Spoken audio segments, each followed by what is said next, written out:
Chapter 10.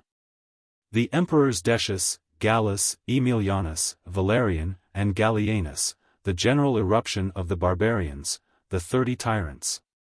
From the great secular games celebrated by Philip to the death of the Emperor Gallienus, there elapsed 20 years of shame and misfortune. During that calamitous period, every instant of time was marked, every province of the Roman world was afflicted, by barbarous invaders and military tyrants. And the ruined empire seemed to approach the last and fatal moment of its dissolution. The confusion of the times and the scarcity of authentic memorials oppose equal difficulties to the historian, who attempts to preserve a clear and unbroken thread of narration. Surrounded with imperfect fragments, always concise, often obscure, and sometimes contradictory, he is reduced to collect, to compare, and to conjecture, and though he ought never to place his conjectures in the rank of facts, yet the knowledge of human nature, and of the sure operation of its fierce and unrestrained passions, might, on some occasions, supply the want of historical materials. There is not, for instance, any difficulty in conceiving that the successive murders of so many emperors had loosened all the ties of allegiance between the prince and people. That all the generals of Philip were disposed to imitate the example of their master. And that the caprice of armies, long since habituated to frequent and violent revolutions, might every day raise to the throne the most obscure of their fellow soldiers.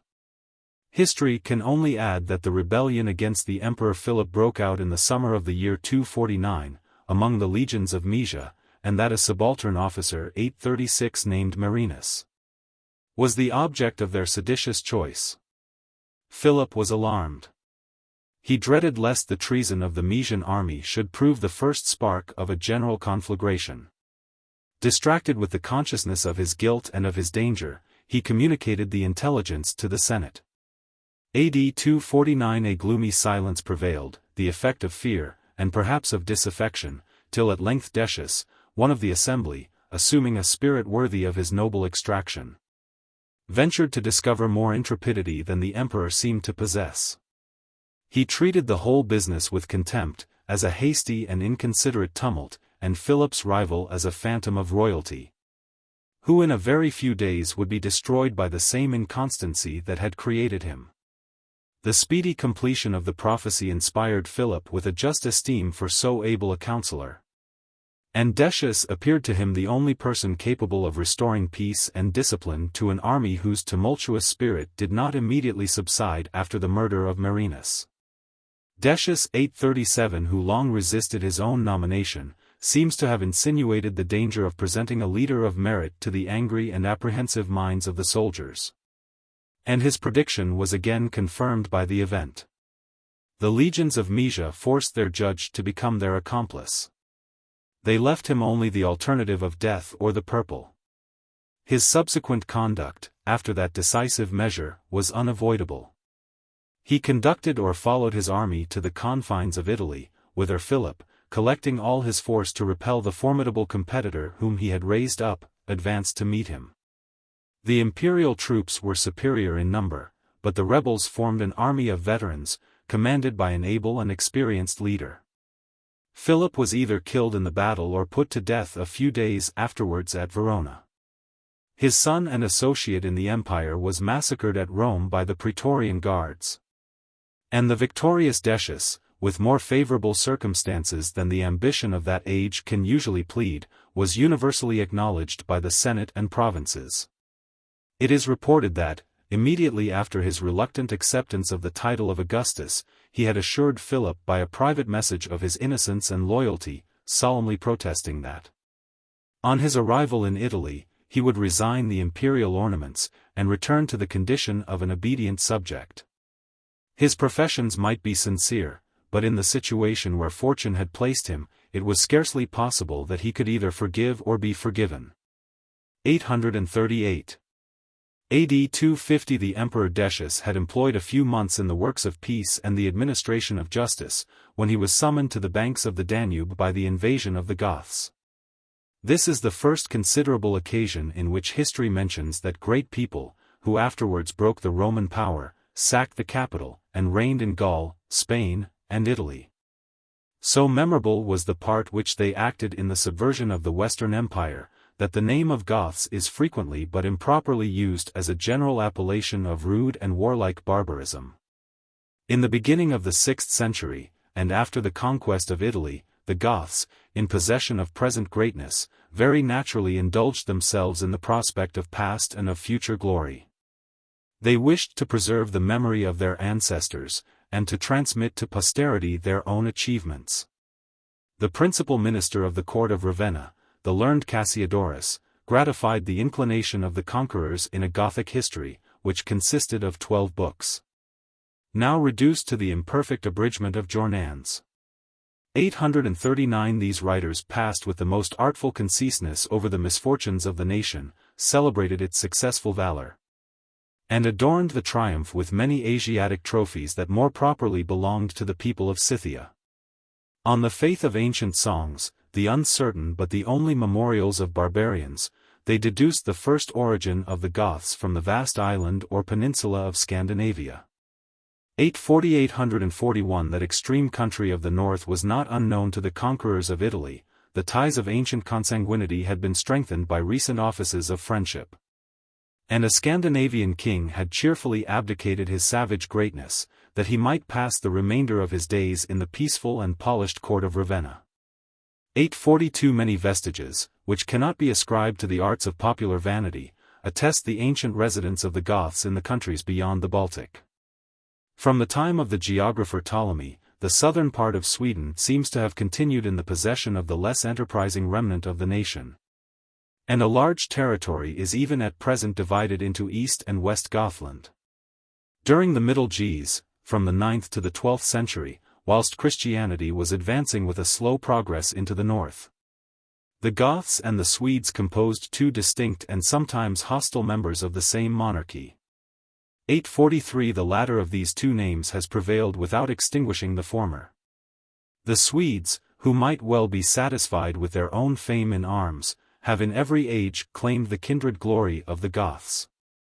In a moment of discontent against the court of Rome, Charles XII insinuated that his victorious troops were not degenerated from their brave ancestors, who had already subdued the mistress of the world. 844. Till the end of the 11th century, a celebrated temple subsisted at Uppsala, the most considerable town of the Swedes and Goths. It was enriched with the gold which the Scandinavians had acquired in their piratical adventures, and sanctified by the uncouth representations of the three principal deities, the god of war, the goddess of generation, and the god of thunder. In the general festival that was solemnized every 9th year, 9 animals of every species, without excepting the human, were sacrificed, and their bleeding bodies suspended in the sacred grove adjacent to the temple. 845, the only traces that now subsist of this barbaric superstition are contained in the Edda. 846, a system of mythology, compiled in Iceland about the 13th century, and studied by the learned of Denmark and Sweden, as the most valuable remains of their ancient traditions. Notwithstanding the mysterious obscurity of the Edda, we can easily distinguish two persons confounded under the name of Odin, the god of war, and the great legislator of Scandinavia. The latter, the Muhammad of the North, instituted a religion adapted to the climate and to the people. Numerous tribes on either side of the Baltic were subdued by the invincible valor of Odin, by his persuasive eloquence, and by the fame which he acquired of a most skillful magician. The faith that he had propagated, during a long and prosperous life, he confirmed by a voluntary death. Apprehensive of the ignominious approach of disease and infirmity, he resolved to expire as became a warrior. In a solemn assembly of the Swedes and Goths, he wounded himself in 9 mortal places, hastening away, as he asserted with his dying voice, to prepare the feast of heroes in the palace of the god of war. 847. The native and proper habitation of Odin is distinguished by the appellation of Asgard. The happy resemblance of that name with Asberg, or as of 848, words of a similar signification, has given rise to an historical system of so pleasing a contexture that we could almost wish to persuade ourselves of its truth. It is supposed that Odin was the chief of a tribe of barbarians which dwelt on the banks of the lake Maeotis, till the fall of Mithridates and the arms of Pompey menaced the north with servitude. That Odin, yielding with indignant fury to a power which he was unable to resist, conducted his tribe from the frontiers of the Asiatic Sarmatia into Sweden, with the great design of forming, in that inaccessible retreat of freedom, a religion and a people which, in some remote age, might be subservient to his immortal revenge. When his invincible Goths, armed with martial fanaticism, should issue in numerous swarms from the neighborhood of the polar circle, to chastise the oppressors of mankind. 849.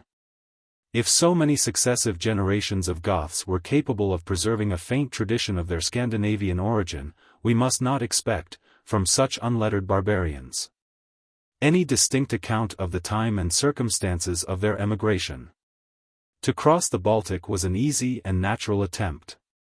The inhabitants of Sweden were masters of a sufficient number of large vessels with oars. 850 and the distance is little more than 100 miles from Karlskrona to the nearest ports of Pomerania and Prussia. Here, at length, we land on firm and historic ground. At least as early as the Christian era 851 and as late as the age of the Antonines 852 the Goths were established towards the mouth of the Vistula. And in that fertile province where the commercial cities of Thorn, Elbing, Königsberg, and Danzig, were long afterwards founded.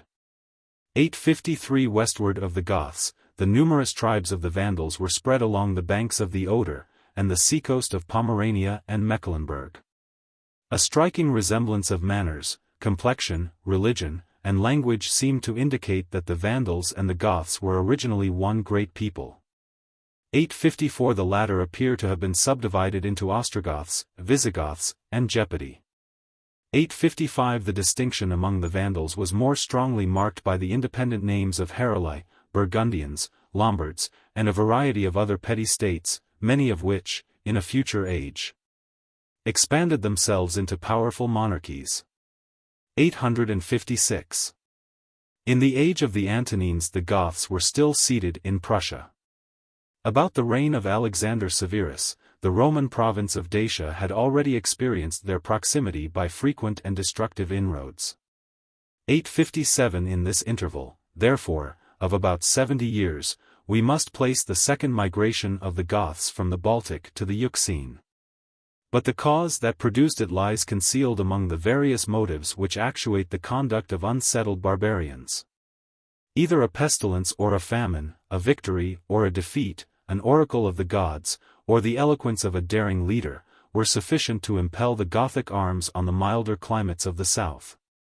Besides the influence of a martial religion, the numbers and spirit of the Goths were equal to the most dangerous adventures. The use of round bucklers and short swords rendered them formidable in a close engagement. The manly obedience which they yielded to hereditary kings gave uncommon union and stability to their councils. 858 and the renowned Umla, the hero of that age, and the 10th ancestor of Theodoric, king of Italy, enforced, by the ascendant of personal merit, the prerogative of his birth, which he derived from the Ansas, or demigods of the Gothic nation. 859. The fame of a great enterprise excited the bravest warriors from all the Vandalic states of Germany, many of whom are seen a few years afterwards combating under the common standard of the Goths.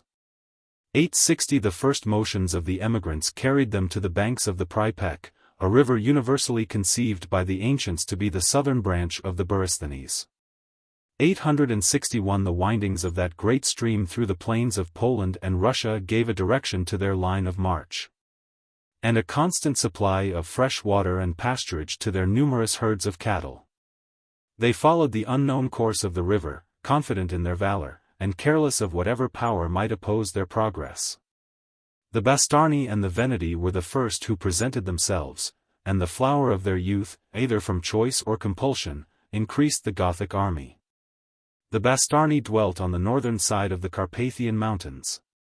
The immense tract of land that separated the Bastarni from the savages of Finland was possessed, or rather wasted, by the Veneti. 862 we have some reason to believe that the first of these nations, which distinguished itself in the Macedonian War 863 and was afterwards divided into the formidable tribes of the Peucini, the Barani, the Carpi, etc.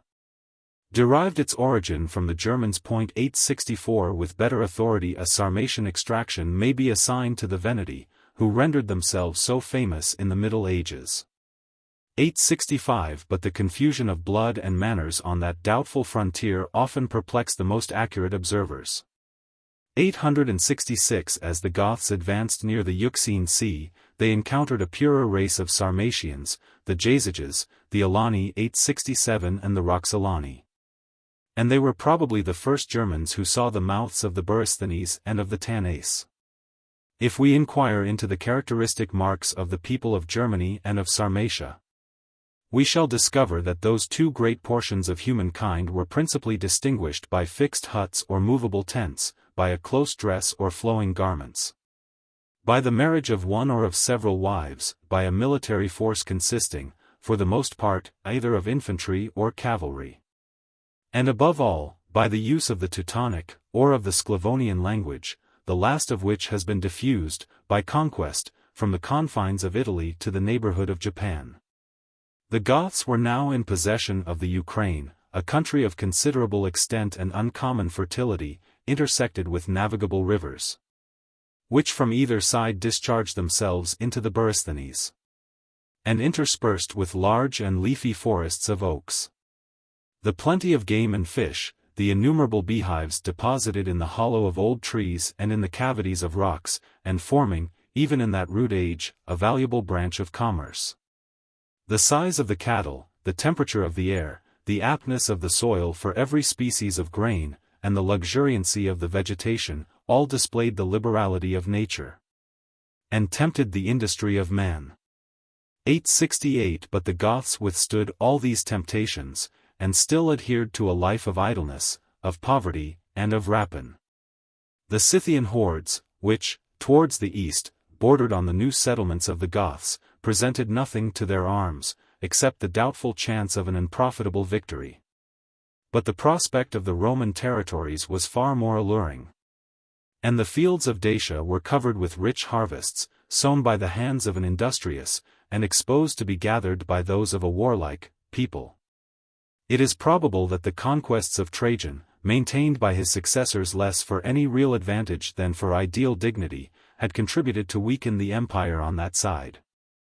The new and unsettled province of Dacia was neither strong enough to resist, nor rich enough to satiate, the rapaciousness of the barbarians. As long as the remote banks of the Dniester were considered as the boundary of the Roman power, the fortifications of the lower Danube were more carelessly guarded. And the inhabitants of Moesia lived in supine security, fondly conceiving themselves at an inaccessible distance from any barbarian invaders. The eruptions of the Goths, under the reign of Philip, fatally convinced them of their mistake. The king or leader of that fierce nation traversed with contempt the province of Dacia, and passed both the Dniester and the Danube without encountering any opposition capable of retarding his progress. The relaxed discipline of the Roman troops betrayed the most important posts where they were stationed, and the fear of deserved punishment induced great numbers of them to enlist under the Gothic standard. The various multitude of barbarians appeared, at length, under the walls of Marcianopolis, a city built by Trajan in honor of his sister, and at that time the capital of the second Moesia. 869 The inhabitants consented to ransom their lives and property by the payment of a large sum of money, and the invaders retreated back into their deserts, animated, rather than satisfied, with the first success of their arms against an opulent but feeble country.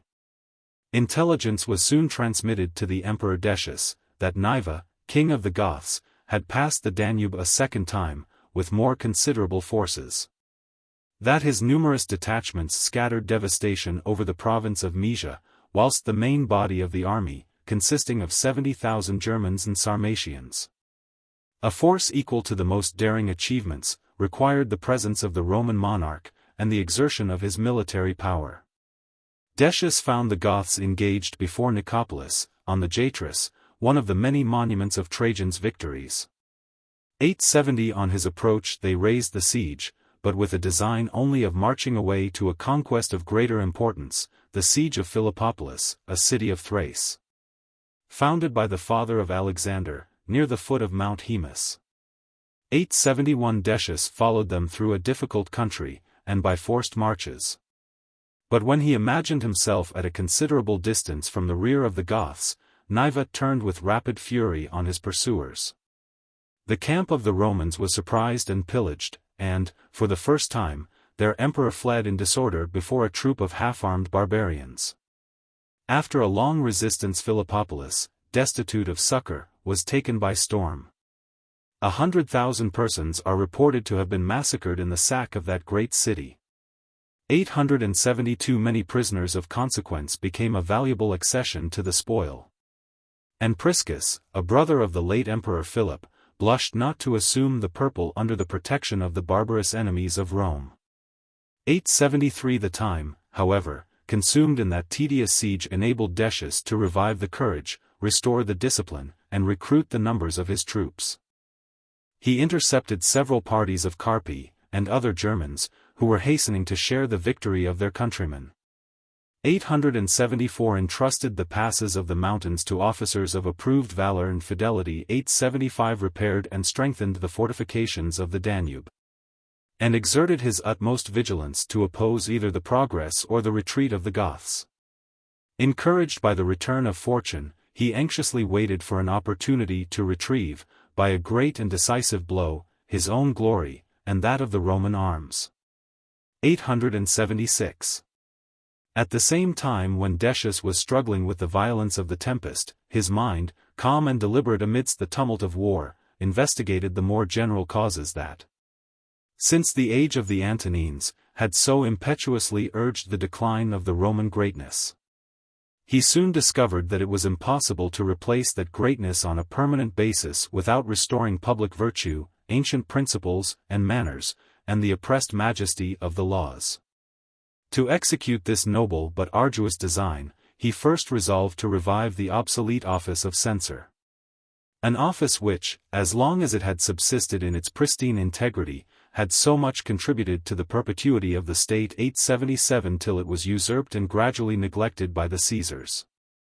878 Conscious that the favor of the sovereign may confer power, but that the esteem of the people can alone bestow authority, he submitted the choice of the censor to the unbiased voice of the Senate.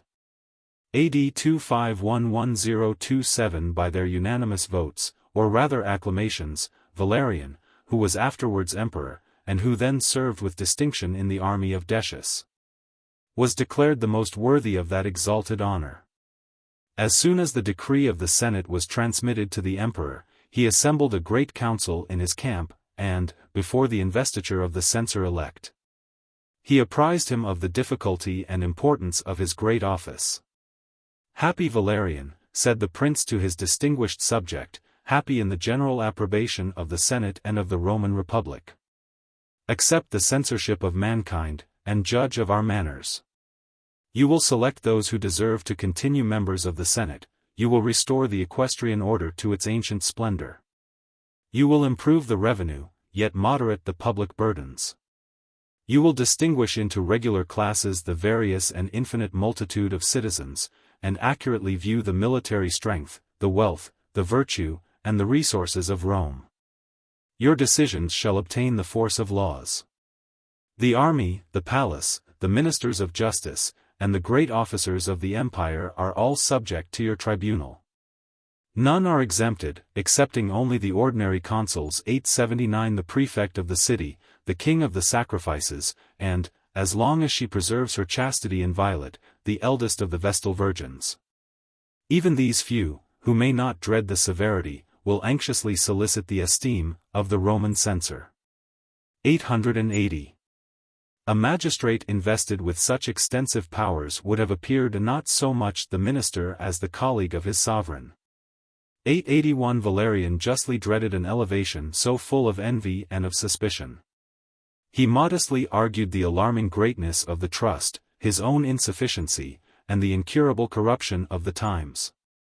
He artfully insinuated that the office of censor was inseparable from the imperial dignity. and that the feeble hands of a subject were unequal to the support of such an immense weight of cares and of power. 882 The approaching event of war soon put an end to the prosecution of a project so specious but so impracticable, and whilst it preserved Valerian from the danger, saved the Emperor Decius from the disappointment, which would most probably have attended it. A censor may maintain, he can never restore, the morals of a state. It is impossible for such a magistrate to exert his authority with benefit, or even with effect, unless he is supported by a quick sense of honor and virtue in the minds of the people, by a decent reverence for the public opinion, and by a train of useful prejudices combating on the side of national manners. In a period when these principles are annihilated, the censorial jurisdiction must either sink into empty pageantry, or be converted into a partial instrument of vexatious oppression. 883 It was easier to vanquish the Goths than to eradicate the public vices, yet even in the first of these enterprises, Decius lost his army and his life. The Goths were now, on every side, surrounded and pursued by the Roman arms. The flower of their troops had perished in the long siege of Philippopolis, and the exhausted country could no longer afford subsistence for the remaining multitude of licentious barbarians. Reduced to this extremity, the Goths would gladly have purchased, by the surrender of all their booty and prisoners, the permission of an undisturbed retreat. But the emperor, confident of victory, and resolving, by the chastisement of these invaders, to strike a salutary terror into the nations of the north, refused to listen to any terms of accommodation. The high-spirited barbarians preferred death to slavery. An obscure town of Moesia, called Forum Terebronii 884 was the scene of the battle. The Gothic army was drawn up in 3 lines, and either from choice or accident, the front of the third line was covered by a morass. In the beginning of the action, the son of Decius, a youth of the fairest hopes, and already associated to the honors of the purple, was slain by an arrow, in the sight of his afflicted father, who, summoning all his fortitude, admonished the dismayed troops that the loss of a single soldier was of little importance to the Republic. 885 The conflict was terrible. It was the combat of despair against grief and rage. The first line of the Goths at length gave way in disorder, the second, advancing to sustain it, shared its fate, and the third only remained entire, prepared to dispute the passage of the morass, which was imprudently attempted by the presumption of the enemy. Here the fortune of the day turned, and all things became adverse to the Romans, the place deep with ooze, sinking under those who stood, slippery to such as advanced. Their armor heavy, the waters deep, nor could they wield, in that uneasy situation, their weighty javelins. The barbarians, on the contrary, were inured to encounters in the bogs. Their persons tall, their spears long, such as could wound at a distance. 886 In this morass the Roman army, after an ineffectual struggle, was irrecoverably lost. Nor could the body of the emperor ever be found. 887 Such was the fate of Decius, in the 50th year of his age, an accomplished prince, active in war and affable in peace. 888 Who, together with his son, has deserved to be compared, both in life and death, with the brightest examples of ancient virtue. 889 This fatal blow humbled, for a very little time, the insolence of the legions. They appeared to have patiently expected, and submissively obeyed, the decree of the Senate which regulated the succession to the throne. From a just regard for the memory of Decius, the imperial title was conferred on Hostilianus, his only surviving son. But an equal rank, with more effectual power, was granted to Gallus, whose experience and ability seemed equal to the great trust of guardian to the young prince and the distressed empire. 890 AD 252 The first care of the new emperor was to deliver the Illyrian provinces from the intolerable weight of the victorious Goths. He consented to leave in their hands the rich fruits of their invasion, an immense booty, and what was still more disgraceful, a great number of prisoners of the highest merit and quality. He plentifully supplied their camp with every conveniency that could assuage their angry spirits, or facilitate their so much wished-for departure. And he even promised to pay them annually a large sum of gold, on condition they should never afterwards infest the Roman territories by their incursions. 891. In the age of the Scipios, the most opulent kings of the earth, who courted the protection of the victorious commonwealth, were gratified with such trifling presents as could only derive a value from the hand that bestowed them. An ivory chair, a coarse garment of purple, an inconsiderable piece of plate, or a quantity of copper coin. 892. After the wealth of nations had centered in Rome, the emperors displayed their greatness, and even their policy, by the regular exercise of a steady and moderate liberality towards the allies of the state. They relieved the poverty of the barbarians, honored their merit, and recompensed their fidelity. These voluntary marks of bounty were understood to flow, not from the fears, but merely from the generosity or the gratitude of the Romans. And whilst presents and subsidies were liberally distributed among friends and suppliants, they were sternly refused to such as claimed them as a debt. 893. But this stipulation of an annual payment to a victorious enemy appeared without disguise in the light of an ignominious tribute. The minds of the Romans were not yet accustomed to accept such unequal laws from a tribe of barbarians. And the prince, who by a necessary concession had probably saved his country, became the object of the general contempt and aversion. The death of Hostiliamus, though it happened in the midst of a raging pestilence, was interpreted as the personal crime of Gallus. 894. And even the defeat of the later emperor was ascribed by the voice of suspicion to the perfidious counsels of his hated successor. 895. The tranquility which the empire enjoyed during the first year of his administration 896 served rather to inflame than to appease the public discontent. And, as soon as the apprehensions of war were removed, the infamy of the peace was more deeply and more sensibly felt. But the Romans were irritated to a still higher degree, when they discovered that they had not even secured their repose, though at the expense of their honor. The dangerous secret of the wealth and weakness of the empire had been revealed to the world. New swarms of barbarians, encouraged by the success, and not conceiving themselves bound by the obligation, of their brethren, spread devastation through the Illyrian provinces, and terror as far as the gates of Rome. AD 253. The defense of the monarchy, which seemed abandoned by the pusillanimous emperor, was assumed by Aemilianus, governor of Pannonia and Moesia, who rallied the scattered forces and revived the fainting spirits of the troops. The barbarians were unexpectedly attacked, routed, chased, and pursued beyond the Danube. The victorious leader distributed as a donative the money collected for the tribute, and the acclamations of the soldiers proclaimed him emperor on the field of battle. 897. Gallus, who, careless of the general welfare, indulged himself in the pleasures of Italy, was almost in the same instant informed of the success of the revolt, and of the rapid approach of his aspiring lieutenant. He advanced to meet him as far as the plains of Spoleto. When the armies came in sight of each other, the soldiers of Gallus compared the ignominious conduct of their sovereign with the glory of his rival. They admired the valor of Aemilianus. They were attracted by his liberality, for he offered a considerable increase of pay to all deserters. 898. The murder of Gallus, and of his son Volusianus, put an end to the civil war. And the Senate gave a legal sanction to the rights of conquest. The letters of Aemilianus to that assembly displayed a mixture of moderation and vanity.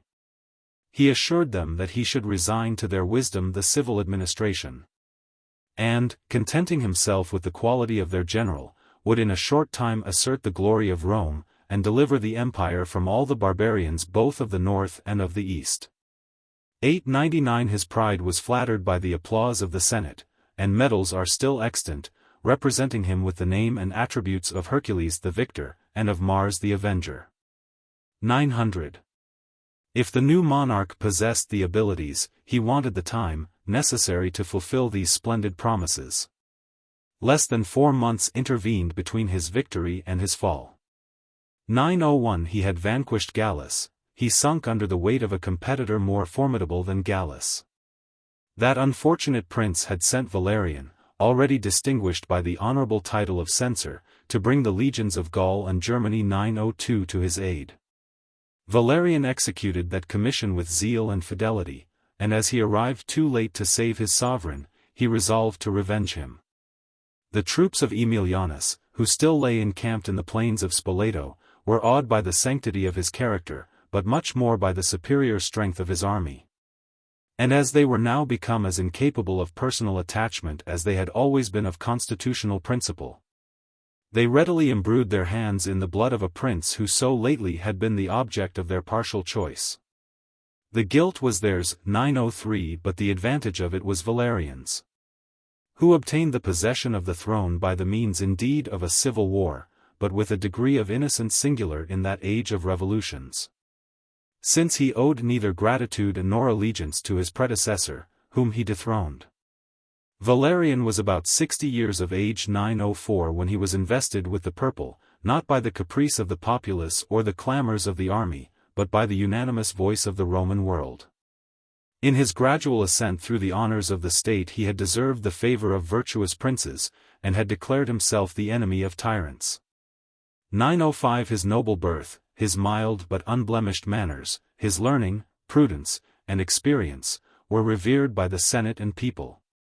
And if mankind, according to the observation of an ancient writer, had been left at liberty to choose a master, their choice would most assuredly have fallen on Valerian. 906 Perhaps the merit of this emperor was inadequate to his reputation, perhaps his abilities, or at least his spirit, were affected by the languor and coldness of old age. AD 253-268 The consciousness of his decline engaged him to share the throne with a younger and more active associate. 907 The emergency of the times demanded a general no less than a prince. And the experience of the Roman censor might have directed him where to bestow the imperial purple as the reward of military merit. But instead of making a judicious choice, which would have confirmed his reign and endeared his memory, Valerian, consulting only the dictates of affection or vanity, immediately invested with the supreme honors his son Gallienus, a youth whose effeminate vices had been hitherto concealed by the obscurity of a private station. The joint government of the father and the son subsisted about 7, and the sole administration of Gallian continued about 8 years. But the whole period was one uninterrupted series of confusion and calamity. As the Roman Empire was at the same time, and on every side, attacked by the blind fury of foreign invaders, and the wild ambition of domestic usurpers. We shall consult order and perspicuity by pursuing not so much the doubtful arrangement of dates as the more natural distribution of subjects. The most dangerous enemies of Rome during the reigns of Valerian and Gallienus were 1. The Franks, 2. The Alemanni, 3. The Goths, and 4. The Persians. Under these general appellations, we may comprehend the adventures of less considerable tribes, whose obscure and uncouth names would only serve to oppress the memory and perplex the attention of the reader. As the posterity of the Franks compose one of the greatest and most enlightened nations of Europe, the powers of learning and ingenuity have been exhausted in the discovery of their unlettered ancestors. To the tales of credulity have succeeded the systems of fancy. Every passage has been sifted, every spot has been surveyed, that might possibly reveal some faint traces of their origin. It has been supposed that Pannonia 908 that Gaul, that the northern parts of Germany 909 gave birth to that celebrated colony of warriors. At length the most rational critics, rejecting the fictitious emigrations of ideal conquerors, have acquiesced in a sentiment whose simplicity persuades us of its truth. 910 They suppose that, about the year 240,911 a new confederacy was formed under the name of Franks by the old inhabitants of the Lower Rhine and the Weser. 912 The present circle of Westphalia, the Landgraviate of Hesse, and the duchies of Brunswick and Lüneburg, were the ancient seat of the Chauci, who, in their inaccessible morasses, defied the Roman arms. 913 Of the Cherusci, proud of the fame of Arminius, of the Catti, formidable by their firm and intrepid infantry, and of several other tribes of inferior power and renown. 914 The love of liberty was the ruling passion of these Germans, the enjoyment of it their best treasure, the word that expressed that enjoyment the most pleasing to their ear. They deserved, they assumed, they maintained the honorable epithet of Franks or freemen, which concealed, though it did not extinguish, the peculiar names of the several states of the Confederacy. 915 Tacit consent and mutual advantage dictated the first laws of the Union. It was gradually cemented by habit and experience. The League of the Franks may admit of some comparison with the Helvetic body, in which every canton, retaining its independent sovereignty, consults with its brethren in the common cause, without acknowledging the authority of any supreme head or representative assembly. 916 But the principle of the two confederacies was extremely different. A peace of 200 years has rewarded the wise and honest policy of the Swiss. An inconstant spirit, the thirst of rapine, and a disregard to the most solemn treaties disgraced the character of the Franks. The Romans had long experienced the daring valor of the people of Lower Germany. The union of their strength threatened Gaul with a more formidable invasion, and required the presence of Gallienus, the heir and colleague of imperial power.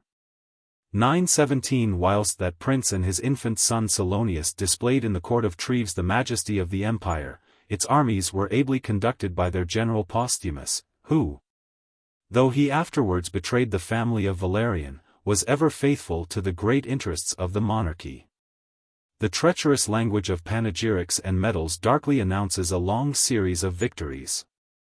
Trophies and titles attest, if such evidence can attest, the fame of Postumus, who is repeatedly styled the conqueror of the Germans, and the savior of Gaul. 918. But a single fact, the only one indeed of which we have any distinct knowledge, erases in a great measure these monuments of vanity and adulation. The Rhine, though dignified with the title of safeguard of the provinces, was an imperfect barrier against the daring spirit of enterprise with which the Franks were actuated. Their rapid devastations stretched from the river to the foot of the Pyrenees, nor were they stopped by those mountains. Spain, which had never dreaded, was unable to resist, the inroads of the Germans.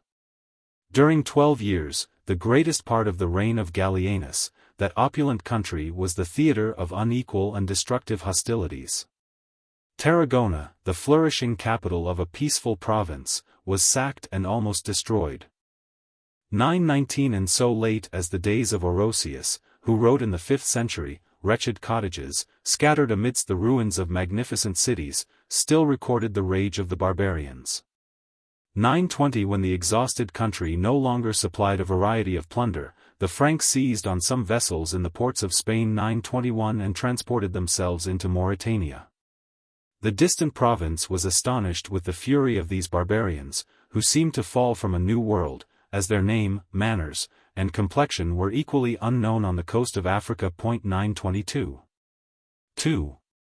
In that part of Upper Saxony, beyond the Elbe, which is at present called the Marquisate of Luzes, there existed in ancient times a sacred wood, the awful seat of the superstition of the Suevi. None were permitted to enter the holy precincts without confessing, by their servile bonds and suppliant posture, the immediate presence of the sovereign deity. 923 Patriotism contributed, as well as devotion, to consecrate the Sonnenwald, or wood of the Semnones. 924 It was universally believed that the nation had received its first existence on that sacred spot. At stated periods the numerous tribes who gloried in the civic blood resorted thither by their ambassadors. And the memory of their common extraction was perpetuated by barbaric rites and human sacrifices. The wide-extended name of Suevi filled the interior countries of Germany, from the banks of the Oder to those of the Danube. They were distinguished from the other Germans by their peculiar mode of dressing their long hair, which they gathered into a rude knot on the crown of the head. And they delighted in an ornament that showed their ranks more lofty and terrible in the eyes of the enemy. 925 Jealous as the Germans were of military renown, they all confessed the superior valor of the Suevi. And the tribes of the Usipetes and Tencteri, who, with a vast army, encountered the dictator Caesar, declared that they esteemed it not a disgrace to have fled before a people to whose arms the immortal gods themselves were unequal. 926. In the reign of the Emperor Caracalla, an innumerable swarm of Suevi appeared on the banks of the Main, and in the neighborhood of the Roman provinces, in quest either of food, of plunder, or of glory.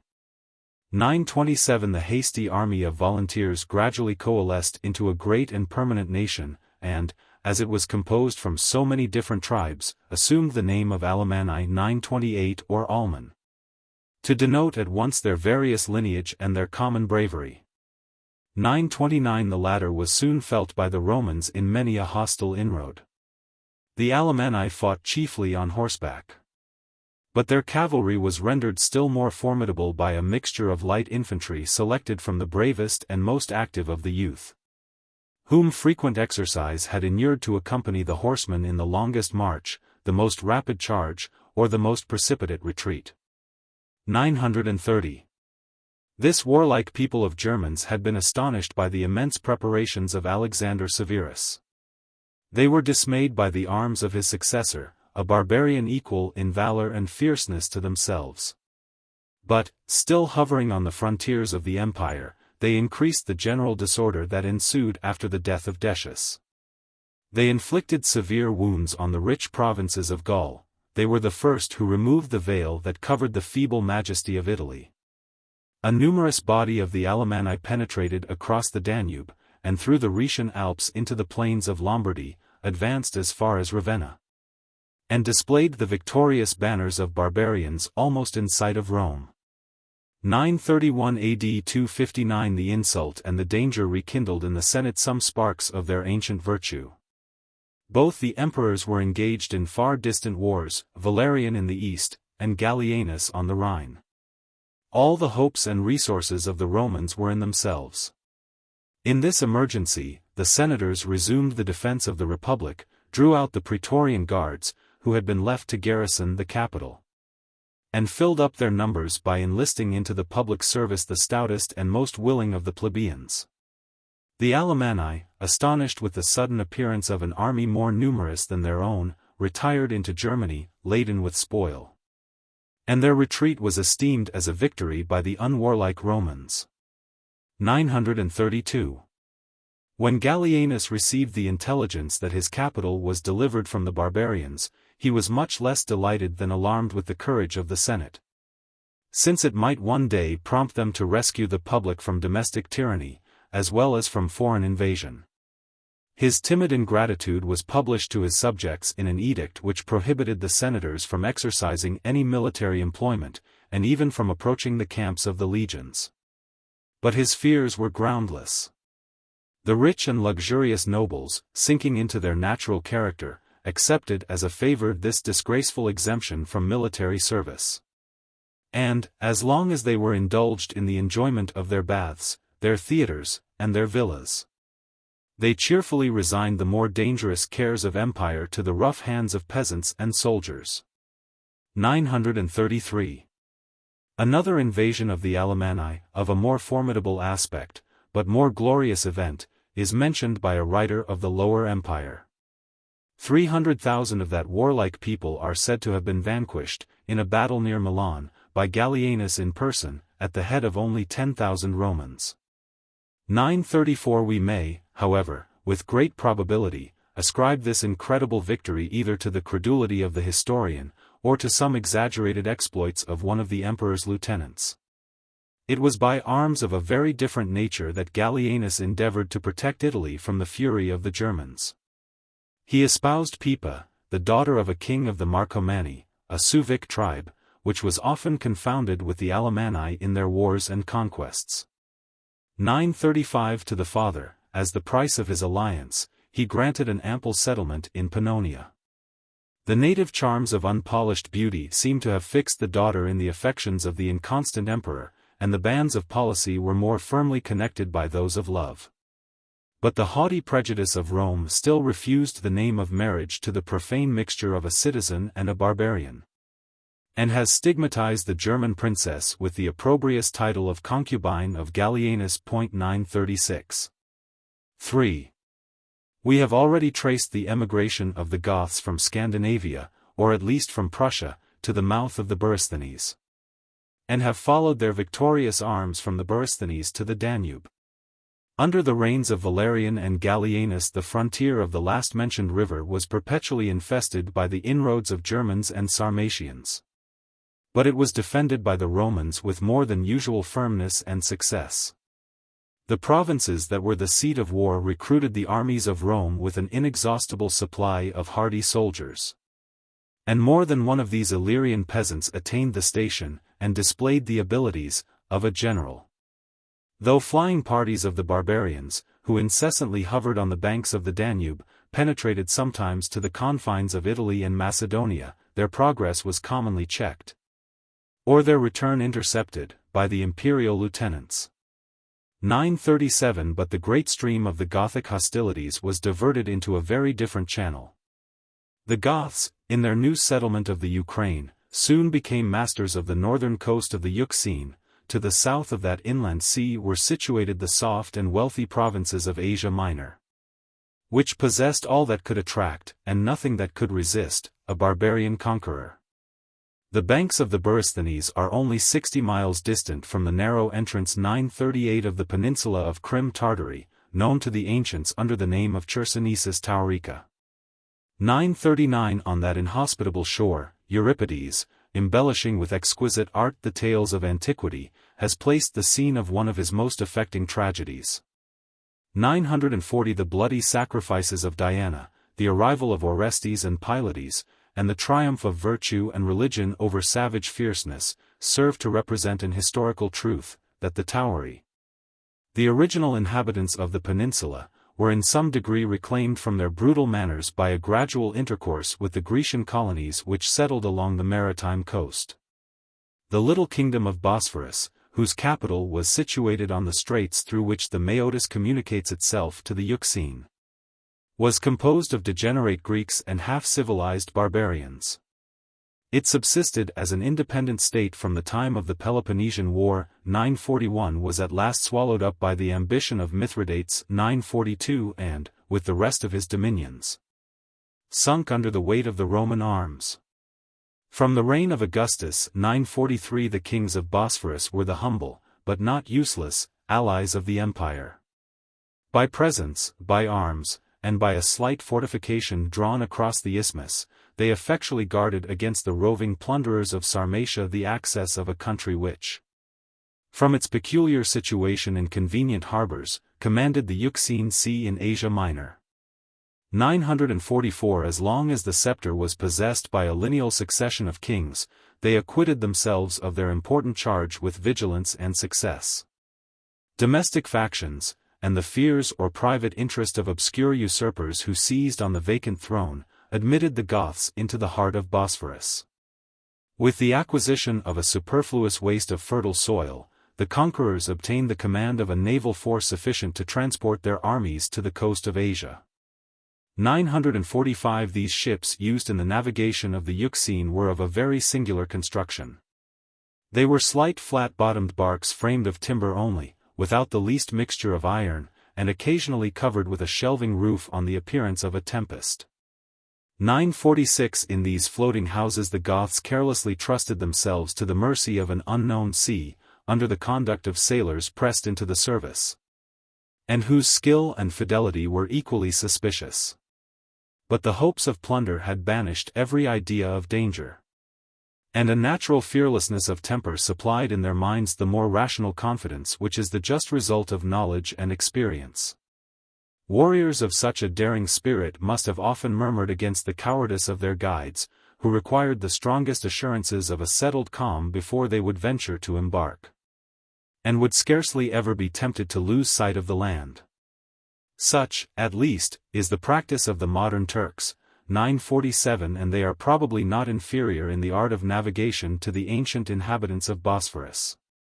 The fleet of the Goths, leaving the coast of Circassia on the left hand, first appeared before Pityus 948 the utmost limits of the Roman provinces. A city provided with a convenient port, and fortified with a strong wall. Here they met with a resistance more obstinate than they had reason to expect from the feeble garrison of a distant fortress. They were repulsed, and their disappointment seemed to diminish the terror of the Gothic name. As long as Successionus, an officer of superior rank and merit, defended that frontier, all their efforts were ineffectual. But as soon as he was removed by Valerian to a more honorable but less important station, they resumed the attack of Pityus. And, by the destruction of that city, obliterated the memory of their former disgrace. 949. Circling round the eastern extremity of the Euxine Sea, the navigation from Pityus to Trebizond is about 300 miles. 950. The course of the Goths carried them in sight of the country of Chalcis, so famous by the expedition of the Argonauts. And they even attempted, though without success, to pillage a rich temple at the mouth of the river Phasis. Trebizond, celebrated in the retreat of the 10,000 as an ancient colony of Greeks, 951 derived its wealth and splendor from the magnificence of the Emperor Hadrian, who had constructed an artificial port on a coast left destitute by nature of secure harbors. 952. The city was large and populous, a double enclosure of walls seemed to defy the fury of the Goths, and the usual garrison had been strengthened by a reinforcement of 10,000 men. But there are not any advantages capable of supplying the absence of discipline and vigilance. The numerous garrison of Trebizond, dissolved in riot and luxury, disdained to guard their impregnable fortifications. The Goths soon discovered the supine negligence of the besieged, erected a lofty pile of fascines, ascended the walls in the silence of the night, and entered the defenseless city, sword in hand. A general massacre of the people ensued, whilst the affrighted soldiers escaped through the opposite gates of the town. The most holy temples, and the most splendid edifices, were involved in a common destruction. The booty that fell into the hands of the Goths was immense. The wealth of the adjacent countries had been deposited in Trebizond, as in a secure place of refuge. The number of captives was incredible, as the victorious barbarians ranged without opposition through the extensive province of Pontus. 953. The rich spoils of Trebizond filled a great fleet of ships that had been found in the port. The robust youth of the seacoast were chained to the oar. And the Goths, satisfied with the success of their first naval expedition, returned in triumph to their new establishments in the kingdom of Bosphorus. 954. The second expedition of the Goths was undertaken with greater powers of men and ships. But they steered a different course, and, disdaining the exhausted provinces of Pontus, followed the western coast of the Euxine, passed before the wide mouths of the Borysthenes, the Dniester, and the Danube, and, increasing their fleet by the capture of a great number of fishing barks, they approached the narrow outlet through which the Euxine Sea pours its waters into the Mediterranean, and divides the continents of Europe and Asia. The garrison of Chalcedon was encamped near the temple of Jupiter Urius, on a promontory that commanded the entrance of the strait, and so inconsiderable were the dreaded invasions of the barbarians, that this body of troops surpassed in number the Gothic army. But it was in numbers alone that they surpassed it. They deserted with precipitation their advantageous post, and abandoned the town of Chalcedon, most plentifully stored with arms and money, to the discretion of the conquerors. Whilst they hesitated whether they should prefer the sea or land, Europe or Asia, for the scene of their hostilities, a perfidious fugitive pointed out Nicomedia, 955, once the capital of the kings of Bithynia, as a rich and easy conquest.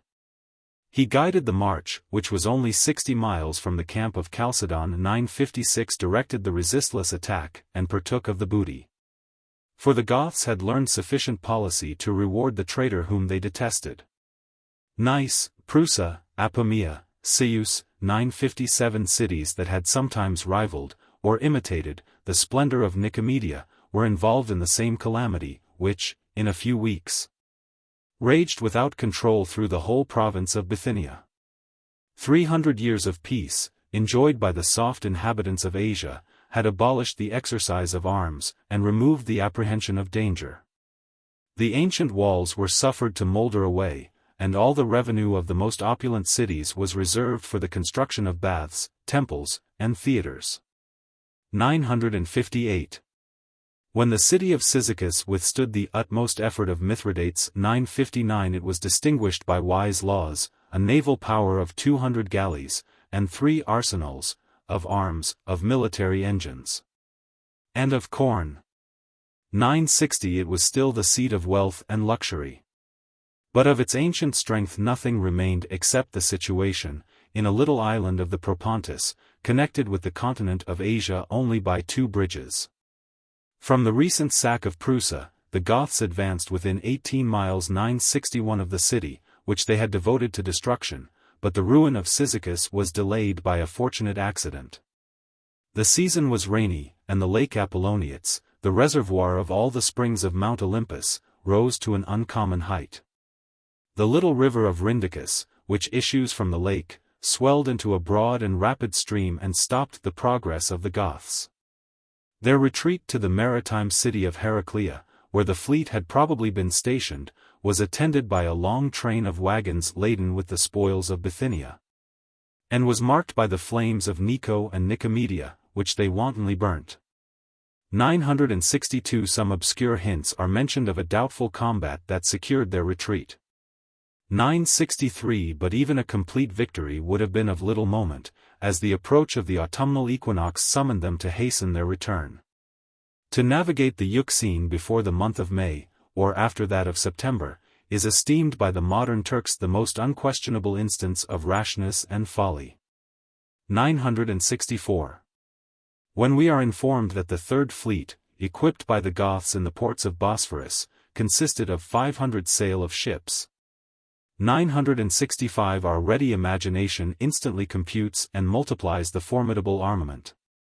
But, as we are assured by the judicious Strabo 966 that the piratical vessels used by the barbarians of Pontus and the Lesser Scythia were not capable of containing more than 25 or 30 men, we may safely affirm that 15,000 warriors at the most embarked in this great expedition. Impatient of the limits of the Euxine, they steered their destructive course from the Cimmerian to the Thracian Bosphorus. When they had almost gained the middle of the straits, they were suddenly driven back to the entrance of them, till a favorable wind, springing up the next day, carried them in a few hours into the placid sea, or rather lake, of the Propontis. Their landing on the little island of Cyzicus was attended with the ruin of that ancient and noble city. From thence issuing again through the narrow passage of the Hellespont, they pursued their winding navigation amidst the numerous islands scattered over the archipelago or the Aegean Sea. The assistance of captives and deserters must have been very necessary to pilot their vessels, and to direct their various incursions, as well on the coast of Greece as on that of Asia.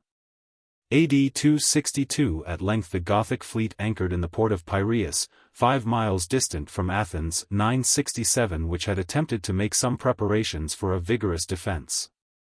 Cleodamus, one of the engineers employed by the emperor's orders to fortify the maritime cities against the Goths, had already begun to repair the ancient walls fallen to decay since the time of Scylla. The efforts of his skill were ineffectual, and the barbarians became masters of the native seat of the Muses and the arts. But while the conquerors abandoned themselves to the license of plunder and intemperance, their fleet, that lay with a slender guard in the harbor of Piraeus, was unexpectedly attacked by the brave Dexippus, who, flying with the engineer Cleodamus from the sack of Athens, collected a hasty band of volunteers, peasants as well as soldiers, and in some measure avenged the calamities of his country. 968.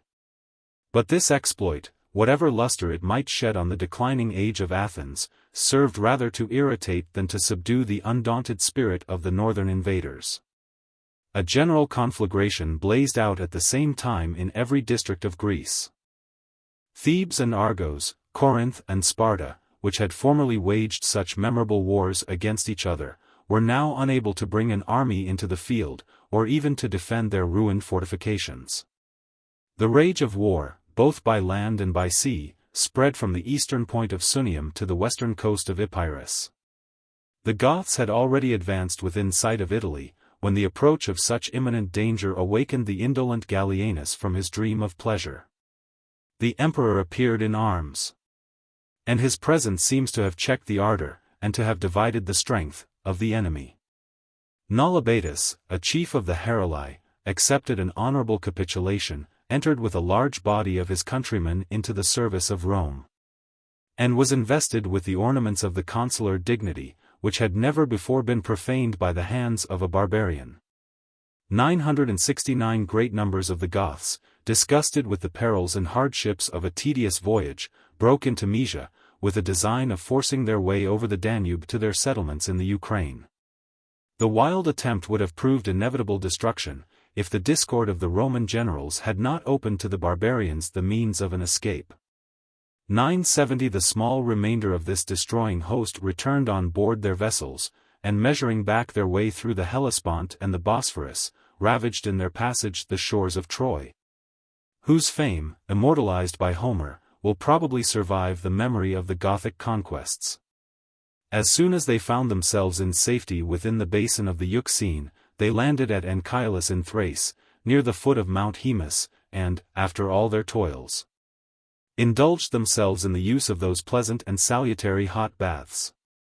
What remained of the voyage was a short and easy navigation. 971 Such was the various fate of this third and greatest of their naval enterprises. It may seem difficult to conceive how the original body of 15,000 warriors could sustain the losses and divisions of so bold an adventure.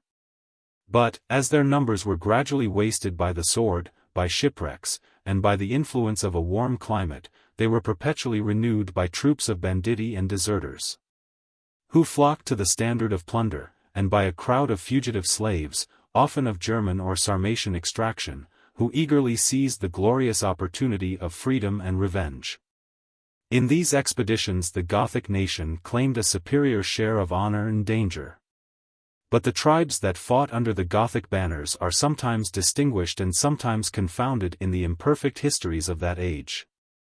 And as the barbarian fleets seem to issue from the mouth of the Tanais, the vague but familiar appellation of Scythians was frequently bestowed on the mixed multitude. 972. In the general calamities of mankind, the death of an individual, however exalted, the ruin of an edifice, however famous, are passed over with careless inattention. Yet we cannot forget that the temple of Diana at Ephesus, after having risen with increasing splendor from 7 repeated misfortunes, 973 was finally burnt by the Goths in their third naval invasion. The arts of Greece and the wealth of Asia had conspired to erect that sacred and magnificent structure. It was supported by 127 marble columns of the Ionic order. They were the gifts of devout monarchs, and each was 60 feet high. The altar was adorned with the masterly sculptures of Praxiteles, who had, perhaps, selected from the favorite legends of the place the birth of the divine children of Latona, the concealment of Apollo after the slaughter of the Cyclops, and the clemency of Bacchus to the vanquished Amazons. 974 Yet the length of the temple of Ephesus was only 425 feet, about 2/3 of the measure of the Church of St. Peter's at Rome. 975 In the other dimensions, it was still more inferior to that sublime production of modern architecture. The spreading arms of a Christian cross require a much greater breadth than the oblong temples of the pagans. And the boldest artists of antiquity would have been startled at the proposal of raising in the air a dome of the size and proportions of the Pantheon. The Temple of Diana was, however, admired as one of the wonders of the world. Successive empires, the Persian, the Macedonian, and the Roman, had revered its sanctity and enriched its splendor. 976 But the rude savages of the Baltic were destitute of a taste for the elegant arts, and they despised the ideal terrors of a foreign superstition. 977. Another circumstance is related of these invasions, which might deserve our notice were it not justly to be suspected as the fanciful conceit of a recent sophist. We are told that in the sack of Athens the Goths had collected all the libraries, and were on the point of setting fire to this funeral pile of Grecian learning, had not one of their chiefs, of more refined policy than his brethren, dissuaded them from the design, by the profound observation that as long as the Greeks were addicted to the study of books they would never apply themselves to the exercise of arms. 978 The sagacious counselor, should the truth of the fact be admitted, reasoned like an ignorant barbarian.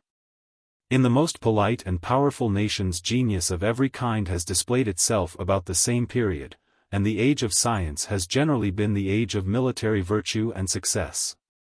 4. The new sovereign of Persia, Artaxerxes, and his son Sapor, had triumphed, as we have already seen, over the house of Arsaces. Of the many princes of that ancient race, Khosrow, king of Armenia, had alone preserved both his life and his independence. He defended himself by the natural strength of his country, by the perpetual resort of fugitives and malcontents, by the alliance of the Romans, and above all, by his own courage. AD 198, invincible in arms during a 30 Years' war, he was at length assassinated by the emissaries of Sapor, king of Persia. The patriotic satraps of Armenia, who asserted the freedom and dignity of the crown, implored the protection of Rome in favor of Tiridates, the lawful heir. But the son of Khosrow was an infant, the allies were at a distance, and the Persian monarch advanced towards the frontier at the head of an irresistible force. Young Tiridates, the future hope of his country, was saved by the fidelity of a servant, and Armenia continued above 27 years a reluctant province of the great monarchy of Persia. 979, elated with this easy conquest, and presuming on the distresses or the degeneracy of the Romans, Sapor obliged the strong garrisons of Keri and Nisibis 980 to surrender, and spread devastation and terror on either side of the Euphrates. The loss of an important frontier, the ruin of a faithful and natural ally, and the rapid success of Sapor's ambition, affected Rome with a deep sense of the insult as well as of the danger. Valerian flattered himself that the vigilance of his lieutenants would sufficiently provide for the safety of the Rhine and of the Danube. But he resolved, notwithstanding his advanced age, to march in person to the defense of the Euphrates. During his progress through Asia Minor, the naval enterprises of the Goths were suspended, and the afflicted province enjoyed a transient and fallacious calm. AD 260 he passed the Euphrates, encountered the Persian monarch near the walls of Edessa, was vanquished, and taken prisoner by Sapor. The particulars of this great event are darkly and imperfectly represented. Yet, by the glimmering light which is afforded us, we may discover a long series of imprudence, of error, and of deserved misfortunes on the side of the Roman emperor. He reposed an implicit confidence in Macrianus, his praetorian prefect. 981 That worthless minister rendered his master formidable only to the oppressed subjects, and contemptible to the enemies, of Rome. 982 By his weak or wicked counsels the imperial army was betrayed into a situation where valor and military skill were equally unavailing. 983 The vigorous attempt of the Romans to cut their way through the Persian host was repulsed with great slaughter. 984 And Sapor, who encompassed the camp with superior numbers, patiently waited till the increasing rage of famine and pestilence had ensured his victory. The licentious murmurs of the legions soon accused Valerian as the cause of their calamities, their seditious clamors demanded an instant capitulation. An immense sum of gold was offered to purchase the permission of a disgraceful retreat. But the Persian, conscious of his superiority, refused the money with disdain, and, detaining the deputies, advanced in order of battle to the foot of the Roman rampart, and insisted on a personal conference with the emperor. Valerian was reduced to the necessity of entrusting his life and dignity to the faith of an enemy. The interview ended as it was natural to expect. The emperor was made a prisoner, and his astonished troops laid down their arms.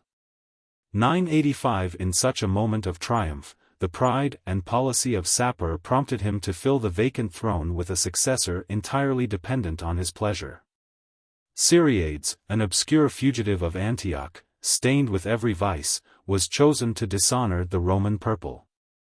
And the will of the Persian victor could not fail of being ratified by the acclamations, however reluctant, of the captive army. 986. The imperial slave was eager to secure the favor of his master by an act of treason to his native country. He conducted Sapor over the Euphrates, and, by the way of Chalcis, to the metropolis of the east. So rapid were the motions of the Persian cavalry, that, if we may credit a very judicious historian, 987 the city of Antioch was surprised when the idle multitude was fondly gazing on the amusements of the theater. The splendid buildings of Antioch, private as well as public, were either pillaged or destroyed, and the numerous inhabitants were put to the sword or led away into captivity. 988 The tide of devastation was stopped for a moment by the resolution of the high priest of Emesa. Arrayed in his sacerdotal robes, he appeared at the head of a great body of fanatic peasants, armed only with slings, and defended his god and his property from the sacrilegious hands of the followers of Zoroaster. 989 But the ruin of Tarsus, and of many other cities, furnishes a melancholy proof that, except in this singular instance, the conquest of Syria and Cilicia scarcely interrupted the progress of the Persian arms. The advantages of the narrow passes of Mount Taurus were abandoned, in which an invader whose principal force consisted in his cavalry would have been engaged in a very unequal combat, and Sapor was permitted to form the siege of Caesarea, the capital of Cappadocia. A city, though of the second rank, which was supposed to contain 400,000 inhabitants. Demosthenes commanded in the place, not so much by the commission of the emperor as in the voluntary defense of his country. For a long time he deferred its fate. And when at last Caesarea was betrayed by the perfidy of a physician, he cut his way through the Persians, who had been ordered to exert their utmost diligence to take him alive. This heroic chief escaped the power of a foe who might either have honored or punished his obstinate valor. But many thousands of his fellow citizens were involved in a general massacre, and Sapor is accused of treating his prisoners with wanton and unrelenting cruelty. 990 Much should undoubtedly be allowed for national animosity, much for humbled pride and impotent revenge. Yet, upon the whole, it is certain that the same prince who, in Armenia, had displayed the mild aspect of a legislator, showed himself to the Romans under the stern features of a conqueror. He despaired of making any permanent establishment in the empire, and sought only to leave behind him a wasted desert, whilst he transported into Persia the people and the treasures of the provinces. 991. At the time when the East trembled at the name of Sapor, he received a present not unworthy of the greatest kings, a long train of camels laden with the most rare and valuable merchandises. The rich offering was accompanied with an epistle, respectful but not servile, from Odenathus, one of the noblest and most opulent senators of Palmyra. "Who is this Odenathus?" said the haughty victor, and he commanded that the present should be cast into the Euphrates, that he thus insolently presumes to write to his lord. If he entertains a hope of mitigating his punishment, let him fall prostrate before the foot of our throne, with his hands bound behind his back. Should he hesitate, swift destruction shall be poured on his head, on his whole race, and on his country. 992 The desperate extremity to which the Palmyrenian was reduced called into action all the latent powers of his soul. He met Sapor, but he met him in arms.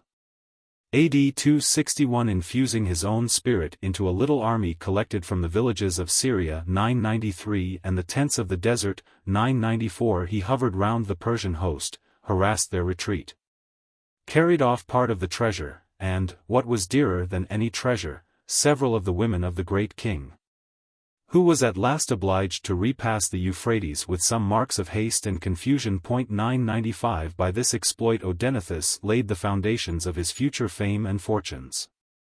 The majesty of Rome, oppressed by a Persian, was protected by a Syrian or Arab of Palmyra. The voice of history, which is often little more than the organ of hatred or flattery, reproaches Sapor with a proud abuse of the rights of conquest. We are told that Valerian, in chains, but invested with the imperial purple, was exposed to the multitude, a constant spectacle of fallen greatness. And that, whenever the Persian monarch mounted on horseback, he placed his foot on the neck of a Roman emperor. Notwithstanding all the remonstrances of his allies, who repeatedly advised him to remember the vicissitudes of fortune, to dread the returning power of Rome, and to make his illustrious captive the pledge of peace, not the object of insult, Sapor still remained inflexible. When Valerian sunk under the weight of shame and grief, his skin, stuffed with straw, and formed into the likeness of a human figure, was preserved for ages in the most celebrated temple of Persia. A more real monument of triumph than the fancied trophies of brass and marble so often erected by Roman vanity. 996 The tale is moral and pathetic, but the truth 997 of it may very fairly be called in question. The letters still extant from the princes of the East to Sapor are manifest forgeries. 998 Nor is it natural to suppose that a jealous monarch should, even in the person of a rival, thus publicly degrade the majesty of kings. Whatever treatment the unfortunate Valerian might experience in Persia, it is at least certain that the only emperor of Rome who had ever fallen into the hands of the enemy languished away his life in hopeless captivity. The Emperor Gallienus, who had long supported with impatience the censorial severity of his father and colleague, received the intelligence of his misfortunes with secret pleasure and avowed indifference. "I knew that my father was immortal," said he, "and since he has acted as it becomes a brave man, I am satisfied." Whilst Rome lamented the fate of her sovereign, the savage coldness of his son was extolled by the servile courtiers as the perfect firmness of a hero and a stoic. 999 It is difficult to paint the light, the various, the inconstant character of Gallienus, which he displayed without constraint as soon as he became sole possessor of the empire. In every art that he attempted his lively genius enabled him to succeed, and as his genius was destitute of judgment, he attempted every art, except the important ones of war and government. He was a master of several curious but useless sciences, a ready orator, an elegant poet, 1000 a skillful gardener, an excellent cook, and most contemptible prince. When the great emergencies of the state required his presence and attention, he was engaged in conversation with the philosopher Plotinus, 1001, wasting his time in trifling or licentious pleasures, preparing his initiation to the Grecian mysteries, or soliciting a place in the Areopagus of Athens. His profuse magnificence insulted the general poverty, the solemn ridicule of his triumphs impressed a deeper sense of the public disgrace. 1002 The repeated intelligence of invasions, defeats, and rebellions, he received with a careless smile, and singling out, with affected contempt, some particular production of the lost province, he carelessly asked whether Rome must be ruined unless it was supplied with linen from Egypt and Arras cloth from Gaul. There were, however, a few short moments in the life of Gallienus when, exasperated by some recent injury, he suddenly appeared the intrepid soldier and the cruel tyrant, till, satiated with blood or fatigued by resistance, he insensibly sunk into the natural mildness and indolence of his character.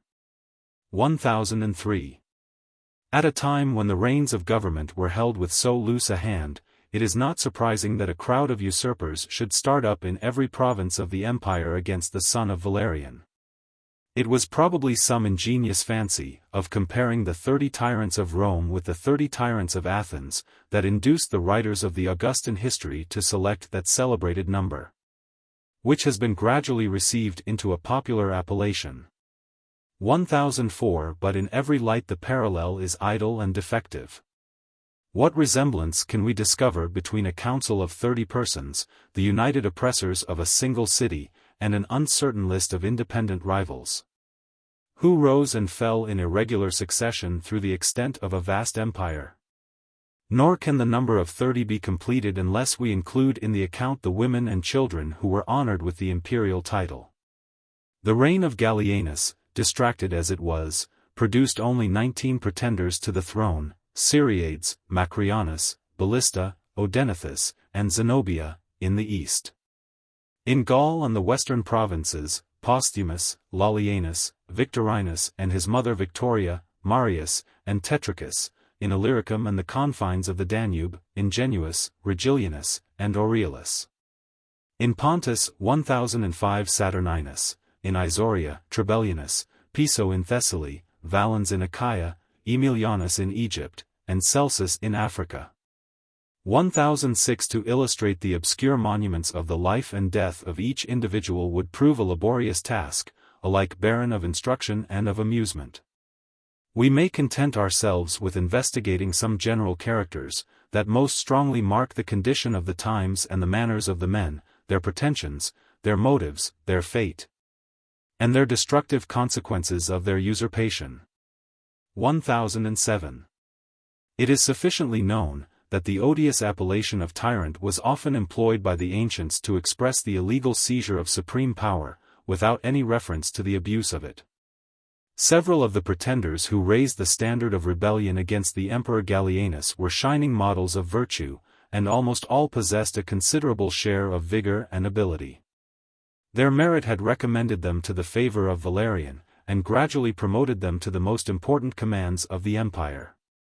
The generals who assumed the title of Augustus were either respected by their troops for their able conduct and severe discipline, or admired for valor and success in war, or beloved for frankness and generosity. The field of victory was often the scene of their election. And even the armorer Marius, the most contemptible of all the candidates for the purple, was distinguished however by intrepid courage, matchless strength, and blunt honesty. 1008 His mean and recent trade cast, indeed, an air of ridicule on his elevation.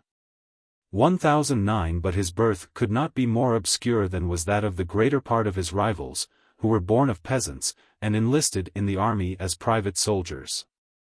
In times of confusion every active genius finds the place assigned him by nature. In a general state of war military merit is the road to glory and to greatness. Of the 19 tyrants Tetricus only was a senator, Piso alone was a noble. The blood of Numa, through 28 successive generations, ran in the veins of Calphurnius Piso 1010 who, by female alliances, claimed a right of exhibiting in his house the images of Crassus and of the great Pompey. 1011 His ancestors had been repeatedly dignified with all the honors which the Commonwealth could bestow. And of all the ancient families of Rome, the Calphurnian alone had survived the tyranny of the Caesars. The personal qualities of Piso added new luster to his race. The usurper Valens, by whose order he was killed, confessed, with deep remorse, that even an enemy ought to have respected the sanctity of Piso. And although he died in arms against Gallienus, the Senate, with the emperor's generous permission, decreed the triumphal ornaments to the memory of so virtuous a rebel. 1012. The lieutenants of Valerian were grateful to the father, whom they esteemed. They disdained to serve the luxurious indolence of his unworthy son. The throne of the Roman world was unsupported by any principle of loyalty, and treason against such a prince might easily be considered as patriotism to the state. Yet if we examine with candor the conduct of these usurpers, it will appear that they were much oftener driven into rebellion by their fears than urged to it by their ambition. They dreaded the cruel suspicions of Gallienus, they equally dreaded the capricious violence of their troops.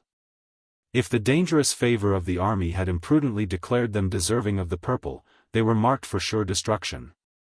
And even prudence would counsel them to secure a short enjoyment of empire, and rather to try the fortune of war than to expect the hand of an executioner. When the clamor of the soldiers invested the reluctant victims with the ensigns of sovereign authority, they sometimes mourned in secret their approaching fate. "You have lost," said Saturninus, on the day of his elevation, "you have lost a useful commander, and you have made a very wretched emperor." 1013. The apprehensions of Saturninus were justified by the repeated experience of revolutions. Of the 19 tyrants who started up under the reign of Gallienus, there was not one who enjoyed a life of peace, or a natural death. As soon as they were invested with the bloody purple, they inspired their adherents with the same fears and ambition which had occasioned their own revolt. Encompassed with domestic conspiracy, military sedition, and civil war, they trembled on the edge of precipices, in which, after a longer or shorter term of anxiety, they were inevitably lost. These precarious monarchs received, however, such honors as the flattery of their respective armies and provinces could bestow. But their claim, founded on rebellion, could never obtain the sanction of law or history. Italy, Rome, and the Senate constantly adhered to the cause of Gallienus, and he alone was considered as the sovereign of the empire. That prince condescended indeed to acknowledge the victorious arms of Odenathus, who deserved the honorable distinction by the respectful conduct which he always maintained towards the son of Valerian. With the general applause of the Romans and the consent of Gallienus, the Senate conferred the title of Augustus on the brave Palmyrenian, and seemed to entrust him with the government of the East, which he already possessed, in so independent a manner, that, like a private succession, he bequeathed it to his illustrious widow Zenobia. 1014. The rapid and perpetual transitions from the cottage to the throne, and from the throne to the grave, might have amused an indifferent philosopher. Were it possible for a philosopher to remain indifferent amidst the general calamities of humankind?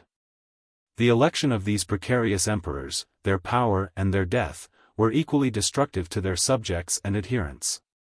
The price of their fatal elevation was instantly discharged to the troops by an immense donative drawn from the bowels of the exhausted people.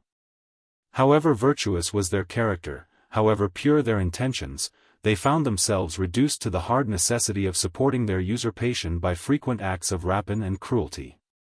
When they fell, they involved armies and provinces in their fall.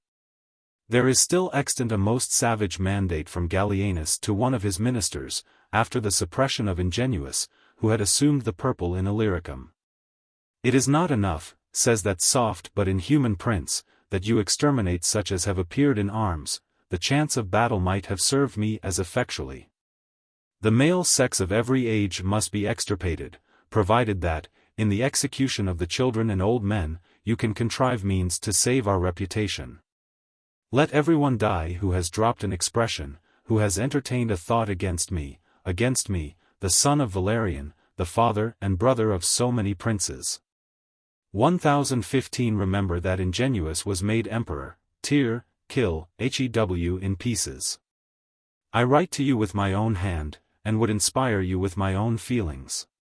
1016 Whilst the public forces of the state were dissipated in private quarrels, the defenseless provinces lay exposed to every invader. The bravest usurpers were compelled by the perplexity of their situation to conclude ignominious treaties with the common enemy.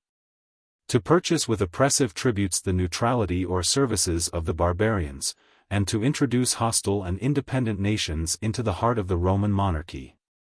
1017 Such were the barbarians, and such the tyrants, who, under the reigns of Valerian and Gallienus, dismembered the provinces, and reduced the empire to the lowest pitch of disgrace and ruin, from whence it seemed impossible that it should ever emerge.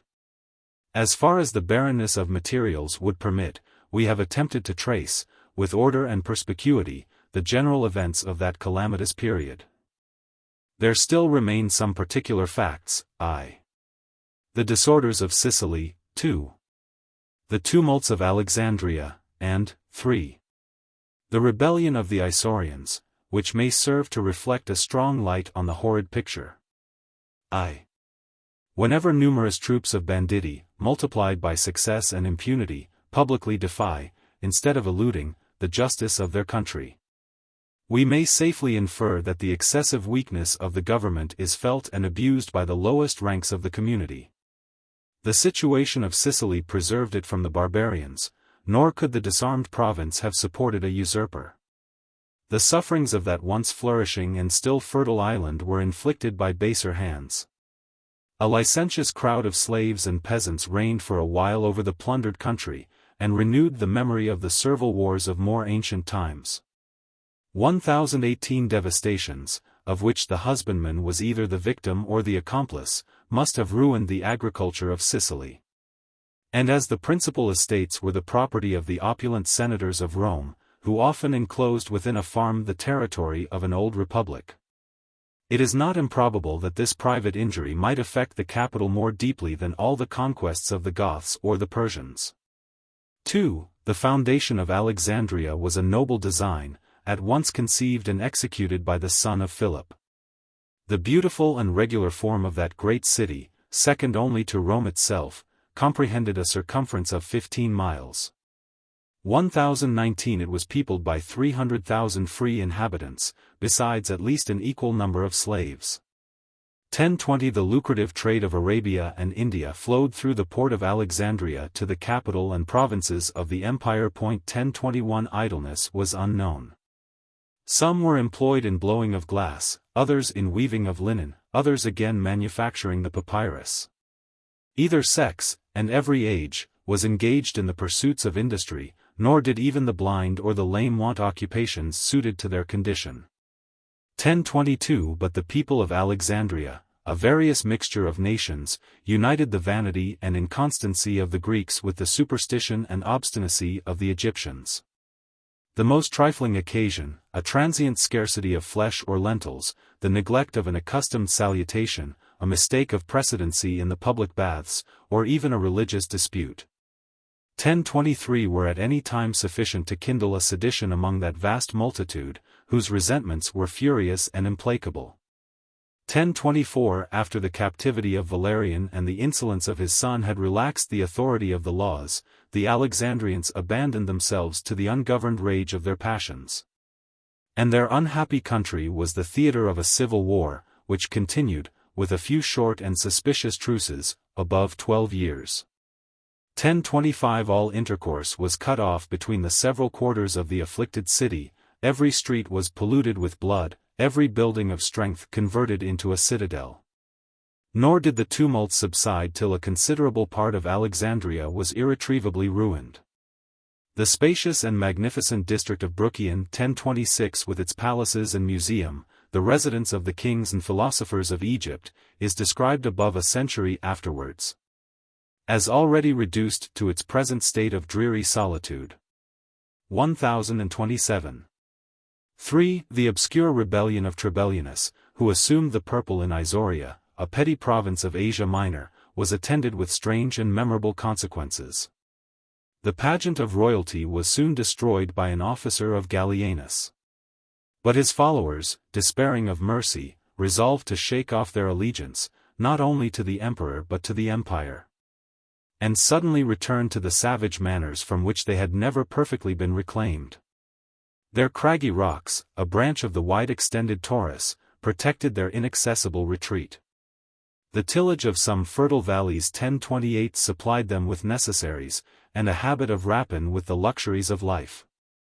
In the heart of the Roman monarchy, the Isaurians long continued a nation of wild barbarians.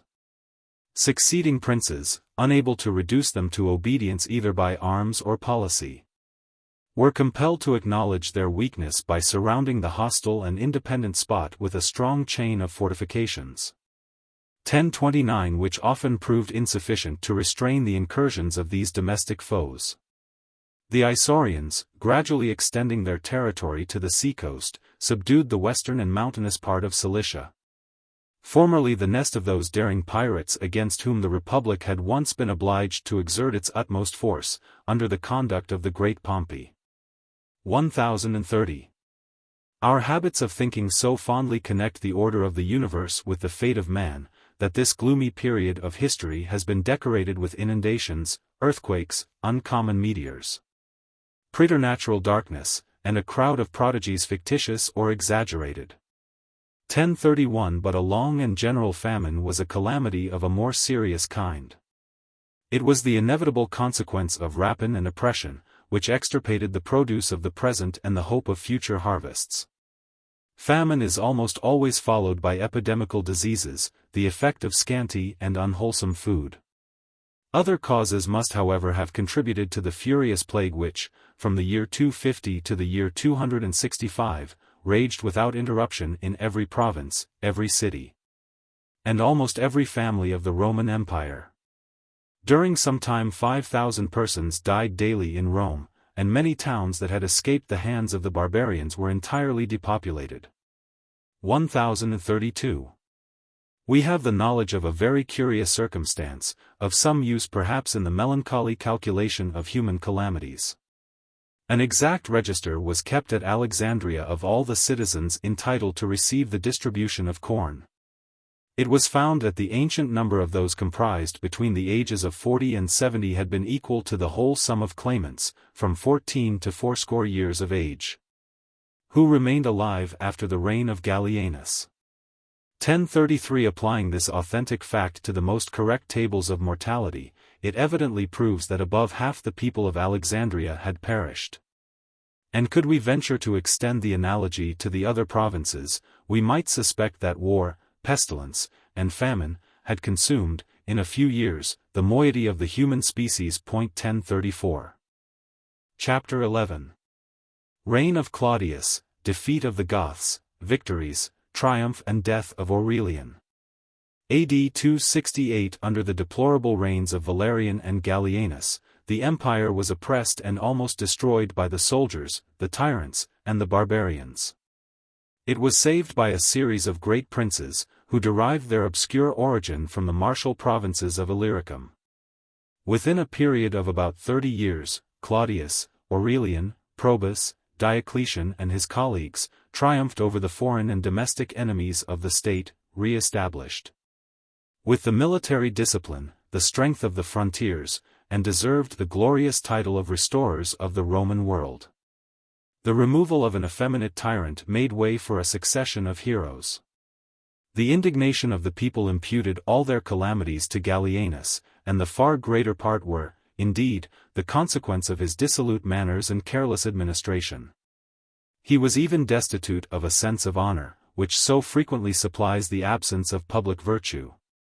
And, as long as he was permitted to enjoy the possession of Italy, a victory of the barbarians, the loss of a province, or the rebellion of a general, seldom disturbed the tranquil course of his pleasures.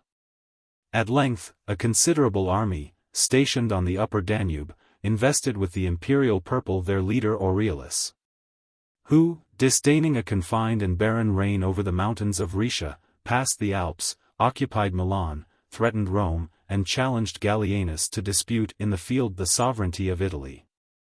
The emperor, provoked by the insult and alarmed by the instant danger, suddenly exerted that latent vigor which sometimes broke through the indolence of his temper. Forcing himself from the luxury of the palace, he appeared in arms at the head of his legions, and advanced beyond the Po to encounter his competitor. The corrupted name of Pontarolo 1035 still preserves the memory of a bridge over the Adda, which, during the action, must have proved an object of the utmost importance to both armies. The Rhaetian usurper, after receiving a total defeat and a dangerous wound, retired into Milan. The siege of that great city was immediately formed. The walls were battered with every engine in use among the ancients. And Aurelius, doubtful of his internal strength, and hopeless of foreign succors, already anticipated the fatal consequences of unsuccessful rebellion. His last resource was an attempt to seduce the loyalty of the besiegers. He scattered libels through the camp, inviting the troops to desert an unworthy master, who sacrificed the public happiness to his luxury, and the lives of his most valuable subjects to the slightest suspicions. The arts of Aurelius diffused fears and discontent among the principal officers of his rival. A conspiracy was formed by Heraclianus, the praetorian prefect, by Marcian, a general of rank and reputation, and by Cecrops, who commanded a numerous body of Dalmatian guards. The death of Gallienus was resolved. And notwithstanding their desire of first terminating the siege of Milan, the extreme danger which accompanied every moment's delay obliged them to hasten the execution of their daring purpose. At a late hour of the night, but while the emperor still protracted the pleasures of the table, an alarm was suddenly given that Aurelius, at the head of all his forces, had made a desperate sally from the town. Gallienus, who was never deficient in personal bravery, started from his silken couch, and without allowing himself time either to put on his armor or to assemble his guards, he mounted on horseback and rode full speed towards the supposed place of the attack. Encompassed by his declared or concealed enemies, he soon, amidst the nocturnal tumult, received a mortal dart from an uncertain hand. AD 2680-320. Before he expired, a patriotic sentiment rising in the mind of Gallienus induced him to name a deserving successor. And it was his last request that the imperial ornaments should be delivered to Claudius, who then commanded a detached army in the neighborhood of Pavia. The report at least was diligently propagated, and the order cheerfully obeyed by the conspirators, who had already agreed to place Claudius on the throne. On the first news of the emperor's death, the troops expressed some suspicion and resentment, till the one was removed and the other assuaged by a donative of 20 pieces of gold to each soldier. They then ratified the election, and acknowledged the merit of their new sovereign. 1036. The obscurity which covered the origin of Claudius, though it was afterwards embellished by some flattering fictions, 1037 sufficiently betrays the meanness of his birth. We can only discover that he was a native of one of the provinces bordering on the Danube, that his youth was spent in arms, and that his modest valor attracted the favor and confidence of Decius. The Senate and people already considered him as an excellent officer, equal to the most important trusts, and censured the inattention of Valerian, who suffered him to remain in the subordinate station of a tribune. But it was not long before that emperor distinguished the merit of Claudius, by declaring him general and chief of the Illyrian frontier, with the command of all the troops in Thrace, Maesia, Dacia, Pannonia, and Dalmatia, the appointments of the prefect of Egypt, the establishment of the proconsul of Africa, and the sure prospect of the consulship. By his victories over the Goths, he deserved from the Senate the honor of a statue and excited the jealous apprehensions of Gallienus. It was impossible that a soldier could esteem so dissolute a sovereign, nor is it easy to conceal a just contempt. Some unguarded expressions which dropped from Claudius were officiously transmitted to the royal ear. The emperor's answer to an officer of confidence describes in very lively colors his own character and that of the times. There is not anything capable of giving me more serious concern than the intelligence contained in your last dispatch.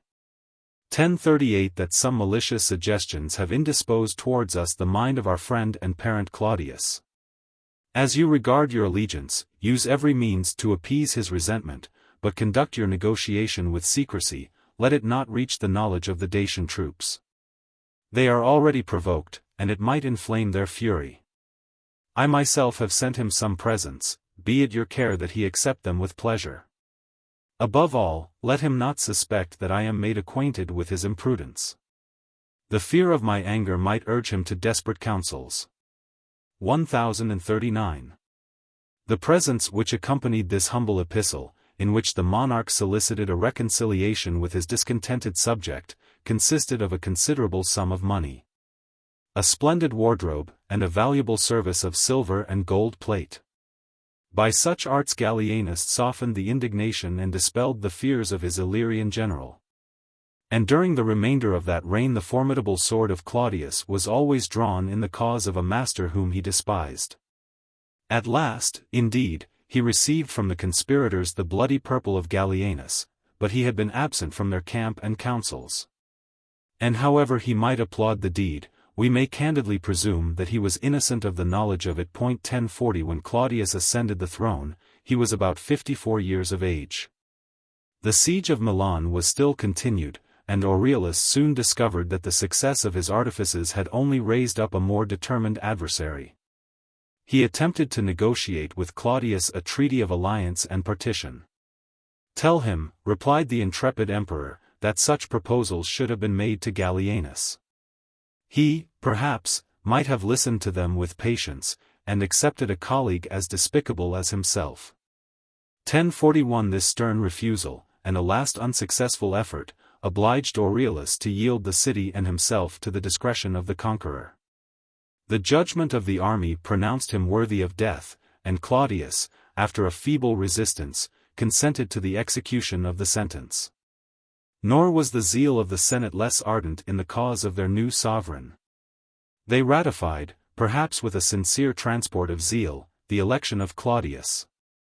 And, as his predecessor had shown himself the personal enemy of their order, they exercised, under the name of justice, a severe revenge against his friends and family. The Senate was permitted to discharge the ungrateful office of punishment, and the emperor reserved for himself the pleasure and merit of obtaining by his intercession a general act of indemnity. 1042. Such ostentatious clemency discovers less of the real character of Claudius than a trifling circumstance in which he seems to have consulted only the dictates of his heart. The frequent rebellions of the provinces had involved almost every person in the guilt of treason, almost every estate in the case of confiscation. And Gallienus often displayed his liberality by distributing among his officers the property of his subjects. On the accession of Claudius, an old woman threw herself at his feet, and complained that a general of the late emperor had obtained an arbitrary grant of her patrimony. This general was Claudius himself, who had not entirely escaped the contagion of the times. The emperor blushed at the reproach, but deserved the confidence which she had reposed in his equity. The confession of his fault was accompanied with immediate and ample restitution. 1043. In the arduous task which Claudius had undertaken of restoring the empire to its ancient splendor, it was first necessary to revive among his troops a sense of order and obedience. With the authority of a veteran commander, he represented to them that the relaxation of discipline had introduced a long train of disorders, the effects of which were at length experienced by the soldiers themselves. That a people ruined by oppression, and indolent from despair, could no longer supply a numerous army with the means of luxury or even of subsistence. That the danger of each individual had increased with the despotism of the military order. Since princes who tremble on the throne will guard their safety by the instant sacrifice of every obnoxious subject. The emperor expiated on the mischiefs of a lawless caprice which the soldiers could only gratify at the expense of their own blood. As their seditious elections had so frequently been followed by civil wars, which consumed the flower of the legions either in the field of battle or in the cruel abuse of victory. He painted in the most lively colors the exhausted state of the treasury, the desolation of the provinces, the disgrace of the Roman name, and the insolent triumph of rapacious barbarians. It was against those barbarians, he declared, that he intended to point the first effort of their arms. Tetricus might reign for a while over the west, and even Zenobia might preserve the dominion of the east. 1044 These usurpers were his personal adversaries. Nor could he think of indulging any private resentment till he had saved an empire, whose impending ruin would, unless it was timely prevented, crush both the army and the people. AD 269 The various nations of Germany and Sarmatia who fought under the Gothic standard had already collected an armament more formidable than any which had yet issued from the Euxine. On the banks of the Dniester, one of the great rivers that discharge themselves into that sea, they constructed a fleet of 2,000, or even of 6,000 vessels. 1045 numbers which, however incredible they may seem, would have been insufficient to transport their pretended army of 320,000 barbarians. Whatever might be the real strength of the Goths, the vigor and success of the expedition were not adequate to the greatness of the preparations. In their passage through the Bosphorus, the unskillful pilots were overpowered by the violence of the current. And while the multitude of their ships were crowded in a narrow channel, many were dashed against each other, or against the shore. The barbarians made several descents on the coasts both of Europe and Asia. But the open country was already plundered, and they were repulsed with shame and loss from the fortified cities which they assaulted. A spirit of discouragement and division arose in the fleet, and some of their chiefs sailed away towards the islands of Crete and Cyprus. But the main body, pursuing a more steady course, anchored at length near the foot of Mount Athos, and assaulted the city of Thessalonica, the wealthy capital of all the Macedonian provinces. Their attacks, in which they displayed a fierce but artless bravery, were soon interrupted by the rapid approach of Claudius. Hastening to a scene of action that deserved the presence of a warlike prince at the head of the remaining powers of the empire. Impatient for battle, the Goths immediately broke up their camp, relinquished the siege of Thessalonica, left their navy at the foot of Mount Athos, traversed the hills of Macedonia, and pressed forwards to engage the last defense of Italy. We still possess an original letter addressed by Claudius to the Senate and people on this memorable occasion. Conscript fathers, says the emperor, know that 320,000 Goths have invaded the Roman territory.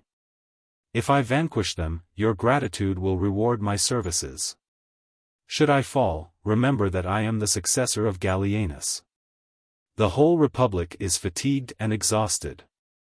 We shall fight after Valerian, after Ingenuus, Regillianus, Lollianus, Posthumus, Celsus, and 1,000 others, whom a just contempt for Gallienus provoked into rebellion. We are in want of darts, of spears, and of shields. The strength of the empire, Gaul and Spain, are usurped by Tetricus, and we blush to acknowledge that the archers of the east serve under the banners of Zenobia. Whatever we shall perform will be sufficiently great. 1046. The melancholy firmness of this epistle announces a hero careless of his fate, conscious of his danger, but still deriving a well-grounded hope from the resources of his own mind. The event surpassed his own expectations and those of the world. By the most signal victories he delivered the empire from this host of barbarians, and was distinguished by posterity under the glorious appellation of the Gothic Claudius. The imperfect historians of an irregular war 1047 do not enable us to describe the order and circumstances of his exploits. But, if we could be indulged in the illusion, we might distribute into 3 acts this memorable tragedy. The decisive battle was fought near Nisus, a city of Dardania. The legions at first gave way, oppressed by numbers, and dismayed by misfortunes. Their ruin was inevitable, had not the abilities of their emperor prepared a seasonable relief. A large detachment, rising out of the secret and difficult passes of the mountains, which, by his order, they had occupied, suddenly assailed the rear of the victorious Goths. The favorable instant was improved by the activity of Claudius. He revived the courage of his troops, restored their ranks, and pressed the barbarians on every side. 50,000 men are reported to have been slain in the Battle of Nisus. Several large bodies of barbarians, covering their retreat with a movable fortification of wagons, retired, or rather escaped, from the field of slaughter. 2. We may presume that some insurmountable difficulty, the fatigue, perhaps, or the disobedience, of the conquerors, prevented Claudius from completing in one day the destruction of the Goths. The war was diffused over the province of Moesia, Thrace, and Macedonia, and its operations drawn out into a variety of marches, surprises, and tumultuary engagements, as well by sea as by land. When the Romans suffered any loss, it was commonly occasioned by their own cowardice or rashness. But the superior talents of the emperor, his perfect knowledge of the country, and his judicious choice of measures as well as officers, assured on most occasions the success of his arms. The immense booty, the fruit of so many victories, consisted for the greater part of cattle and slaves. A select body of the Gothic youth was received among the imperial troops. The remainder was sold into servitude, and so considerable was the number of female captives that every soldier obtained to his share 2 or 3 women. A circumstance from which we may conclude that the invaders entertained some designs of settlement as well as of plunder, since even in a naval expedition they were accompanied by their families. 3. The loss of their fleet, which was either taken or sunk, had intercepted the retreat of the Goths. A vast circle of Roman posts, distributed with skill, supported with firmness, and gradually closing towards a common center, forced the barbarians into the most inaccessible parts of Mount Haemus, where they found a safe refuge, but a very scanty subsistence. During the course of a rigorous winter, in which they were besieged by the emperor's troops, famine and pestilence, desertion and the sword, continually diminished the imprisoned multitude. A.D. 270 On the return of spring, nothing appeared in arms except a hardy and desperate band, the remnant of that mighty host which had embarked at the mouth of the Dniester. The pestilence which swept away such numbers of the barbarians at length proved fatal to their conqueror. After a short but glorious reign of 2 years, Claudius expired at Sirmium, amidst the tears and acclamations of his subjects.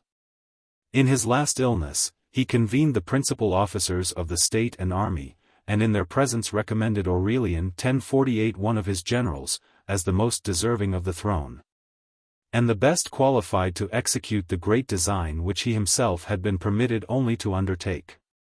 The virtues of Claudius, his valor, affability, justice, and temperance, his love of fame and of his country, place him in that short list of emperors who added luster to the Roman purple.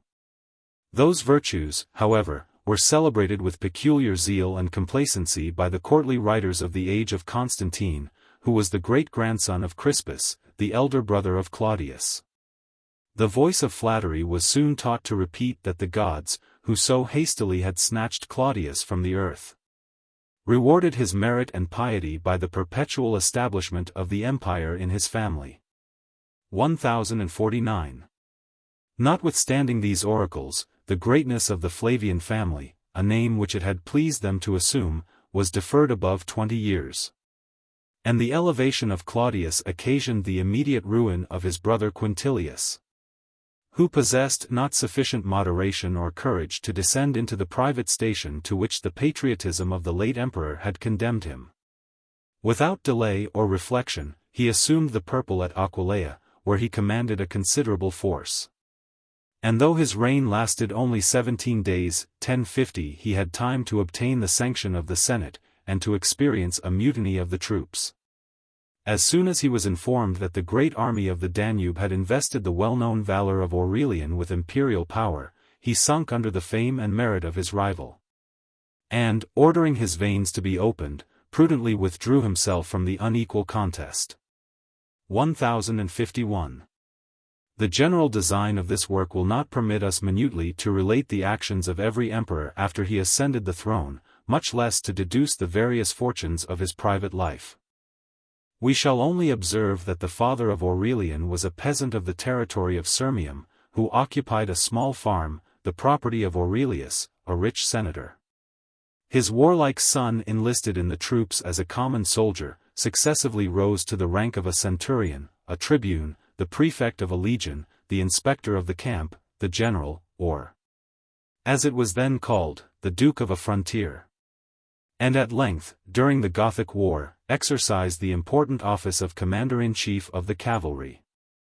In every station he distinguished himself by matchless valor, 1052 rigid discipline, and successful conduct. He was invested with the consulship by the Emperor Valerian, who styles him, in the pompous language of that age, the deliverer of Illyricum, the restorer of Gaul, and the rival of the Scipios. At the recommendation of Valerian, a senator of the highest rank and merit, Ulpius Crinitus, whose blood was derived from the same source as that of Trajan, adopted the Pannonian peasant, gave him his daughter in marriage, and relieved with his ample fortune the honorable poverty which Aurelian had preserved inviolate. 1053.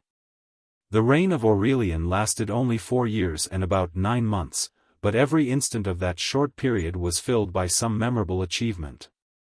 He put an end to the Gothic War, chastised the Germans who invaded Italy, recovered Gaul, Spain, and Britain out of the hands of Tetricus, and destroyed the proud monarchy which Zenobia had erected in the East on the ruins of the afflicted empire. It was the rigid attention of Aurelian even to the minutest articles of discipline which bestowed such uninterrupted success on his arms. His military regulations are contained in a very concise epistle to one of his inferior officers, who is commanded to enforce them, as he wishes to become a tribune, or as he is desirous to live. Gaming, drinking, and the arts of divination were severely prohibited. Aurelian expected that his soldiers should be modest, frugal, and laborious. That their armor should be constantly kept bright, their weapons sharp, their clothing and horses ready for immediate service. That they should live in their quarters with chastity and sobriety, without damaging the cornfields, without stealing even a sheep, a fowl, or a bunch of grapes. Without exacting from their landlords either salt, or oil, or wood. The public allowance, continues the emperor, is sufficient for their support. Their wealth should be collected from the spoils of the enemy, not from the tears of the provincials. 1054. A single instance will serve to display the rigor, and even cruelty, of Aurelian. One of the soldiers had seduced the wife of his host. The guilty wretch was fastened to 2 trees forcibly drawn towards each other, and his limbs were torn asunder by their sudden separation. A few such examples impressed a salutary consternation. The punishments of Aurelian were terrible, but he had seldom occasion to punish more than once the same offense. His own conduct gave a sanction to his laws, and the seditious legions dreaded a chief who had learned to obey, and who was worthy to command. The death of Claudius had revived the fainting spirit of the Goths. The troops which guarded the passes of Mount Haemus and the banks of the Danube had been drawn away by the apprehension of a civil war. And it seems probable that the remaining body of the Gothic and Vandalic tribes embraced the favorable opportunity, abandoned their settlements of the Ukraine, traversed the rivers, and swelled with new multitudes the destroying host of their countrymen. Their united numbers were at length encountered by Aurelian, and the bloody and doubtful conflict ended only with the approach of night. 1055 Exhausted by so many calamities which they had mutually endured and inflicted during a 20 years' war, the Goths and the Romans consented to a lasting and beneficial treaty. It was earnestly solicited by the barbarians, and cheerfully ratified by the legions, to whose suffrage the prudence of Aurelian referred the decision of that important question. The Gothic nation engaged to supply the armies of Rome with a body of 2,000 auxiliaries, consisting entirely of cavalry, and stipulated in return an undisturbed retreat. With a regular market as far as the Danube, provided by the emperor's care, but at their own expense. The treaty was observed with such religious fidelity that when a party of 500 men straggled from the camp in quest of plunder, the king or general of the barbarians commanded that the guilty leader should be apprehended and shot to death with darts, as a victim devoted to the sanctity of their engagements. 1056 It is, however, not unlikely that the precaution of Aurelian, who had exacted as hostages the sons and daughters of the Gothic chiefs, contributed something to this pacific temper. The youths he trained in the exercise of arms, and near his own person.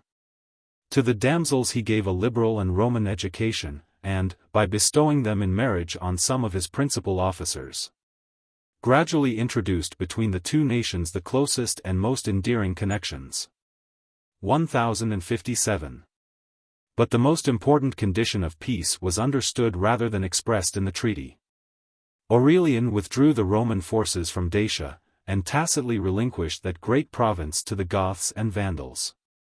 1058 His manly judgment convinced him of the solid advantages, and taught him to despise the seeming disgrace, of thus contracting the frontiers of the monarchy. The Dacian subjects, removed from those distant possessions which they were unable to cultivate or defend, added strength and populousness to the southern side of the Danube.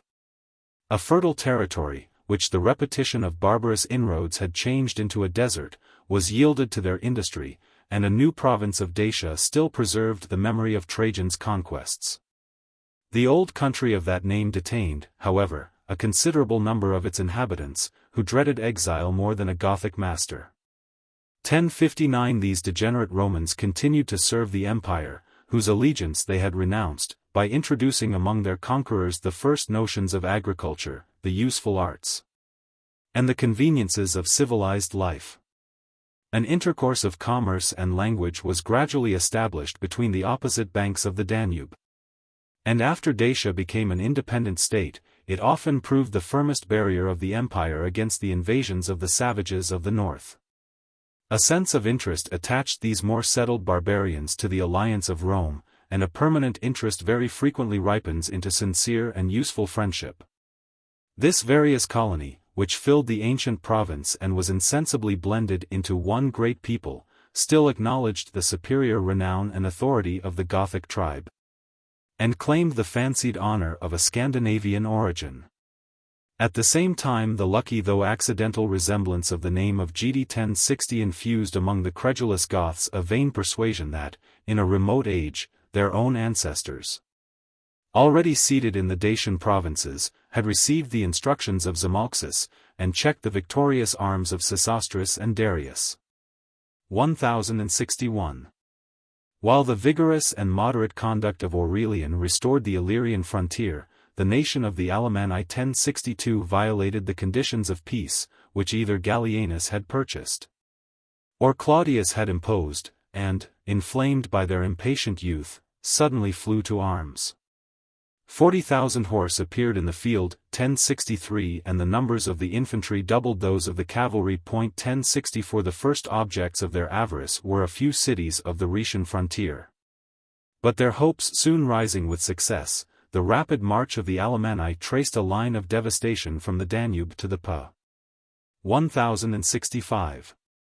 The emperor was almost at the same time informed of the eruption, and of the retreat, of the barbarians. AD 270-09 Collecting an active body of troops, he marched with silence and celerity along the skirts of the Hercynian forest. And the Alemanni, laden with the spoils of Italy, arrived at the Danube, without suspecting that on the opposite bank, and in an advantageous post, a Roman army lay concealed and prepared to intercept their return. Aurelian indulged the fatal security of the barbarians, and permitted about half their forces to pass the river without disturbance and without precaution. Their situation and astonishment gave him an easy victory, his skillful conduct improved the advantage. Disposing the legions in a semicircular form, he advanced the two horns of the crescent across the Danube, and wheeling them on a sudden towards the center, enclosed the rear of the German host. The dismayed barbarians, on whatsoever side they cast their eyes, beheld with despair a wasted country, a deep and rapid stream, a victorious and implacable enemy.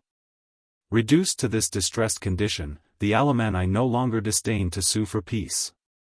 Aurelian received their ambassadors at the head of his camp, and with every circumstance of martial pomp that could display the greatness and discipline of Rome.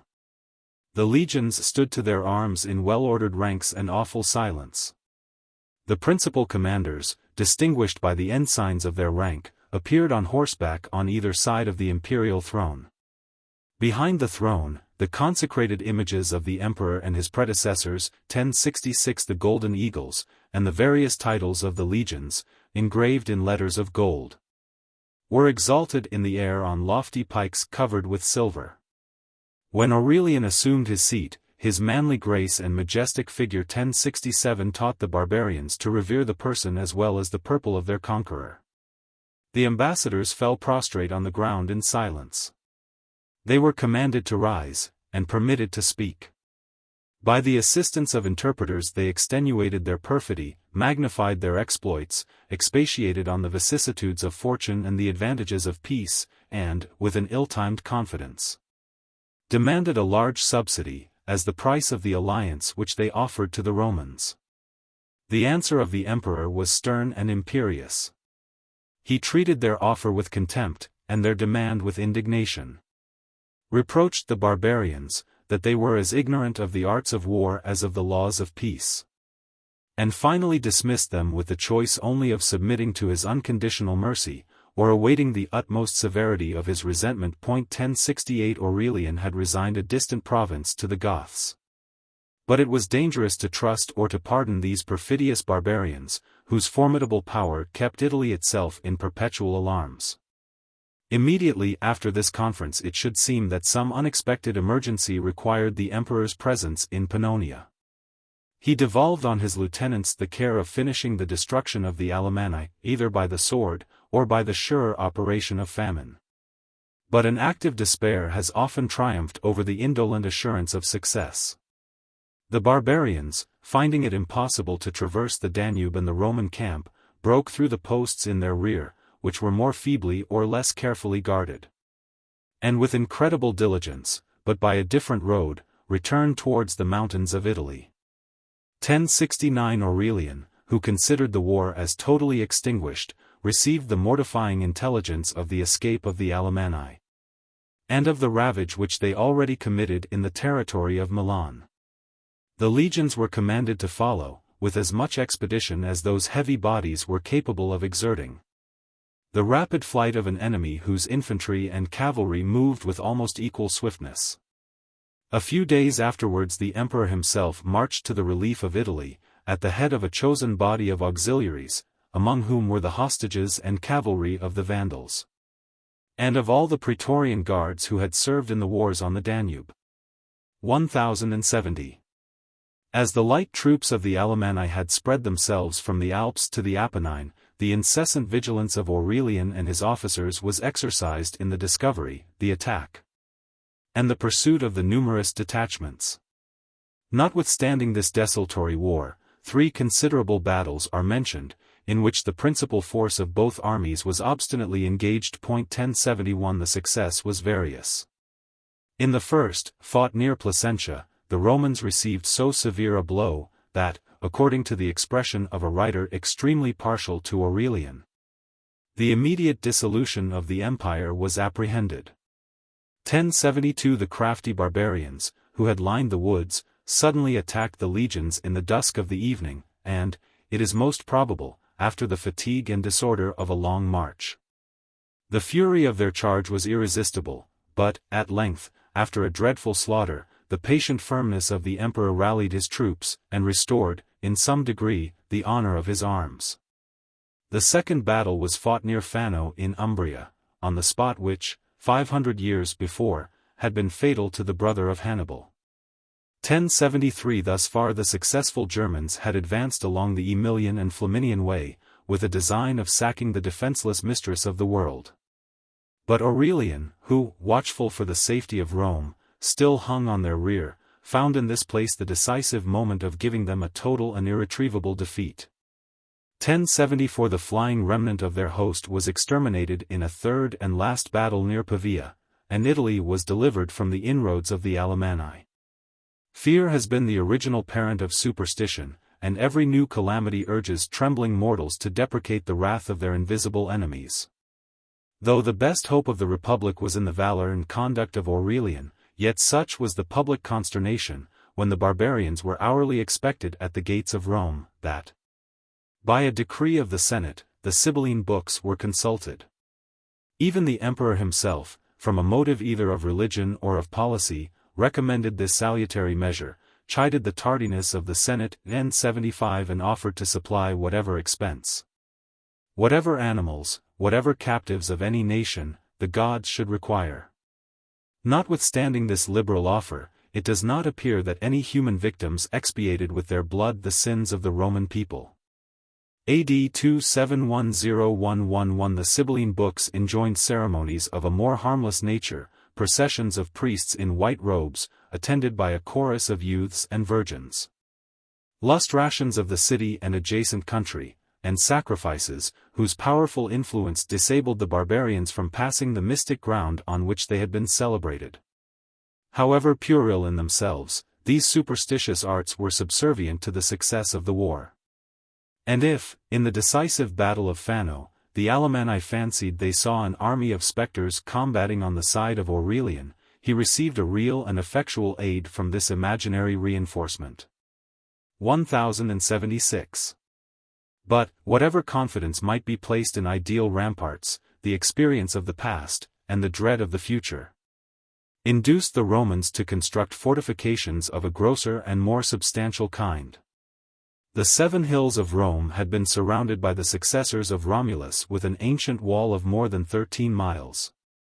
1077. The vast enclosure may seem disproportioned to the strength and numbers of the infant state.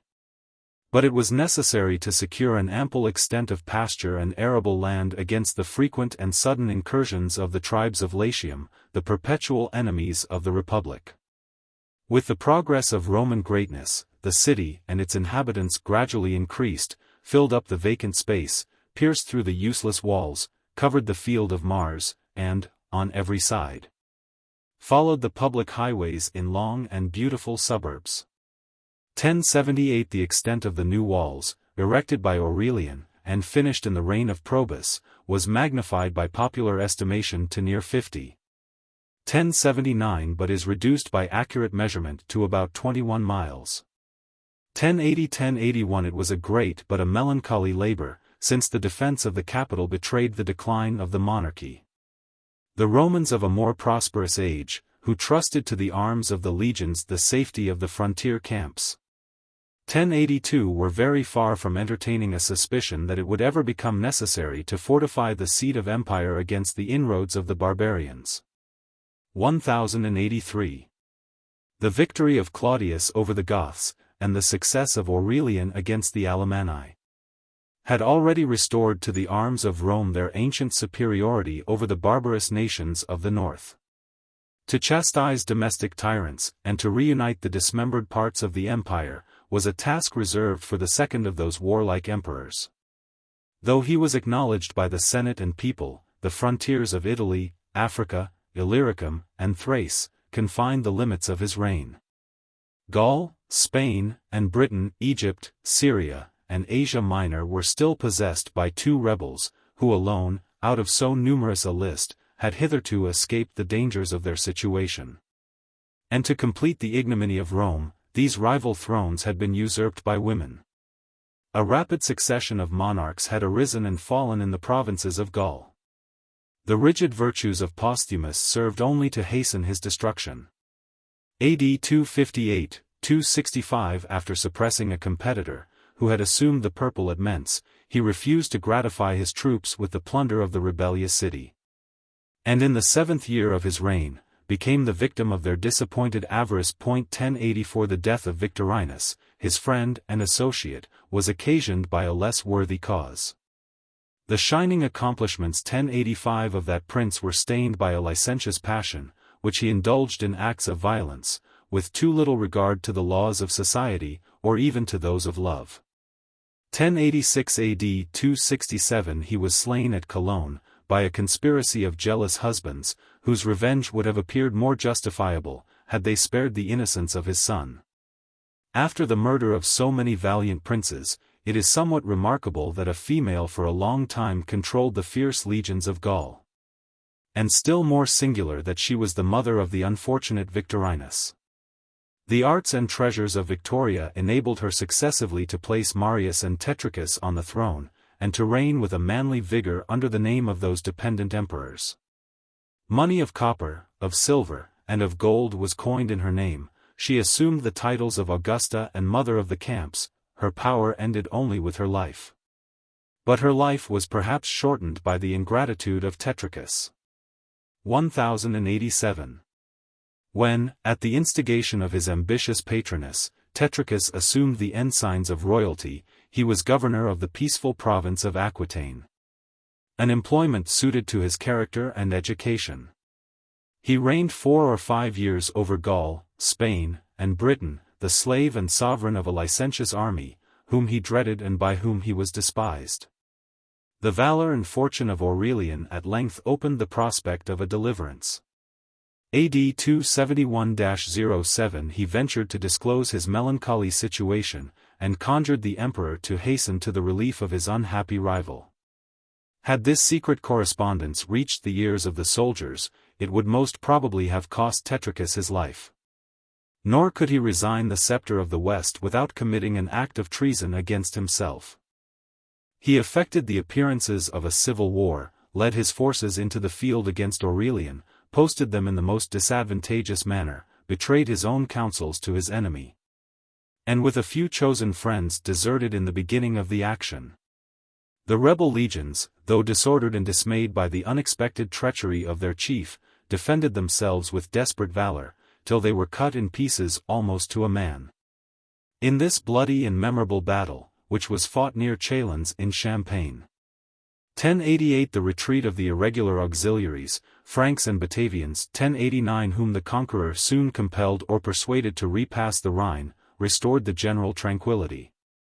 And the power of Aurelian was acknowledged from the wall of Antoninus to the columns of Hercules. As early as the reign of Claudius, the city of Autun, alone and unassisted, had ventured to declare against the legions of Gaul. After a siege of 7 months, they stormed and plundered that unfortunate city, already wasted by famine. 1090 Lions, on the contrary, had resisted with obstinate disaffection the arms of Aurelian. We read of the punishment of Lions, 1091, but there is not any mention of the rewards of Autun.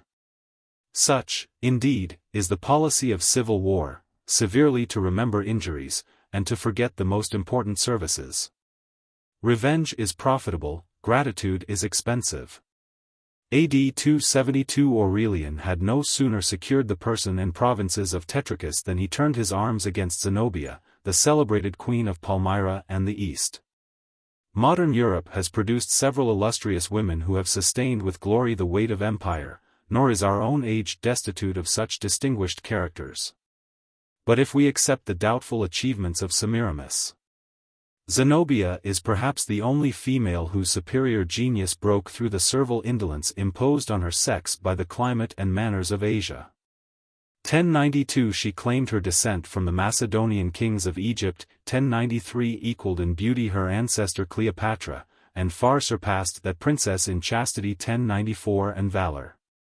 Zenobia was esteemed the most lovely as well as the most heroic of her sex. She was of a dark complexion, for in speaking of a lady these trifles become important. Her teeth were of a pearly whiteness, and her large black eyes sparkled with uncommon fire, tempered by the most attractive sweetness.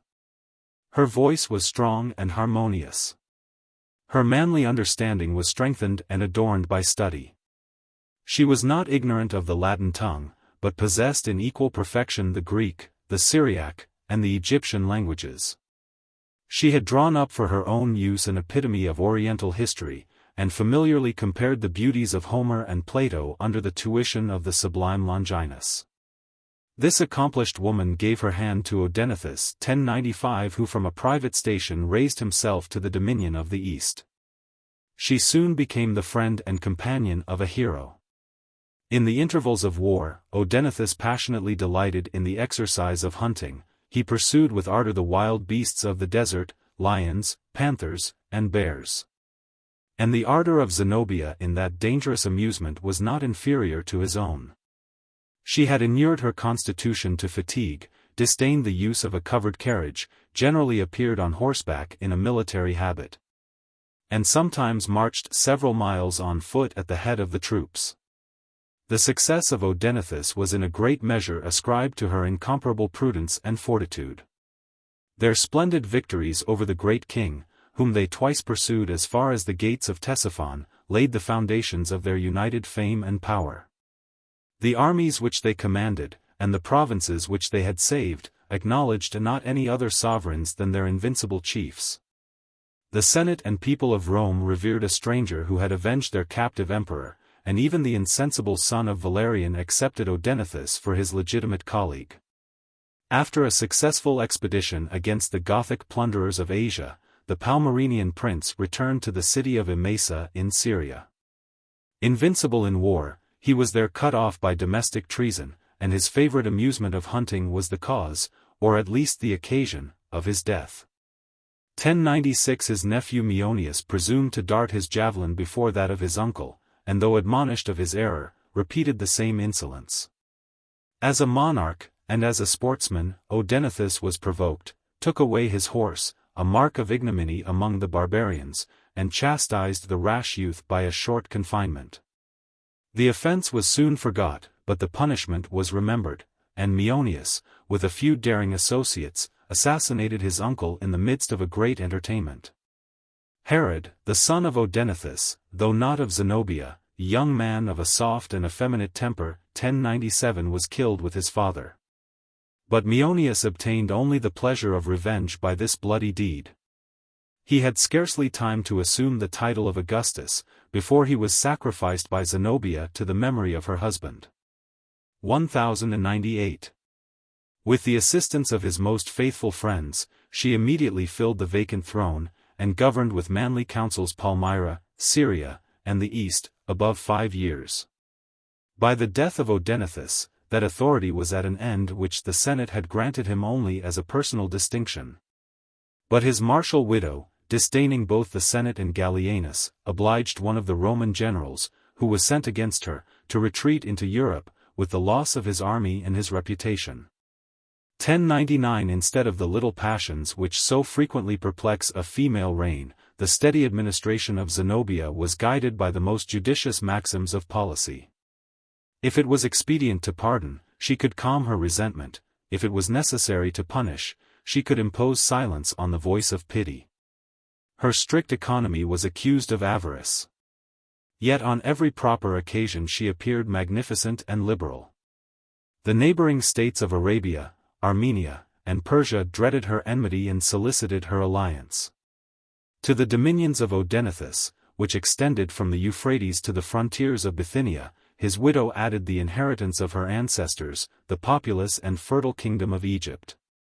1101 The Emperor Claudius acknowledged her merit, and was content that, while he pursued the Gothic war, she should assert the dignity of the empire in the East.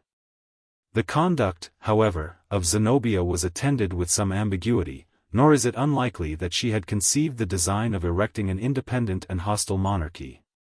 She blended with the popular manners of Roman princes the stately pomp of the courts of Asia, and exacted from her subjects the same adoration that was paid to the successor of Cyrus. She bestowed on her 3 sons 1102 a Latin education, and often showed them to the troops adorned with the imperial purple. For herself she reserved the diadem, with the splendid but doubtful title of Queen of the East.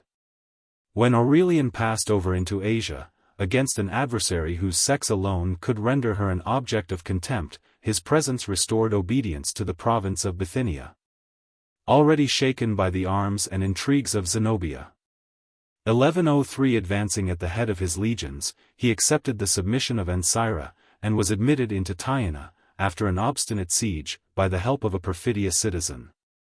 The generous though fierce temper of Aurelian abandoned the traitor to the rage of the soldiers. A superstitious reverence induced him to treat with lenity the countrymen of Apollonius the philosopher. 1104 Antioch was deserted on his approach, till the emperor, by his salutary edicts, recalled the fugitives, and granted a general pardon to all who, from necessity rather than choice, had been engaged in the service of the Palmyrenian queen. The unexpected mildness of such a conduct reconciled the minds of the Syrians, and, as far as the gates of Emesa, the wishes of the people seconded the terror of his arms. 1105. Zenobia would have ill-deserved her reputation, had she indolently permitted the Emperor of the West to approach within 100 miles of her capital. The fate of the East was decided in two great battles, so similar in almost every circumstance that we can scarcely distinguish them from each other, except by observing that the first was fought near Antioch 1106 and the second near Emesa 1107. In both, the Queen of Palmyra animated the armies by her presence, and devolved the execution of her orders on Zabdas, who had already signalized his military talents by the conquest of Egypt.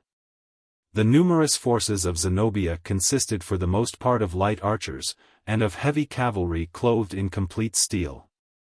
The Moorish and Illyrian horse of Aurelian were unable to sustain the ponderous charge of their antagonists. They fled in real or affected disorder, engaged the Palmyrenians in a laborious pursuit, harassed them by a desultory combat, and at length discomfited this impenetrable but unwieldy body of cavalry. The light infantry, in the meantime, when they had exhausted their quivers, remaining without protection against a closer onset, exposed their naked sides to the swords of the legions. Aurelian had chosen these veteran troops, who were usually stationed on the upper Danube, and whose valor had been severely tried in the Alemannic War. 1108 After the defeat of Emesa, Zenobia found it impossible to collect a third army. As far as the frontier of Egypt, the nations subject to her empire had joined the standard of the conqueror, who detached Probus, the bravest of his generals, to possess himself of the Egyptian provinces. Palmyra was the last resource of the widow of Odenathus. She retired within the walls of her capital, made every preparation for a vigorous resistance, and declared, with the intrepidity of a heroine, that the last moment of her reign and of her life should be the same. Amid the barren deserts of Arabia, a few cultivated spots rise like islands out of the sandy ocean. Even the name of Tadmor, or Palmyra, by its signification in the Syriac as well as in the Latin language, denoted the multitude of palm trees which afforded shade and verdure to that temperate region. The air was pure, and the soil, watered by some invaluable springs, was capable of producing fruits as well as corn. A place possessed of such singular advantages, and situated at a convenient distance 1109 between the Gulf of Persia and the Mediterranean, was soon frequented by the caravans which conveyed to the nations of Europe a considerable part of the rich commodities of India. Palmyra insensibly increased into an opulent and independent city, and connecting the Roman and the Parthian monarchies by the mutual benefits of commerce, was suffered to observe an humble neutrality, till at length, after the victories of Trajan, the little republic sunk into the bosom of Rome, and flourished more than 150 years in the subordinate though honorable rank of a colony. It was during that peaceful period, if we may judge from a few remaining inscriptions, that the wealthy Palmyrenians constructed those temples, palaces, and porticos of Grecian architecture, whose ruins, scattered over an extent of several miles, have deserved the curiosity of our travelers. The elevation of Odenathus and Zenobia appeared to reflect new splendor on their country, and Palmyra for a while stood forth the rival of Rome, but the competition was fatal, and ages of prosperity were sacrificed to a moment of glory. 1110. In his march over the sandy desert between Emesa and Palmyra, the Emperor Aurelian was perpetually harassed by the Arabs. Nor could he always defend his army, and especially his baggage, from those flying troops of active and daring robbers, who watched the moment of surprise, and eluded the slow pursuit of the legions. The siege of Palmyra was an object far more difficult and important, and the emperor, who with incessant vigor pressed the attacks in person, was himself wounded with a dart. "The Roman people," says Aurelian, in an original letter, "speak with contempt of the war which I am waging against a woman. They are ignorant both of the character and of the power of Zenobia. It is impossible to enumerate her warlike preparations, of stones, of arrows, and of every species of missile weapons. Every part of the walls is provided with 2 or 3 ballistae, and artificial fires are thrown from her military engines. The fear of punishment has armed her with a desperate courage. Yet still I trust in the protecting deities of Rome, who have hitherto been favorable to all my undertakings." 1111. Doubtful, however, of the protection of the gods, and of the event of the siege, Aurelian judged it more prudent to offer terms of an advantageous capitulation, to the queen, a splendid retreat, to the citizens, their ancient privileges. His proposals were obstinately rejected, and the refusal was accompanied with insult. The firmness of Zenobia was supported by the hope that in a very short time famine would compel the Roman army to repass the desert, and by the reasonable expectation that the kings of the East, and particularly the Persian monarch, would arm in the defense of their most natural ally. But fortune and the perseverance of Aurelian overcame every obstacle. The death of Sapor, which happened about this time, 1112, distracted the councils of Persia, and the inconsiderable succors that attempted to relieve Palmyra were easily intercepted either by the arms or the liberality of the emperor. From every part of Syria, a regular succession of convoys safely arrived in the camp, which was increased by the return of Probus with his victorious troops from the conquest of Egypt. It was then that Zenobia resolved to fly. She mounted the fleetest of her dromedaries, 1113, and had already reached the banks of the Euphrates, about 60 miles from Palmyra, when she was overtaken by the pursuit of Aurelian's light horse, seized, and brought back a captive to the feet of the emperor.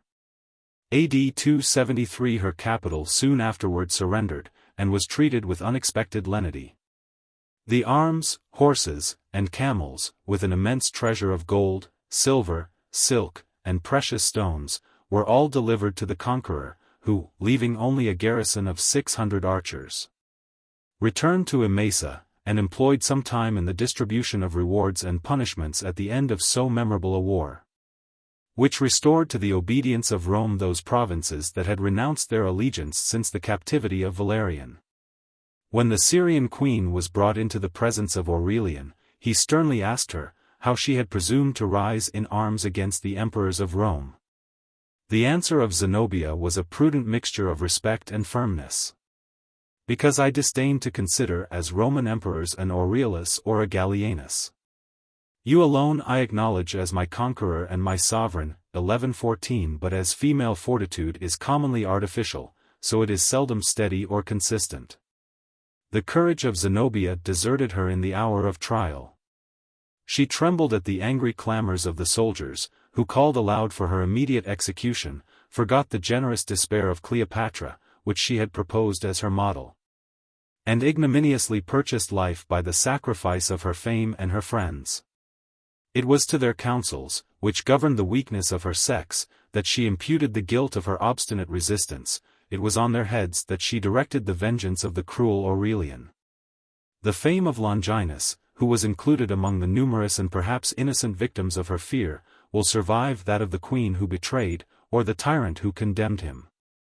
Genius and learning were incapable of moving a fierce unlettered soldier, but they had served to elevate and harmonize the soul of Longinus.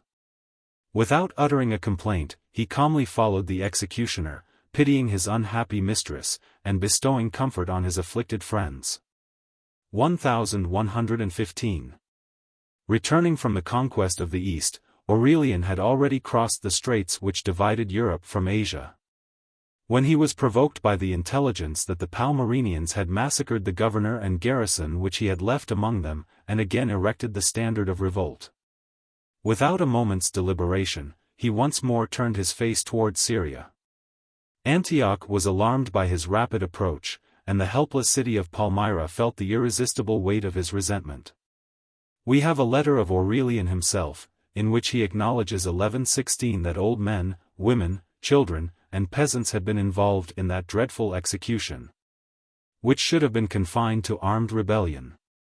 And although his principal concern seems directed to the re-establishment of a temple of the sun, he discovers some pity for the remnant of the Palmyrenians, to whom he grants the permission of rebuilding and inhabiting their city. But it is easier to destroy than to restore.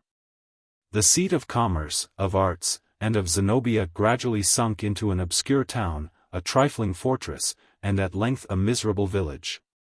The present citizens of Palmyra, consisting of 30 or 40 families, have erected their mud cottages within the spacious court of a magnificent temple.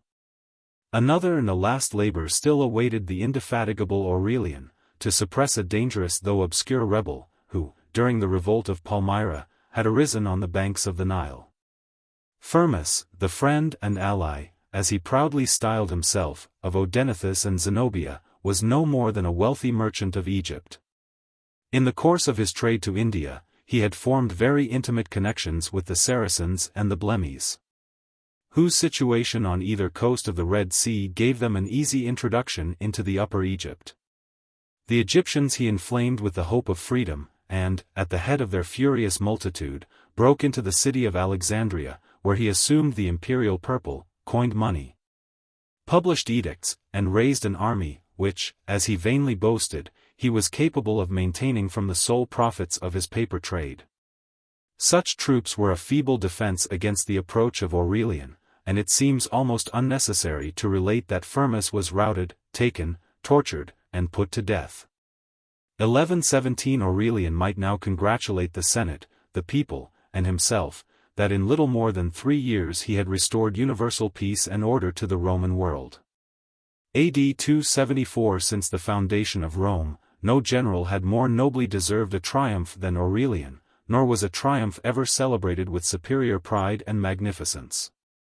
1118 The pomp was opened by 20 elephants, 4 royal tigers, and above 200 of the most curious animals from every climate of the north, the east, and the south.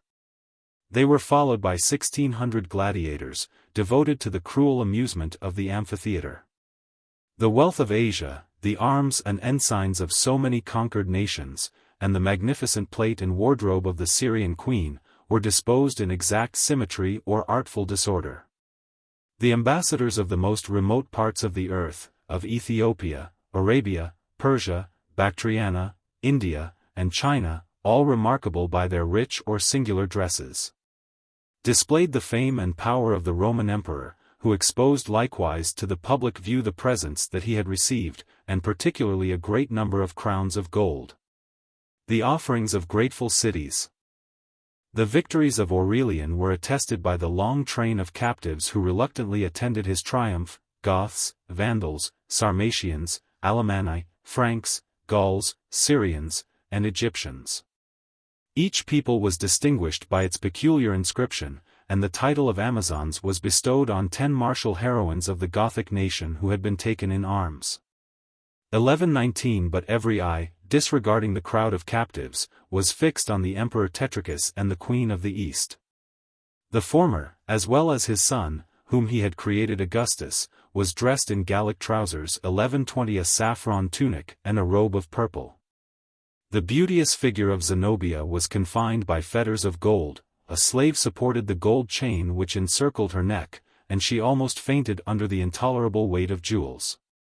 She preceded on foot the magnificent chariot in which she once hoped to enter the gates of Rome.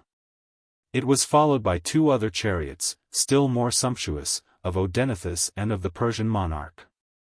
The triumphal car of Aurelian, it had formerly been used by a Gothic king, was drawn, on this memorable occasion, either by 4 stags or by 4 elephants. 1121 The most illustrious of the Senate, the people, and the army, closed the solemn procession. Unfeigned joy, wonder, and gratitude swelled the acclamations of the multitude. But the satisfaction of the Senate was clouded by the appearance of Tetricus. Nor could they suppress a rising murmur that the haughty emperor should thus expose to public ignominy the person of a Roman and a magistrate. 1122. But however, in the treatment of his unfortunate rivals, Aurelian might indulge his pride, he behaved towards them with a generous clemency which was seldom exercised by the ancient conquerors. Princes who, without success, had defended their throne or freedom were frequently strangled in prison, as soon as the triumphal pomp ascended the capital. These usurpers, whom their defeat had convicted of the crime of treason, were permitted to spend their lives in affluence and honorable repose. The emperor presented Zenobia with an elegant villa at Tibur, or Tivoli, about 20 miles from the capital. The Syrian queen insensibly sunk into a Roman matron, her daughters married into noble families, and her race was not yet extinct in the 5th century. 1123 Tetricus and his son were reinstated in their rank and fortunes. They erected on the Celian hill a magnificent palace, and as soon as it was finished, invited Aurelian to supper. On his entrance, he was agreeably surprised with a picture which represented their singular history. They were delineated offering to the emperor a civic crown and the scepter of Gaul, and again receiving at his hands the ornaments of the senatorial dignity. The father was afterwards invested with the government of Lucania 1124 and Aurelian, who soon admitted the abdicated monarch to his friendship and conversation, familiarly asked him whether it were not more desirable to administer a province of Italy than to reign beyond the Alps. The son long continued a respectable member of the Senate, nor was there anyone of the Roman nobility more esteemed by Aurelian, as well as by his successors. 1125. So long and so various was the pomp of Aurelian's triumph that, although it opened with the dawn of day, the slow majesty of the procession ascended not the Capitol before the 9th hour. And it was already dark when the emperor returned to the palace. The festival was protracted by theatrical representations, the games of the circus, the hunting of wild beasts, combats of gladiators, and naval engagements. Liberal donatives were distributed to the army and people, and several institutions, agreeable or beneficial to the city, contributed to perpetuate the glory of Aurelian. A considerable portion of his oriental spoils was consecrated to the gods of Rome, the capital, and every other temple, glittered with the offerings of his ostentatious piety. And the temple of the sun alone received above 15,000 pounds of gold. 1126 This last was a magnificent structure, erected by the emperor on the side of the Quirinal hill, and dedicated, soon after the triumph, to that deity whom Aurelian adored as the parent of his life and fortunes. His mother had been an inferior priestess in a chapel of the sun. A peculiar devotion to the god of light was a sentiment which the fortunate peasant imbibed in his infancy. And every step of his elevation, every victory of his reign, fortified superstition by gratitude. 1127. The arms of Aurelian had vanquished the foreign and domestic foes of the Republic. We are assured that, by his salutary rigor, crimes and factions, mischievous arts and pernicious connivance, the luxurious growth of a feeble and oppressive government, were eradicated throughout the Roman world. 1128 But if we attentively reflect how much swifter is the progress of corruption than its cure, and if we remember that the years abandoned to public disorders exceeded the months allotted to the martial reign of Aurelian, we must confess that a few short intervals of peace were insufficient for the arduous work of reformation. Even his attempt to restore the integrity of the coin was opposed by a formidable insurrection. The emperor's vexation breaks out in one of his private letters. "Surely," says he, "the gods have decreed that my life should be a perpetual warfare. A sedition within the walls has just now given birth to a very serious civil war. The workmen of the mint, at the instigation of Felicissimus, a slave to whom I had entrusted an employment in the finances, have risen in rebellion. They are at length suppressed. But 7,000 of my soldiers have been slain in the contest, of those troops whose ordinary station is in Dacia, and the camps along the Danube. 1129. Other writers, who confirm the same fact, add likewise that it happened soon after Aurelian's triumph, that the decisive engagement was fought on the Celian hill. That the workmen of the mint had adulterated the coin. And that the emperor restored the public credit by delivering out good money in exchange for the bad which the people was commanded to bring into the treasury. 1130. We might content ourselves with relating this extraordinary transaction, but we cannot dissemble how much, in its present form, it appears to us inconsistent and incredible. The debasement of the coin is, indeed, well suited to the administration of Gallienus, nor is it unlikely that the instruments of the corruption might dread the inflexible justice of Aurelian. But the guilt, as well as the profit, must have been confined to a very few. Nor is it easy to conceive by what arts they could arm a people whom they had injured against a monarch whom they had betrayed. We might naturally expect that such miscreants should have shared the public detestation with the informers and the other ministers of oppression. And that the reformation of the coin should have been an action equally popular with the destruction of those obsolete accounts which, by the emperor's order, were burnt in the Forum of Trajan. 1131. In an age when the principles of commerce were so imperfectly understood, the most desirable end might perhaps be effected by harsh and injudicious means. But a temporary grievance of such a nature can scarcely excite and support a serious civil war. The repetition of intolerable taxes, imposed either on the land or on the necessaries of life, may at last provoke those who will not, or who cannot, relinquish their country. But the case is far otherwise in every operation which, by whatsoever expedients, restores the just value of money. The transient evil is soon obliterated by the permanent benefit, the loss is divided among multitudes. And if a few wealthy individuals experience a sensible diminution of treasure, with their riches they at the same time lose the degree of weight and importance which they derived from the possession of them. However Aurelian might choose to disguise the real cause of the insurrection, his reformation of the coin could furnish only a faint pretense to a party already powerful and discontented. Rome, though deprived of freedom, was distracted by faction. The people, towards whom the emperor, himself a plebeian, always expressed a peculiar fondness, lived in perpetual dissension with the Senate, the equestrian order, and the Praetorian guards. 1132. Nothing less than the firm though secret conspiracy of those orders, of the authority of the first, the wealth of the second, and the arms of the third, could have displayed a strength capable of contending in battle with the veteran legions of the Danube, which, under the conduct of a martial sovereign, had achieved the conquest of the West and of the East. Whatever was the cause or the object of this rebellion, imputed with so little probability to the workmen of the mint, Aurelian used his victory with unrelenting rigor. 1133. He was naturally of a severe disposition. A peasant and a soldier, his nerves yielded not easily to the impressions of sympathy, and he could sustain without emotion the sight of tortures and death.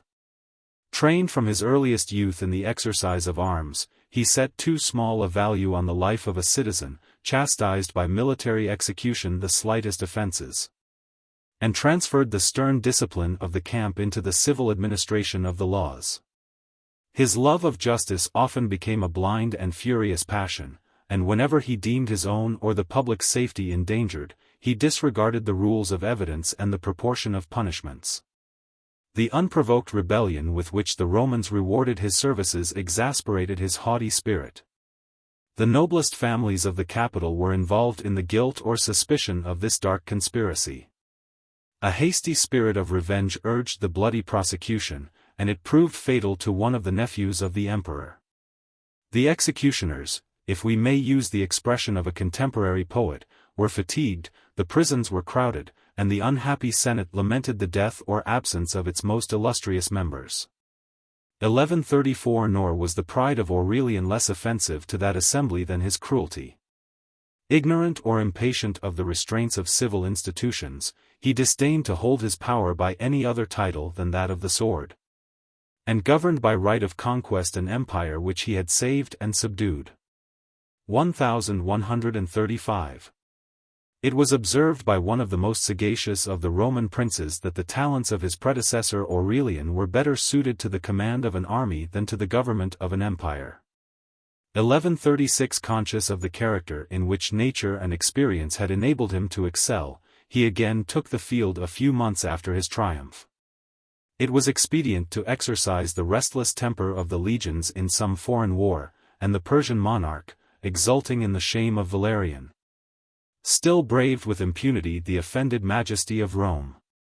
At the head of an army, less formidable by its numbers than by its discipline and valor, the emperor advanced as far as the straits which divide Europe from Asia. He there experienced that the most absolute power is a weak defense against the effects of despair. He had threatened one of his secretaries who was accused of extortion. And it was known that he seldom threatened in vain. The last hope which remained for the criminal was to involve some of the principal officers of the army in his danger, or at least in his fears. Artfully counterfeiting his master's hand, he showed them, in a long and bloody list, their own names devoted to death. Without suspecting or examining the fraud, they resolved to secure their lives by the murder of the emperor. On his march, between Byzantium and Heraclea, Aurelian was suddenly attacked by the conspirators, whose stations gave them a right to surround his person. And after a short resistance, fell by the hand of Mucapor, a general whom he had always loved and trusted.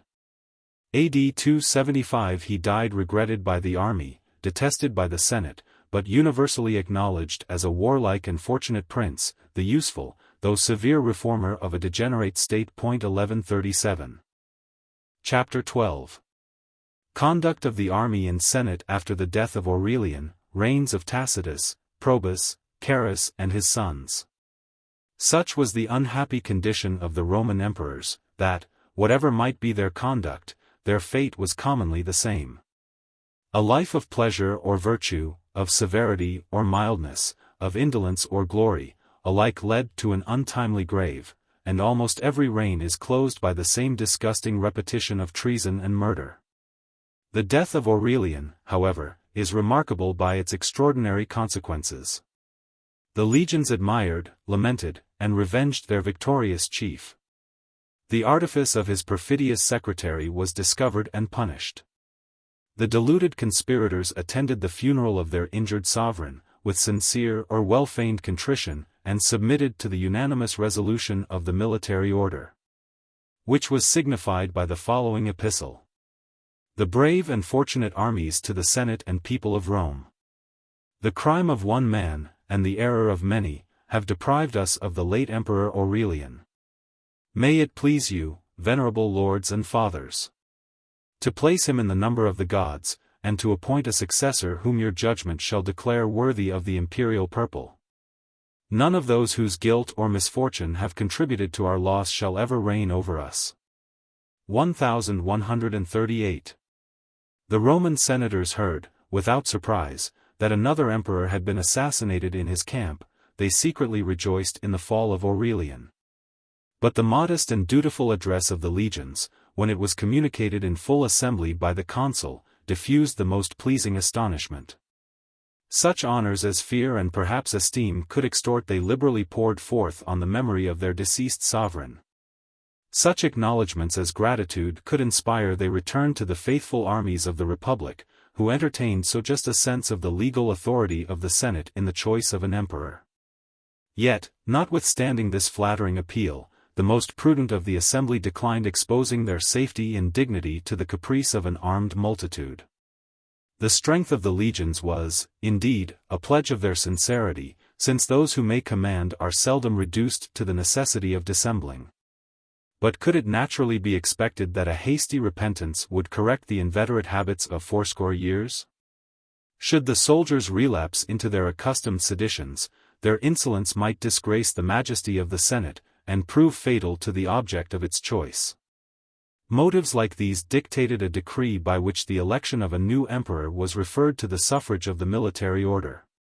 The contention that ensued is one of the best attested but most improbable events in the history of mankind. 1139 AD 275 The troops, as if satiated with the exercise of power, again conjured the Senate to invest one of its own body with the imperial purple. The Senate still persisted in its refusal. The army in its request. The reciprocal offer was pressed and rejected at least 3 times, and, whilst the obstinate modesty of either party was resolved to receive a master from the hands of the other, 8 months insensibly elapsed. An amazing period of tranquil anarchy, during which the Roman world remained without a sovereign, without a usurper, and without a sedition. 1140 The generals and magistrates appointed by Aurelian continued to execute their ordinary functions. And it is observed that a proconsul of Asia was the only considerable person removed from his office in the whole course of the interregnum. An event somewhat similar, but much less authentic, is supposed to have happened after the death of Romulus, who, in his life and character, bore some affinity with Aurelian. The throne was vacant during 12 months till the election of a Sabine philosopher, and the public peace was guarded in the same manner by the union of the several orders of the state. But, in the time of Numa and Romulus, the arms of the people were controlled by the authority of the patricians, and the balance of freedom was easily preserved in a small and virtuous community. 1141 The decline of the Roman state, far different from its infancy, was attended with every circumstance that could banish from an interregnum the prospect of obedience and harmony, an immense and tumultuous capital, a wide extent of empire, the servile equality of despotism, an army of 400,000 mercenaries, and the experience of frequent revolutions. Yet, notwithstanding all these temptations, the discipline and memory of Aurelian still restrained the seditious temper of the troops, as well as the fatal ambition of their leaders. The flower of the legions maintained their stations on the banks of the Bosphorus, and the imperial standard awed the less powerful camps of Rome and of the provinces. A generous though transient enthusiasm seemed to animate the military order. And we may hope that a few real patriots cultivated the returning friendship of the army and the Senate, as the only expedient capable of restoring the Republic to its ancient beauty and vigor. On the 25th of September, near 8 months after the murder of Aurelian, the consul convoked an assembly of the Senate, and reported the doubtful and dangerous situation of the empire. He slightly insinuated that the precarious loyalty of the soldiers depended on the chance of every hour, and of every accident. But he represented, with the most convincing eloquence, the various dangers that might attend any further delay in the choice of an emperor. Intelligence, he said, was already received that the Germans had passed the Rhine and occupied some of the strongest and most opulent cities of Gaul. The ambition of the Persian king kept the East in perpetual alarms. Egypt, Africa, and Illyricum were exposed to foreign and domestic arms. And the levity of Syria would prefer even a female scepter to the sanctity of the Roman laws. The consul then, addressing himself to Tacitus, the first of the senators, 1142 required his opinion on the important subject of a proper candidate for the vacant throne. If we can prefer personal merit to accidental greatness, we shall esteem the birth of Tacitus more truly noble than that of kings. He claimed his descent from the philosophic historian whose writings will instruct the last generations of mankind. 1143 The senator Tacitus was then 75 years of age. 1144 The long period of his innocent life was adorned with wealth and honors. He had twice been invested with the consular dignity 1145 and enjoyed with elegance and sobriety his ample patrimony of between 2 and 3 millions sterling. 1146 The experience of so many princes, whom he had esteemed or endured, from the vain follies of Elagabalus to the useful rigor of Aurelian, taught him to form a just estimate of the duties, the dangers, and the temptations of their sublime station. From the assiduous study of his immortal ancestor he derived the knowledge of the Roman constitution and of human nature. 1147 The voice of the people had already named Tacitus as the citizen the most worthy of empire. The ungrateful rumor reached his ears, and induced him to seek the retirement of one of his villas in Campania. He had passed 2 months in the delightful privacy of Baiae, when he reluctantly obeyed the summons of the consul to resume his honorable place in the Senate, and to assist the Republic with his counsels on this important occasion. He arose to speak, when, from every quarter of the house, he was saluted with the names of Augustus and Emperor.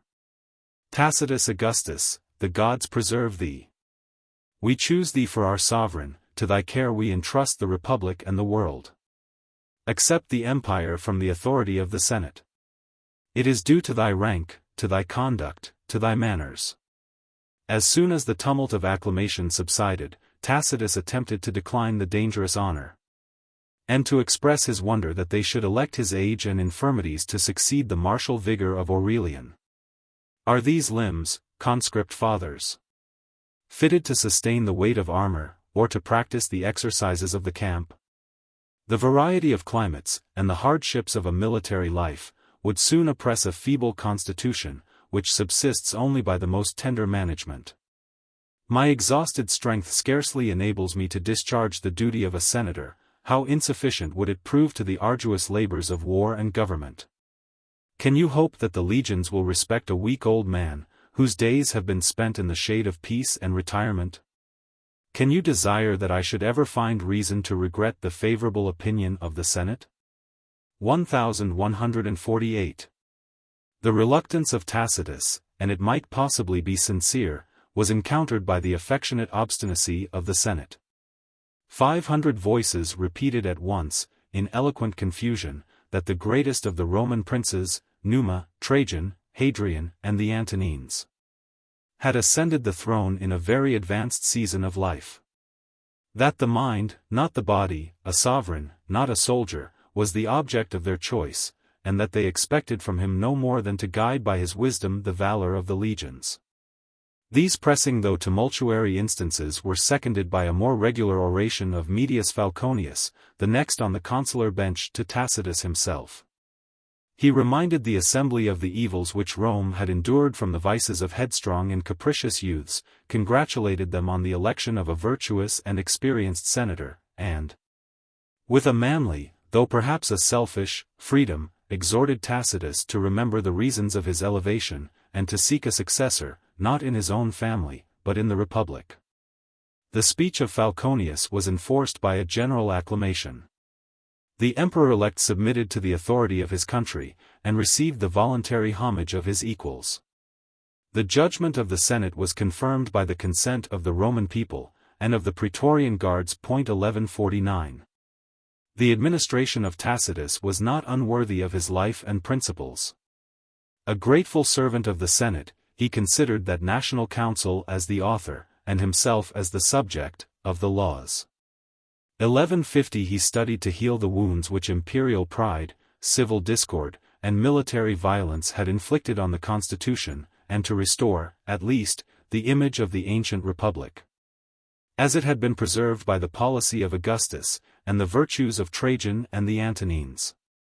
It may not be useless to recapitulate some of the most important prerogatives which the Senate appeared to have regained by the election of Tacitus. 1151-1. To invest one of their body, under the title of emperor, with the general command of the armies and the government of the frontier provinces. 2. To determine the list, or, as it was then styled, the College of Consuls. They were 12 in number, who, in successive pairs, each, during the space of 2 months, filled the year, and represented the dignity of that ancient office. The authority of the Senate in the nomination of the consuls was exercised with such independent freedom that no regard was paid to an irregular request of the emperor in favor of his brother Florianus. The Senate, exclaimed Tacitus, with the honest transport of a patriot, understand the character of a prince whom they have chosen. 3. To appoint the proconsuls and presidents of the provinces, and to confer on all the magistrates their civil jurisdiction. 4.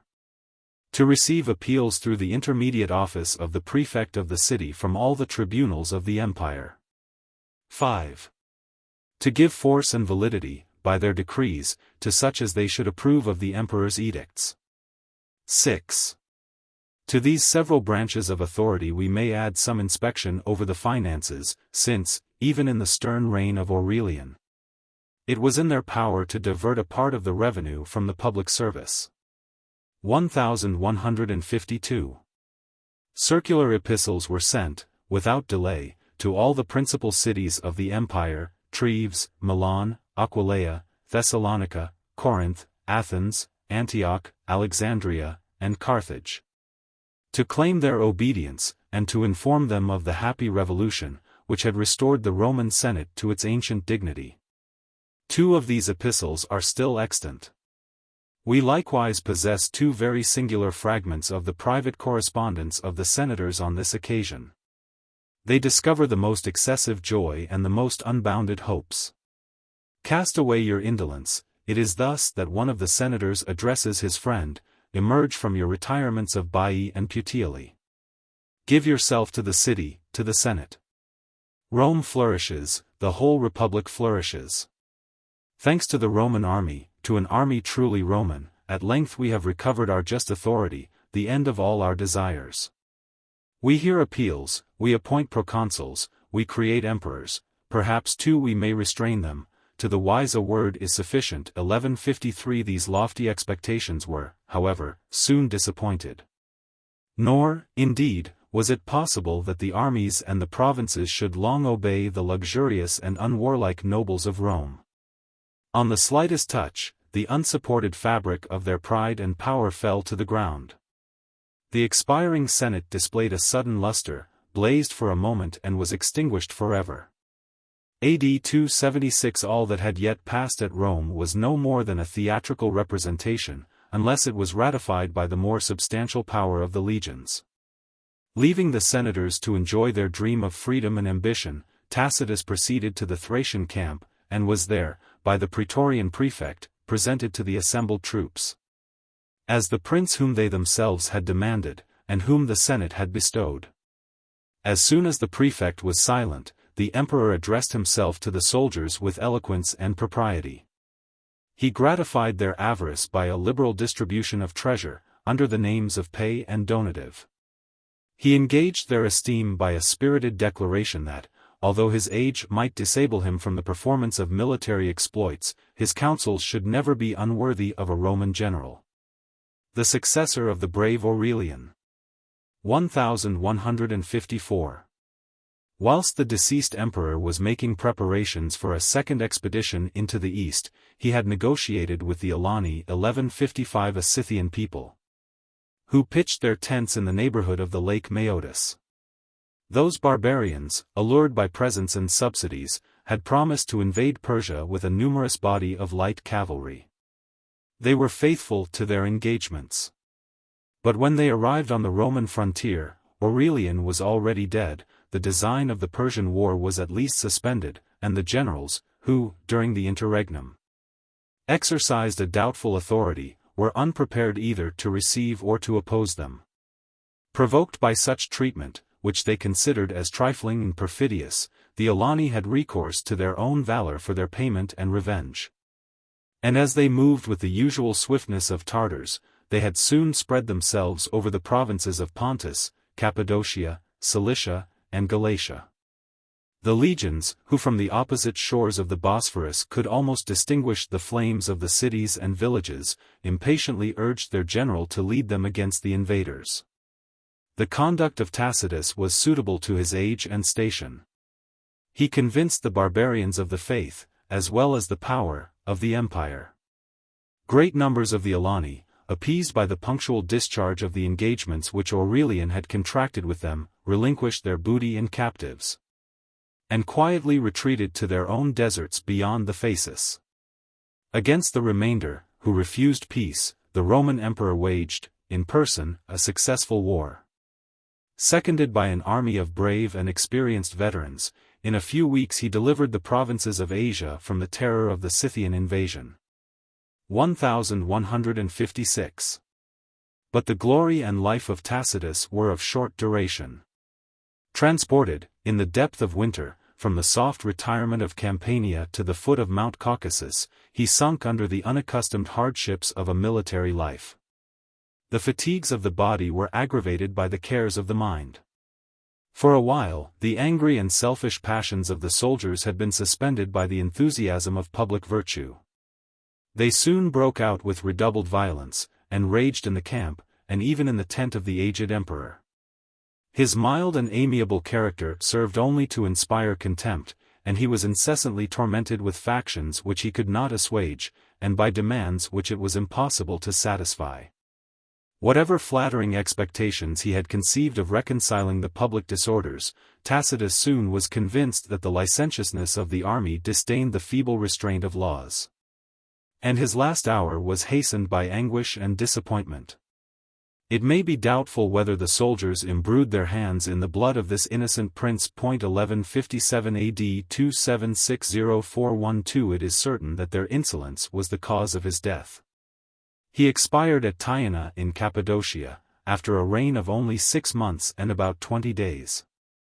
1158. The eyes of Tacitus were scarcely closed before his brother Florianus showed himself unworthy to reign, by the hasty usurpation of the purple, without expecting the approbation of the Senate. The reverence for the Roman constitution, which yet influenced the camp and the provinces, was sufficiently strong to dispose them to censure, but not to provoke them to oppose. The precipitate ambition of Florianus. The discontent would have evaporated in idle murmurs, had not the general of the East, the heroic Probus, boldly declared himself the avenger of the Senate. The contest, however, was still unequal. Nor could the most able leader, at the head of the effeminate troops of Egypt and Syria, encounter, with any hopes of victory, the legions of Europe, whose irresistible strength appeared to support the brother of Tacitus. But the fortune and activity of Probus triumphed over every obstacle. The hardy veterans of his rival, accustomed to cold climates, sickened and consumed away in the sultry heats of Cilicia, where the summer proved remarkably unwholesome. Their numbers were diminished by frequent desertion, the passes of the mountains were feebly defended. Tarsus opened its gates, and the soldiers of Florianus, when they had permitted him to enjoy the imperial title about 3 months, delivered the empire from civil war by the easy sacrifice of a prince whom they despised. 1159.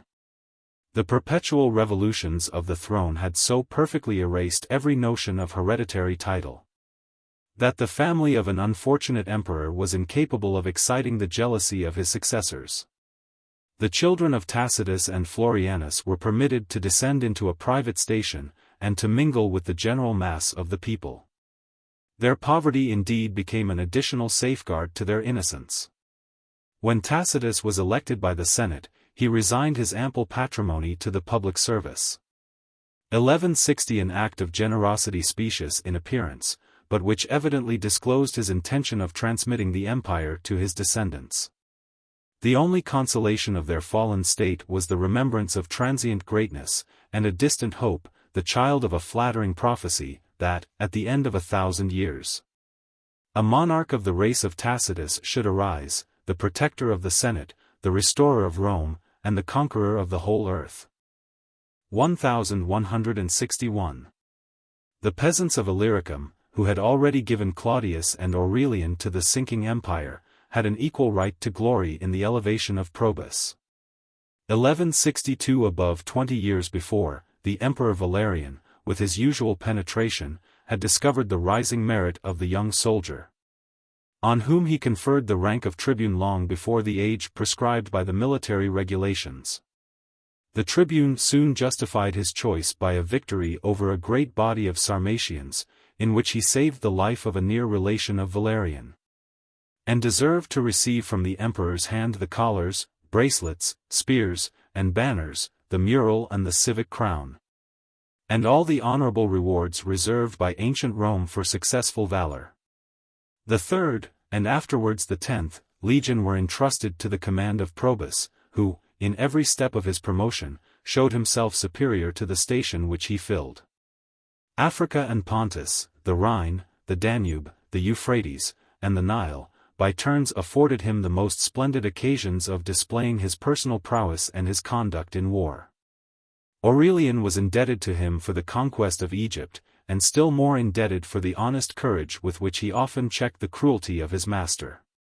Tacitus, who desired by the abilities of his generals to supply his own deficiency of military talents, named him commander-in-chief of all the eastern provinces, with 5 times the usual salary. The promise of the consulship, and the hope of a triumph, When Probus ascended the imperial throne, he was about 44 years of age, 1163, in the full possession of his fame, of the love of the army, and of a mature vigor of mind and body. His acknowledged merit, and the success of his arms against Florianus, left him without an enemy or a competitor. Yet, if we may credit his own professions, very far from being desirous of the empire, he had accepted it with the most sincere reluctance. "But it is no longer in my power," says Probus, in a private letter, "to lay down a title so full of envy and of danger. I must continue to personate the character which the soldiers have imposed upon me." 1164. His dutiful address to the Senate displayed the sentiments, or at least the language, of a Roman patriot. "When you elected one of your order, conscript fathers, to succeed the Emperor Aurelian, you acted in a manner suitable to your justice and wisdom. For you are the legal sovereigns of the world, and the power which you derive from your ancestors will descend to your posterity. Happy would it have been, if Florianus, instead of usurping the purple of his brother, like a private inheritance, had expected what your majesty might determine, either in his favor or in that of other person. The prudent soldiers have punished his rashness. To me they have offered the title of Augustus. But I submit to your clemency my pretensions and my merits." 1165. AD 2760803. When this respectful epistle was read by the consul, the senators were unable to disguise their satisfaction that Probus should condescend thus humbly to solicit a scepter which he already possessed. They celebrated with the warmest gratitude his virtues, his exploits, and above all his moderation. A decree immediately passed, without a dissenting voice, to ratify the election of the Eastern armies, and to confer on their chief all the several branches of the imperial dignity, the names of Caesar and Augustus, the title of father of his country, the right of making in the same day 3 motions in the Senate, 1166, the office of Pontifex Maximus, the tribunician power, and the proconsular command. A mode of investiture, which, though it seemed to multiply the authority of the emperor, expressed the constitution of the ancient republic. The reign of Probus corresponded with this fair beginning. The Senate was permitted to direct the civil administration of the empire. Their faithful general asserted the honor of the Roman arms, and often laid at their feet crowns of gold and barbaric trophies, the fruits of his numerous victories. 1167. Yet, whilst he gratified their vanity, he must secretly have despised their indolence and weakness. Though it was every moment in their power to repeal the disgraceful edict of Gallienus, the proud successors of the Scipios patiently acquiesced in their exclusion from all military employments. They soon experienced that those who refused the sword must renounce the scepter.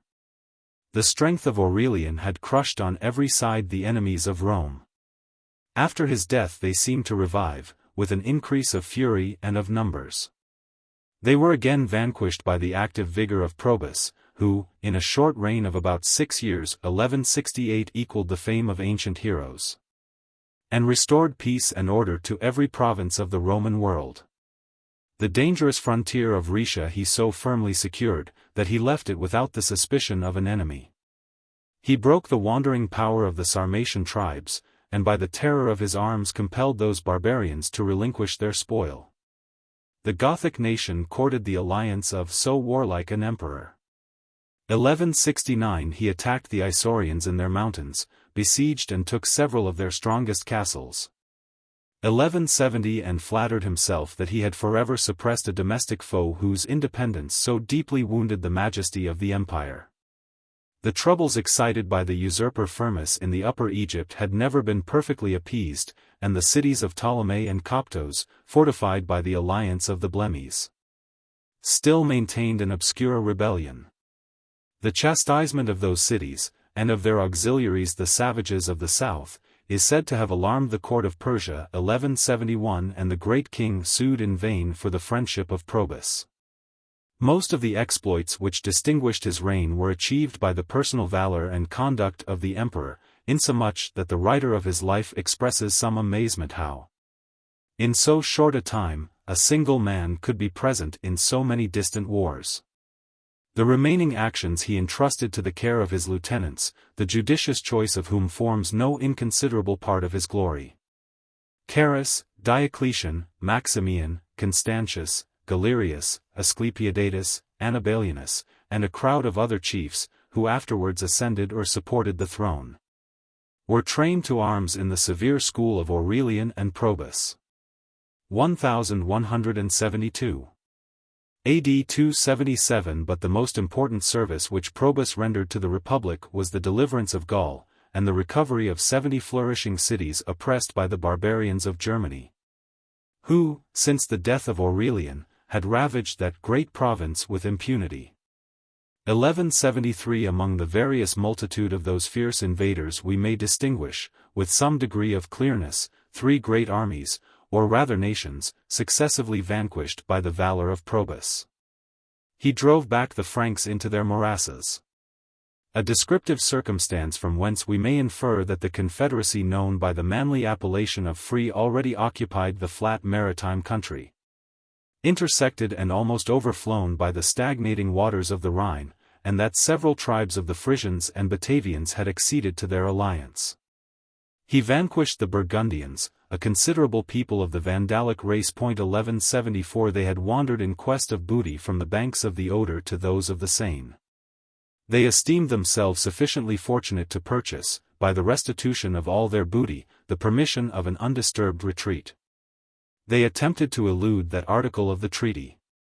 Their punishment was immediate and terrible. 1175. But of all the invaders of Gaul, the most formidable were the Lygians, a distant people who reigned over a wide domain on the frontiers of Poland and Silesia. 1176. In the Lygian nation, the Arii held the first rank by their numbers and fierceness. The Arii, it is thus that they are described by the energy of Tacitus, study to improve by art and circumstances the innate terrors of their barbarism. Their shields are black, their bodies are painted black. They choose for the combat the darkest hour of the night. Their host advances, covered as it were with a funeral shade. 1177. Nor do they often find an enemy capable of sustaining so strange and infernal an aspect. Of all our senses, the eyes are the first vanquished in battle. 1178. Yet the arms and discipline of the Romans easily discomfited these horrid phantoms. The Ligii were defeated in a general engagement, and Semno, the most renowned of their chiefs, fell alive into the hands of Probus. That prudent emperor, unwilling to reduce a brave people to despair, granted them an honorable capitulation, and permitted them to return in safety to their native country. But the losses which they suffered in the march, the battle, and the retreat, broke the power of the nation, nor is the Lygian name ever repeated in the history either of Germany or of the empire. The deliverance of Gaul is reported to have cost the lives of 400,000 of the invaders. A work of labor to the Romans, and of expense to the emperor, who gave a piece of gold for the head of every barbarian. 1179. But, as the fame of warriors is built on the destruction of humankind, we may naturally suspect that the sanguinary account was multiplied by the avarice of the soldiers, and accepted without any very severe examination by the liberal vanity of Probus.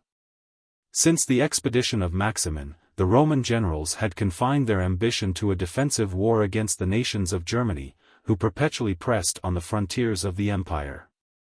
The more daring Probus pursued his Gallic victories, passed the Rhine, and displayed his invincible eagles on the banks of the Elbe and the Neckar. He was fully convinced that nothing could reconcile the minds of the barbarians to peace, unless they experienced in their own country the calamities of war. Germany, exhausted by the ill success of the last emigration, was astonished by his presence. 9 of the most considerable princes repaired to his camp, and fell prostrate at his feet. Such a treaty was humbly received by the Germans, as it pleased the conqueror to dictate. He exacted a strict restitution of the effects and captives which they had carried away from the provinces, and obliged their own magistrates to punish the more obstinate robbers who presumed to detain any part of the spoil. A considerable tribute of corn, cattle, and horses, the only wealth of barbarians, was reserved for the use of the garrisons which Probus established on the limits of their territory. He even entertained some thoughts of compelling the Germans to relinquish the exercise of arms, and to trust their differences to the justice, their safety to the power, of Rome. To accomplish these salutary ends, the constant residence of an imperial governor, supported by a numerous army, was indispensably requisite. Probus therefore judged it more expedient to defer the execution of so great a design, which was indeed rather of specious than solid utility. 1180 had Germany been reduced into the state of a province, the Romans, with immense labor and expense, would have acquired only a more extensive boundary to defend against the fiercer and more active barbarians of Scythia. Instead of reducing the warlike natives of Germany to the condition of subjects, Probus contented himself with the humble expedient of raising a bulwark against their inroads. The country which now forms the circle of Swabia had been left desert in the age of Augustus by the emigration of its ancient inhabitants. 1181 The fertility of the soil soon attracted a new colony from the adjacent provinces of Gaul. Crowds of adventurers, of a roving temper and of desperate fortunes, occupied the doubtful possession, and acknowledged, by the payment of tithes, the majesty of the empire. 1182 To protect these new subjects, a line of frontier garrisons was gradually extended from the Rhine to the Danube.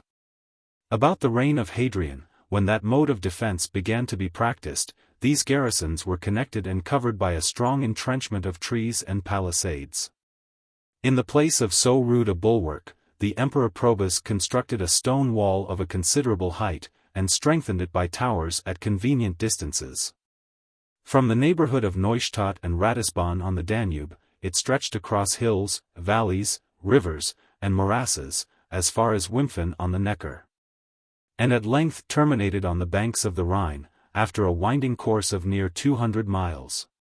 1183 This important barrier, uniting the two mighty streams that protected the provinces of Europe, seemed to fill up the vacant space through which the barbarians, and particularly the Alemanni, could penetrate with the greatest facility into the heart of the empire. But the experience of the world, from China to Britain, has exposed the vain attempt of fortifying any extensive tract of country. 1184 An active enemy, who can select and vary his points of attack, must, in the end, discover some feeble spot or some unguarded moment.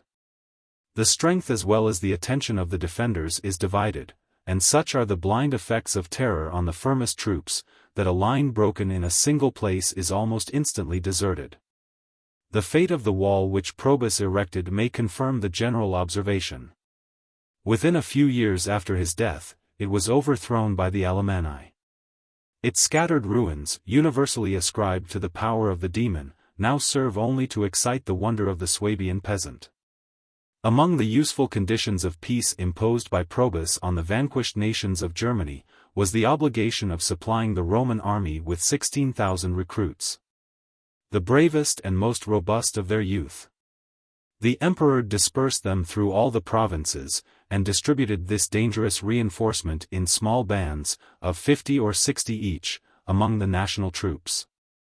Judiciously observing that the aid which the Republic derived from the barbarians should be felt but not seen. 1185 Their aid was now become necessary. The feeble elegance of Italy and the internal provinces could no longer support the weight of arms. The hardy frontiers of the Rhine and Danube still produced minds and bodies equal to the labors of the camp, but a perpetual series of wars had gradually diminished their numbers. The infrequency of marriage, and the ruin of agriculture, affected the principles of population, and not only destroyed the strength of the present, but intercepted the hope of future generations. The wisdom of Probus embraced a great and beneficial plan of replenishing the exhausted frontiers, by new colonies of captive or fugitive barbarians, on whom he bestowed lands, cattle, instruments of husbandry, and every encouragement that might engage them to educate a race of soldiers for the service of the Republic. Into Britain, and most probably into Cambridgeshire 1186 he transported a considerable body of Vandals. The impossibility of an escape reconciled them to their situation, and in the subsequent troubles of that island they approved themselves the most faithful servants of the state. 1187 Great numbers of Franks and Gepidi were settled on the banks of the Danube and the Rhine. 100,000 Bastarni, expelled from their own country, cheerfully accepted an establishment in Thrace, and soon imbibed the manners and sentiments of Roman subjects. 1188 But the expectations of Probus were too often disappointed. The impatience and idleness of the barbarians could ill brook the slow labors of agriculture. Their unconquerable love of freedom, rising against despotism, provoked them into hasty rebellions, alike fatal to themselves and to the provinces. 1189 Nor could these artificial supplies, however repeated by succeeding emperors, restore the important limit of Gaul and Illyricum to its ancient and native vigor. Of all the barbarians who abandoned their new settlements, and disturbed the public tranquility, a very small number returned to their own country. For a short season they might wander in arms through the empire, but in the end they were surely destroyed by the power of a warlike emperor. The successful rashness of a party of Franks was attended, however, with such memorable consequences, that it ought not to be passed unnoticed.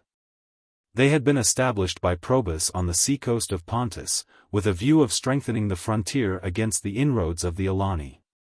A fleet stationed in one of the harbors of the Euxine fell into the hands of the Franks. And they resolved, through unknown seas, to explore their way from the mouth of the Phasis to that of the Rhine.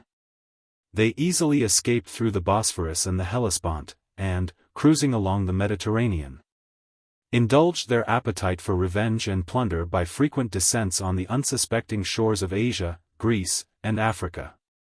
The opulent city of Syracuse, in whose port the navies of Athens and Carthage had formerly been sunk, was sacked by a handful of barbarians, who massacred the greatest part of the trembling inhabitants.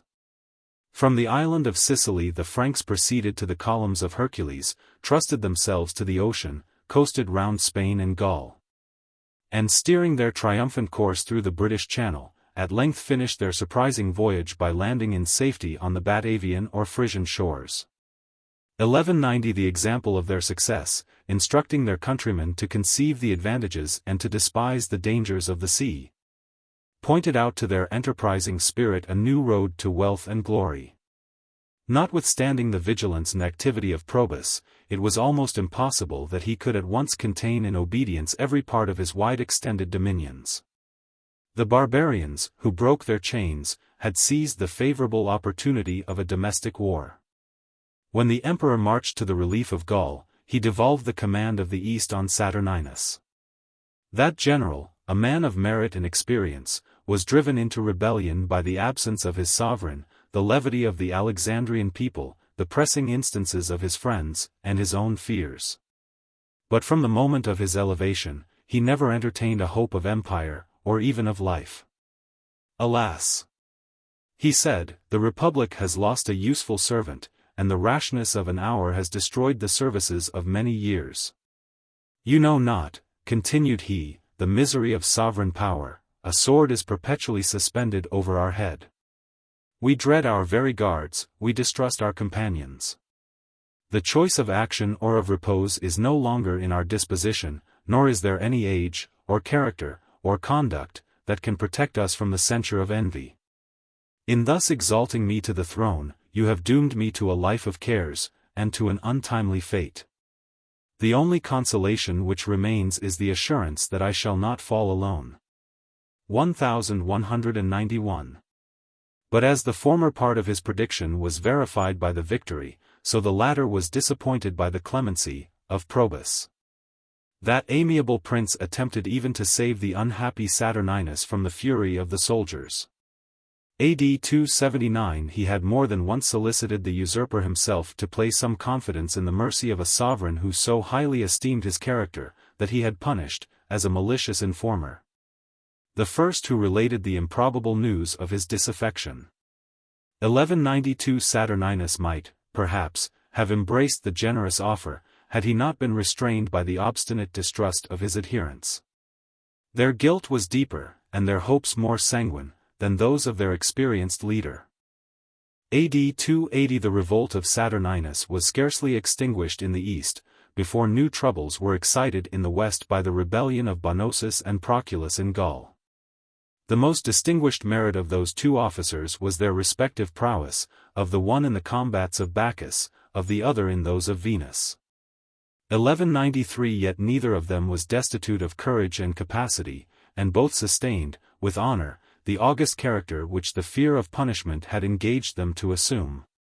Till they sunk at length beneath the superior genius of Probus. He used the victory with his accustomed moderation, and spared the fortune as well as the lives of their innocent families.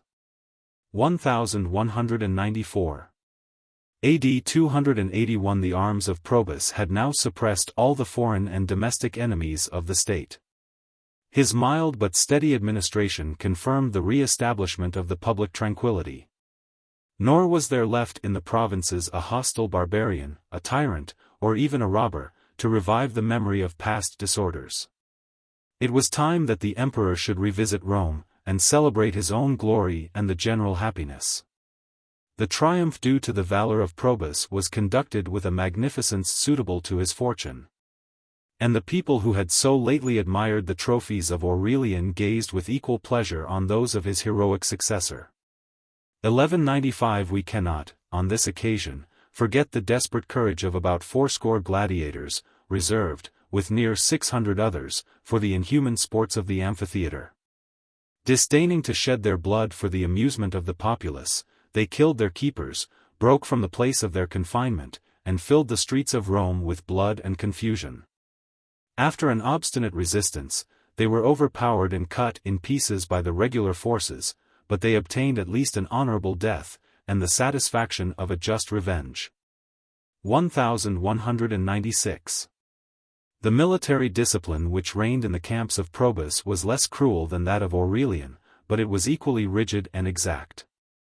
The latter had punished the irregularities of the soldiers with unrelenting severity, the former prevented them by employing the legions in constant and useful labors. When Probus commanded in Egypt, he executed many considerable works for the splendor and benefit of that rich country. The navigation of the Nile, so important to Rome itself, was improved. And temples, buildings, porticos, and palaces were constructed by the hands of the soldiers, who acted by turns as architects, as engineers, and as husbandmen.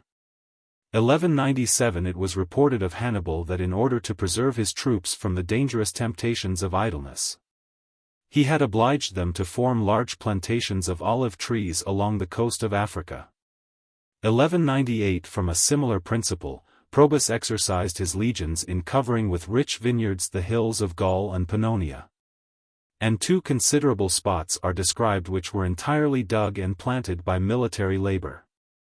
1199 One of these, known under the name of Mount Alma, was situated near Sirmium, the country where Probus was born, for which he ever retained a partial affection, and whose gratitude he endeavored to secure by converting into tillage a large and unhealthy tract of marshy ground.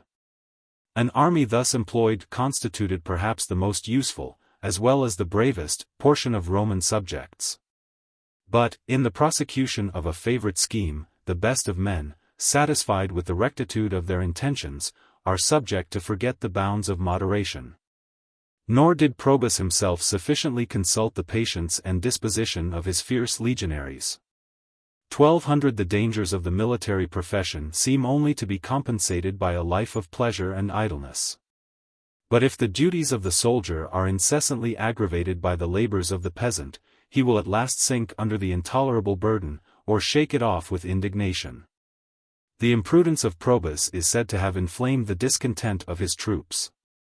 More attentive to the interests of mankind than to those of the army, he expressed the vain hope, that, by the establishment of universal peace, he should soon abolish the necessity of a standing and mercenary force.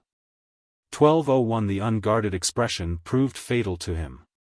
In one of the hottest days of summer, as he severely urged the unwholesome labor of draining the marshes of Sirmium, the soldiers, impatient of fatigue, on a sudden threw down their tools, grasped their arms, and broke out into a furious mutiny.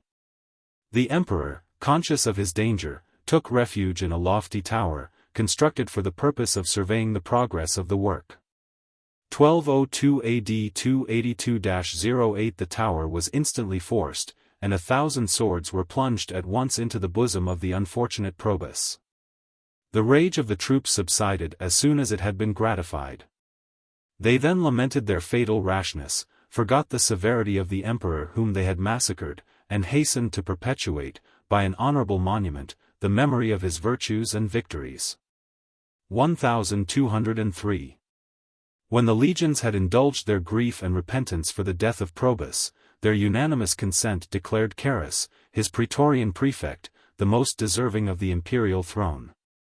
Every circumstance that relates to this prince appears of a mixed and doubtful nature. He gloried in the title of Roman citizen, and affected to compare the purity of his blood with the foreign, and even barbarous, origin of the preceding emperors. Yet the most inquisitive of his contemporaries, very far from admitting his claim, have variously deduced his own birth, or that of his parents, from Illyricum, from Gaul, or from Africa. 1204. Though a soldier, he had received a learned education; though a senator, he was invested with the first dignity of the army. And, in an age when the civil and military professions began to be irrecoverably separated from each other, they were united in the person of Carus. Notwithstanding the severe justice which he exercised against the assassins of Probus, to whose favor and esteem he was highly indebted, he could not escape the suspicion of being accessory to a deed from whence he derived the principal advantage. He enjoyed, at least before his elevation, an acknowledged character of virtue and abilities 1205, but his austere temper insensibly degenerated into moroseness and cruelty. And the imperfect writers of his life almost hesitate whether they shall not rank him in the number of Roman tyrants. 1206. When Carus assumed the purple, he was about 60 years of age, and his two sons, Carinus and Numerian, had already attained the season of manhood. 1207. The authority of the Senate expired with Probus. Nor was the repentance of the soldiers displayed by the same dutiful regard for the civil power which they had testified after the unfortunate death of Aurelian. The election of Carus was decided without expecting the approbation of the Senate, and the new emperor contented himself with announcing, in a cold and stately epistle, that he had ascended the vacant throne. 1208. A behavior so very opposite to that of his amiable predecessor afforded no favorable presage of the new reign. And the Romans, deprived of power and freedom, asserted their privilege of licentious murmurs. 1209. The voice of congratulation and flattery was not however silent. And we may still peruse, with pleasure and contempt, an eclogue, which was composed on the accession of the Emperor Carus. Two shepherds, avoiding the noontide heat, retire into the cave of Faunus. On a spreading beach they discover some recent characters. The rural deity had described, in prophetic verses, the felicity promised to the empire under the reign of so great a prince.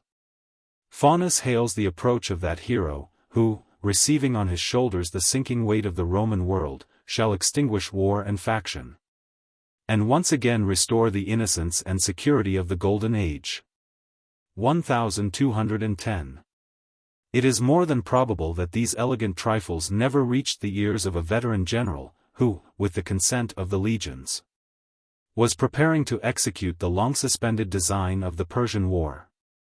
Before his departure for this distant expedition, Carus conferred on his two sons, Carinus and Numerian, the title of Caesar. And investing the former with almost an equal share of the imperial power, directed the young prince first to suppress some troubles which had arisen in Gaul, and afterwards to fix the seat of his residence at Rome, and to assume the government of the western provinces. 1211. The safety of Illyricum was confirmed by a memorable defeat of the Sarmatians. 16,000 of those barbarians remained on the field of battle, and the number of captives amounted to 20,000. The old emperor, animated with the fame and prospect of victory, pursued his march, in the midst of winter, through the countries of Thrace and Asia Minor, and at length, with his younger son, Numerian, arrived on the confines of the Persian monarchy. There, encamping on the summit of a lofty mountain, he pointed out to his troops the opulence and luxury of the enemy whom they were about to invade.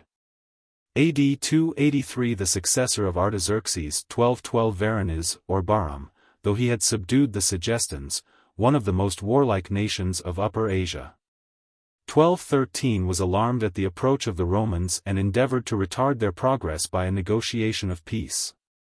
His ambassadors entered the camp about sunset, at the time when the troops were satisfying their hunger with a frugal repast. The Persians expressed their desire of being introduced to the presence of the Roman emperor. They were at length conducted to a soldier, who was seated on the grass. A piece of stale bacon and a few hard peas composed his supper. A coarse woolen garment of purple was the only circumstance that announced his dignity. The conference was conducted with the same disregard of courtly elegance. Carus, taking off a cap which he wore to conceal his baldness, assured the ambassadors that, unless their master acknowledged the superiority of Rome, he would speedily render Persia as naked of trees as his own head was destitute of hair. 1214 Notwithstanding some traces of art and preparation, we may discover in this scene the manners of Carus, and the severe simplicity which the martial princes, who succeeded Gallienus, had already restored in the Roman camps. The ministers of the great king trembled and retired. The threats of Carus were not without effect. He ravaged Mesopotamia, cut in pieces whatever opposed his passage, made himself master of the great cities of Seleucia and Ctesiphon, which seemed to have surrendered without resistance, and carried his victorious arms beyond the Tigris. 1215 He had seized the favorable moment for an invasion. The Persian councils were distracted by domestic factions, and the greater part of their forces were detained on the frontiers of India. Rome and the East received with transport the news of such important advantages. Flattery and hope painted, in the most lively colors, the fall of Persia, the conquest of Arabia, the submission of Egypt, and a lasting deliverance from the inroads of the Scythian nations. 1216 But the reign of Carus was destined to expose the vanity of predictions. AD 2831–225 They were scarcely uttered before they were contradicted by his death. An event attended with such ambiguous circumstances that it may be related in a letter from his own secretary to the prefect of the city. Carus, says he, our dearest emperor, was confined by sickness to his bed, when a furious tempest arose in the camp. The darkness which overspread the sky was so thick that we could no longer distinguish each other, and the incessant flashes of lightning took from us the knowledge of all that passed in the general confusion. Immediately after the most violent clap of thunder, we heard a sudden cry that the emperor was dead. And it soon appeared that his chamberlains, in a rage of grief, had set fire to the royal pavilion, a circumstance which gave rise to the report that Carus was killed by lightning. But, as far as we have been able to investigate the truth, his death was the natural effect of his disorder. 1217. The vacancy of the throne was not productive of any disturbance. The ambition of the aspiring generals was checked by their natural fears, and young Numerian, with his absent brother Carinus, were unanimously acknowledged as Roman emperors. The public expected that the successor of Carus would pursue his father's footsteps, and, without allowing the Persians to recover from their consternation, would advance sword in hand to the palaces of Susa and Ecbatana. 1218 But the legions, however strong in numbers and discipline, were dismayed by the most abject superstition. Notwithstanding all the arts that were practiced to disguise the manner of the late emperor's death, it was found impossible to remove the opinion of the multitude. And the power of opinion is irresistible. Places or persons struck with lightning were considered by the ancients with pious horror, as singularly devoted to the wrath of heaven. 1219 An oracle was remembered which marked the river Tigris as the fatal boundary of the Roman arms. The troops, terrified with the fate of Carus and with their own danger, called aloud on young Numerian to obey the will of the gods, and to lead them away from this inauspicious scene of war. The feeble emperor was unable to subdue their obstinate prejudice, and the Persians wondered at the unexpected retreat of a victorious enemy. 1220. AD 284 The intelligence of the mysterious fate of the late emperor was soon carried from the frontiers of Persia to Rome. And the Senate, as well as the provinces, congratulated the accession of the sons of Carus. These fortunate youths were strangers, however, to that conscious superiority, either of birth or of merit, which can alone render the possession of a throne easy, and as it were natural. Born and educated in a private station, the election of their father raised them at once to the rank of princes. And his death, which happened about 16 months afterwards, left them the unexpected legacy of a vast empire. To sustain with temper this rapid elevation, an uncommon share of virtue and prudence was requisite, and Carinus, the elder of the brothers, was more than commonly deficient in those qualities. In the Gallic War, he discovered some degree of personal courage, 1221, but from the moment of his arrival at Rome, he abandoned himself to the luxury of the capital, and to the abuse of his fortune. He was soft, yet cruel, devoted to pleasure, but destitute of taste, and though exquisitely susceptible of vanity, indifferent to the public esteem. In the course of a few months, he successively married and divorced 9 wives, most of whom he left pregnant. And, notwithstanding this legal inconstancy, found time to indulge such a variety of irregular appetites as brought dishonor on himself and on the noblest houses of Rome. He beheld with inveterate hatred all those who might remember his former obscurity, or censure his present conduct. He banished or put to death the friends and counselors whom his father had placed about him to guide his inexperienced youth. And he persecuted with the meanest revenge his schoolfellows and companions who had not sufficiently respected the latent majesty of the emperor. With the senators, Carinus affected a lofty and regal demeanor, frequently declaring that he designed to distribute their estates among the populace of Rome. From the dregs of that populace he selected his favorites, and even his ministers. The palace, and even the imperial table, were filled with singers, dancers, prostitutes, and all the various retinue of vice and folly. One of his doorkeepers 1222 he entrusted with the government of the city. In the room of the praetorian prefect, whom he put to death, Carinus substituted one of the ministers of his looser pleasures. Another, who possessed the same, or even a more infamous, title to favor, was invested with the consulship. A confidential secretary, who had acquired uncommon skill in the art of forgery, delivered the indolent emperor, with his own consent, from the irksome duty of signing his name. When the Emperor Carus undertook the Persian War, he was induced, by motives of affection as well as policy, to secure the fortunes of his family. By leaving in the hands of his eldest son the armies and provinces of the West. The intelligence which he soon received of the conduct of Carinus filled him with shame and regret. Nor had he concealed his resolution of satisfying the Republic by a severe act of justice, and of adopting, in the place of an unworthy son, the brave and virtuous Constantius, who at that time was governor of Dalmatia. But the elevation of Constantius was for a while deferred. And as soon as the father's death had released Carinus from the control of fear or decency, he displayed to the Romans the extravagancies of Elagabalus, aggravated by the cruelty of Domitian. 1223.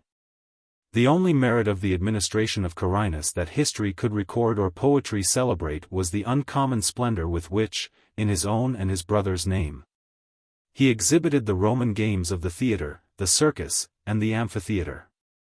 More than 20 years afterwards, when the courtiers of Diocletian represented to their frugal sovereign the fame and popularity of his munificent predecessor, he acknowledged that the reign of Carinus had indeed been a reign of pleasure. 1224. But this vain prodigality, which the prudence of Diocletian might justly despise, was enjoyed with surprise and transport by the Roman people. The oldest of the citizens, recollecting the spectacles of former days, the triumphal pomp of Probus or Aurelian, and the secular games of the Emperor Philip, acknowledged that they were all surpassed by the superior magnificence of Carinus. 1225. The spectacles of Carinus may therefore be best illustrated by the observation of some particulars, which history has condescended to relate concerning those of his predecessors. If we confine ourselves solely to the hunting of wild beasts, however we may censure the vanity of the design or the cruelty of the execution, we are obliged to confess that neither before nor since the time of the Romans so much art and expense have ever been lavished for the amusement of the people.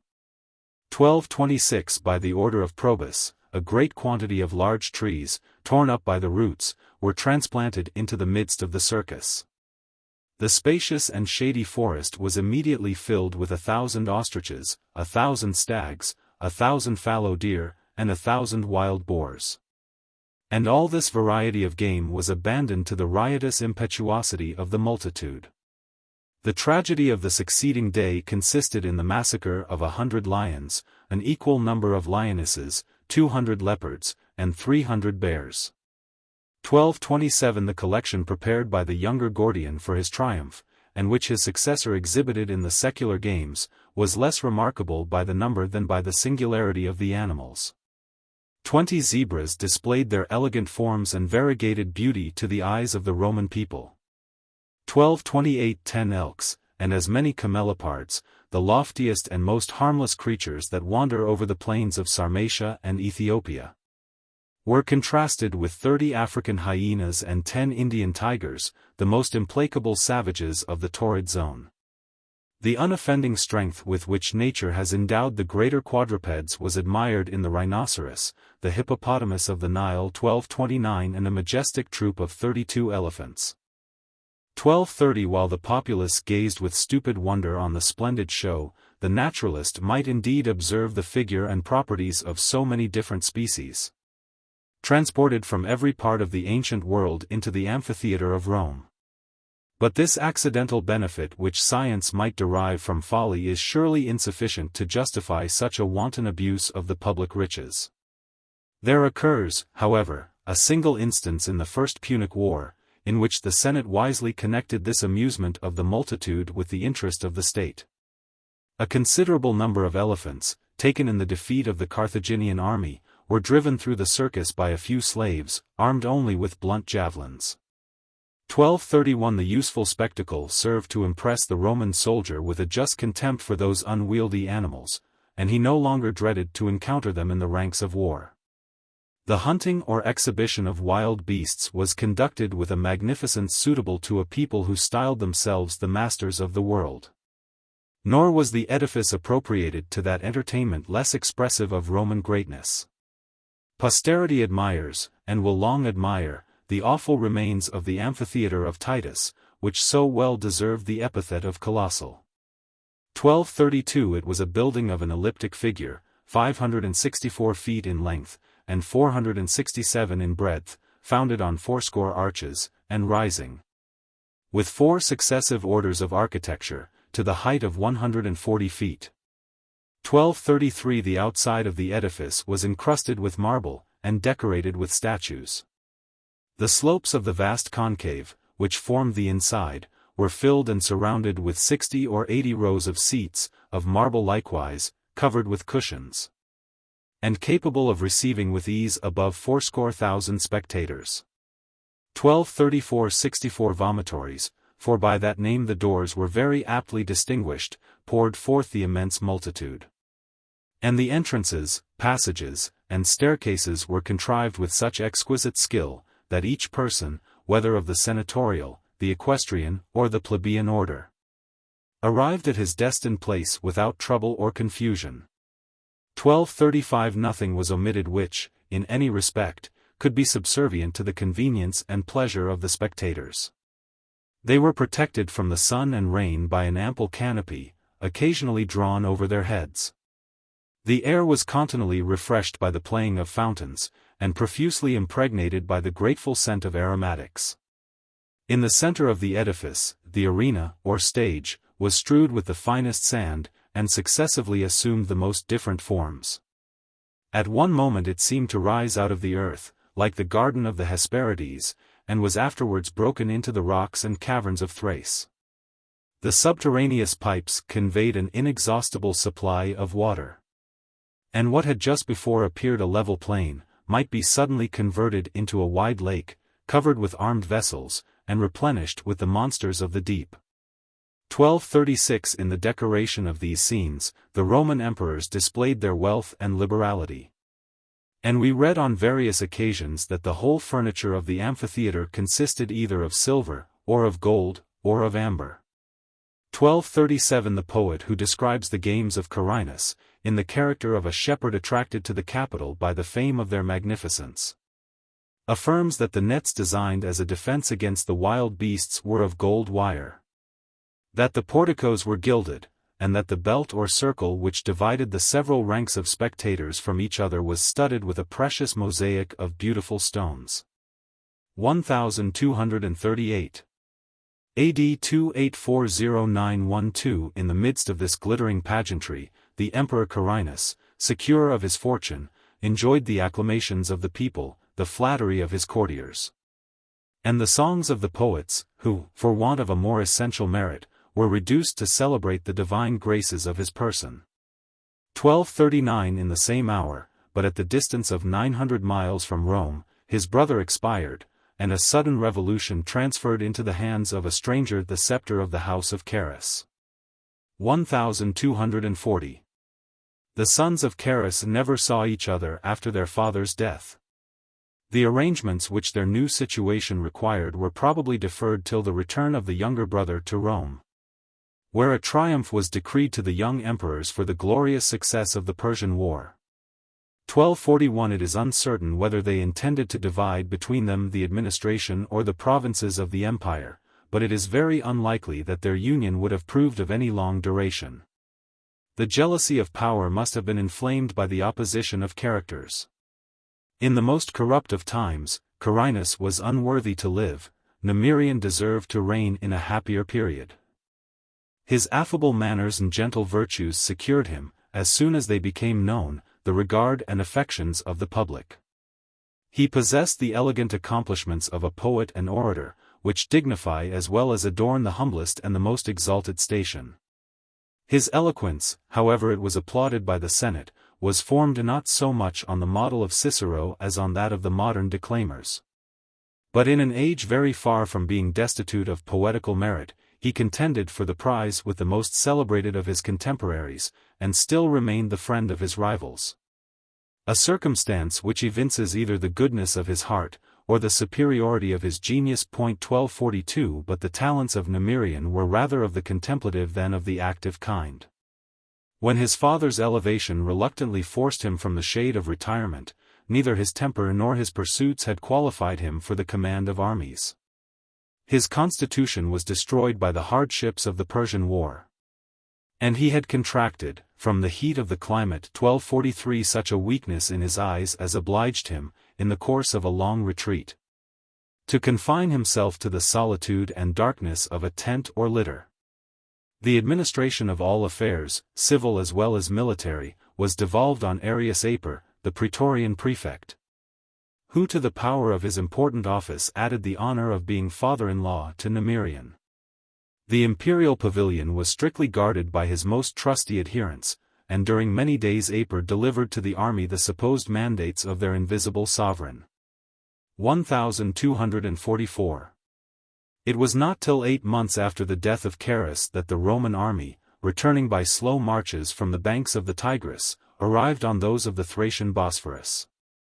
The legions halted at Chalcedon in Asia, while the court passed over to Heraclea, on the European side of the Propontis.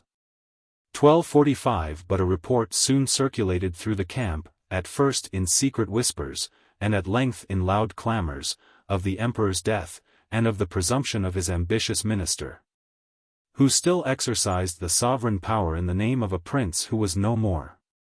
The impatience of the soldiers could not long support a state of suspense. With rude curiosity they broke into the imperial tent, and discovered only the corpse of Nemirian. 1246. The gradual decline of his health might have induced them to believe that his death was natural.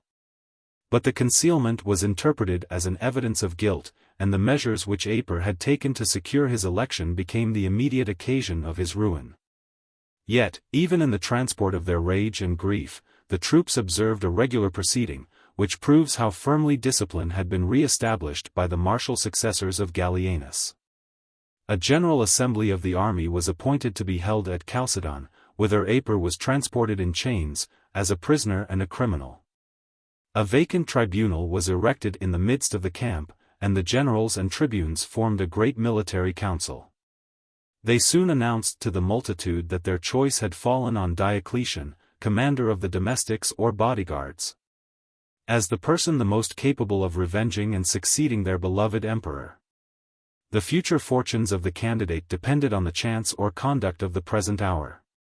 Conscious that the station which he had filled exposed him to some suspicions, Diocletian ascended the tribunal, and raising his eyes towards the sun, made a solemn profession of his own innocence. In the presence of that all-seeing deity. 1247 Then, assuming the tone of a sovereign and a judge, he commanded that Aper should be brought in chains to the foot of the tribunal. "This man," said he, "is the murderer of Nemirian."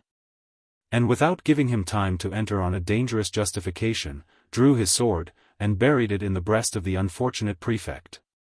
A charge supported by such decisive proof was admitted without contradiction, and the legions, with repeated acclamations, acknowledged the justice and authority of the Emperor Diocletian.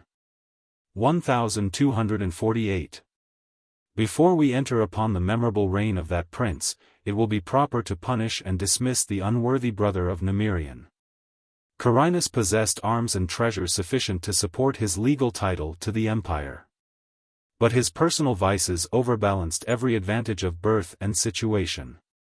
The most faithful servants of the father despised the incapacity, and dreaded the cruel arrogance, of the son. The hearts of the people were engaged in favor of his rival, and even the Senate was inclined to prefer a usurper to a tyrant.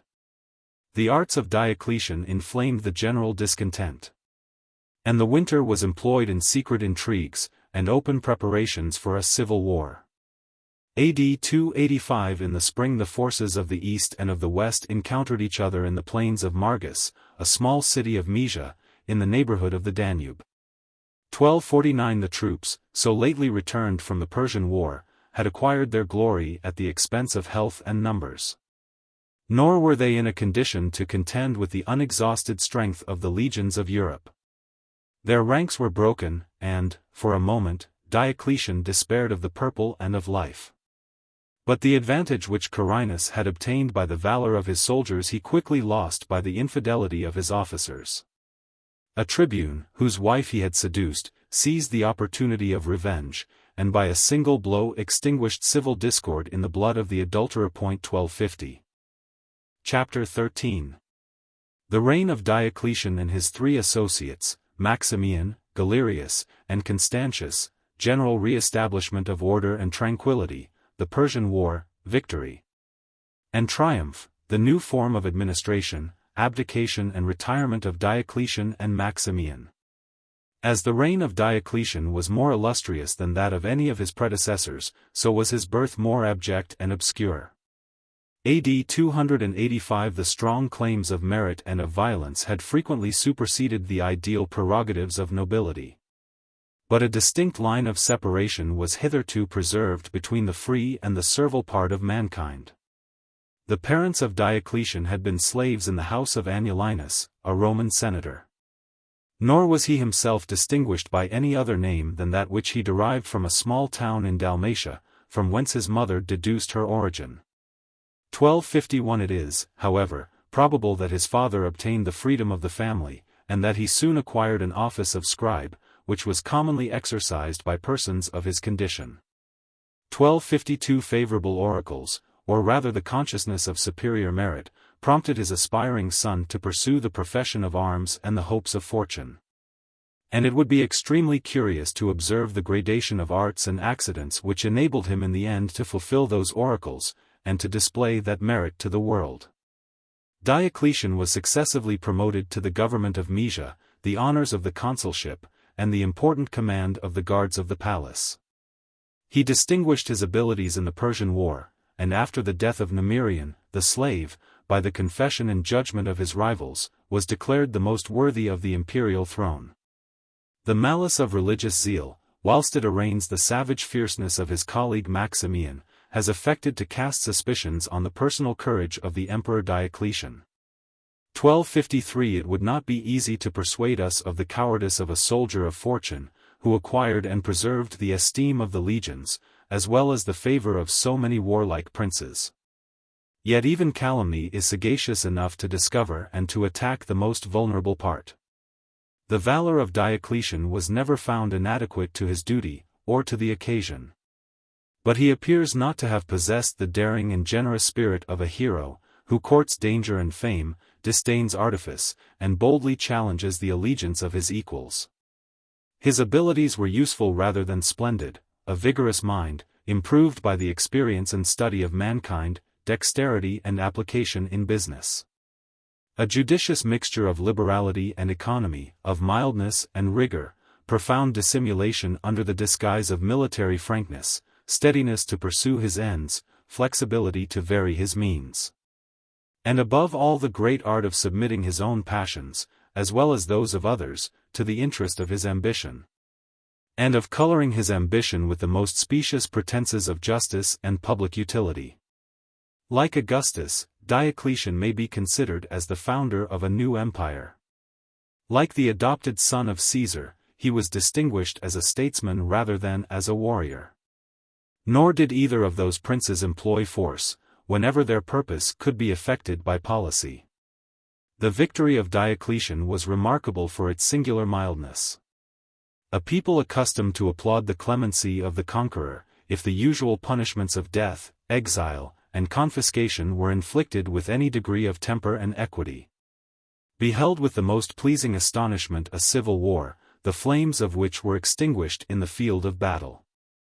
Diocletian received into his confidence Aristobulus, the principal minister of the house of Carus, respected the lives, the fortunes, and the dignity of his adversaries, and even continued in their respective stations the greater number of the servants of Carinus. 1254 It is not improbable that motives of prudence might assist the humanity of the artful Dalmatian. Of these servants many had purchased his favor by secret treachery. In others, he esteemed their grateful fidelity to an unfortunate master. The discerning judgment of Aurelian, of Probus, and of Carus had filled the several departments of the state and army with officers of approved merit, whose removal would have injured the public service, without promoting the interest of his successor. Such a conduct, however, displayed to the Roman world the fairest prospect of the new reign, and the emperor affected to confirm this favorable prepossession by declaring that, among all the virtues of his predecessors, he was the most ambitious of imitating the humane philosophy of Marcus Antoninus. 1255. The first considerable action of his reign seemed to evince his sincerity as well as his moderation. AD 2860–401 After the example of Marcus, he gave himself a colleague in the person of Maximian, on whom he bestowed at first the title of Caesar, and afterwards that of Augustus. 1256 But the motives of his conduct, as well as the object of his choice, were of a very different nature from those of his admired predecessor. By investing a luxurious youth with the honors of the purple, Marcus had discharged a debt of private gratitude, at the expense, indeed, of the happiness of the state. By associating a friend and a fellow soldier to the labors of government, Diocletian, in a time of public danger, provided for the defense both of the East and of the West. Maximian was born a peasant, and, like Aurelian, in the territory of Sirmium. Ignorant of letters, 1257 careless of laws, the rusticity of his appearance and manners still betrayed in the most elevated fortune the meanness of his extraction. War was the only art which he professed. In a long course of service, he had distinguished himself on every frontier of the empire. And though his military talents were formed to obey rather than to command, though, perhaps, he never attained the skill of a consummate general, he was capable, by his valor, constancy, and experience, of executing the most arduous undertakings. Nor were the vices of Maximian less useful to his benefactor. Insensible to pity, and fearless of consequences, he was the ready instrument of every act of cruelty which the policy of that artful prince might at once suggest and disclaim. As soon as a bloody sacrifice had been offered to prudence or to revenge, Diocletian, by his seasonable intercession, saved the remaining few whom he had never designed to punish. Gently censured the severity of his stern colleague, and enjoyed the comparison of a golden and an iron age, which was universally applied to their opposite maxims of government. Notwithstanding the difference of their characters, the two emperors maintained, on the throne, that friendship which they had contracted in a private station. The haughty, turbulent spirit of Maximian, so fatal afterwards to himself and to the public peace, was accustomed to respect the genius of Diocletian, and confessed the ascendant of reason over brutal violence. 1258 From a motive either of pride or superstition, the two emperors assumed the titles, the one of Jovius, the other of Herculeus. Whilst the motion of the world, such was the language of their venal orators, was maintained by the all-seeing wisdom of Jupiter. The invincible arm of Hercules purged the earth from monsters and tyrants. 1259. But even the omnipotence of Jovius and Herculeus was insufficient to sustain the weight of the public administration. The prudence of Diocletian discovered that the empire, assailed on every side by the barbarians, required on every side the presence of a great army, and of an emperor. AD 2920-301 With this view he resolved once more to divide his unwieldy power, and, with the inferior title of Caesars. 1260 To confer on two generals of approved merit an unequal share of the sovereign authority. 1261 Galerius, surnamed Armentarius, from his original profession of a herdsman, and Constantius, who from his pale complexion had acquired the denomination of Chlorus. 1262 were the two persons invested with the second honors of the imperial purple. In describing the country, extraction, and manners of Herculeus, we have already delineated those of Galerius, who was often, and not improperly, styled the younger Maximian. Though in many instances both of virtue and ability he appears to have possessed a manifest superiority over the elder. The birth of Constantius was less obscure than that of his colleagues. Eutropius, his father, was one of the most considerable nobles of Dardania, and his mother was the niece of the Emperor Claudius. 1263 Although the youth of Constantius had been spent in arms, he was endowed with a mild and amiable disposition, and the popular voice had long since acknowledged him worthy of the rank which he at last attained. To strengthen the bonds of political, by those of domestic, union, each of the emperors assumed the character of a father to one of the Caesars, Diocletian to Galerius, and Maximian to Constantius. And each, obliging them to repudiate their former wives, bestowed his daughter in marriage on his adopted son. 1264 These four princes distributed among themselves the wide extent of the Roman Empire. The defense of Gaul, Spain, 1265 and Britain was entrusted to Constantius. Galerius was stationed on the banks of the Danube, as the safeguard of the Illyrian provinces. Italy and Africa were considered as the department of Maximian, and, for his peculiar portion, Diocletian reserved Thrace, Egypt, and the rich countries of Asia. Every one was sovereign with his own jurisdiction, but their united authority extended over the whole monarchy, and each of them was prepared to assist his colleagues with his counsels or presence.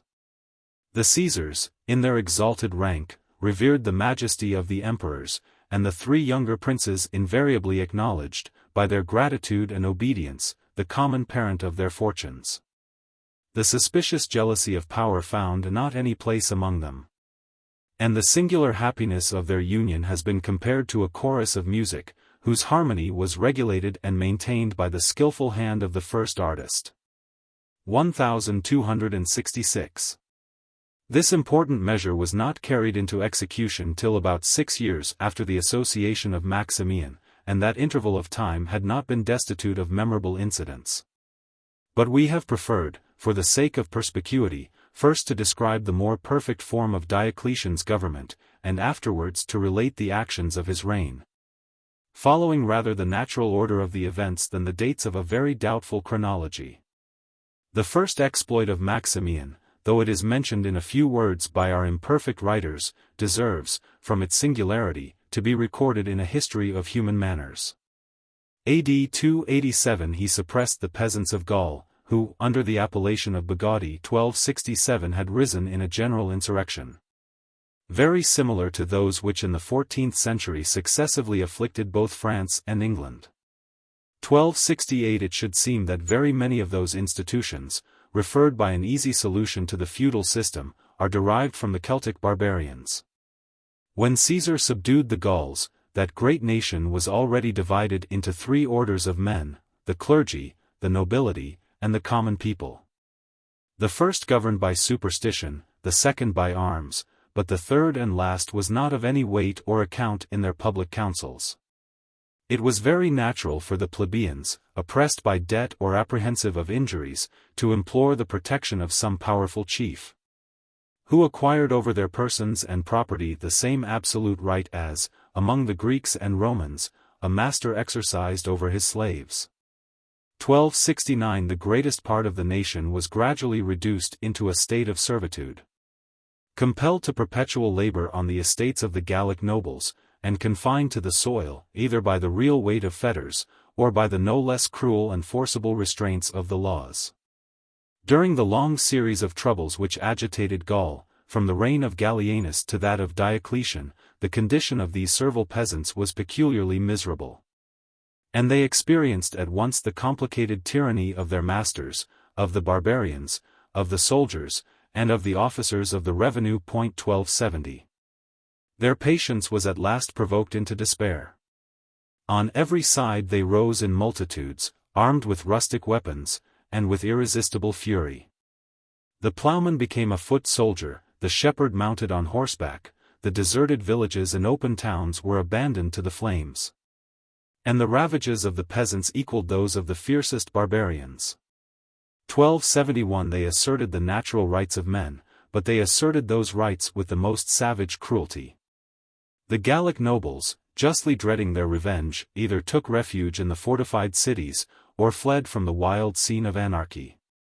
The peasants reigned without control. And two of their most daring leaders had the folly and rashness to assume the imperial ornaments. 1272 Their power soon expired at the approach of the legions. The strength of union and discipline obtained an easy victory over a licentious and divided multitude. 1273 A severe retaliation was inflicted on the peasants who were found in arms.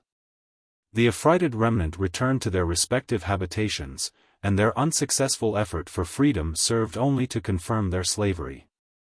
So strong and uniform is the current of popular passions that we might almost venture, from very scanty materials, to relate the particulars of this war.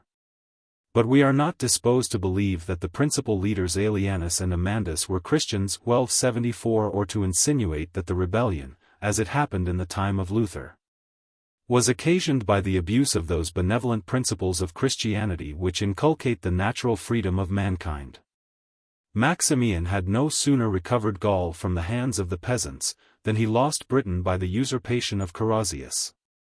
Ever since the rash but successful enterprise of the Franks under the reign of Probus, their daring countrymen had constructed squadrons of light brigantines, in which they incessantly ravaged the provinces adjacent to the ocean. 1275 To repel their desultory incursions, it was found necessary to create a naval power, and the judicious measure was prosecuted with prudence and vigor. Gesoriacum or Boulogne, in the Straits of the British Channel, was chosen by the emperor for the station of the Roman fleet. And the command of it was entrusted to Carausius, a Menapian of the meanest origin. 1276 But who had long signalized his skill as a pilot and his valor as a soldier. The integrity of the new admiral corresponded not with his abilities. When the German pirates sailed from their own harbors, he connived at their passage, but he diligently intercepted their return, and appropriated to his own use an ample share of the spoil which they had acquired. The wealth of Carausius was, on this occasion, very justly considered as an evidence of his guilt, and Maximian had already given orders for his death.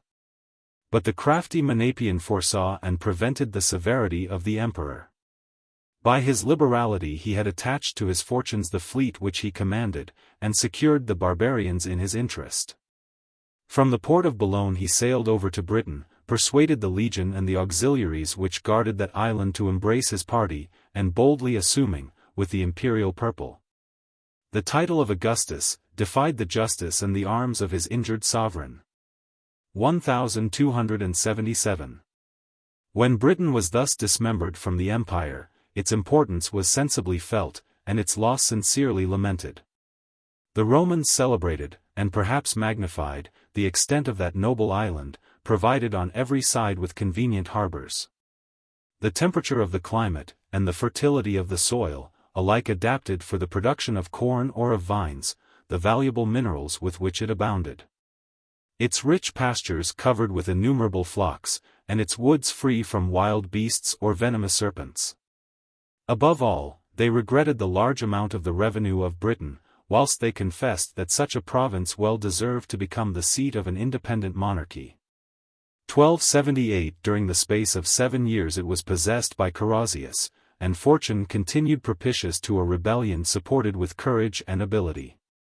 The British Emperor defended the frontiers of his dominions against the Caledonians of the north, invited from the continent a great number of skillful artists, and displayed, on a variety of coins that are still extant, his taste and opulence. Born on the confines of the Franks, he courted the friendship of that formidable people, by the flattering imitation of their dress and manners. The bravest of their youth he enlisted among his land or sea forces, and, in return for their useful alliance, he communicated to the barbarians the dangerous knowledge of military and naval arts. Carausius still preserved the possession of Boulogne and the adjacent country. His fleets rode triumphant in the Channel, commanded the mouths of the Seine and of the Rhine, ravaged the coasts of the ocean, and diffused, beyond the columns of Hercules, the terror of his name. Under his command, Britain, destined in a future age to obtain the empire of the sea, already assumed its natural and respectable station of a maritime power. 1279. By seizing the fleet of Boulogne, Carausius had deprived his master of the means of pursuit and revenge. AD 289 And when, after a vast expense of time and labor, a new armament was launched into the water 1280 the imperial troops, unaccustomed to that element, were easily baffled and defeated by the veteran sailors of the usurper. This disappointed effort was soon productive of a treaty of peace. Diocletian and his colleague, who justly dreaded the enterprising spirit of Carausius, resigned to him the sovereignty of Britain, and reluctantly admitted their perfidious servant to a participation of the imperial honors. 1281 But the adoption of the two Caesars restored new vigor to the Romans' arms. And while the Rhine was guarded by the presence of Maximian, his brave associate, Constantius, assumed the conduct of the British war. His first enterprise was against the important place of Boulogne. A stupendous mole, raised across the entrance of the harbor, intercepted all hopes of relief. AD 292 The town surrendered after an obstinate defense, and a considerable part of the naval strength of Carausius fell into the hands of the besiegers. During the 3 years which Constantius employed in preparing a fleet adequate to the conquest of Britain, he secured the coast of Gaul, invaded the country of the Franks, and deprived the usurper of the assistance of those powerful allies. AD 293 Before the preparations were finished, Constantius received the intelligence of the tyrant's death, and it was considered as a sure presage of the approaching victory. The servants of Carausius imitated the example of treason which he had given. He was murdered by his first minister Electus, and the assassin succeeded to his power and to his danger. But he possessed not equal abilities either to exercise the one, or to repel the other. He beheld, with anxious terror, the opposite shores of the continent, already filled with arms, with troops, and with vessels. For Constantius had very prudently divided his forces, that he might likewise divide the attention and resistance of the enemy. AD 296 The attack was at length made by the principal squadron, which, under the command of the prefect Asclepiodatus, an officer of distinguished merit, had been assembled in the mouth of the Seine. So imperfect in those times was the art of navigation that orators have celebrated the daring courage of the Romans, who ventured to set sail with a side wind, and on a stormy day. The weather proved favorable to their enterprise. Under the cover of a thick fog, they escaped the fleet of Electus, which had been stationed off the Isle of Wight to receive them, landed in safety on some part of the western coast, and convinced the Britons that a superiority of naval strength will not always protect their country from a foreign invasion. Asclepiodatus had no sooner disembarked the imperial troops than he set fire to his ships, and, as the expedition proved fortunate, his heroic conduct was universally admired. The usurper had posted himself near London, to expect the formidable attack of Constantius, who commanded in person the fleet of Boulogne. But the descent of a new enemy required his immediate presence in the west. He performed this long march in so precipitate a manner that he encountered the whole force of the prefect with a small body of harassed and disheartened troops. The engagement was soon terminated by the total defeat and death of Electus. A single battle, as it has often happened, decided the fate of this great island. And when Constantius landed on the shores of Kent, he found them covered with obedient subjects. Their acclamations were loud and unanimous. And the virtues of the conqueror may induce us to believe that they sincerely rejoiced in a revolution which, after a separation of 10 years, restored Britain to the body of the Roman Empire. 1282. Britain had none but domestic enemies to dread. And as long as the governors preserved their fidelity, and the troops their discipline, the incursions of the naked savages of Scotland or Ireland could never materially affect the safety of the province. The peace of the continent, and the defense of the principal rivers which bounded the empire, were objects of far greater difficulty and importance. The policy of Diocletian, which inspired the counsels of his associates, provided for the public tranquility, by encouraging a spirit of dissension among the barbarians, and by strengthening the fortifications of the Roman limit.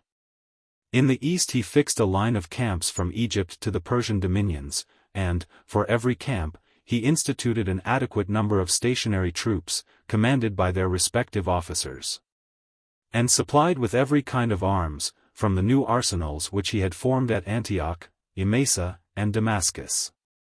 1283. Nor was the precaution of the emperor less watchful against the well-known valor of the barbarians of Europe. From the mouth of the Rhine to that of the Danube, the ancient camps, towns, and citadels were diligently re-established, and, in the most exposed places, new ones were skillfully constructed. The strictest vigilance was introduced among the garrisons of the frontier, and every expedient was practiced that could render the long chain of fortifications firm and impenetrable. 1284. A barrier so respectable was seldom violated, and the barbarians often turned against each other their disappointed rage. The Goths, the Vandals, the Gepidi, the Burgundians, the Alemanni, wasted each other's strength by destructive hostilities, and whosoever vanquished, they vanquished the enemies of Rome.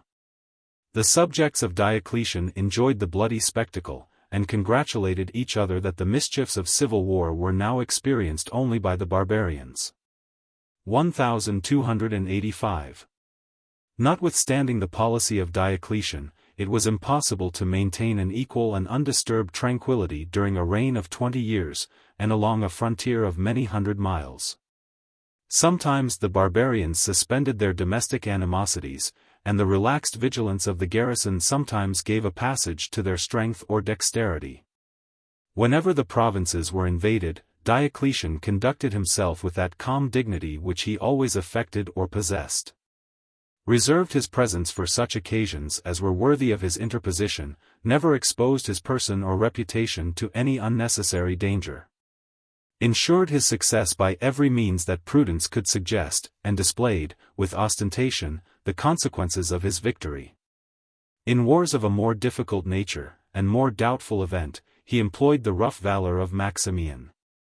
And that faithful soldier was content to ascribe his own victories to the wise counsels and auspicious influence of his benefactor.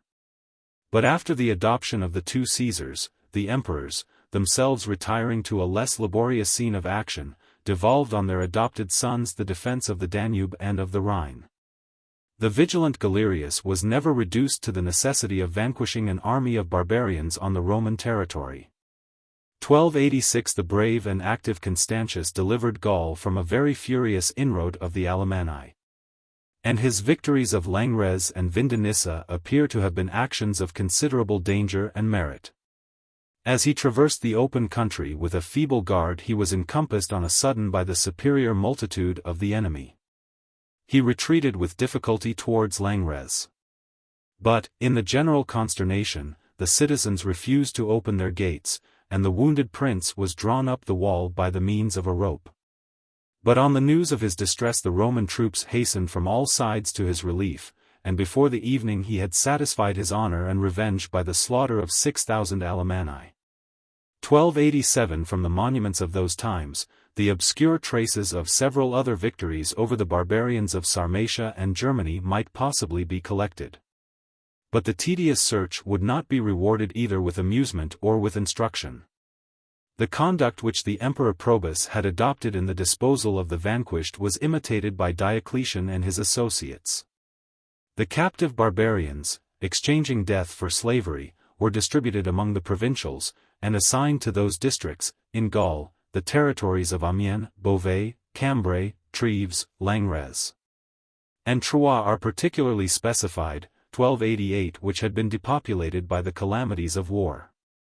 They were usefully employed as shepherds and husbandmen, but were denied the exercise of arms, except when it was found expedient to enroll them in the military service.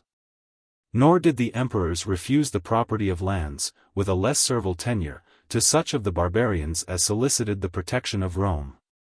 They granted a settlement to several colonies of the Carpi, the Bastarni, and the Sarmatians, and, by a dangerous indulgence, permitted them in some measure to retain their national manners and independence.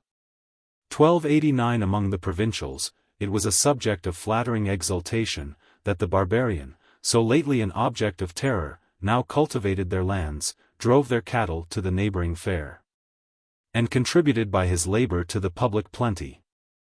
They congratulated their masters on the powerful accession of subjects and soldiers. But they forgot to observe that multitudes of secret enemies, insolent from favor, or desperate from oppression, were introduced into the heart of the empire. 1290. While the Caesars exercised their valor on the banks of the Rhine and Danube, the presence of the emperors was required on the southern confines of the Roman world. From the Nile to Mount Atlas, Africa was in arms. A confederacy of 5 Moorish nations issued from their deserts to invade the peaceful provinces. 1291. Julian had assumed the purple at Carthage, 1292. Achillas at Alexandria, and even the Blemmyes renewed, or rather continued, their incursions into the Upper Egypt. Scarcely any circumstances have been preserved of the exploits of Maximian in the western parts of Africa. But it appears, by the event, that the progress of his arms was rapid and decisive, that he vanquished the fiercest barbarians of Mauritania, and that he removed them from the mountains, whose inaccessible strength had inspired their inhabitants with a lawless confidence, and habituated them to a life of rapine and violence.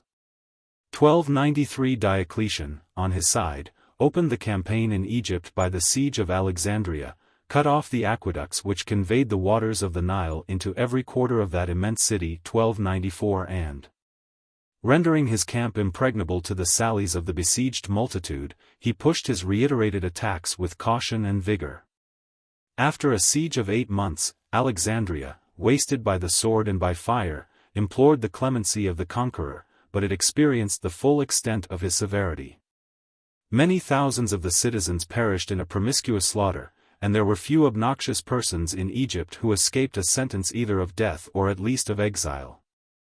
1295. The fate of Busiris and of Coptos was still more melancholy than that of Alexandria, those proud cities, the former distinguished by its antiquity, the latter enriched by the passage of the Indian trade, were utterly destroyed by the arms and by the severe order of Diocletian. 1296. The character of the Egyptian nation, insensible to kindness, but extremely susceptible of fear, could alone justify this excessive rigor. The seditions of Alexandria had often affected the tranquility and subsistence of Rome itself. Since the usurpation of Firmus, the province of Upper Egypt, incessantly relapsing into rebellion, had embraced the alliance of the savages of Ethiopia. The number of the Blemmyes, scattered between the island of Meroe and the Red Sea, was very inconsiderable, their disposition was unwarlike, their weapons rude and inoffensive. 1297. Yet in the public disorders these barbarians, whom antiquity, shocked with the deformity of their figure, had almost excluded from the human species, presumed to rank themselves among the enemies of Rome. 1298. Such had been the unworthy allies of the Egyptians, and while the attention of the state was engaged in more serious wars, their vexatious inroads might again harass the repose of the province. With a view of opposing to the Blemmyes a suitable adversary, Diocletian persuaded the Nobati, or people of Nubia, to remove from their ancient habitations in the deserts of Libya, and resigned to them an extensive but unprofitable territory, above Syene and the cataracts of the Nile, with the stipulation that they should ever respect and guard the frontier of the empire. The treaty long subsisted. Until the establishment of Christianity introduced stricter notions of religious worship, it was annually ratified by a solemn sacrifice in the Isle of Elephantine, in which the Romans, as well as the barbarians, adored the same visible or invisible powers of the universe. 1299. At the same time that Diocletian chastised the past crimes of the Egyptians, he provided for their future safety and happiness by many wise regulations, which were confirmed and enforced under the succeeding reigns. 1301 Very remarkable edict which he published, instead of being condemned as the effect of jealous tyranny, deserves to be applauded as an act of prudence and humanity. He caused a diligent inquiry to be made for all the ancient books which treated of the admirable art of making gold and silver, and without pity committed them to the flames. Apprehensive, as we are assured, lest the opulence of the Egyptians should inspire them with confidence to rebel against the empire. 1301 But if Diocletian had been convinced of the reality of that valuable art, far from extinguishing the memory, he would have converted the operation of it to the benefit of the public revenue. It is much more likely that his good sense discovered to him the folly of such magnificent pretensions, and that he was desirous of preserving the reason and fortunes of his subjects from the mischievous pursuit. It may be remarked that these ancient books, so liberally ascribed to Pythagoras, to Solomon, or to Hermes, were the pious frauds of more recent adepts. The Greeks were inattentive either to the use or to the abuse of chemistry. In that immense register where Pliny has deposited the discoveries, the arts, and the errors of mankind, there is not the least mention of the transmutation of metals. And the persecution of Diocletian is the first authentic event in the history of alchemy. The conquest of Egypt by the Arabs diffused that vain science over the globe. Congenial to the avarice of the human heart, it was studied in China as in Europe, with equal eagerness, and with equal success. The darkness of the Middle Ages ensured a favorable reception to every tale of wonder, and the revival of learning gave new vigor to hope, and suggested more specious arts of deception. Philosophy, with the aid of experience, has at length banished the study of alchemy. And the present age, however desirous of riches, is content to seek them by the humbler means of commerce and industry. 1302. The reduction of Egypt was immediately followed by the Persian War. It was reserved for the reign of Diocletian to vanquish that powerful nation, and to extort a confession from the successors of Artaxerxes, of the superior majesty of the Roman Empire. We have observed, under the reign of Valerian, that Armenia was subdued by the perfidy in the arms of the Persians, and that, after the assassination of Khosrow, his son Tiridates, the infant heir of the monarchy, was saved by the fidelity of his friends, and educated under the protection of the emperors. Tiridates derived from his exile such advantages as he could never have obtained on the throne of Armenia, the early knowledge of adversity, of mankind, and of the Roman discipline. He signalized his youth by deeds of valor, and displayed a matchless dexterity, as well as strength, in every martial exercise, and even in the less honorable contests of the Olympian Games. 1303 Those qualities were more nobly exerted in the defense of his benefactor Licinius. 1304 AD 282 That officer, in the sedition which occasioned the death of Probus, was exposed to the most imminent danger, and the enraged soldiers were forcing their way into his tent, when they were checked by the single arm of the Armenian prince. The gratitude of Tiridates contributed soon afterwards to his restoration. Licinius was in every station the friend and companion of Galerius, and the merit of Galerius, long before he was raised to the dignity of Caesar, had been known and esteemed by Diocletian. In the 3rd year of that emperor's reign, Tiridates was invested with the kingdom of Armenia. The justice of the measure was not less evident than its expediency. It was time to rescue from the usurpation of the Persian monarch an important territory, which, since the reign of Nero, had been always granted under the protection of the empire to a younger branch of the House of Arsaces. 1305. When Tiridates appeared on the frontiers of Armenia, he was received with an unfeigned transport of joy and loyalty. AD 286. During 26 years, the country had experienced the real and imaginary hardships of a foreign yoke. The Persian monarchs adorned their new conquest with magnificent buildings. But those monuments had been erected at the expense of the people, and were abhorred as badges of slavery. The apprehension of a revolt had inspired the most rigorous precautions, oppression had been aggravated by insult. And the consciousness of the public hatred had been productive of every measure that could render it still more implacable. We have already remarked the intolerant spirit of the Magian religion. The statues of the deified kings of Armenia, and the sacred images of the sun and moon, were broken in pieces by the zeal of the conqueror. And the perpetual fire of Ormuzd was kindled and preserved upon an altar erected on the summit of Mount Bhagavan. 1306. It was natural that a people exasperated by so many injuries should arm with zeal in the cause of their independence, their religion, and their hereditary sovereign. The torrent bore down every obstacle, and the Persian garrisons retreated before its fury. The nobles of Armenia flew to the standard of Tiridates, all alleging their past merit, offering their future service, and soliciting from the new king those honors and rewards from which they had been excluded with disdain under the foreign government. 1307. The command of the army was bestowed on Artavasdes, whose father had saved the infancy of Tiridates, and whose family had been massacred for that generous action. The brother of Artavasdes obtained the government of a province. One of the first military dignities was conferred on the satrap Odas, a man of singular temperance and fortitude, who presented to the king his sister 1308 and a considerable treasure, both of which, in a sequestered fortress, Odas had preserved from violation. Among the Armenian nobles appeared an ally whose fortunes are too remarkable to pass unnoticed. His name was Mamgo. 1309. His origin was Scythian, and the horde which acknowledged his authority had encamped a very few years before on the skirts of the Chinese Empire. 1310, which at that time extended as far as the neighborhood of Sogdiana. 1311, having incurred the displeasure of his master, Mamgo, with his followers, retired to the banks of the Oxus, and implored the protection of Sapor.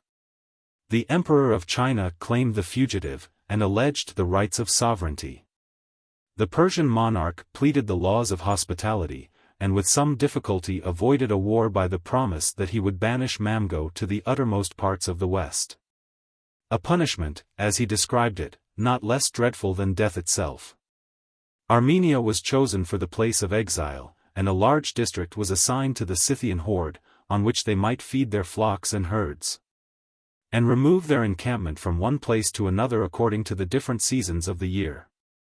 They were employed to repel the invasion of Tiridates, but their leader, after weighing the obligations and injuries which he had received from the Persian monarch, resolved to abandon his party.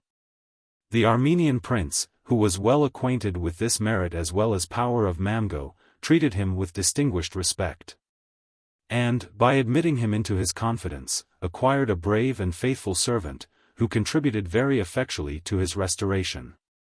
1312. For a while, fortune appeared to favor the enterprising valor of Tiridates. He not only expelled the enemies of his family and country from the whole extent of Armenia, but in the prosecution of his revenge he carried his arms, or at least his incursions, into the heart of Assyria.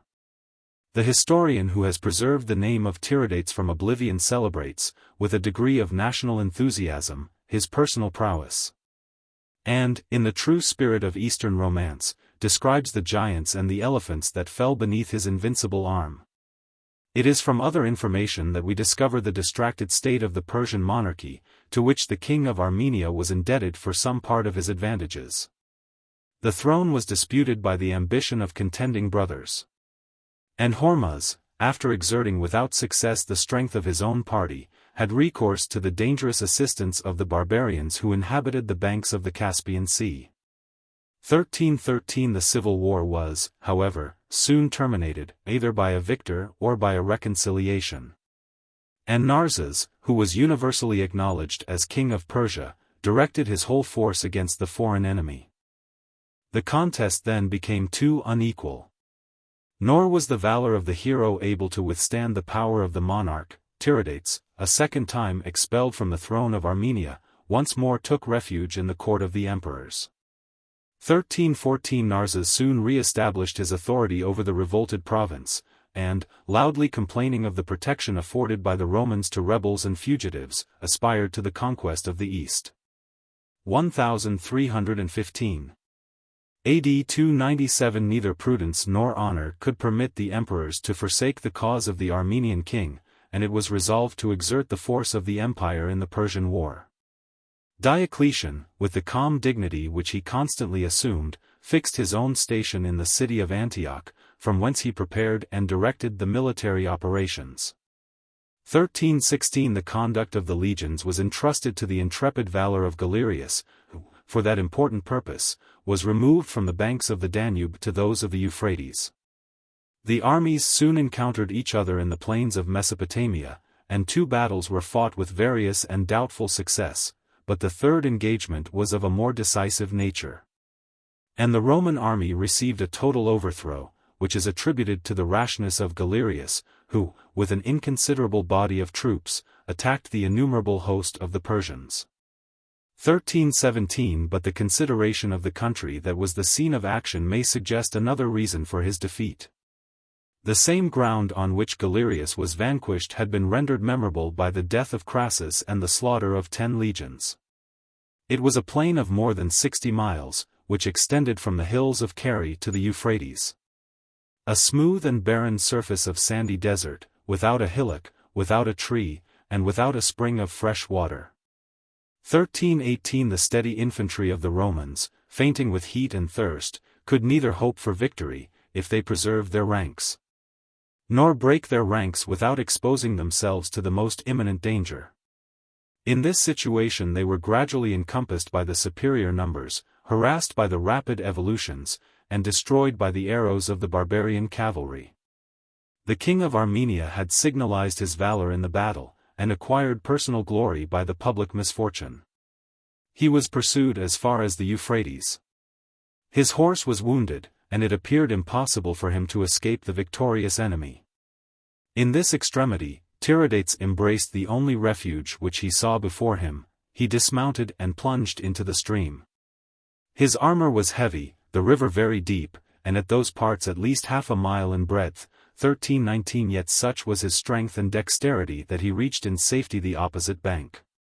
1320 With regard to the Roman general, we are ignorant of the circumstances of his escape. But, when he returned to Antioch, Diocletian received him, not with the tenderness of a friend and colleague, but with the indignation of an offended sovereign. The haughtiest of men, clothed in his purple, but humbled by the sense of his fault and misfortune, was obliged to follow the emperor's chariot above a mile on foot, and to exhibit before the whole court the spectacle of his disgrace. 1321. AD 298 As soon as Diocletian had indulged his private resentment, and asserted the majesty of supreme power, he yielded to the submissive entreaties of the Caesar, and permitted him to retrieve his own honor as well as that of the Roman arms. In the room of the unwarlike troops of Asia, which had most probably served in the first expedition, a second army was drawn from the veterans and new levies of the Illyrian frontier, and a considerable body of Gothic auxiliaries were taken into the imperial pay. 1322 At the head of a chosen army of 25,000 men, Galerius again passed the Euphrates. But, instead of exposing his legions in the open plains of Mesopotamia, he advanced through the mountains of Armenia, where he found the inhabitants devoted to his cause, and the country as favorable to the operations of infantry as it was inconvenient for the motions of cavalry. 1323 Adversity had confirmed the Roman discipline, while the barbarians, elated by success, were become so negligent and remiss, that, in the moment when they least expected it, they were surprised by the active conduct of Galerius, who, attended only by 2 horsemen, had with his own eyes secretly examined the state and position of their camp. A surprise, especially in the night time, was for the most part fatal to a Persian army. Their horses were tied, and generally shackled, to prevent their running away. And if an alarm happened, a Persian had his housing to fix, his horse to bridle, and his corslet to put on, before he could mount. 1324 On this occasion the impetuous attack of Galerius spread disorder and dismay over the camp of the barbarians. A slight resistance was followed by a dreadful carnage, and, in the general confusion, the wounded monarch, for Narses commanded his armies in person, fled towards the deserts of Media. His sumptuous tents, and those of his satraps, afforded an immense booty to the conqueror. And an incident is mentioned which proves the rustic but martial ignorance of the legions in the elegant superfluities of life. A bag of shining leather, filled with pearls, fell into the hands of a private soldier. He carefully preserved the bag, but he threw away its contents, judging that whatever was of no use could not possibly be of any value. 1325 The principal loss of Narses was of a much more affecting nature. Several of his wives, his sisters, and children, who had attended the army, were made captives in the defeat. But though the character of Galerius had in general very little affinity with that of Alexander, he imitated, after his victory, the amiable behavior of the Macedonian towards the family of Darius. The wives and children of Narses were protected from violence and rapine, conveyed to a place of safety, and treated with every mark of respect and tenderness that was due, from a generous enemy, to their age, their sex, and their royal dignity. 1326. While the East anxiously expected the decision of this great contest, the Emperor Diocletian, having assembled in Syria a strong army of observation, displayed from a distance the resources of the Roman power, and reserved himself for any future emergency of the war. On the intelligence of the victory, he condescended to advance towards the frontier, with a view of moderating, by his presence and counsels, the pride of Galerius. The interview of the Roman princes at Nisibis was accompanied with every expression of respect on one side, and of esteem on the other. It was in that city that they soon afterwards gave audience to the ambassador of the great king. 1327 The power, or at least the spirit, of Narses, had been broken by his last defeat. And he considered an immediate peace as the only means that could stop the progress of the Roman arms. He dispatched a Farban, a servant who possessed his favor and confidence, with a commission to negotiate a treaty, or rather to receive whatever conditions the conqueror should impose. A Farban opened the conference by expressing his master's gratitude for the generous treatment of his family, and by soliciting the liberty of those illustrious captives. He celebrated the valor of Galerius, without degrading the reputation of Narses, and thought it no dishonor to confess the superiority of the victorious Caesar over a monarch who had surpassed in glory all the princes of his race. Notwithstanding the justice of the Persian cause, he was empowered to submit the present differences to the decision of the emperors themselves. Convinced as he was, that, in the midst of prosperity, they would not be unmindful of the vicissitudes of fortune. A Farban concluded his discourse in the style of Eastern allegory, by observing that the Roman and Persian monarchies were the two eyes of the world, which would remain imperfect and mutilated if either of them should be put out. It well becomes the Persians, replied Galerius, with a transport of fury, which seemed to convulse his whole frame. It well becomes the Persians to expatiate on the vicissitudes of fortune and calmly to read us lectures on the virtues of moderation. Let them remember their own moderation towards the unhappy Valerian. They vanquished him by fraud, they treated him with indignity. They detained him till the last moment of his life in shameful captivity, and after his death they exposed his body to perpetual ignominy. Softening, however, his tone, Galerius insinuated to the ambassador, that it had never been the practice of the Romans to trample on a prostrate enemy, and that on this occasion they should consult their own dignity rather than the Persian merit. He dismissed a Farban with a hope that Narses would soon be informed on what conditions he might obtain, from the clemency of the emperors, a lasting peace and the restoration of his wives and children. In this conference we may discover the fierce passions of Galerius, as well as his deference to the superior wisdom and authority of Diocletian. The ambition of the former grasped at the conquest of the East and had proposed to reduce Persia into the state of a province. The prudence of the latter, who adhered to the moderate policy of Augustus and the Antonines, embraced the favorable opportunity of terminating a successful war by an honorable and advantageous peace. 1328. In pursuance of their promise, the emperors soon afterwards appointed Sicorius Probus, one of their secretaries, to acquaint the Persian court with their final resolution. As the minister of peace, he was received with every mark of politeness and friendship. But, under the pretense of allowing him the necessary repose after so long a journey, the audience of Probus was deferred from day to day. And he attended the slow motions of the king, till at length he was admitted to his presence, near the river Asprudus in Media. The secret motive of Narses, in this delay, had been to collect such a military force as might enable him, though sincerely desirous of peace, to negotiate with the greater weight and dignity. 3 persons only assisted at this important conference: the minister Apharban, the prefect of the guards, and an officer who had commanded on the Armenian frontier.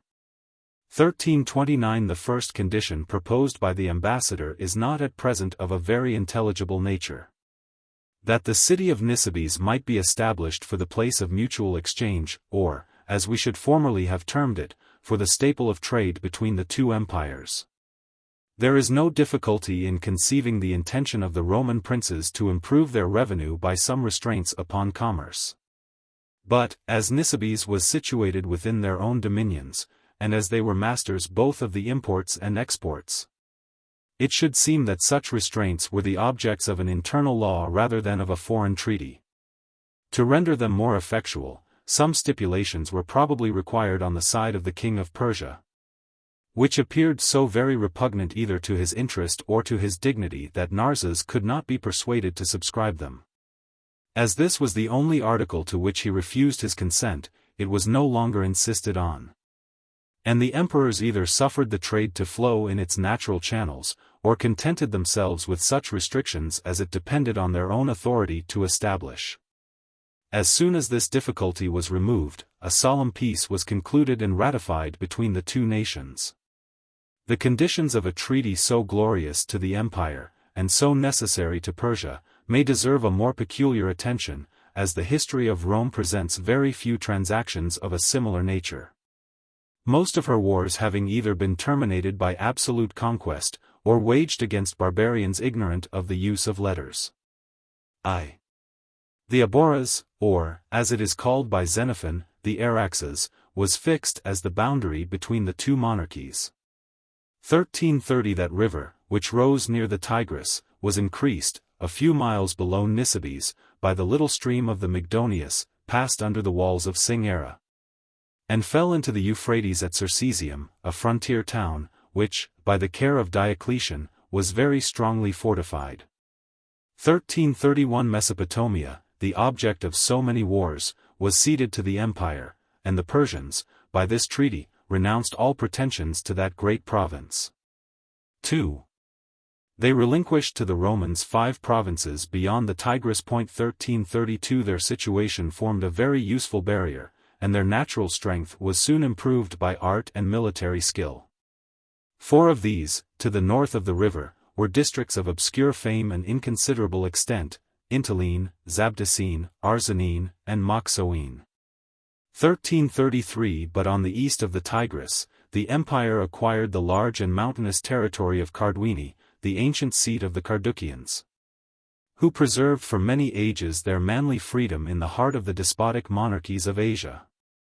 The 10,000 Greeks traversed their country, after a painful march, or rather engagement, of 7 days. And it is confessed by their leader, in his incomparable relation of the retreat, that they suffered more from the arrows of the Carduchians than from the power of the great king. 1334. Their posterity, the Kurds, with very little alteration either of name or manners, 1335 acknowledged the nominal sovereignty of the Turkish Sultan. 3.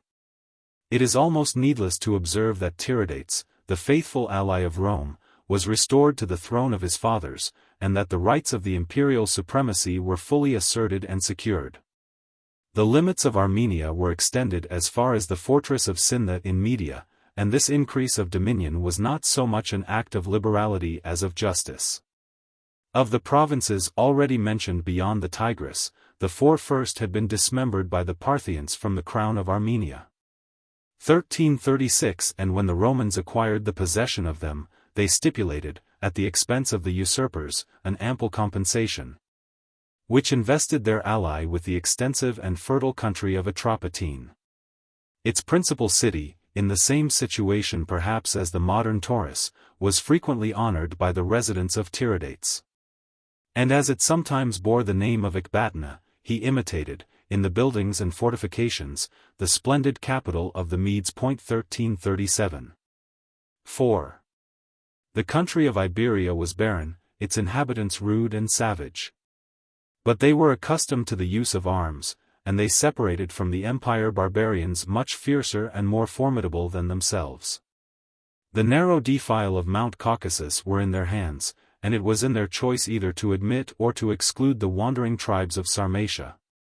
Whenever a rapacious spirit urged them to penetrate into the richer climes of the south. 1338 The nomination of the kings of Iberia, which was resigned by the Persian monarch to the emperors, contributed to the strength and security of the Roman power in Asia. 1339 The East enjoyed a profound tranquility during 40 years, and the treaty between the rival monarchies was strictly observed till the death of Tiridates. When a new generation, animated with different views and different passions, succeeded to the government of the world. And the grandson of Narses undertook a long and memorable war against the princes of the house of Constantine. The arduous work of rescuing the distressed empire from tyrants and barbarians had now been completely achieved by a succession of Illyrian peasants. AD 3031-120 As soon as Diocletian entered into the 20th year of his reign, he celebrated that memorable era, as well as the success of his arms, by the pomp of a Roman triumph. 1340 Maximian, the equal partner of his power, was his only companion in the glory of that day. The two Caesars had fought and conquered, but the merit of their exploits was ascribed, according to the rigor of ancient maxims, to the auspicious influence of their fathers and emperors. 1341 The triumph of Diocletian and Maximian was less magnificent, perhaps, than those of Aurelian and Probus, but it was dignified by several circumstances of superior fame and good fortune. Africa and Britain, the Rhine, the Danube, and the Nile, furnished their respective trophies. But the most distinguished ornament was of a more singular nature, a Persian victory followed by an important conquest. The representations of rivers, mountains, and provinces were carried before the imperial car. The images of the captive wives, the sisters, and the children of the great king afforded a new and grateful spectacle to the vanity of the people. 1342 In the eyes of posterity this triumph is remarkable by a distinction of a less honorable kind. It was the last that Rome ever beheld. Soon after this period, the emperors ceased to vanquish, and Rome ceased to be the capital of the empire. The spot on which Rome was founded had been consecrated by ancient ceremonies and imaginary miracles. The presence of some god, or the memory of some hero, seemed to animate every part of the city, and the empire of the world had been promised to the capital. 1343 The native Romans felt and confessed the power of this agreeable illusion. It was derived from their ancestors, had grown up with their earliest habits of life, and was protected, in some measure, by the opinion of political utility. The form and the seat of government were intimately blended together, nor was it esteemed possible to transport the one without destroying the other. 1344 But the sovereignty of the capital was gradually annihilated in the extent of conquest. The provinces rose to the same level, and the vanquished nations acquired the name and privileges, without imbibing the partial affections, of Romans. During a long period, however, the remains of the ancient constitution, and the influence of custom, preserved the dignity of Rome. The emperors, though perhaps of African or Illyrian extraction, respected their adopted country, as the seat of their power and the center of their extensive dominions. The emergencies of war very frequently required their presence on the frontiers. But Diocletian and Maximian were the first Roman princes who fixed, in time of peace, their ordinary residence in the provinces. And their conduct, however it might be suggested by private motives, was justified by very specious considerations of policy. The court of the Emperor of the West was, for the most part, established at Milan, whose situation, at the foot of the Alps, appeared far more convenient than that of Rome, for the important purpose of watching the motions of the barbarians of Germany. Milan soon assumed the splendor of an imperial city. The houses are described as numerous and well built, the manners of the people as polished and liberal. A circus, a theatre, a mint, a palace, baths, which bore the name of their founder Maximian. Porticos adorned with statues, and a double circumference of walls, contributed to the beauty of the new capital, nor did it seem oppressed even by the proximity of Rome. 1345 To rival the majesty of Rome was the ambition likewise of Diocletian, who employed his leisure, and the wealth of the East, in the embellishment of Nicomedia, a city placed on the verge of Europe and Asia, almost at an equal distance between the Danube and the Euphrates. By the taste of the monarch, and at the expense of the people, Nicomedia acquired, in the space of a few years, a degree of magnificence which might appear to have required the labor of ages, and became inferior only to Rome, Alexandria, and Antioch, in extent or populousness. 1346 The life of Diocletian and Maximian was a life of action, and a considerable portion of it was spent in camps, or in the long and frequent marches. But whenever the public business allowed them any relaxation, they seem to have retired with pleasure to their favorite residences of Nicomedia and Milan. Till Diocletian, in the 20th year of his reign, celebrated his Roman triumph, it is extremely doubtful whether he ever visited the ancient capital of the empire. Even on that memorable occasion his stay did not exceed 2 months. Disgusted with the licentious familiarity of the people, he quitted Rome with precipitation 13 days before it was expected that he should have appeared in the Senate, invested with the ensigns of the consular dignity. 1347. The dislike expressed by Diocletian towards Rome and Roman freedom was not the effect of momentary caprice, but the result of the most artful policy. That crafty prince had framed a new system of imperial government, which was afterwards completed by the family of Constantine.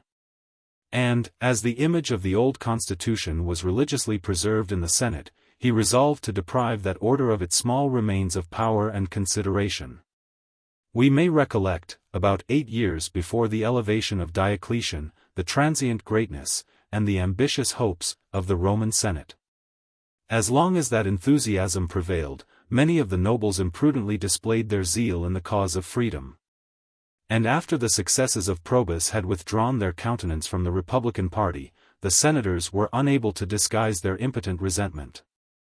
As the sovereign of Italy, Maximian was entrusted with the care of extinguishing this troublesome, rather than dangerous spirit, and the task was perfectly suited to his cruel temper.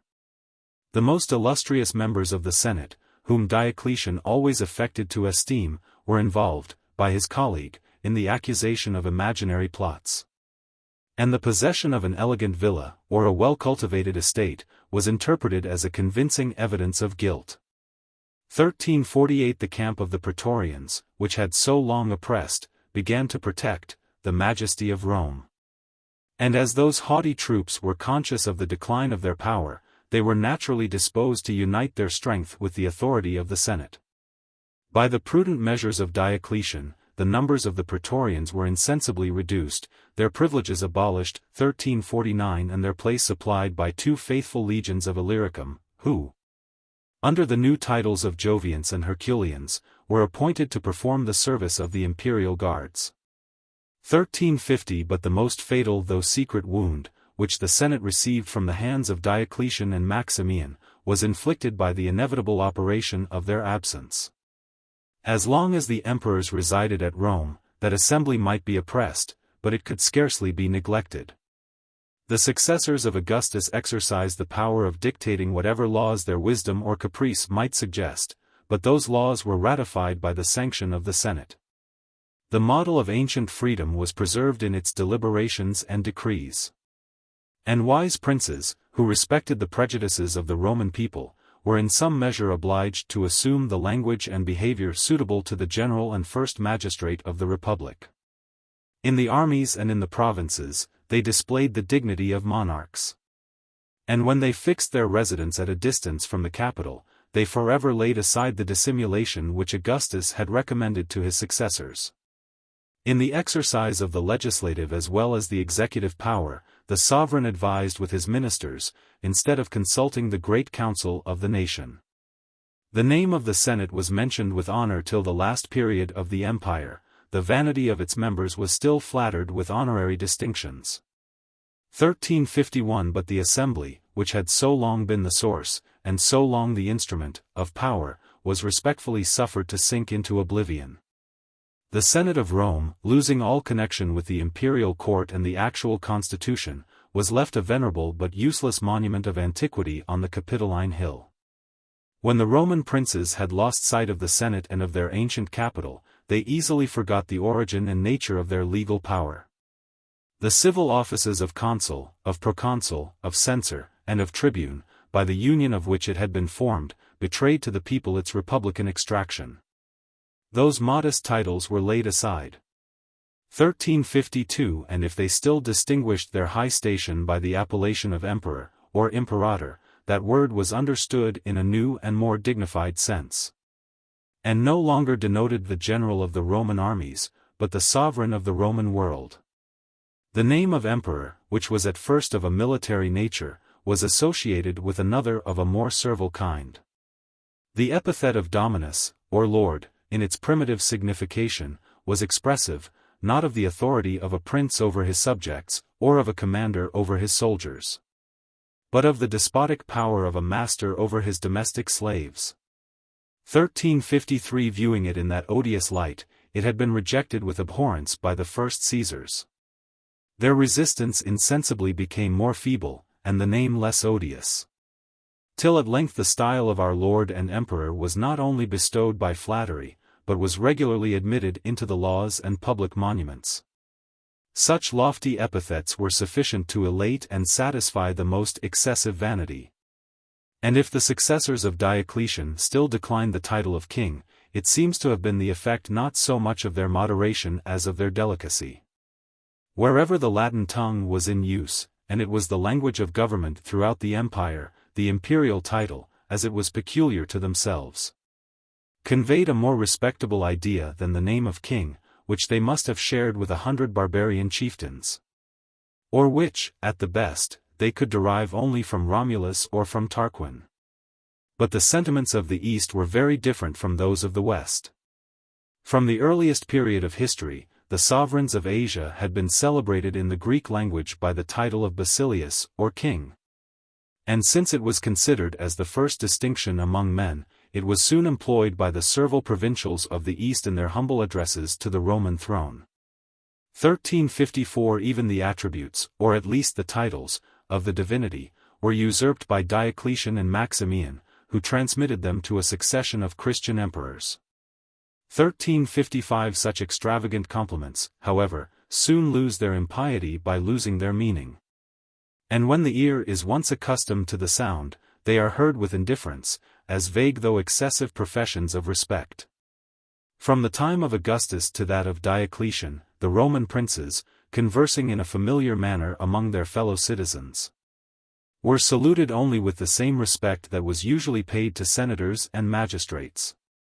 Their principal distinction was the imperial or military robe of purple, whilst the senatorial garment was marked by a broad, and the equestrian by a narrow, band or stripe of the same honorable color.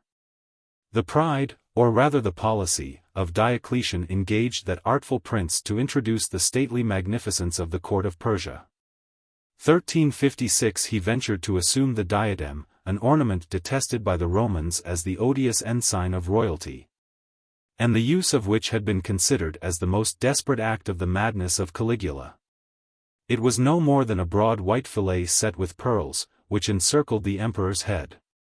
The sumptuous robes of Diocletian and his successors were of silk and gold. And it is remarked, with indignation, that even their shoes were studded with the most precious gems. The access to their sacred person was every day rendered more difficult by the institution of new forms and ceremonies. The avenues of the palace were strictly guarded by the various schools, as they began to be called, of domestic officers. The interior apartments were entrusted to the jealous vigilance of the eunuchs, the increase of whose numbers and influence was the most infallible symptom of the progress of despotism. When a subject was at length admitted to the imperial presence, he was obliged, whatever might be his rank, to fall prostrate on the ground, and to adore, according to the Eastern fashion, the divinity of his lord and master. 1357 Diocletian was a man of sense, who, in the course of private as well as public life, had formed a just estimate both of himself and of mankind, nor is it easy to conceive that, in substituting the manners of Persia to those of Rome, he was seriously actuated by so mean a principle as that of vanity. He flattered himself that an ostentation of splendor and luxury would subdue the imagination of the multitude, that the monarch would be less exposed to the rude license of the people and the soldiers, as his person was secluded from the public view, and that habits of submission would insensibly be productive of sentiments of veneration. Like the modesty affected by Augustus, the state maintained by Diocletian was a theatrical representation. But it must be confessed that, of the two comedies, the former was of a much more liberal and manly character than the latter. It was the aim of the one to disguise, and the object of the other to display, the unbounded power which the emperors possessed over the Roman world. Ostentation was the first principle of the new system instituted by Diocletian. The second was division. He divided the empire, the provinces, and every branch of the civil as well as military administration. He multiplied the wheels of the machine of government, and rendered its operations less rapid, but more secure.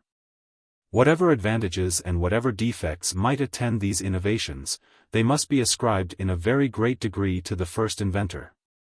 But as the new frame of policy was gradually improved and completed by succeeding princes, it will be more satisfactory to delay the consideration of it till the season of its full maturity and perfection. 1358 Reserving, therefore, for the reign of Constantine a more exact picture of the new empire, we shall content ourselves with describing the principal and decisive outline, as it was traced by the hand of Diocletian. He had associated 3 colleagues in the exercise of the supreme power, and as he was convinced that the abilities of a single man were inadequate to the public defense, he considered the joint administration of 4 princes not as a temporary expedient, but as a fundamental law of the constitution. It was his intention that the 2 elder princes should be distinguished by the use of the diadem, and the title of Augusti. That, as affection or esteem might direct their choice, they should regularly call to their assistance 2 subordinate colleagues, and that the Caesars, rising in their turn to the first rank, should supply an uninterrupted succession of emperors. The empire was divided into 4 parts. The East and Italy were the most honorable, the Danube and the Rhine the most laborious stations. The former claimed the presence of the Augusti, the latter were entrusted to the administration of the Caesars. The strength of the legions was in the hands of the 4 partners of sovereignty, and the despair of successively vanquishing 4 formidable rivals might intimidate the ambition of an aspiring general. In their civil government, the emperors were supposed to exercise the undivided power of the monarch, and their edicts, inscribed with their joint names, were received in all the provinces, as promulgated by their mutual councils and authority. Notwithstanding these precautions, the political union of the Roman world was gradually dissolved, and a principle of division was introduced, which, in the course of a few years, occasioned the perpetual separation of the Eastern and Western empires. The system of Diocletian was accompanied with another very material disadvantage, which cannot even at present be totally overlooked. A more expensive establishment, and consequently an increase of taxes, and the oppression of the people. Instead of a modest family of slaves and freedmen, such as had contented the simple greatness of Augustus and Trajan, 3 or 4 magnificent courts were established in the various parts of the empire. And as many Roman kings contended with each other and with the Persian monarch for the vain superiority of pomp and luxury. The number of ministers, of magistrates, of officers, and of servants, who filled the different departments of the state, was multiplied beyond the example of former times. And, if we may borrow the warm expression of a contemporary, when the proportion of those who received exceeded the proportion of those who contributed. The provinces were oppressed by the weight of tributes. 1359. From this period to the extinction of the empire, it would be easy to deduce an uninterrupted series of clamors and complaints. According to his religion and situation, each writer chooses either Diocletian, or Constantine, or Valens, or Theodosius, for the object of his invectives. But they unanimously agree in representing the burden of the public impositions, and particularly the land tax and capitation, as the intolerable and increasing grievance of their own times. From such a concurrence, an impartial historian, who is obliged to extract truth from satire as well as from panegyric, will be inclined to divide the blame among the princes whom they accuse, and to ascribe their exactions much less to their personal vices than to the uniform system of their administration. 1360. The Emperor Diocletian was indeed the author of that system. But during his reign the growing evil was confined within the bounds of modesty and discretion, and he deserves the reproach of establishing pernicious precedents, rather than of exercising actual oppression. 1361. It may be added, that his revenues were managed with prudent economy. And that, after all the current expenses were discharged, there still remained in the imperial treasury an ample provision either for judicious liberality or for any emergency of the state. It was in the 21st year of his reign that Diocletian executed his memorable resolution of abdicating the empire. An action more naturally to have been expected from the elder or the younger Antoninus than from a prince who had never practiced the lessons of philosophy either in the attainment or in the use of supreme power. Diocletian acquired the glory of giving to the world the first example of a resignation, 1362, which has not been very frequently imitated by succeeding monarchs. The parallel of Charles V, however, will naturally offer itself to our mind, not only since the eloquence of a modern historian has rendered that name so familiar to an English reader, but from the very striking resemblance between the characters of the two emperors, whose political abilities were superior to their military genius, and whose specious virtues were much less the effect of nature than of art. The abdication of Charles appears to have been hastened by the vicissitude of fortune, and the disappointment of his favorite schemes urged him to relinquish a power which he found inadequate to his ambition. But the reign of Diocletian had flowed with a tide of uninterrupted success. Nor was it till after he had vanquished all his enemies, and accomplished all his designs, that he seems to have entertained any serious thoughts of resigning the empire. Neither Charles nor Diocletian were arrived at a very advanced period of life, since the one was only 55, and the other was no more than 59 years of age. But the active life of those princes, their wars and journeys, the cares of royalty, and their application to business, had already impaired their constitution, and brought on the infirmities of a premature old age. 1363. Notwithstanding the severity of a very cold and rainy winter, Diocletian left Italy soon after the ceremony of his triumph, and began his progress towards the east round the circuit of the Illyrian provinces. AD 304. From the inclemency of the weather, and the fatigue of the journey, he soon contracted a slow illness. And though he made easy marches, and was generally carried in a close litter, his disorder, before he arrived at Nicomedia, about the end of the summer, was become very serious and alarming. During the whole winter he was confined to his palace. His danger inspired a general and unaffected concern. But the people could only judge of the various alterations of his health from the joy or consternation which they discovered in the countenances and behavior of his attendants. The rumor of his death was for some time universally believed, and it was supposed to be concealed with a view to prevent the troubles that might have happened during the absence of the Caesar Galerius. At length, however, on the 1st of March, Diocletian once more appeared in public.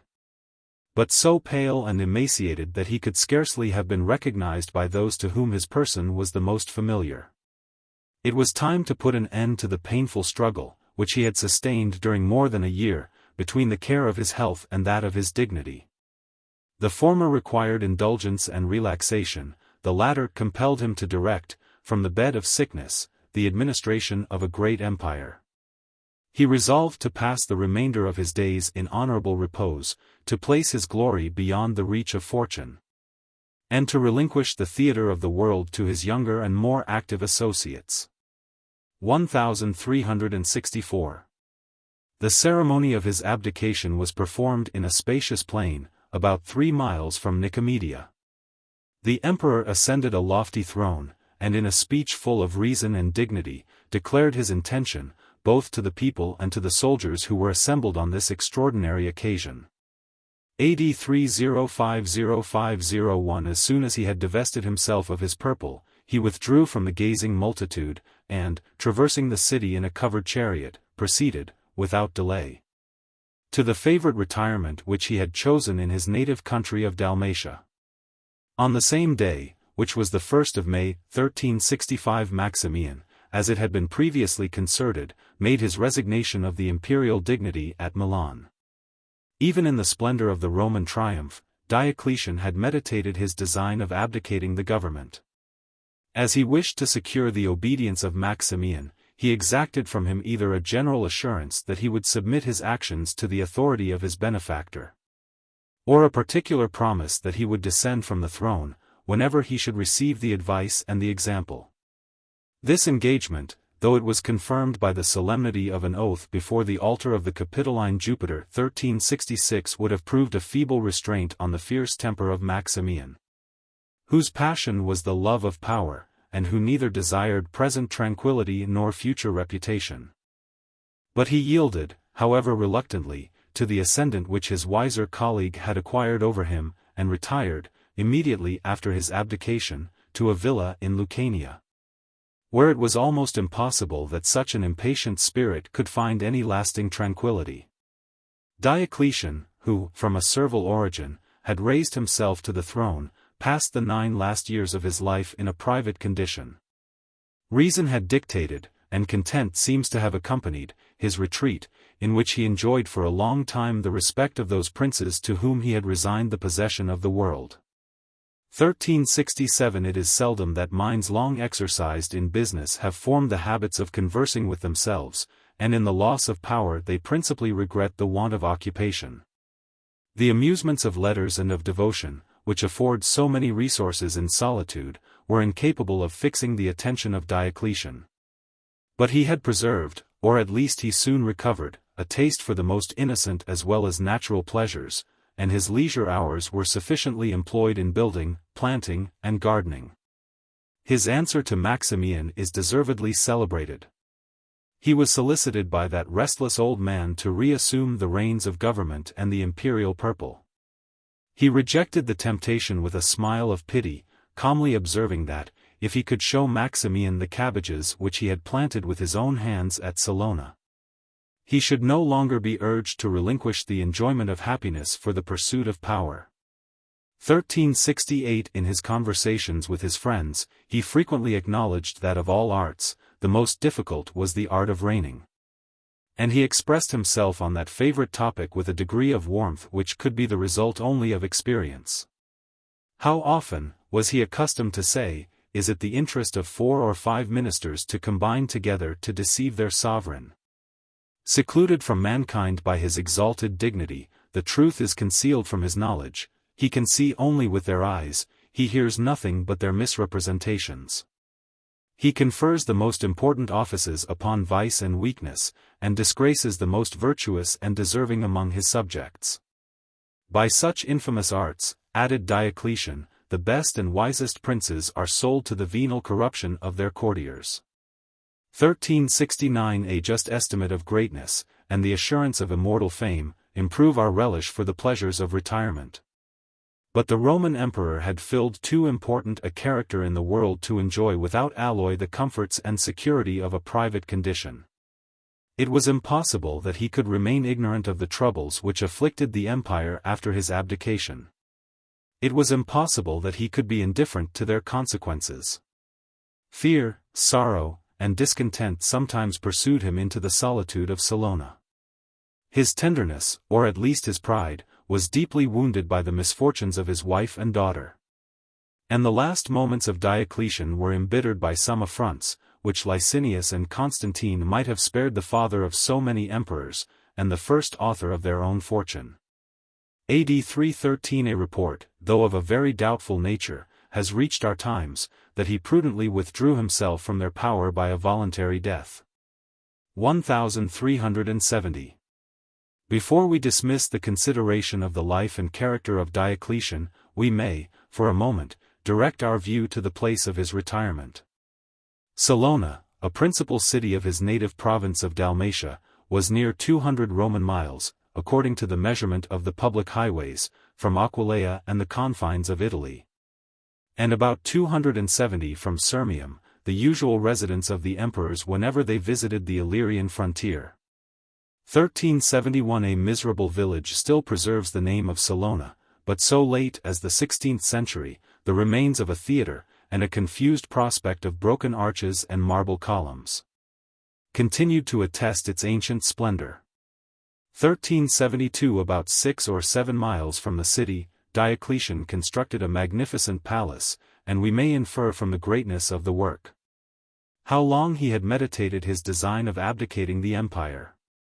The choice of a spot which united all that could contribute either to health or to luxury did not require the partiality of a native. The soil was dry and fertile, the air is pure and wholesome, and, though extremely hot during the summer months, this country seldom feels those sultry and noxious winds to which the coasts of Istria and some parts of Italy are exposed. The views from the palace are no less beautiful than the soil and climate were inviting.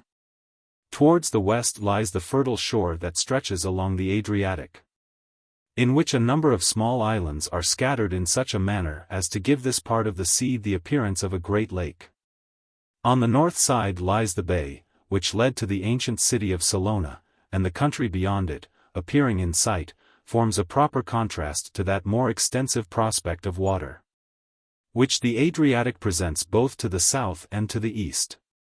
Towards the north the view is terminated by high and irregular mountains, situated at a proper distance, and in many places covered with villages, woods, and vineyards. 1373. Though Constantine, from a very obvious prejudice, affects to mention the palace of Diocletian with contempt, 1374 yet one of their successors, who could only see it in a neglected and mutilated state, celebrates its magnificence in terms of the highest admiration. 1375 it covered an extent of ground consisting of between 9 and 10 English acres. The form was quadrangular, flanked with 16 towers. 2 of the sides were near 600, and the other 2 near 700 feet in length. The whole was constructed of a beautiful freestone, extracted from the neighboring quarries of Trau or Trigutium, and very little inferior to marble itself. 4 streets, intersecting each other at right angles, divided the several parts of this great edifice, and the approach to the principal apartment was from a very stately entrance, which is still denominated the Golden Gate. The approach was terminated by a peristylium of granite columns, on one side of which we discover the square temple of Aesculapius, on the other the octagon temple of Jupiter.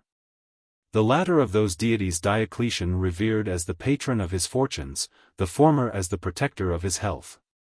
By comparing the present remains with the precepts of Vitruvius, the several parts of the building, the baths, bedchamber, the atrium, the basilica, and the Cyzicene, Corinthian, and Egyptian halls have been described with some degree of precision, or at least of probability.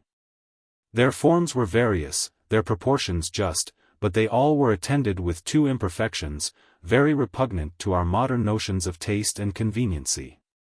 These stately rooms had neither windows nor chimneys. They were lighted from the top, for the building seems to have consisted of no more than 1 story, and they received their heat by the help of pipes that were conveyed along the walls. The range of principal apartments was protected towards the southwest by a portico 517 feet long, which must have formed a very noble and delightful walk. When the beauties of painting and sculpture were added to those of the prospect. Had this magnificent edifice remained in a solitary country, it would have been exposed to the ravages of time, but it might, perhaps, have escaped the rapacious industry of man. The village of Espalathus 1376 and, long afterwards, the provincial town of Spalatro, have grown out of its ruins. The Golden Gate now opens into the marketplace. St.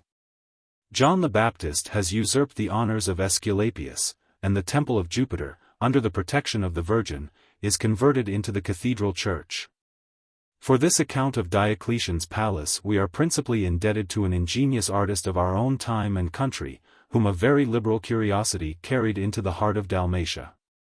1377. But there is room to suspect that the elegance of his designs and engraving has somewhat flattered the objects which it was their purpose to represent. We are informed by a more recent and very judicious traveller that the awful ruins of Spalatro are not less expressive of the decline of the art than of the greatness of the Roman Empire in the time of Diocletian. 1378. If such was indeed the state of architecture, we must naturally believe that painting and sculpture had experienced a still more sensible decay. The practice of architecture is directed by a few general and even mechanical rules.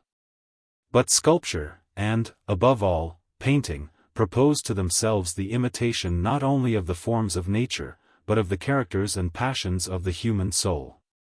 In those sublime arts the dexterity of the hand is of little avail, unless it is animated by fancy and guided by the most correct taste and observation. It is almost unnecessary to remark that the civil distractions of the empire, the license of the soldiers, the inroads of the barbarians, and the progress of despotism had proved very unfavorable to genius, and even to learning. The succession of Illyrian princes restored the empire, without restoring the sciences. Their military education was not calculated to inspire them with the love of letters. And even the mind of Diocletian, however active and capacious in business, was totally uninformed by study or speculation. The professions of law and physic are of such common use and certain profit that they will always secure a sufficient number of practitioners endowed with a reasonable degree of abilities and knowledge. But it does not appear that the students in those two faculties appeal to any celebrated masters who have flourished within that period. The voice of poetry was silent. History was reduced to dry and confused abridgments, alike destitute of amusement and instruction. A languid and affected eloquence was still retained in the pay and service of the emperors, who encouraged not any arts except those which contributed to the gratification of their pride or the defense of their power. 1379. The declining age of learning and of mankind is marked, however, by the rise and rapid progress of the new Platonists. The school of Alexandria silenced those of Athens, and the ancient sects enrolled themselves under the banners of the more fashionable teachers, who recommended their system by the novelty of their method and the austerity of their manners. Several of these masters, Ammonius, Plotinus, Aemilius, and Porphyry 1380 were men of profound thought and intense application.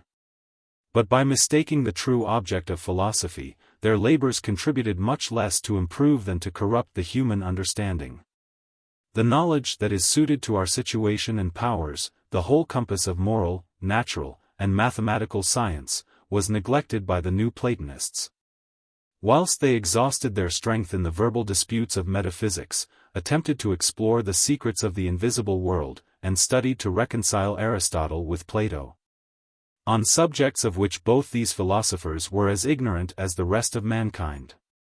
Consuming their reason in these deep but unsubstantial meditations, their minds were exposed to illusions of fancy.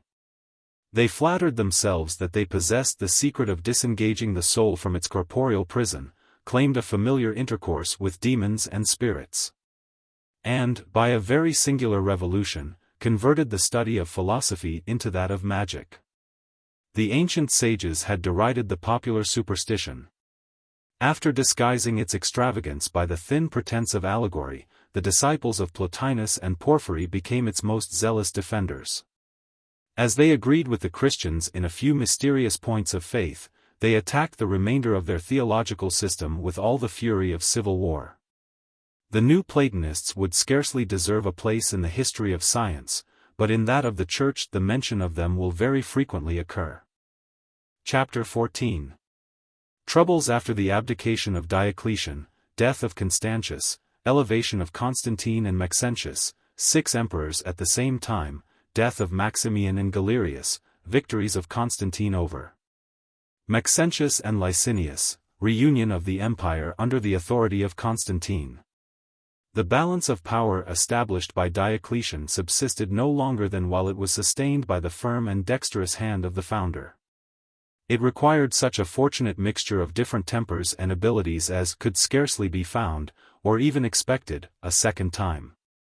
2 emperors without jealousy, 2 Caesars without ambition, and the same general interest invariably pursued by 4 independent princes. The abdication of Diocletian and Maximian was succeeded by 18 years of discord and confusion. The empire was afflicted by 5 civil wars. And the remainder of the time was not so much a state of tranquility as a suspension of arms between several hostile monarchs, who, viewing each other with an eye of fear and hatred, strove to increase their respective forces at the expense of their subjects. As soon as Diocletian and Maximian had resigned the purple, their station, according to the rules of the new constitution, was filled by the 2 Caesars, Constantius and Galerius, who immediately assumed the title of Augustus. 1381 The honors of seniority and precedence were allowed to the former of those princes, and he continued, under a new appellation, to administer his ancient department of Gaul, Spain, and Britain. The government of those ample provinces was sufficient to exercise his talents and to satisfy his ambition. Clemency, temperance, and moderation distinguished the amiable character of Constantius. And his fortunate subjects had frequently occasion to compare the virtues of their sovereign with the passions of Maximian, and even with the arts of Diocletian. 1382 Instead of imitating their eastern pride and magnificence, Constantius preserved the modesty of a Roman prince.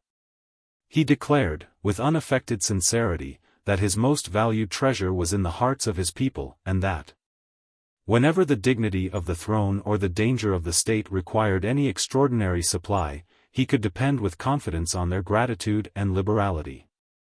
1383 The provincials of Gaul, Spain, and Britain, sensible of his worth and of their own happiness, reflected with anxiety on the declining health of the Emperor Constantius and the tender age of his numerous family, the issue of his second marriage with the daughter of Maximian. The stern temper of Galerius was cast in a very different mold, and while he commanded the esteem of his subjects, he seldom condescended to solicit their affections. His fame in arms, and, above all, the success of the Persian War, had elated his haughty mind, which was naturally impatient of a superior, or even of an equal. If it were possible to rely on the partial testimony of an injudicious writer, we might ascribe the abdication of Diocletian to the menaces of Galerius, and relate the particulars of a private conversation between the 2 princes, in which the former discovered as much pusillanimity as the latter displayed ingratitude and arrogance.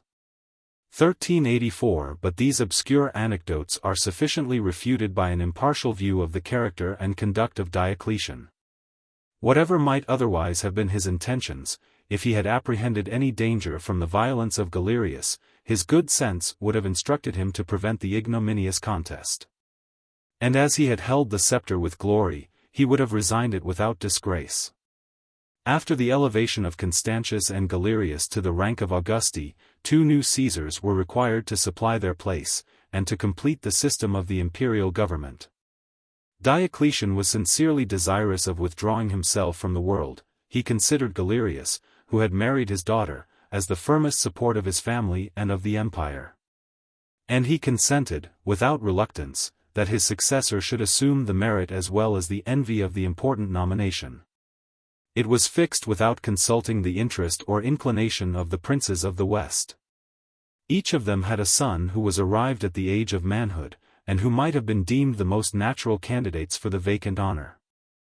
But the impotent resentment of Maximian was no longer to be dreaded, and the moderate Constantius, though he might despise the dangers, was humanely apprehensive of the calamities of civil war.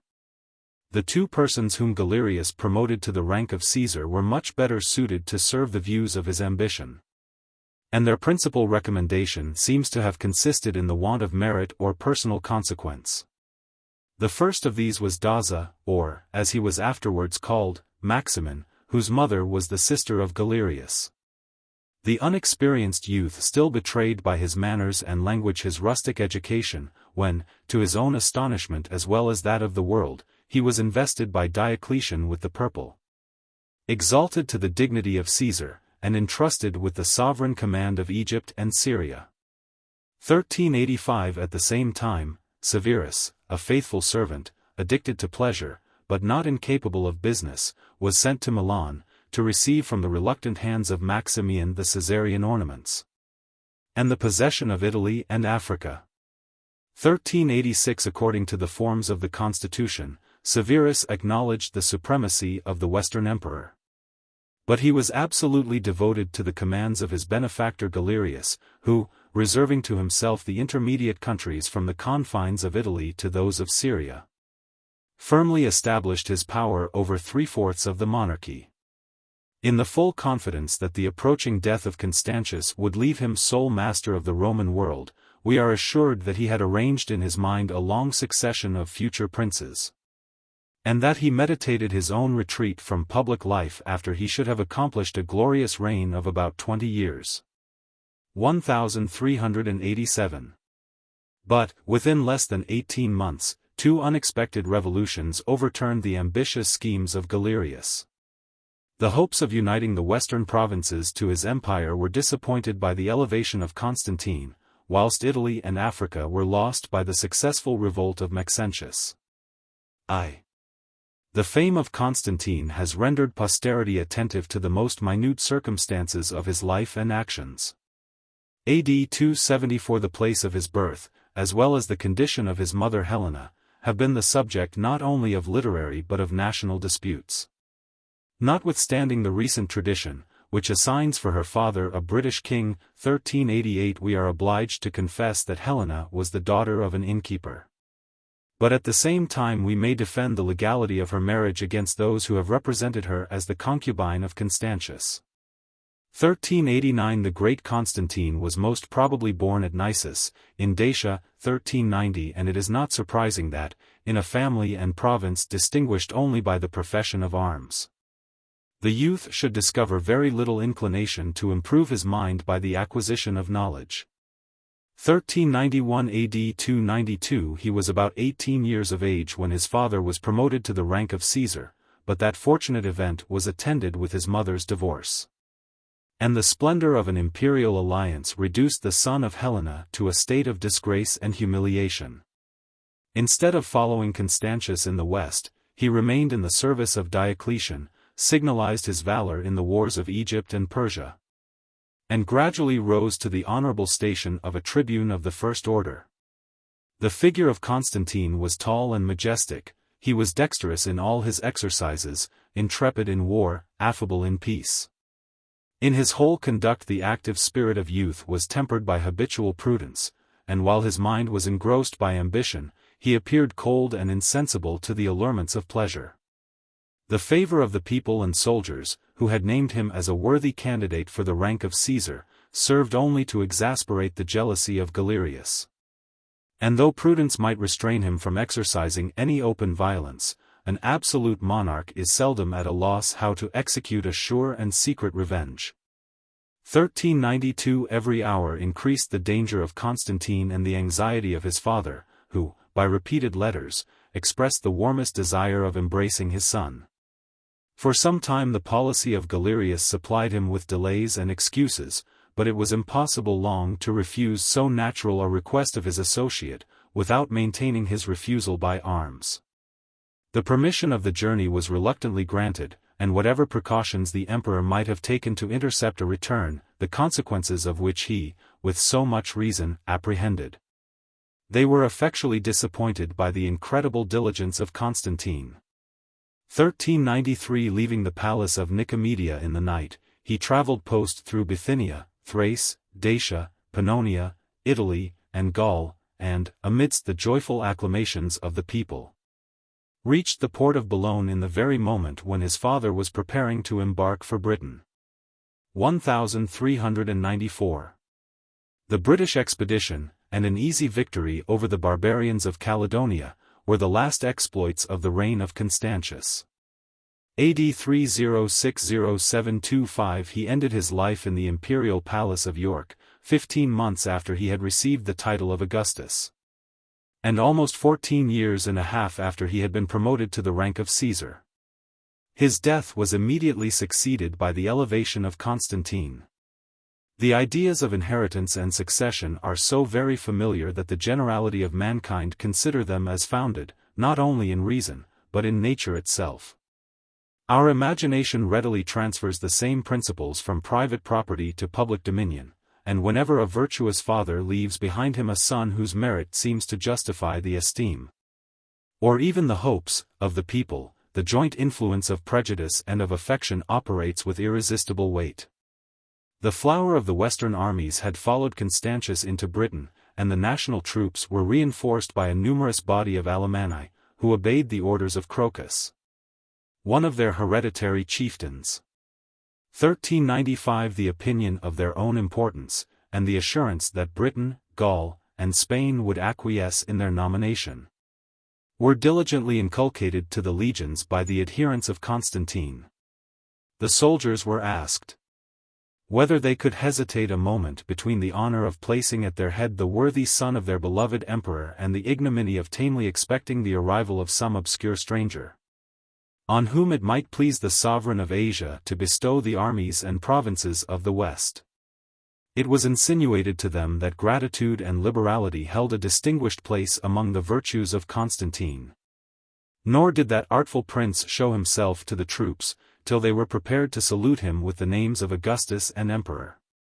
The throne was the object of his desires, and had he been less actuated by ambition, it was his only means of safety.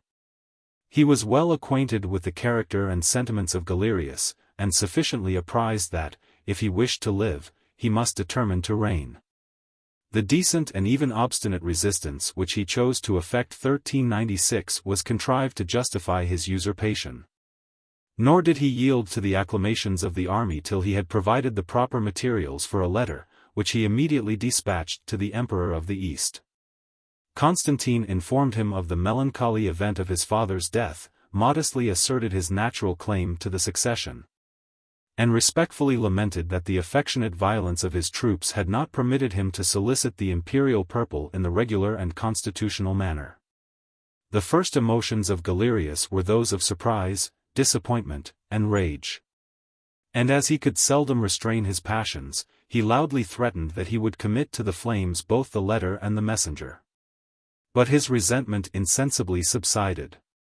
And when he recollected the doubtful chance of war, when he had weighed the character and strength of his adversary, he consented to embrace the honorable accommodation which the prudence of Constantine had left open to him. Without either condemning or ratifying the choice of the British army, Galerius accepted the son of his deceased colleague as the sovereign of the provinces beyond the Alps. But he gave him only the title of Caesar, and the fourth rank among the Roman princes, whilst he conferred the vacant place of Augustus on his favorite Severus. The apparent harmony of the empire was still preserved, and Constantine, who already possessed the substance, expected, without impatience, an opportunity of obtaining the honors of supreme power. 1397. The children of Constantius by his second marriage were 6 in number, 3 of either sex, and whose imperial descent might have solicited a preference over the meaner extraction of the son of Helena. But Constantine was in the 32nd year of his age, in the full vigor both of mind and body, at the time when the eldest of his brothers could not possibly be more than 13 years old. His claim of superior merit had been allowed and ratified by the dying emperor.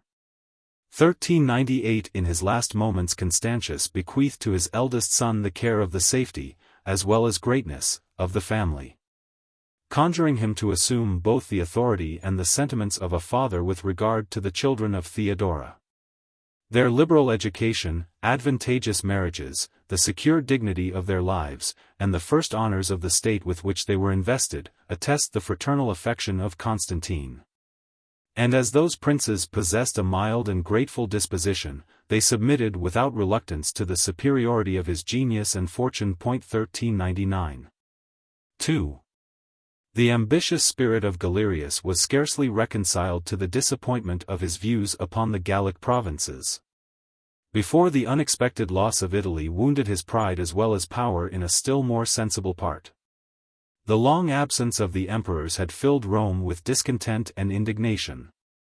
And the people gradually discovered that the preference given to Nicomedia and Milan was not to be ascribed to the particular inclination of Diocletian, but to the permanent form of government which he had instituted. It was in vain that, a few months after his abdication, his successors dedicated, under his name, those magnificent baths whose ruins still supply the ground as well as the materials for so many churches and convents.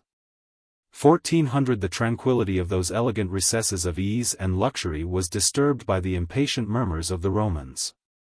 And a report was insensibly circulated that the sums expended in erecting those buildings would soon be required at their hands. About that time the avarice of Galerius, or perhaps the exigencies of the state, had induced him to make a very strict and rigorous inquisition into the property of his subjects for the purpose of a general taxation, both on their lands and on their persons. A very minute survey appears to have been taken of their real estates. And, wherever there was the slightest suspicion of concealment, torture was very freely employed to obtain a sincere declaration of their personal wealth. 1401 The privileges which had exalted Italy above the rank of the provinces were no longer regarded. 1402 And the officers of the revenue already began to number the Roman people, and to settle the proportion of the new taxes. Even when the spirit of freedom had been utterly extinguished, the tamest subjects have sometimes ventured to resist an unprecedented invasion of their property. But on this occasion the injury was aggravated by the insult, and the sense of private interest was quickened by that of national honor. The conquest of Macedonia, as we have already observed, had delivered the Roman people from the weight of personal taxes. Though they had experienced every form of despotism, they had now enjoyed that exemption near 500 years. Nor could they patiently brook the insolence of an Illyrian peasant, who, from his distant residence in Asia, presumed to number Rome among the tributary cities of his empire. The rising fury of the people was encouraged by the authority, or at least the connivance, of the Senate. And the feeble remains of the Praetorian Guards, who had reason to apprehend their own dissolution, embraced so honorable a pretense, and declared their readiness to draw their swords in the service of their oppressed country. It was the wish, and it soon became the hope, of every citizen, that, after expelling from Italy their foreign tyrants, they should elect a prince who, by the place of his residence, and by his maxims of government, might once more deserve the title of Roman Emperor. The name as well as the situation of Maxentius determined in his favor the popular enthusiasm. Maxentius was the son of the Emperor Maximian, and he had married the daughter of Galerius.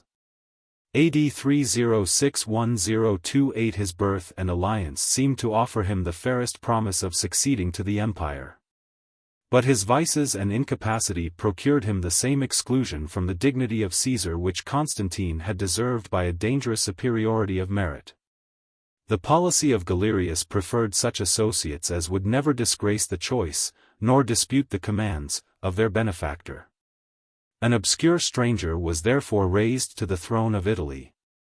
And the son of the late Emperor of the West was left to enjoy the luxury of a private fortune in a villa a few miles distant from the capital. The gloomy passions of his soul, shame, vexation, and rage, were inflamed by envy on the news of Constantine's success. But the hopes of Maxentius revived with the public discontent, and he was easily persuaded to unite his personal injury and pretensions with the cause of the Roman people. 2 Praetorian tribunes and a commissary of provisions undertook the management of the conspiracy. And as every order of men was actuated by the same spirit, the immediate event was neither doubtful nor difficult. The prefect of the city and a few magistrates, who maintained their fidelity to Severus, were massacred by the guards. And Maxentius, invested with the imperial ornaments, was acknowledged by the applauding Senate and people as the protector of the Roman freedom and dignity. It is uncertain whether Maximian was previously acquainted with the conspiracy. But, as soon as the standard of rebellion was erected at Rome, the old emperor broke from the retirement where the authority of Diocletian had condemned him to pass a life of melancholy and solitude, and concealed his returning ambition under the disguise of paternal tenderness. At the request of his son and of the Senate, he condescended to reassume the purple. His ancient dignity, his experience, and his fame in arms added strength as well as reputation to the party of Maxentius. 1403. According to the advice, or rather the orders, of his colleague, the Emperor Severus immediately hastened to Rome, in the full confidence that, by his unexpected celerity, he should easily suppress the tumult of an unwarlike populace, commanded by a licentious youth. But he found on his arrival the gates of the city shut against him, the walls filled with men and arms, an experienced general at the head of the rebels, and his own troops without spirit or affection. A large body of Moors deserted to the enemy, allured by the promise of a large donative. And, if it be true that they had been levied by Maximian in his African war, preferring the natural feelings of gratitude to the artificial ties of allegiance. Anulinus, the Praetorian prefect, declared himself in favor of Maxentius, and drew after him the most considerable part of the troops, accustomed to obey his commands. Rome, according to the expression of an orator, recalled her armies, and the unfortunate Severus, destitute of force and of counsel, retired, or rather fled, with precipitation to Ravenna. Here he might for some time have been safe. The fortifications of Ravenna were able to resist the attempts, and the morasses that surrounded the town were sufficient to prevent the approach of the Italian army. The sea, which Severus commanded with a powerful fleet, secured him an inexhaustible supply of provisions, and gave a free entrance to the legions which, on the return of spring, would advance to his assistance from Illyricum and the east. Maximian, who conducted the siege in person, was soon convinced that he might waste his time and his army in the fruitless enterprise, and that he had nothing to hope either from force or famine. With an art more suitable to the character of Diocletian than to his own, he directed his attack, not so much against the walls of Ravenna as against the mind of Severus. The treachery which he had experienced disposed that unhappy prince to distrust the most sincere of his friends and adherents. The emissaries of Maximian easily persuaded his credulity that a conspiracy was formed to betray the town, and prevailed upon his fears not to expose himself to the discretion of an irritated conqueror, but to accept the faith of an honorable capitulation. He was at first received with humanity, and treated with respect.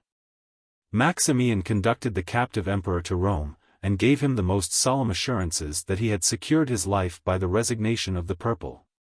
But Severus could obtain only an easy death and an imperial funeral. AD 307-02. When the sentence was signified to him, the manner of executing it was left to his own choice. He preferred the favorite mode of the ancients, that of opening his veins, and as soon as he expired, his body was carried to the sepulchre which had been constructed for the family of Gallienus. 1404. Though the characters of Constantine and Maxentius had very little affinity with each other, their situation and interest were the same. And prudence seemed to require that they should unite their forces against the common enemy. Notwithstanding the superiority of his age and dignity, the indefatigable Maximian passed the Alps, and, courting a personal interview with the sovereign of Gaul, carried with him his daughter Fausta as the pledge of the new alliance. AD 307-0331. The marriage was celebrated at Arles with every circumstance of magnificence. And the ancient colleague of Diocletian, who again asserted his claim to the Western Empire, conferred on his son-in-law and ally the title of Augustus. By consenting to receive that honor from Maximian, Constantine seemed to embrace the cause of Rome and of the Senate, but his professions were ambiguous, and his assistance slow and ineffectual. He considered with attention the approaching contest between the masters of Italy and the Emperor of the East, and was prepared to consult his own safety or ambition in the event of the war. 1405. The importance of the occasion called for the presence and abilities of Galerius. At the head of a powerful army, collected from Illyricum and the East, he entered Italy, resolved to revenge the death of Severus, and to chastise the rebellious Romans. Or, as he expressed his intentions, in the furious language of a barbarian, to extirpate the Senate, and to destroy the people by the sword. But the skill of Maximian had concerted a prudent system of defense. The invader found every place hostile, fortified, and inaccessible. And though he forced his way as far as Narni, within 60 miles of Rome, his dominion in Italy was confined to the narrow limits of his camp. Sensible of the increasing difficulties of his enterprise, the haughty Galerius made the first advances towards a reconciliation, and dispatched 2 of his most considerable officers to tempt the Roman princes by the offer of a conference and the declaration of his paternal regard for Maxentius, who might obtain much more from his liberality than he could hope from the doubtful chance of war. 1406. The offers of Galerius were rejected with firmness, his perfidious friendship refused with contempt, and it was not long before he discovered that, unless he provided for his safety by a timely retreat, he had some reason to apprehend the fate of Severus. The wealth, which the Romans defended against his rapacious tyranny, they freely contributed for his destruction. The name of Maximian, the popular arts of his son, the secret distribution of large sums, and the promise of still more liberal rewards, checked the ardor and corrupted the fidelity of the Illyrian legions. And, when Galerius at length gave the signal of the retreat, it was with some difficulty that he could prevail on his veterans not to desert a banner which had so often conducted them to victory and honor. A contemporary writer assigns 2 other causes for the failure of the expedition, but they are both of such a nature that a cautious historian will scarcely venture to adopt them. We are told that Galerius, who had formed a very imperfect notion of the greatness of Rome by the cities of the East with which he was acquainted, found his forces inadequate to the siege of that immense capital. But the extent of a city serves only to render it more accessible to the enemy. Rome had long since been accustomed to submit on the approach of a conqueror. Nor could the temporary enthusiasm of the people have long contended against the discipline and valor of the legions. We are likewise informed that the legions themselves were struck with horror and remorse, and that those pious sons of the Republic refused to violate the sanctity of their venerable parent. 1407. But when we recollect with how much ease, in the more ancient civil wars, the zeal of party and the habits of military obedience had converted the native citizens of Rome into her most implacable enemies, we shall be inclined to distrust this extreme delicacy of strangers and barbarians who had never beheld Italy till they entered it in a hostile manner. Had they not been restrained by motives of a more interested nature, they would probably have answered Galerius in the words of Caesar's veterans: "If our general wishes to lead us to the banks of the Tiber, we are prepared to trace out his camp. Whatsoever walls he has determined to level with the ground, our hands are ready to work the engines, nor shall we hesitate, should the name of the devoted city be Rome itself." These are indeed the expressions of a poet, but of a poet who has been distinguished, and even censured, for his strict adherence to the truth of history. 1408. The legions of Galerius exhibited a very melancholy proof of their disposition by the ravages which they committed in their retreat. They murdered, they ravished, they plundered, they drove away the flocks and herds of the Italians. They burnt the villages through which they passed, and they endeavored to destroy the country which it had not been in their power to subdue. During the whole march Maxentius hung on their rear, but he very prudently declined a general engagement with those brave and desperate veterans. His father had undertaken a second journey into Gaul, with the hope of persuading Constantine, who had assembled an army on the frontier, to join in the pursuit and to complete the victory. But the actions of Constantine were guided by reason, and not by resentment. He persisted in the wise resolution of maintaining a balance of power in the divided empire, and he no longer hated Galerius when that aspiring prince had ceased to be an object of terror. 1409. The mind of Galerius was the most susceptible of the sterner passions, but it was not however incapable of a sincere and lasting friendship. Licinius, whose manners as well as character were not unlike his own, seems to have engaged both his affection and esteem. Their intimacy had commenced in the happier period, perhaps, of their youth and obscurity. It had been cemented by the freedom and dangers of a military life. They had advanced, almost by equal steps, through the successive honors of the service. And, as soon as Galerius was invested with the imperial dignity, he seems to have conceived the design of raising his companion to the same rank with himself. AD 307-1111. During the short period of his prosperity, he considered the rank of Caesar as unworthy of the age and merit of Licinius, and rather chose to reserve for him the place of Constantius and the empire of the West. While the emperor was employed in the Italian war, he entrusted his friend with the defense of the Danube.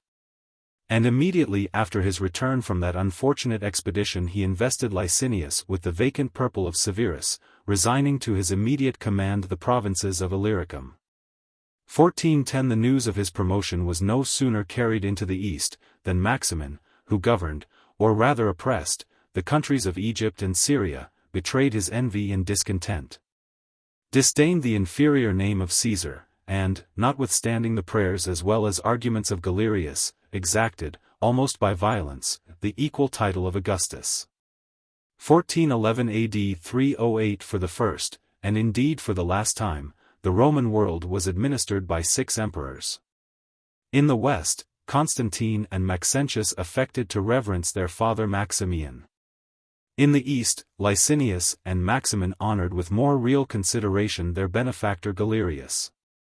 The opposition of interest, and the memory of a recent war, divided the empire into 2 great hostile powers. But their mutual fears produced an apparent tranquility, and even a feigned reconciliation, till the death of the elder princes, of Maximian, and more particularly of Galerius, gave a new direction to the views and passions of their surviving associates. When Maximian had reluctantly abdicated the empire, the venal orators of the times applauded his philosophic moderation.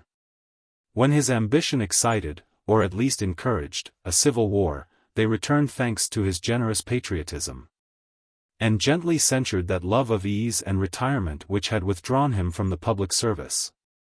1412. But it was impossible that minds like those of Maximian and his son could long possess in harmony an undivided power. Maxentius considered himself as the legal sovereign of Italy, elected by the Roman Senate and people.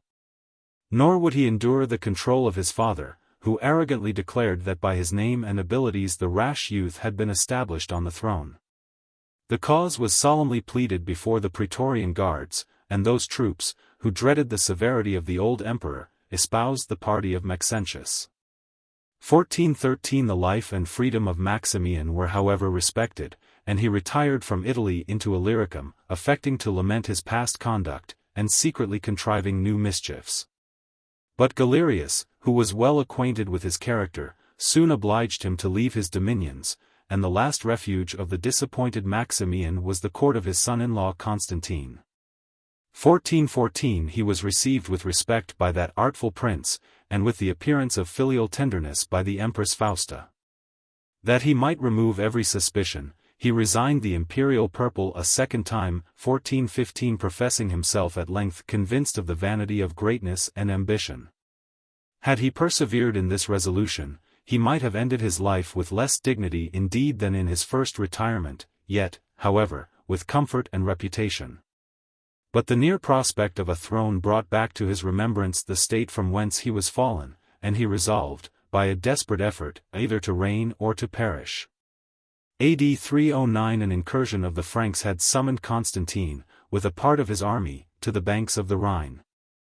The remainder of the troops were stationed in the southern provinces of Gaul, which lay exposed to the enterprises of the Italian emperor. And a considerable treasure was deposited in the city of Aries. Maximian either craftily invented, or easily credited, a vain report of the death of Constantine. Without hesitation he ascended the throne, seized the treasure, and scattering it with his accustomed profusion among the soldiers, endeavored to awake in their minds the memory of his ancient dignity and exploits. Before he could establish his authority, or finish the negotiation which he appears to have entered into with his son Maxentius, the celerity of Constantine defeated all his hopes. On the first news of his perfidy and ingratitude, that prince returned by rapid marches from the Rhine to the Saône, embarked on the last-mentioned river at Chalons, and at Lyons, trusting himself to the rapidity of the Rhone, arrived at the gates of Arles, with a military force which it was impossible for Maximian to resist, and which scarcely permitted him to take refuge in the neighboring city of Marseilles. The narrow neck of land which joined that place to the continent was fortified against the besiegers, whilst the sea was open either for the escape of Maximian, or for the succor of Maxentius. If the latter should choose to disguise his invasion of Gaul under the honorable pretense of defending a distressed, or, as he might allege, an injured father. Apprehensive of the fatal consequences of delay, Constantine gave orders for an immediate assault. But the scaling ladders were found too short for the height of the walls, and Marseilles might have sustained as long a siege as it formerly did against the arms of Caesar, if the garrison, conscious either of their fault or of their danger, had not purchased their pardon by delivering up the city and the person of Maximian. AD 310-02 a secret but irrevocable sentence of death was pronounced against the usurper. He obtained only the same favor which he had indulged to Severus, and it was published to the world that, oppressed by the remorse of his repeated crimes, he strangled himself with his own hands. After he had lost the assistance, and disdained the moderate counsels of Diocletian, the second period of his active life was a series of public calamities and personal mortifications, which were terminated, in about 3 years, by an ignominious death. He deserved his fate, but we should find more reason to applaud the humanity of Constantine, if he had spared an old man, the benefactor of his father, and the father of his wife. During the whole of this melancholy transaction, it appears that Fausta sacrificed the sentiments of nature to her conjugal duties. 1416. The last years of Galerius were less shameful and unfortunate. And though he had filled with more glory the subordinate station of Caesar than the superior rank of Augustus, he preserved, till the moment of his death, the first place among the princes of the Roman world. He survived his retreat from Italy about 4 years. And wisely relinquishing his views of universal empire, he devoted the remainder of his life to the enjoyment of pleasure, and to the execution of some works of public utility, among which we may distinguish the discharging into the Danube the superfluous waters of the Lake Pelso, and the cutting down the immense forests that encompassed it. An operation worthy of a monarch, since it gave an extensive country to the agriculture of his Pannonian subjects. 1417 His death was occasioned by a very painful and lingering disorder. His body, swelled by an intemperate course of life to an unwieldy corpulence, was covered with ulcers, and devoured by innumerable swarms of those insects which have given their name to a most loathsome disease. 1418 But as Galerius had offended a very zealous and powerful party among his subjects, his sufferings, instead of exciting their compassion, have been celebrated as the visible effects of divine justice. 1419 AD 311-05 He had no sooner expired in his palace of Nicomedia than the 2 emperors who were indebted for their purple to his favors began to collect their forces with the intention either of disputing, or of dividing, the dominions which he had left without a master. They were persuaded, however, to desist from the former design, and to agree in the latter. The provinces of Asia fell to the share of Maximin, and those of Europe augmented the portion of Licinius. The Hellespont and the Thracian Bosphorus formed their mutual boundary, and the banks of those narrow seas, which flowed in the midst of the Roman world, were covered with soldiers, with arms, and with fortifications. The deaths of Maximian and of Galerius reduced the number of emperors to 4. The sense of their true interest soon connected Licinius and Constantine. A secret alliance was concluded between Maximin and Maxentius, and their unhappy subjects expected with terror the bloody consequences of their inevitable dissensions. which were no longer restrained by the fear or the respect which they had entertained for Galerius. 1420. Among so many crimes and misfortunes occasioned by the passions of the Roman princes, there is some pleasure in discovering a single action which may be ascribed to their virtue. AD 306, 312. In the 6th year of his reign, Constantine visited the city of Autun, and generously remitted the arrears of tribute, reducing at the same time the proportion of their assessment from 25 to 18,000 heads, subject to the real and personal capitation. 1421. Yet even this indulgence affords the most unquestionable proof of the public misery. This tax was so extremely oppressive, either in itself or in the mode of collecting it, that, whilst the revenue was increased by extortion, it was diminished by despair. A considerable part of the territory of Autun was left uncultivated, and great numbers of the provincials rather chose to live as exiles and outlaws than to support the weight of civil society. It is but too probable that the bountiful emperor relieved, by a partial act of liberality, one among the many evils which he had caused by his general maxims of administration. But even those maxims were less the effect of choice than of necessity. And if we accept the death of Maximian, the reign of Constantine in Gaul seems to have been the most innocent and even virtuous period of his life. The provinces were protected by his presence from the inroads of the barbarians, who either dreaded or experienced his active valor. After a signal victory over the Franks and Alemanni, several of their princes were exposed by his order to the wild beasts in the amphitheatre of Treves. And the people seem to have enjoyed the spectacle, without discovering, in such a treatment of royal captives, anything that was repugnant to the laws of nations or of humanity. 1422–1423. The virtues of Constantine were rendered more illustrious by the vices of Maxentius. Whilst the Gallic provinces enjoyed as much happiness as the condition of the times was capable of receiving, Italy and Africa groaned under the dominion of a tyrant as contemptible as he was odious. The zeal of flattery and faction has indeed too frequently sacrificed the reputation of the vanquished to the glory of their successful rivals. But even those writers who have revealed, with the most freedom and pleasure, the faults of Constantine, unanimously confess that Maxentius was cruel, rapacious, and profligate. 1424. He had the good fortune to suppress a slight rebellion in Africa. The governor and a few adherents had been guilty. The province suffered for their crime. The flourishing cities of Cirtha and Carthage, and the whole extent of that fertile country, were wasted by fire and sword. The abuse of victory was followed by the abuse of law and justice. A formidable army of sycophants and delators invaded Africa. The rich and the noble were easily convicted of a connection with the rebels. And those among them who experienced the emperor's clemency were only punished by the confiscation of their estates. 1425. So signal a victory was celebrated by a magnificent triumph, and Maxentius exposed to the eyes of the people the spoils and captives of a Roman province. The state of the capital was no less deserving of compassion than that of Africa. The wealth of Rome supplied an inexhaustible fund for his vain and prodigal expenses, and the ministers of his revenue were skilled in the arts of rapine. It was under his reign that the method of exacting a free gift from the senators was first invented. And as the sum was insensibly increased, the pretenses of levying it, a victory, a birth, a marriage, or an imperial consulship, were proportionably multiplied.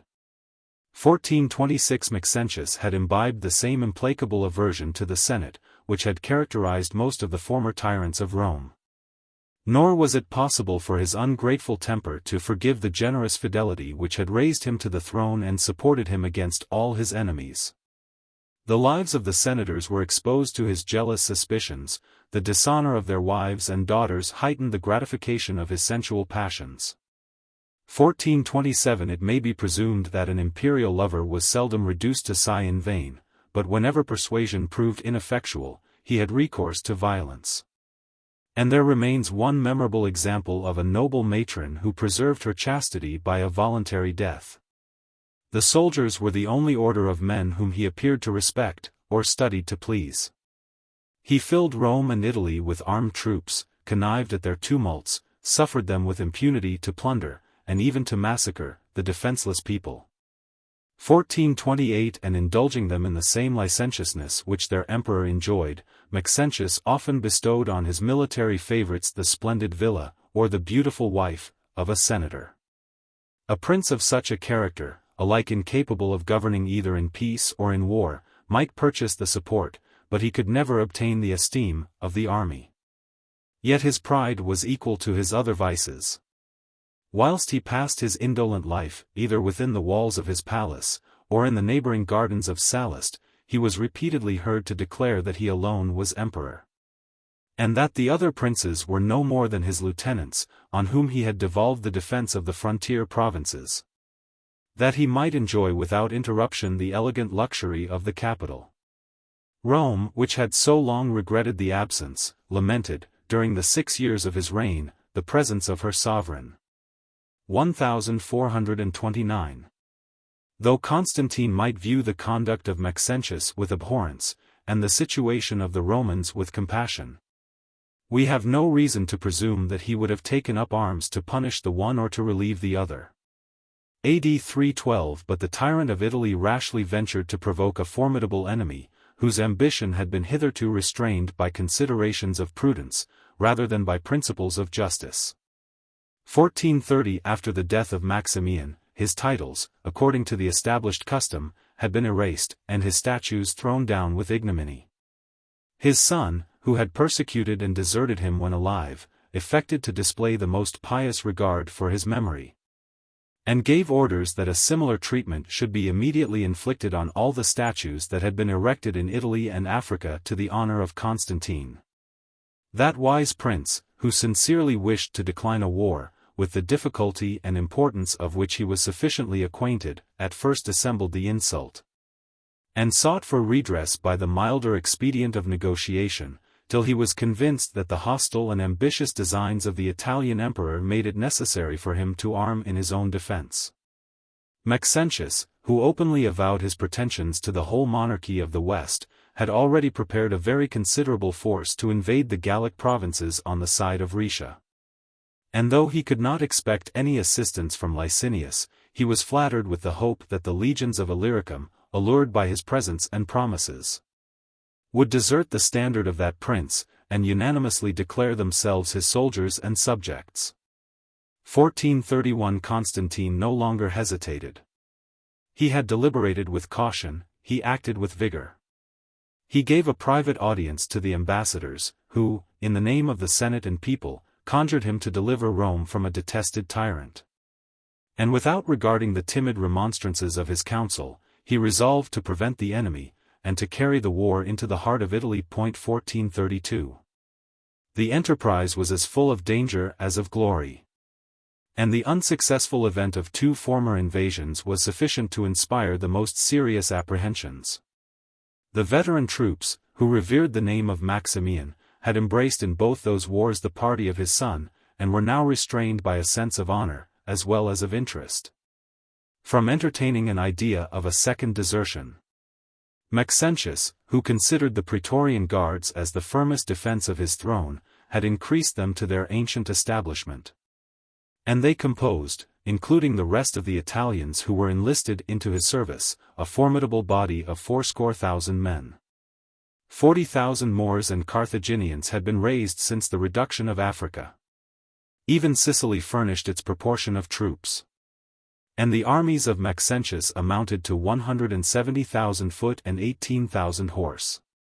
The wealth of Italy supplied the expenses of the war, and the adjacent provinces were exhausted to form immense magazines of corn and every other kind of provisions.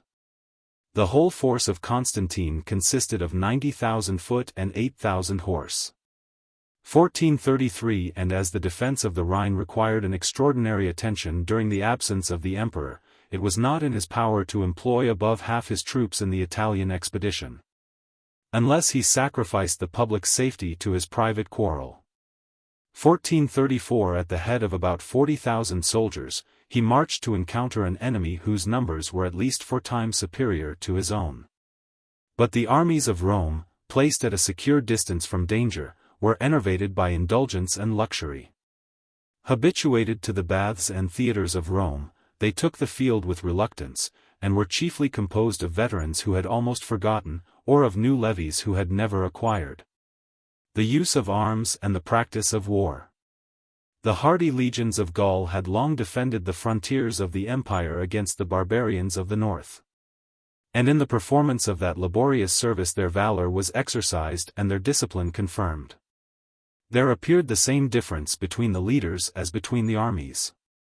Caprice or flattery had tempted Maxentius with the hopes of conquest, but these aspiring hopes soon gave way to the habits of pleasure and the consciousness of his inexperience. The intrepid mind of Constantine had been trained from his earliest youth to war, to action, and to military command. When Hannibal marched from Gaul into Italy, he was obliged, first to discover, and then to open, a way over mountains, and through savage nations, that had never yielded a passage to a regular army. 1435 The Alps were then guarded by nature, they are now fortified by art. Citadels, constructed with no less skill than labor and expense, command every avenue into the plain, and on that side render Italy almost inaccessible to the enemies of the King of Sardinia. 1436 But in the course of the intermediate period, the generals who have attempted the passage have seldom experienced any difficulty or resistance. In the age of Constantine, the peasants of the mountains were civilized and obedient subjects. The country was plentifully stocked with provisions, and the stupendous highways which the Romans had carried over the Alps opened several communications between Gaul and Italy. 1437 Constantine preferred the road of the Cottian Alps, or, as it is now called, of Mount Cenis, and led his troops with such active diligence that he descended into the plain of Piedmont before the court of Maxentius had received any certain intelligence of his departure from the banks of the Rhine. The city of Susa, however, which is situated at the foot of Mount Cenis, was surrounded with walls, and provided with a garrison sufficiently numerous to check the progress of an invader. But the impatience of Constantine's troops disdained the tedious forms of a siege. The same day that they appeared before Susa, they applied fire to the gates and ladders to the walls. And mounting to the assault amidst a shower of stones and arrows, they entered the place sword in hand, and cut in pieces the greatest part of the garrison. The flames were extinguished by the care of Constantine, and the remains of Susa preserved from total destruction. About 40 miles from thence, a more severe contest awaited him. A numerous army of Italians was assembled, under the lieutenants of Maxentius, in the plains of Turin. Its principal strength consisted in a species of heavy cavalry, which the Romans, since the decline of their discipline, had borrowed from the nations of the East. The horses, as well as the men, were clothed in complete armor, the joints of which were artfully adapted to the motions of their bodies. The aspect of this cavalry was formidable, their weight almost irresistible.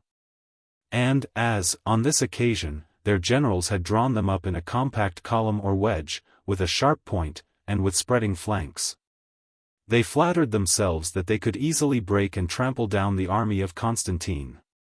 They might, perhaps, have succeeded in their design, had not their experienced adversary embraced the same method of defense which in similar circumstances had been practiced by Aurelian. The skillful evolutions of Constantine divided and baffled this massy column of cavalry. The troops of Maxentius fled in confusion towards Turin. And as the gates of the city were shut against them, very few escaped the sword of the victorious pursuers. By this important service Turin deserved to experience the clemency and even favor of the conqueror. He made his entry into the imperial palace of Milan, and almost all the cities of Italy between the Alps and the Po not only acknowledged the power, but embraced with zeal the party, of Constantine. 1438. From Milan to Rome, the Aemilian and Flaminian highways offered an easy march of about 400 miles. But though Constantine was impatient to encounter the tyrant, he prudently directed his operations against another army of Italians, who, by their strength and position, might either oppose his progress, or, in case of a misfortune, might intercept his retreat. Ruricius Pompeianus, a general distinguished by his valor and ability, had under his command the city of Verona, and all the troops that were stationed in the province of Venetia. As soon as he was informed that Constantine was advancing towards him, he detached a large body of cavalry, which was defeated in an engagement near Brescia, and pursued by the Gallic legions as far as the gates of Verona. The necessity, the importance, and the difficulties of the siege of Verona immediately presented themselves to the sagacious mind of Constantine. 1439 The city was accessible only by a narrow peninsula towards the west, as the other three sides were surrounded by the Adige, a rapid river which covered the province of Venetia, from whence the besieged derived an inexhaustible supply of men and provisions. It was not without great difficulty, and after several fruitless attempts, that Constantine found means to pass the river, at some distance above the city, and in a place where the torrent was less violent. He then encompassed Verona with strong lines, pushed his attacks with prudent vigor, and repelled a desperate sally of Pompeianus.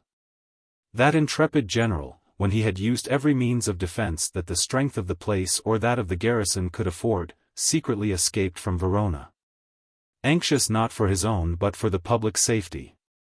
With indefatigable diligence he soon collected an army sufficient either to meet Constantine in the field, or to attack him if he obstinately remained within his lines. The emperor, attentive to the motions, and informed of the approach, of so formidable an enemy, left a part of his legions to continue the operations of the siege, whilst, at the head of those troops on whose valor and fidelity he more particularly depended, he advanced in person to engage the general of Maxentius. The army of Gaul was drawn up in two lines, according to the usual practice of war. But their experienced leader, perceiving that the numbers of the Italians far exceeded his own, suddenly changed his disposition, and, reducing the second, extended the front of his first line to a just proportion with that of the enemy. Such evolutions, which only veteran troops can execute without confusion in a moment of danger, commonly prove decisive. But as this engagement began towards the close of the day, and was contested with great obstinacy during the whole night, there was less room for the conduct of the generals than for the courage of the soldiers. The return of light displayed the victory of Constantine, and a field of carnage, covered with many thousands of the vanquished Italians. Their general, Pompeianus, was found among the slain. Verona immediately surrendered at discretion, and the garrison was made prisoners of war. 1440 When the officers of the victorious army congratulated their master on this important success, they ventured to add some respectful complaints, of such a nature, however, as the most jealous monarchs will listen to without displeasure. They represented to Constantine that, not contented with all the duties of a commander, he had exposed his own person with an excess of valor which almost degenerated into rashness. And they conjured him for the future to pay more regard to the preservation of a life in which the safety of Rome and of the empire was involved. 1441. While Constantine signalized his conduct and valor in the field, the sovereign of Italy appeared insensible of the calamities and danger of a civil war which reigned in the heart of his dominions. Pleasure was still the only business of Maxentius. Concealing, or at least attempting to conceal, from the public knowledge the misfortunes of his arms, 1442 he indulged himself in a vain confidence which deferred the remedies of the approaching evil, without deferring the evil itself. 1443 The rapid progress of Constantine 1444 was scarcely sufficient to awaken him from his fatal security. He flattered himself that his well-known liberality, and the majesty of the Roman name, which had already delivered him from 2 invasions, would dissipate with the same facility the rebellious army of Gaul. The officers of experience and ability who had served under the banners of Maximian were at length compelled to inform his effeminate son of the imminent danger to which he was reduced, and, with a freedom that at once surprised and convinced him, to urge the necessity of preventing his ruin by a vigorous exertion of his remaining power. The resources of Maxentius, both of men and money, were still considerable. The Praetorian Guards felt how strongly their own interest and safety were connected with his cause. And a third army was soon collected, more numerous than those which had been lost in the battles of Turin and Verona. It was far from the intention of the emperor to lead his troops in person. A stranger to the exercises of war, he trembled at the apprehension of so dangerous a contest. And, as fear is commonly superstitious, he listened with melancholy attention to the rumors of omens and presages which seemed to menace his life and empire. Shame at length supplied the place of courage, and forced him to take the field. He was unable to sustain the contempt of the Roman people. The circus resounded with their indignant clamors, and they tumultuously besieged the gates of the palace, reproaching the pusillanimity of their indolent sovereign, and celebrating the heroic spirit of Constantine. 1445 Before Maxentius left Rome, he consulted the Sibylline books. The guardians of these ancient oracles were as well versed in the arts of this world as they were ignorant of the secrets of fate. And they returned him a very prudent answer, which might adapt itself to the event, and secure their reputation whatever should be the chance of arms. 1446. The celerity of Constantine's march has been compared to the rapid conquest of Italy by the first of the Caesars. Nor is the flattering parallel repugnant to the truth of history, since no more than 58 days elapsed between the surrender of Verona and the final decision of the war. AD 3121028 Constantine had always apprehended that the tyrant would consult the dictates of fear, and perhaps of prudence. And that, instead of risking his last hopes in a general engagement, he would shut himself up within the walls of Rome. His ample magazines secured him against the danger of famine. And as the situation of Constantine admitted not of delay, he might have been reduced to the sad necessity of destroying with fire and sword the imperial city, the noblest reward of his victory, and the deliverance of which had been the motive, or rather indeed the pretense, of the civil war. 1447 It was with equal surprise and pleasure that, on his arrival at a place called Saxa Rubra, about 9 miles from Rome, 1448 he discovered the army of Maxentius prepared to give him battle. 1449 Their long front filled a very spacious plain, and their deep array reached to the banks of the Tiber, which covered their rear, and forbade their retreat. We are informed, and we may believe, that Constantine disposed his troops with consummate skill, and that he chose for himself the post of honor and danger. Distinguished by the splendor of his arms, he charged in person the cavalry of his rival, and his irresistible attack determined the fortune of the day.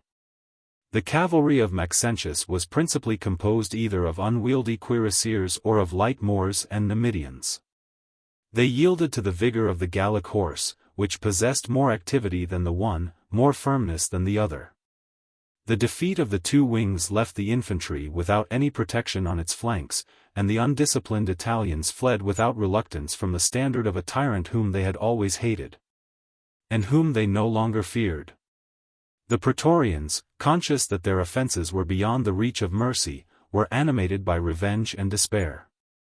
Notwithstanding their repeated efforts, those brave veterans were unable to recover the victory. They obtained, however, an honorable death. And it was observed that their bodies covered the same ground which had been occupied by their ranks. 1450 The confusion then became general, and the dismayed troops of Maxentius, pursued by an implacable enemy, rushed by thousands into the deep and rapid stream of the Tiber. The emperor himself attempted to escape back into the city over the Milvian bridge, but the crowds which pressed together through that narrow passage forced him into the river, where he was immediately drowned by the weight of his armor. 1451 His body, which had sunk very deep into the mud, was found with some difficulty the next day. The sight of his head, when it was exposed to the eyes of the people, convinced them of their deliverance, and admonished them to receive with acclamations of loyalty and gratitude the fortunate Constantine, who thus achieved by his valor and ability the most splendid enterprise of his life. 1452. In the use of victory Constantine neither deserved the praise of clemency nor incurred the censure of immoderate rigor. 1453 He inflicted the same treatment to which a defeat would have exposed his own person and family, put to death the two sons of the tyrant, and carefully extirpated his whole race. The most distinguished adherents of Maxentius must have expected to share his fate, as they had shared his prosperity and his crimes. But when the Roman people loudly demanded a greater number of victims, the conqueror resisted, with firmness and humanity. Those servile clamors which were dictated by flattery as well as by resentment. Informers were punished and discouraged, the innocent who had suffered under the late tyranny were recalled from exile, and restored to their estates. A general act of oblivion quieted the minds and settled the property of the people, both in Italy and in Africa. 1450. For the first time that Constantine honored the Senate with his presence, he recapitulated his own services and exploits in a modest oration, assured that illustrious order of his sincere regard, and promised to re-establish its ancient dignity and privileges. The grateful Senate repaid these unmeaning professions by the empty titles of honor, which it was yet in their power to bestow. And, without presuming to ratify the authority of Constantine, they passed a decree to assign him the first rank among the 3 Augusti who governed the Roman world.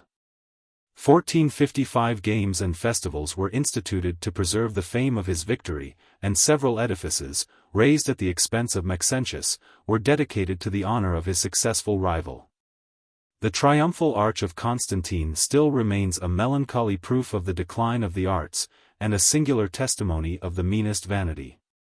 As it was not possible to find in the capital of the empire a sculptor who was capable of adorning that public monument, the Arch of Trajan.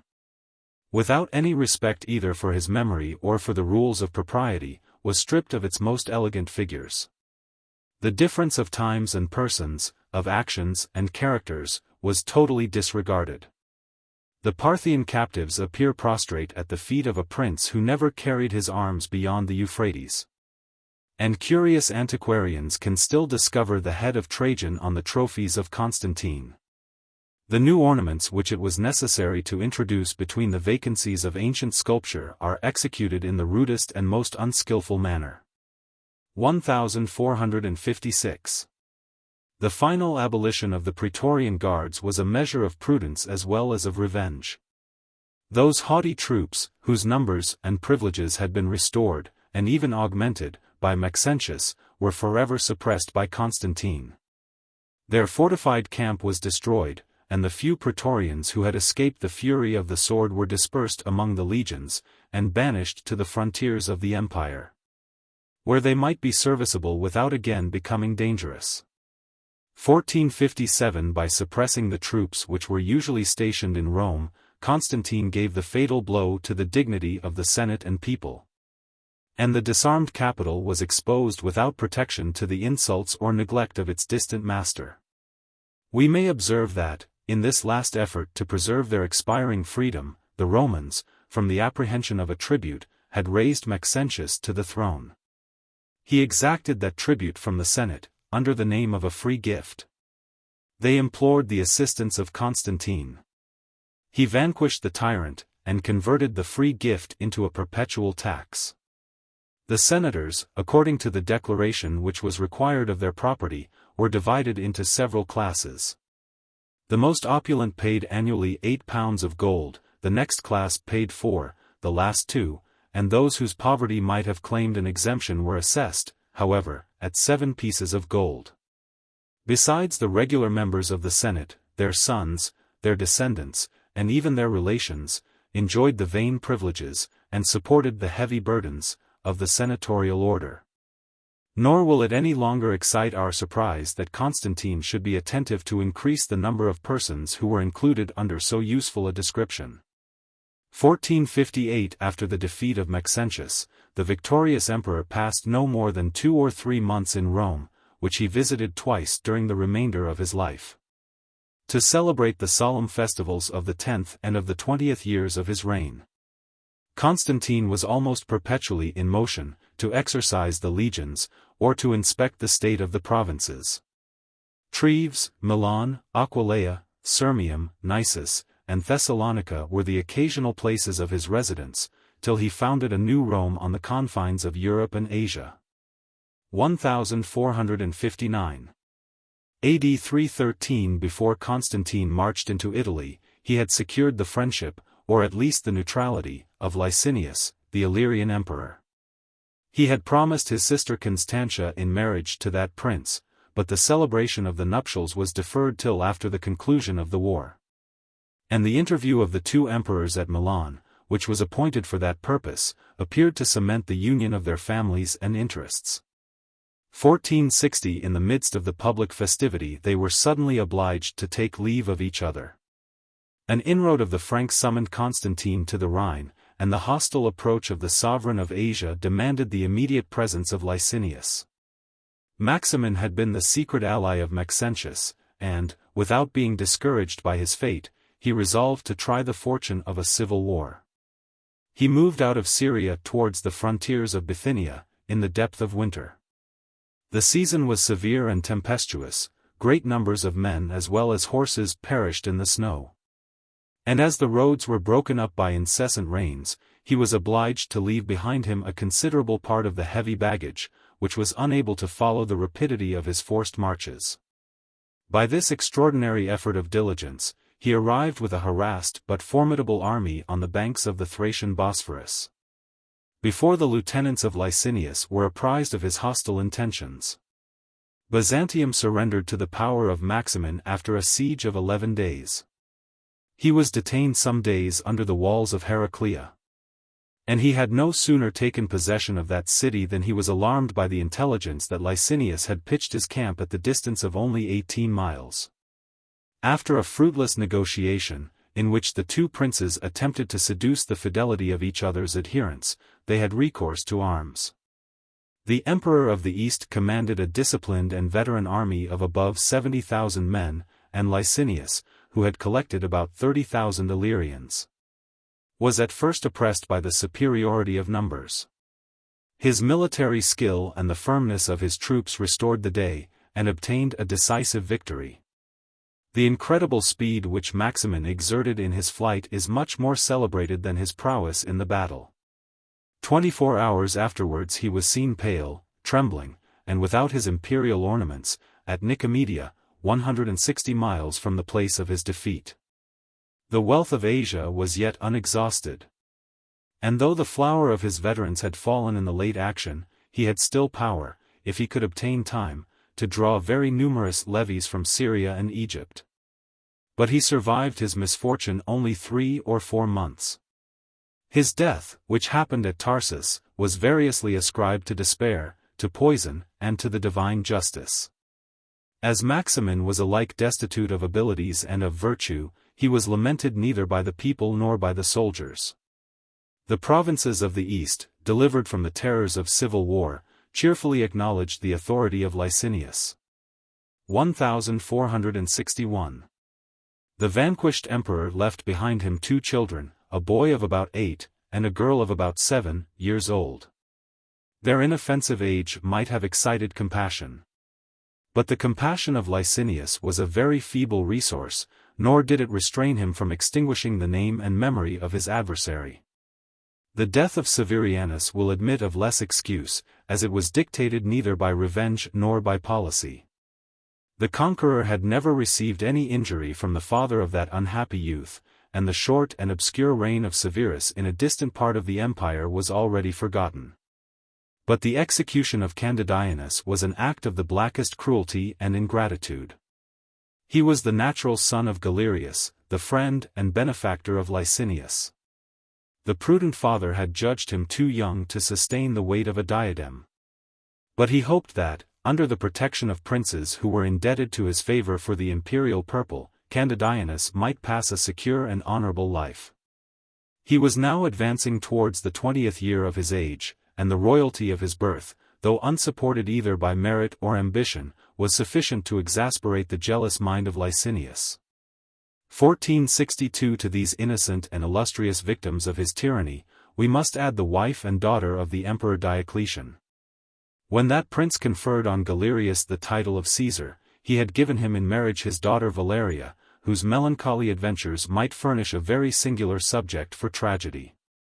She had fulfilled, and even surpassed, the duties of a wife.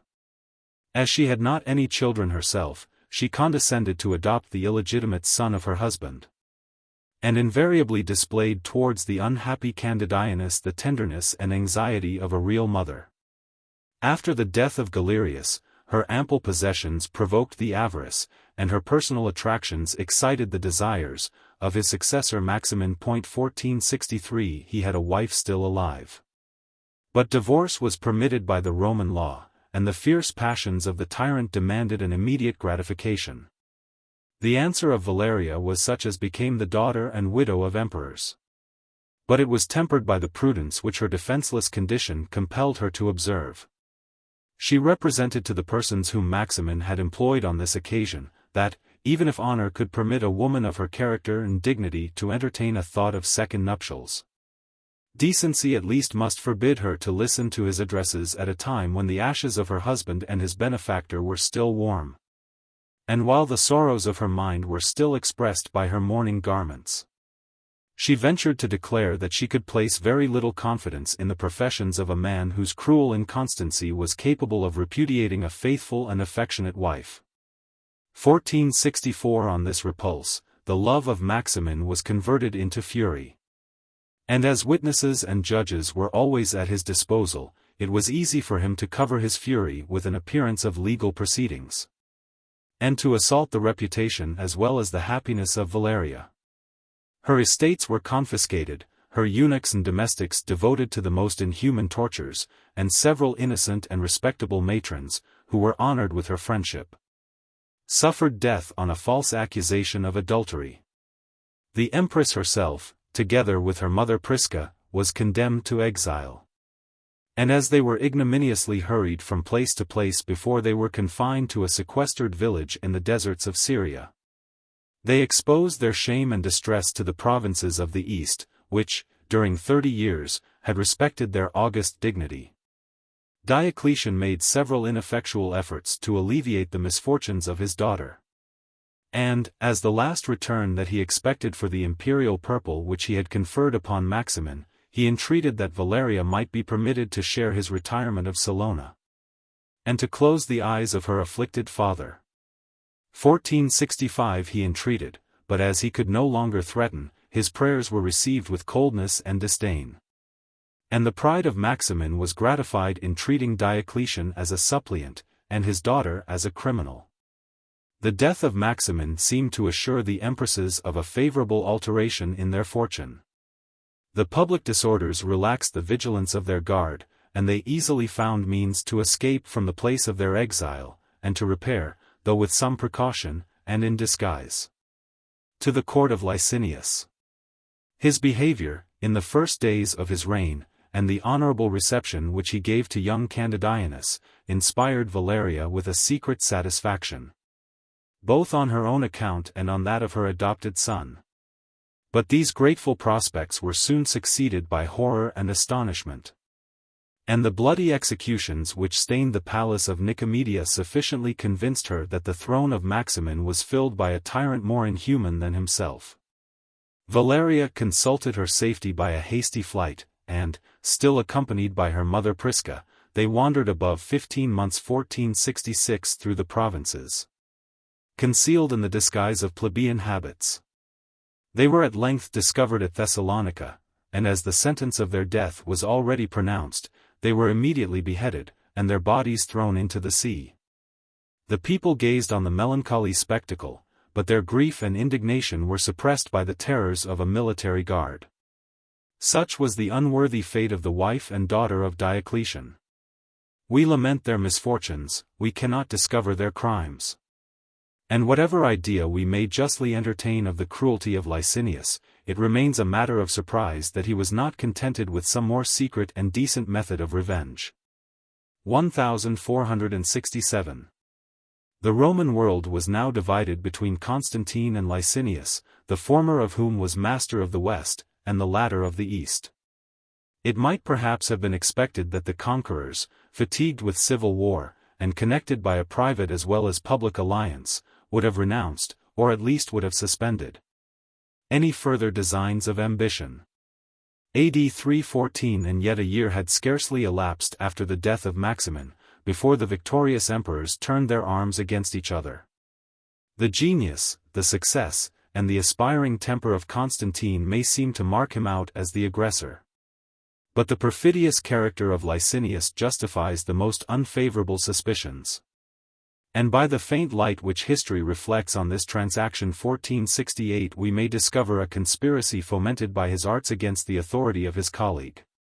Constantine had lately given his sister Anastasia in marriage to Bassianus, a man of a considerable family and fortune, and had elevated his new kinsman to the rank of Caesar. According to the system of government instituted by Diocletian, Italy, and perhaps Africa, were designed for his department in the empire. But the performance of the promised favor was either attended with so much delay, or accompanied with so many unequal conditions, that the fidelity of Bassianus was alienated rather than secured by the honorable distinction which he had obtained. His nomination had been ratified by the consent of Licinius, and that artful prince, by the means of his emissaries, soon contrived to enter into a secret and dangerous correspondence with the new Caesar, to irritate his discontents, and to urge him to the rash enterprise of extorting by violence what he might in vain solicit from the justice of Constantine. But the vigilant emperor discovered the conspiracy before it was ripe for execution, and after solemnly renouncing the alliance of Bassianus, despoiled him of the purple and inflicted the deserved punishment on his treason and ingratitude. The haughty refusal of Licinius, when he was required to deliver up the criminals who had taken refuge in his dominions, confirmed the suspicions already entertained of his perfidy. And the indignities offered at Emona, on the frontiers of Italy, to the statues of Constantine, became the signal of discord between the two princes. 1469. The first battle was fought near Sybaris, a city of Pannonia, situated on the river Save, about 50 miles above Sirmium. 1470. From the inconsiderable forces which in this important contest two such powerful monarchs brought into the field, it may be inferred that the one was suddenly provoked, and that the other was unexpectedly surprised. The Emperor of the West had only 20,000, and the Sovereign of the East no more than 35,000 men. The inferiority of number was, however, compensated by the advantage of the ground. Constantine had taken post in a defile about half a mile in breadth, between a steep hill and a deep morass.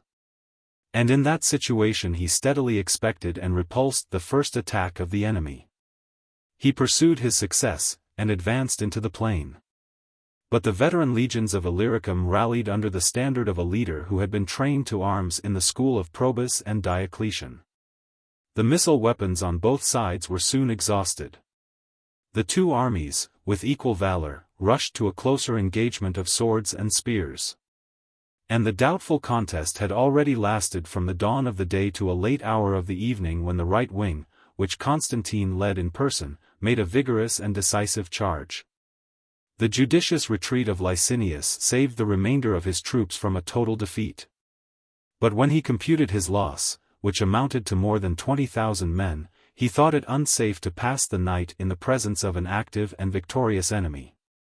Abandoning his camp and magazines, he marched away with secrecy and diligence at the head of the greatest part of his cavalry, and was soon removed beyond the danger of a pursuit.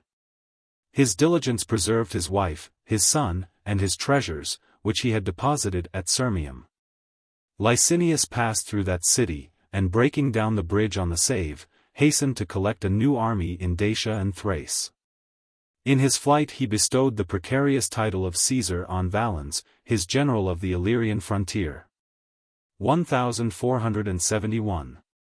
The plain of Mardia in Thrace was the theatre of a second battle no less obstinate and bloody than the former. The troops on both sides displayed the same valor and discipline.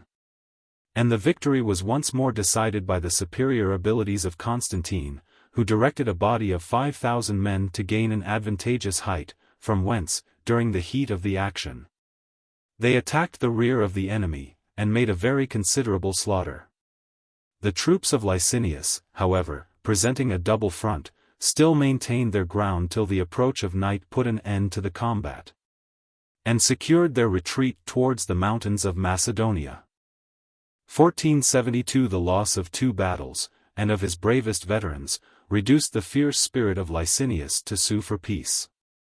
His ambassador, Mastrianus, was admitted to the audience of Constantine. He expatiated on the common topics of moderation and humanity, which are so familiar to the eloquence of the vanquished. Represented in the most insinuating language that the event of the war was still doubtful, whilst its inevitable calamities were alike pernicious to both the contending parties. And declared that he was authorized to propose a lasting and honorable peace in the name of the two emperors his masters. Constantine received the mention of Valens with indignation and contempt. It was not for such a purpose, he sternly replied, that we have advanced from the shores of the Western Ocean in an uninterrupted course of combats and victories, that, after rejecting an ungrateful kinsman, we should accept for our colleague a contemptible slave. The abdication of Valens is the first article of the treaty. 1473 It was necessary to accept this humiliating condition, and the unhappy Valens, after a reign of a few days, was deprived of the purple and of his life. As soon as this obstacle was removed, the tranquility of the Roman world was easily restored. The successive defeats of Licinius had ruined his forces, but they had displayed his courage and abilities. His situation was almost desperate, but the efforts of despair are sometimes formidable. And the good sense of Constantine preferred a great and certain advantage to a third trial of the chance of arms. He consented to leave his rival, or, as he again styled Licinius, his friend and brother, in the possession of Thrace, Asia Minor, Syria, and Egypt. But the provinces of Pannonia, Dalmatia, Dacia, Macedonia, and Greece, were yielded to the Western Empire. And the dominions of Constantine now extended from the confines of Caledonia to the extremity of Peloponnesus. It was stipulated by the same treaty that 3 royal youths, the sons of emperors, should be called to the hopes of the succession. Crispus and the young Constantine were soon afterwards declared Caesars in the west, while the younger Licinius was invested with the same dignity in the east. In this double proportion of honors, the conqueror asserted the superiority of his arms and power. 1474. AD 315, 323 The reconciliation of Constantine and Licinius, though it was embittered by resentment and jealousy, by the remembrance of recent injuries, and by the apprehension of future dangers, maintained, however, above 8 years, the tranquility of the Roman world. As a very regular series of the imperial laws commences about this period, it would not be difficult to transcribe the civil regulations which employed the leisure of Constantine. But the most important of his institutions are intimately connected with the new system of policy and religion, which was not perfectly established till the last and peaceful years of his reign. There are many of his laws which, as far as they concern the rights and property of individuals, and the practice of the bar, are more properly referred to the private than to the public jurisprudence of the empire. And he published many edicts of so local and temporary a nature, that they would ill deserve the notice of a general history. 2 laws, however, may be selected from the crowd. The one for its importance, the other for its singularity, the former for its remarkable benevolence, the latter for its excessive severity. 1. The horrid practice, so familiar to the ancients, of exposing or murdering their newborn infants, was become every day more frequent in the provinces, and especially in Italy. It was the effect of distress.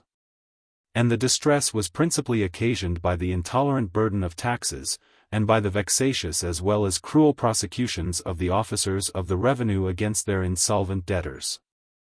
The less opulent or less industrious part of mankind, instead of rejoicing in an increase of family, deemed it an act of paternal tenderness to release their children from the impending miseries of a life which they themselves were unable to support. The humanity of Constantine, moved, perhaps, by some recent and extraordinary instances of despair, 1475 engaged him to address an edict to all the cities of Italy, and afterwards of Africa, directing immediate and sufficient relief to be given to those parents who should produce before the magistrates the children whom their own poverty would not allow them to educate. But the promise was too liberal, and the provision too vague, to effect any general or permanent benefit.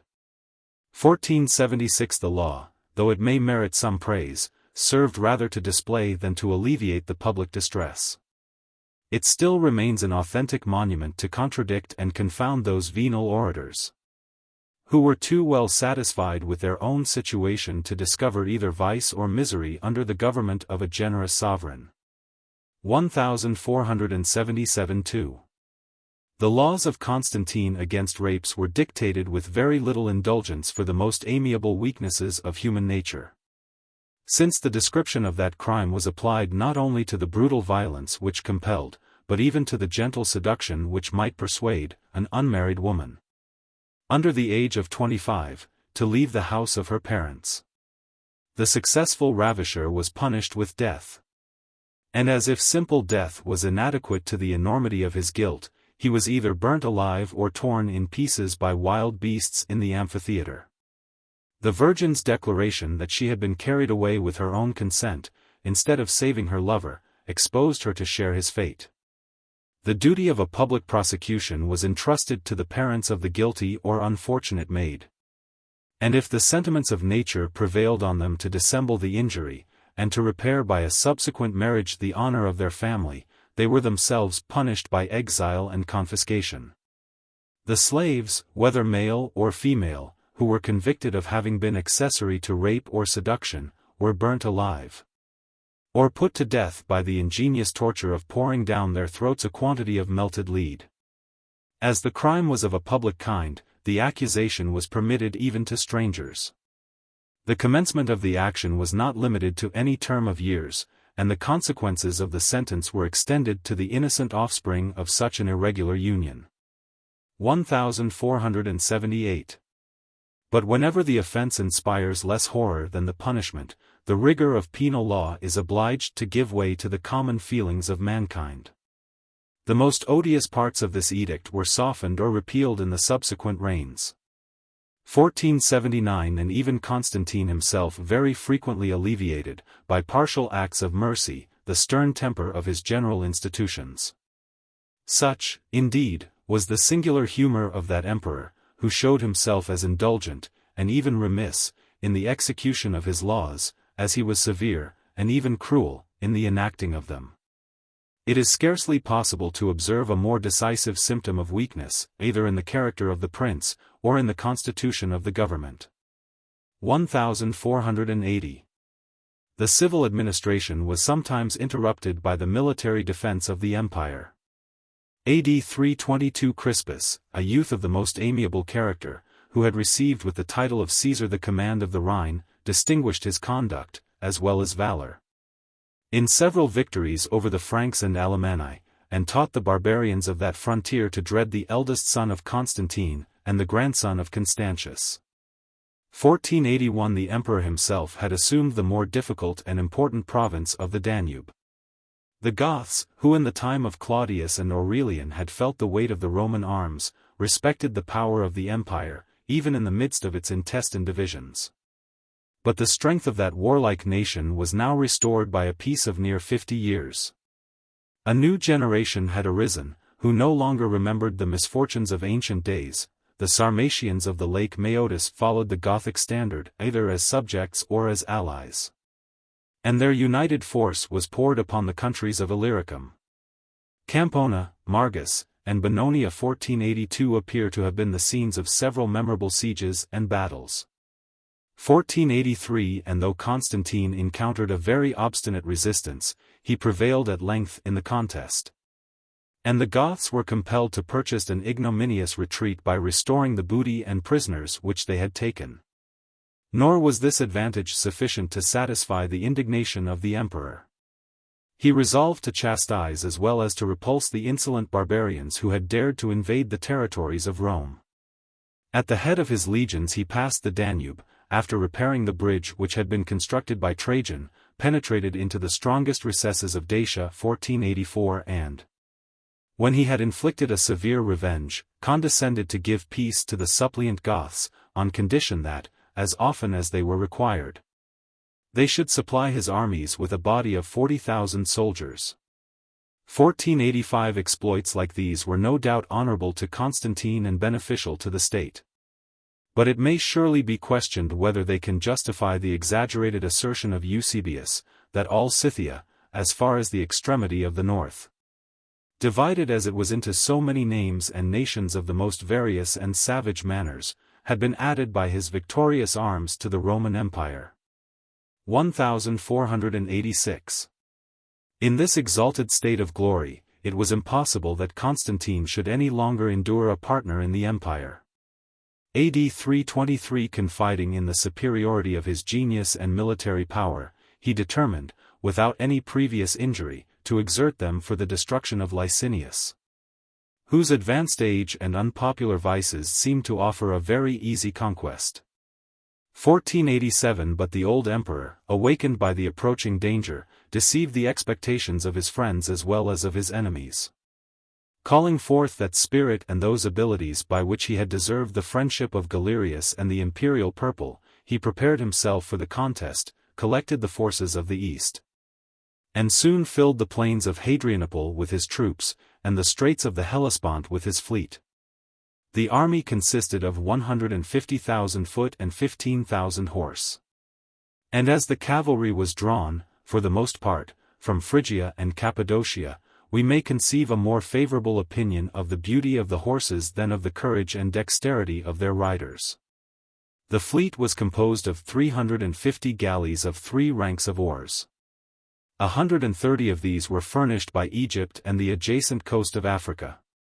110 sailed from the ports of Phoenicia and the Isle of Cyprus, and the maritime countries of Bithynia, Ionia, and Caria were likewise obliged to provide 110 galleys. The troops of Constantine were ordered to a rendezvous at Thessalonica. They amounted to above 120,000 horse and foot. 1488. Their emperor was satisfied with their martial appearance, and his army contained more soldiers, though fewer men, than that of his eastern competitor. The legions of Constantine were levied in the warlike provinces of Europe. Action had confirmed their discipline, victory had elevated their hopes, and there were among them a great number of veterans, who, after 17 glorious campaigns under the same leader, prepared themselves to deserve an honorable dismission by a last effort of their valor. 1489. But the naval preparations of Constantine were in every respect much inferior to those of Licinius.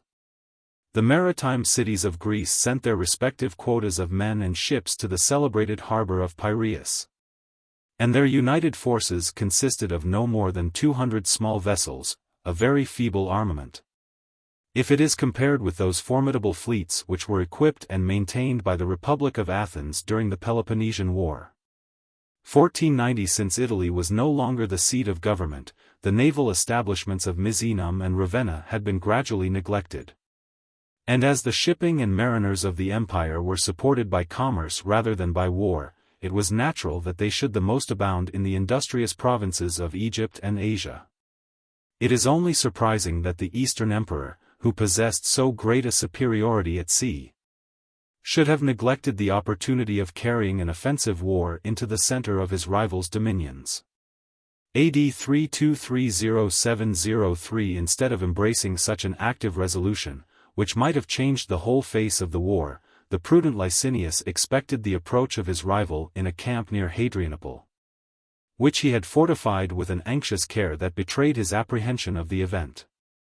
Constantine directed his march from Thessalonica towards that part of Thrace, till he found himself stopped by the broad and rapid stream of the Hebrus, and discovered the numerous army of Licinius, which filled the steep ascent of the hill, from the river to the city of Hadrianople.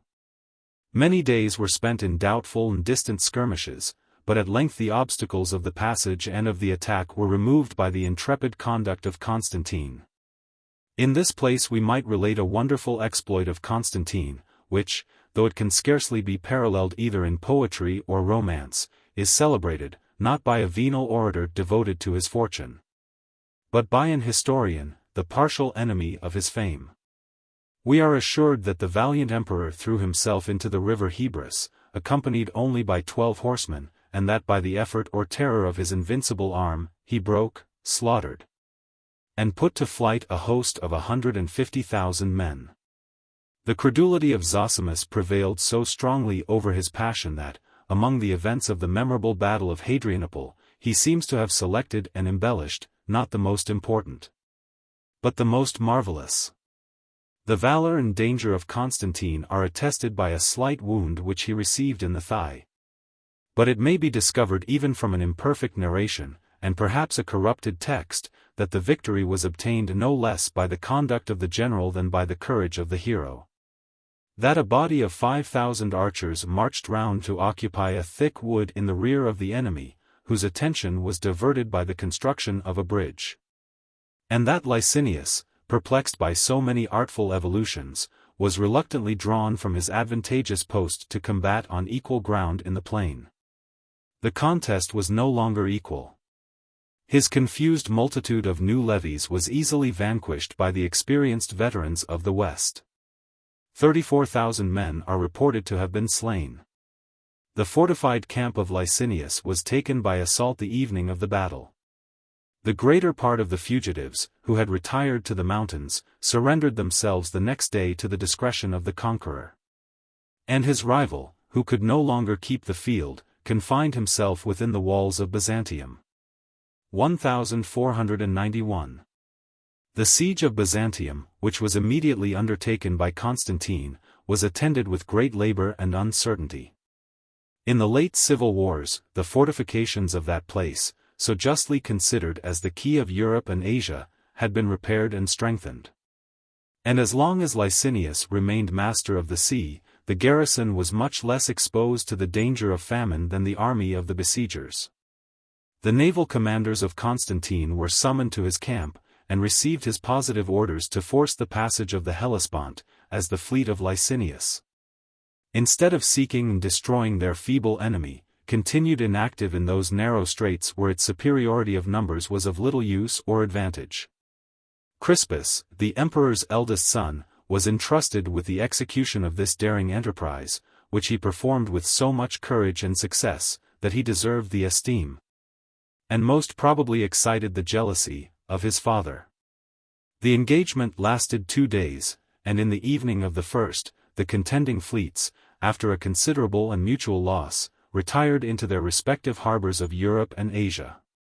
The second day about noon a strong south wind 1492 sprang up, which carried the vessels of Crispus against the enemy.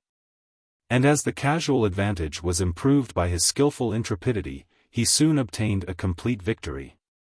130 vessels were destroyed, 5,000 men were slain, and Amandus, the admiral of the Asiatic fleet, escaped with the utmost difficulty to the shores of Chalcedon. As soon as the Hellespont was open, a plentiful convoy of provisions flowed into the camp of Constantine, who had already advanced the operations of the siege. He constructed artificial mounds of earth of an equal height with the ramparts of Byzantium. The lofty towers which were erected on that foundation galled the besieged with large stones and darts from the military engines, and the battering rams had shaken the walls in several places. If Licinius persisted much longer in the defense, he exposed himself to be involved in the ruin of the place. Before he was surrounded, he prudently removed his person and treasures to Chalcedon in Asia. And as he was always desirous of associating companions to the hopes and dangers of his fortune, he now bestowed the title of Caesar on Martinianus, who exercised one of the most important offices of the empire. 1493. Such were still the resources, and such the abilities, of Licinius, that, after so many successive defeats, he collected in Bithynia a new army of 50 or 60,000 men. While the activity of Constantine was employed in the siege of Byzantium, the vigilant emperor did not, however, neglect the last struggles of his antagonist.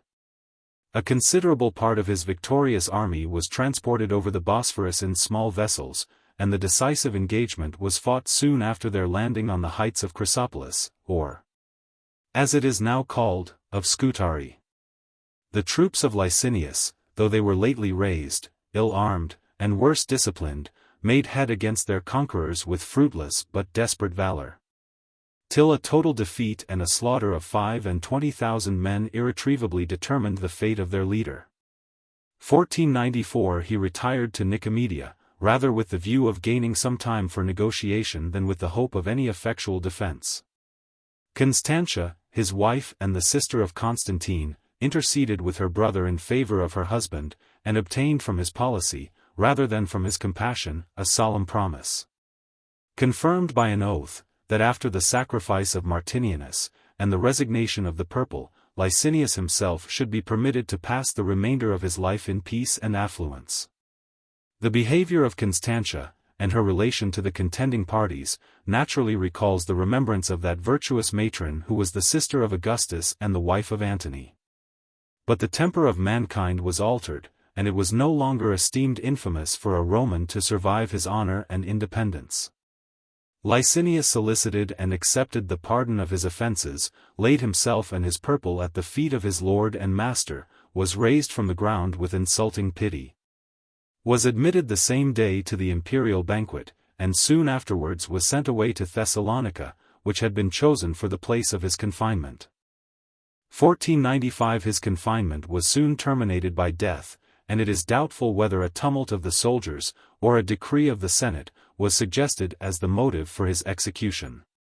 According to the rules of tyranny, he was accused of forming a conspiracy, and of holding a treasonable correspondence with the barbarians. But, as he was never convicted, either by his own conduct or by any legal evidence, we may perhaps be allowed, from his weakness, to presume his innocence.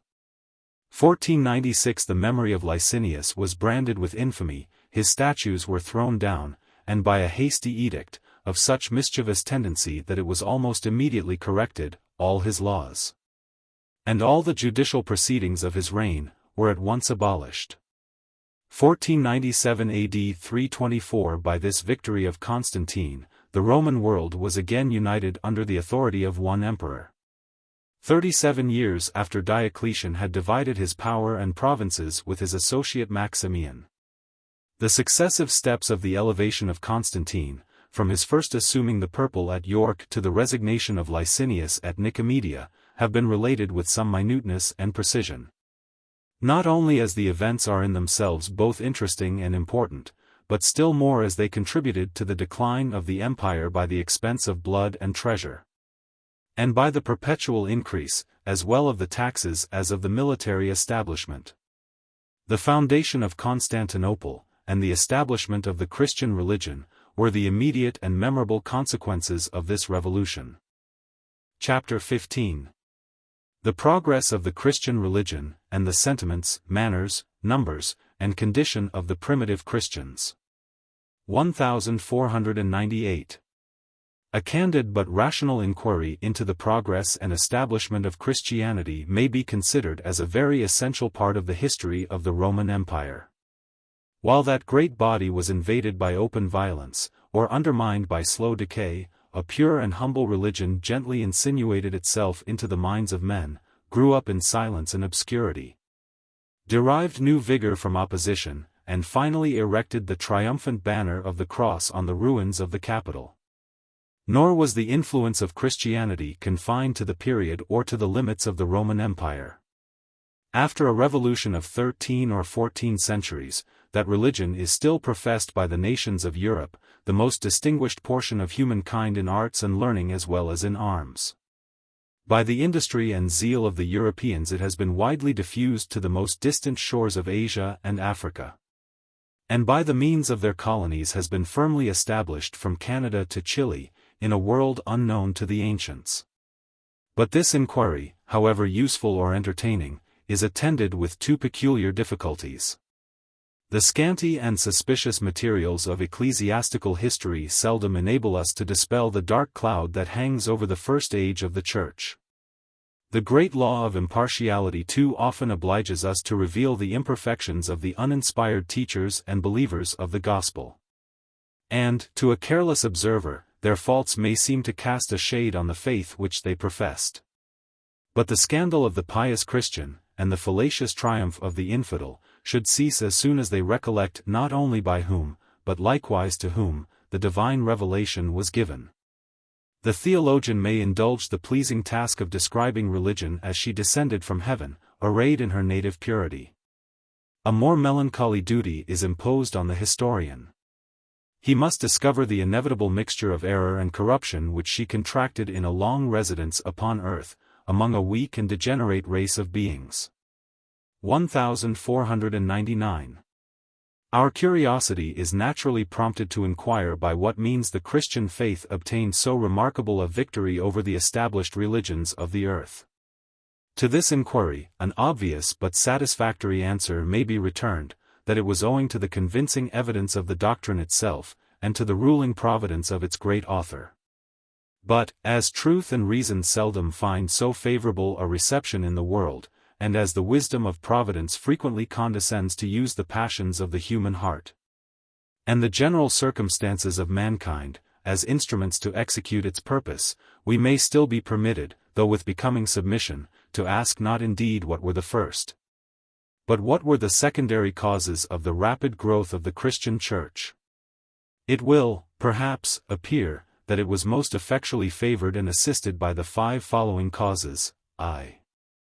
The inflexible, and if we may use the expression, the intolerant zeal of the Christians, derived, it is true, from the Jewish religion, but purified from the narrow and unsocial spirit which, instead of inviting, had deterred the Gentiles from embracing the law of Moses. 1502. The doctrine of a future life, improved by every additional circumstance which could give weight and efficacy to that important truth. 3. The miraculous powers ascribed to the primitive Church. 4. The pure and austere morals of the Christians. V. The union and discipline of the Christian Republic, which gradually formed an independent and increasing state in the heart of the Roman Empire. I. We have already described the religious harmony of the ancient world, and the facility 1501 with which the most different and even hostile nations embraced, or at least respected, each other's superstitions. A single people refused to join in the common intercourse of mankind.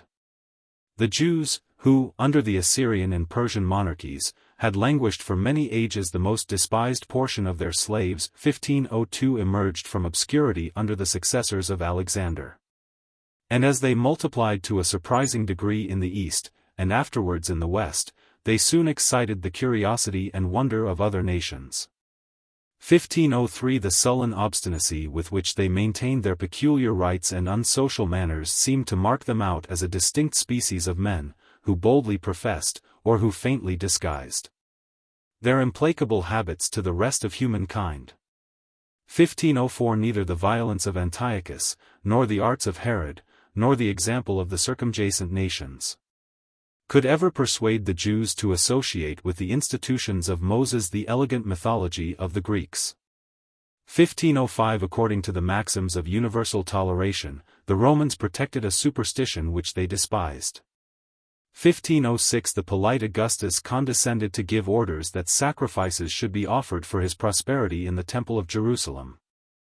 1507 Whilst the meanest of the posterity of Abraham, who should have paid the same homage to the Jupiter of the capital, would have been an object of abhorrence to himself and to his brethren. But the moderation of the conquerors was insufficient to appease the jealous prejudices of their subjects, who were alarmed and scandalized at the ensigns of paganism, which necessarily introduced themselves into a Roman province.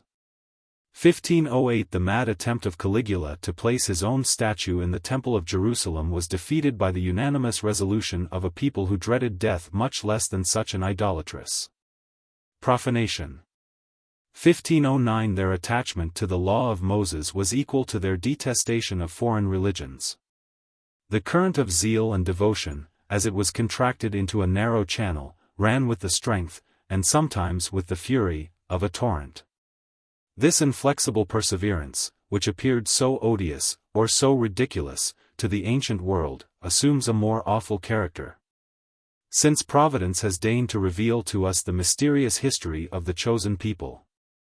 But the devout, and even scrupulous, attachment to the Mosaic religion, so conspicuous among the Jews who lived under the Second Temple, becomes still more surprising, if it is compared with the stubborn incredulity of their forefathers.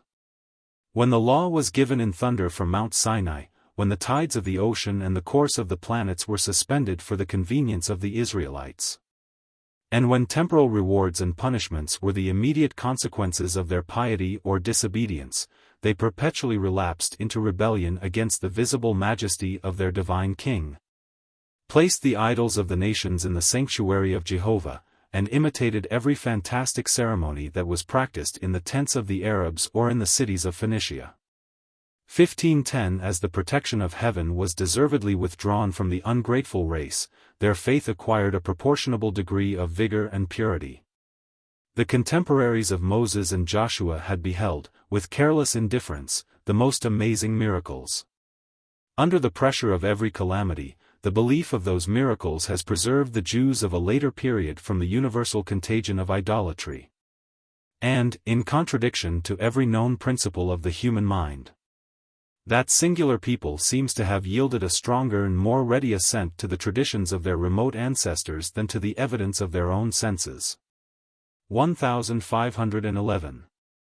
The Jewish religion was admirably fitted for defense, but it was never designed for conquest, and it seems probable that the number of proselytes was never much superior to that of apostates. The divine promises were originally made, and the distinguishing rite of circumcision was enjoined, to a single family. When the posterity of Abraham had multiplied like the sands of the sea, the deity, from whose mouth they received a system of laws and ceremonies, declared himself the proper and, as it were, the national God of Israel, and with the most jealous care separated his favorite people from the rest of mankind. The conquest of the land of Canaan was accompanied with so many wonderful and with so many bloody circumstances that the victorious Jews were left in a state of irreconcilable hostility with all their neighbors.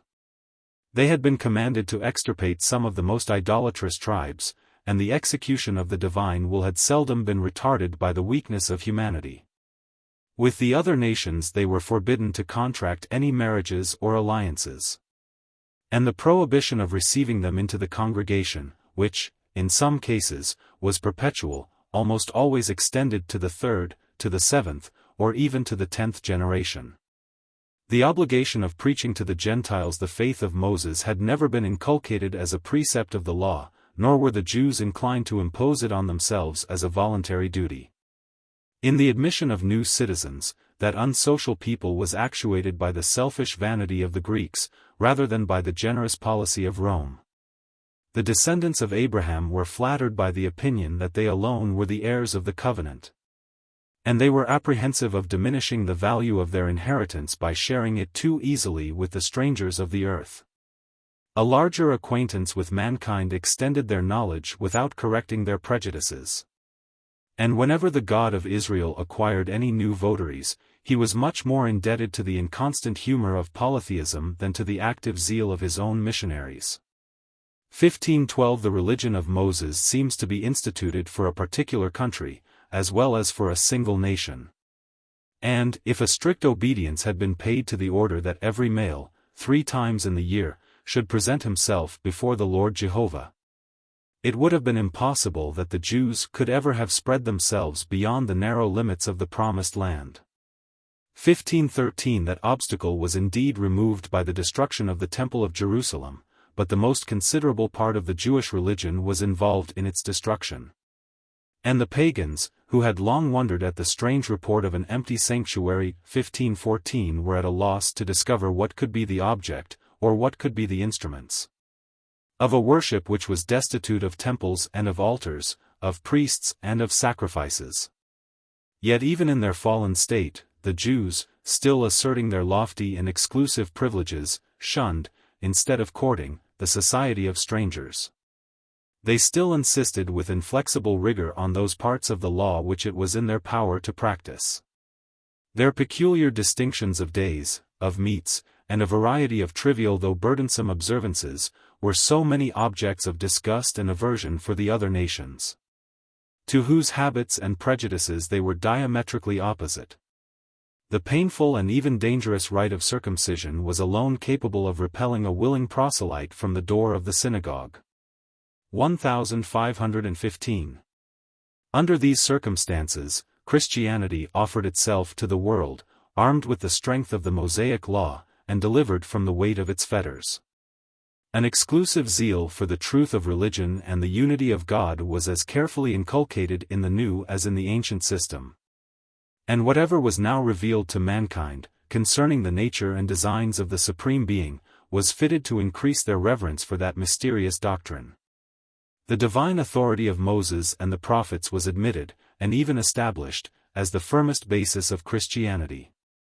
From the beginning of the world, an uninterrupted series of predictions had announced and prepared the long-expected coming of the Messiah, who, in compliance with the gross apprehensions of the Jews, had been more frequently represented under the character of a king and conqueror, than under that of a prophet, a martyr, and the Son of God.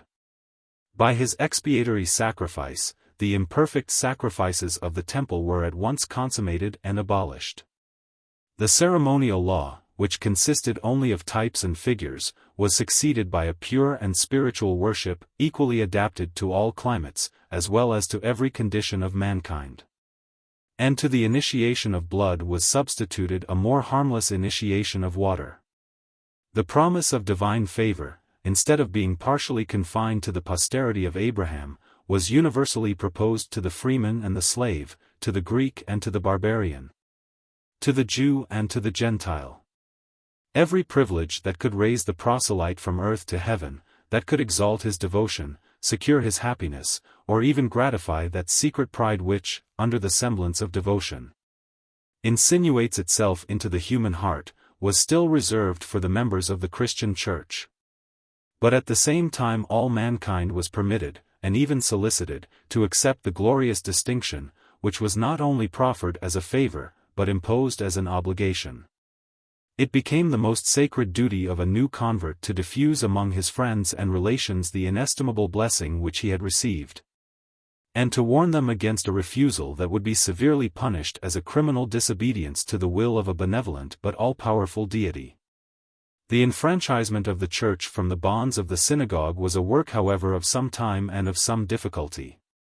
The Jewish converts, who acknowledged Jesus in the character of the Messiah foretold by their ancient oracles, respected him as a prophetic teacher of virtue and religion. But they obstinately adhered to the ceremonies of their ancestors, and were desirous of imposing them on the Gentiles, who continually augmented the number of believers.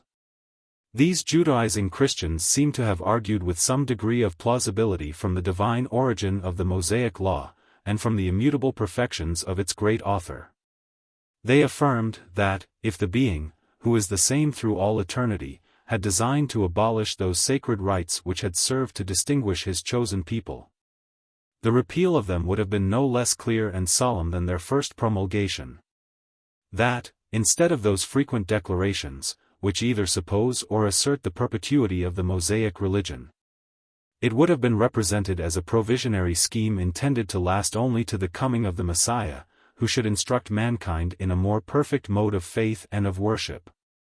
15:16 That the Messiah himself, and his disciples who conversed with him on earth, instead of authorizing by their example the most minute observances of the Mosaic Law, 15:17 would have published to the world the abolition of those useless and obsolete ceremonies, without suffering Christianity to remain during so many years obscurely confounded among the sects of the Jewish Church. Arguments like these appear to have been used in the defense of the expiring cause of the Mosaic Law. But the industry of our learned divines has abundantly explained the ambiguous language of the Old Testament, and the ambiguous conduct of the apostolic teachers.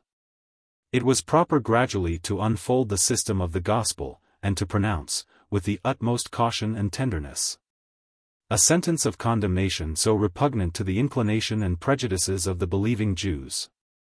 The history of the Church of Jerusalem affords a lively proof of the necessity of those precautions, and of the deep impression which the Jewish religion had made on the minds of its sectaries. The first 15 bishops of Jerusalem were all circumcised Jews, and the congregation over which they presided united the law of Moses with the doctrine of Christ. 15:18 It was natural that the primitive tradition of a church which was founded only 40 days after the death of Christ, and was governed almost as many years under the immediate inspection of his apostle, should be received as the standard of orthodoxy. 15:19 The distant churches very frequently appealed to the authority of their venerable parent, and relieved her distresses by a liberal contribution of alms. But, when numerous and opulent societies were established in the great cities of the empire, in Antioch, Alexandria, Ephesus, Corinth, and Rome, The reverence which Jerusalem had inspired to all the Christian colonies insensibly diminished. The Jewish converts, or, as they were afterwards called, the Nazarenes, who had laid the foundations of the Church, soon found themselves overwhelmed by the increasing multitudes that from all the various religions of polytheism enlisted under the banner of Christ. And the Gentiles, who with the approbation of their peculiar apostle had rejected the intolerable weight of the Mosaic ceremonies, at length refused to their more scrupulous brethren the same toleration which at first they had humbly solicited for their own practice. The ruin of the temple, of the city, and of the public religion of the Jews was severely felt by the Nazarenes.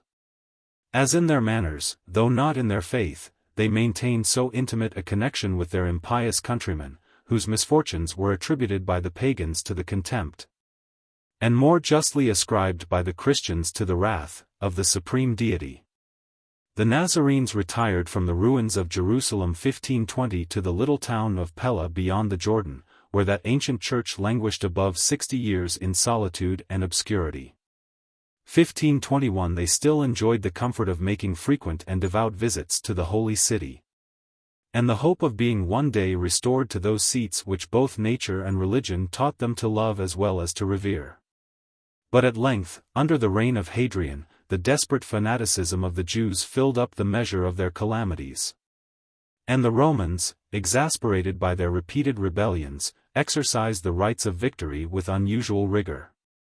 The emperor founded, under the name of Aelia Capitolina, a new city on Mount Zion, 1522, to which he gave the privileges of a colony, and denouncing the severest penalties against any of the Jewish people who should dare to approach its precincts, he fixed a vigilant garrison of a Roman cohort to enforce the execution of his orders. The Nazarenes had only one way left to escape the common proscription, and the force of truth was, on this occasion, assisted by the influence of temporal advantages. They elected Marcus for their bishop, a prelate of the race of the Gentiles, and most probably a native either of Italy or of some of the Latin provinces. At his persuasion, the most considerable part of the congregation renounced the Mosaic law, in the practice of which they had persevered above a century. By this sacrifice of their habits and prejudices they purchased a free admission into the colony of Hadrian, and more firmly cemented their union with the Catholic Church. 1523. When the name and honors of the Church of Jerusalem had been restored to Mount Zion, the crimes of heresy and schism were imputed to the obscure remnant of the Nazarenes which refused to accompany their Latin bishop. They still preserved their former habitation of Pella, spread themselves into the villages adjacent to Damascus, and formed an inconsiderable church in the city of Beroia, or, as it is now called, of Aleppo, in Syria. 1524 The name of Nazarenes was deemed too honorable for those Christian Jews, and they soon received from the supposed poverty of their understanding, as well as of their condition, the contemptuous epithet of Ebionites.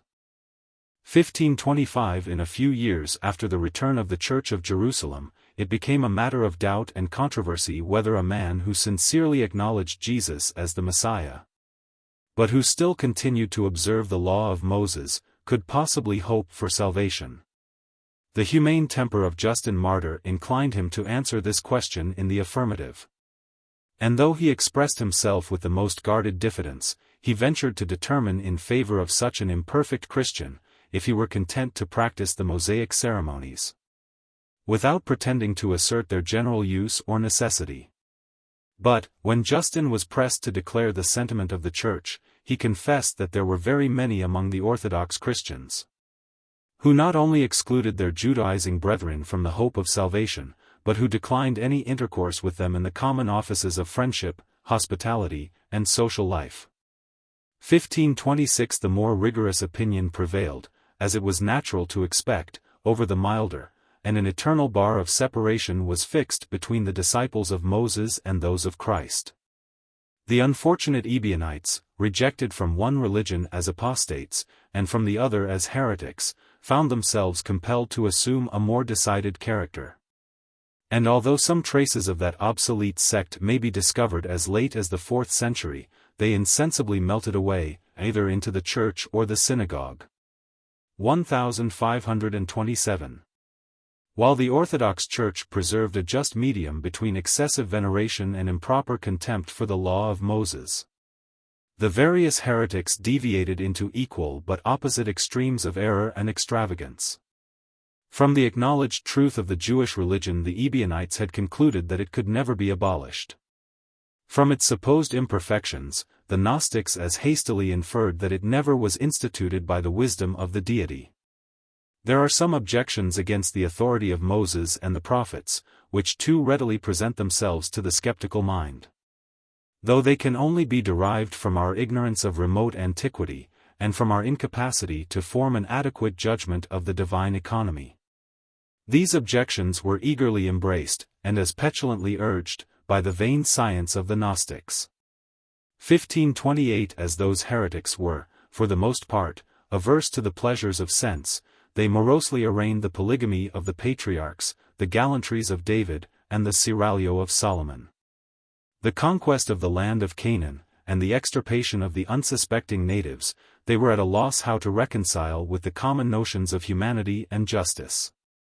1529. But when they recollected the sanguinary list of murders, of executions, and of massacres, which stain almost every page of the Jewish annals, they acknowledged that the barbarians of Palestine had exercised as much compassion towards their idolatrous enemies as they had ever shown to their friends or countrymen.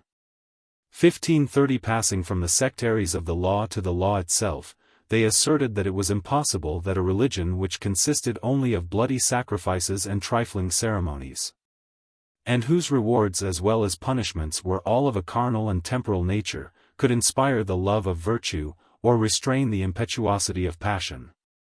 The Mosaic account of the creation and fall of man was treated with profane derision by the Gnostics, who would not listen with patience to the repose of the deity after 6 days' labor. To the rib of Adam, the Garden of Eden, the trees of life and of knowledge, the speaking serpent, the forbidden fruit, and the condemnation pronounced against humankind for the venial offense of their first progenitors. 1531. The God of Israel was impiously represented by the Gnostics as a being liable to passion and to error, capricious in his favor, implacable in his resentment, meanly jealous of his superstitious worship, and confining his partial providence to a single people and to this transitory life. In such a character they could discover none of the features of the wise and omnipotent Father of the universe. 1532. They allowed that the religion of the Jews was somewhat less criminal than the idolatry of the Gentiles.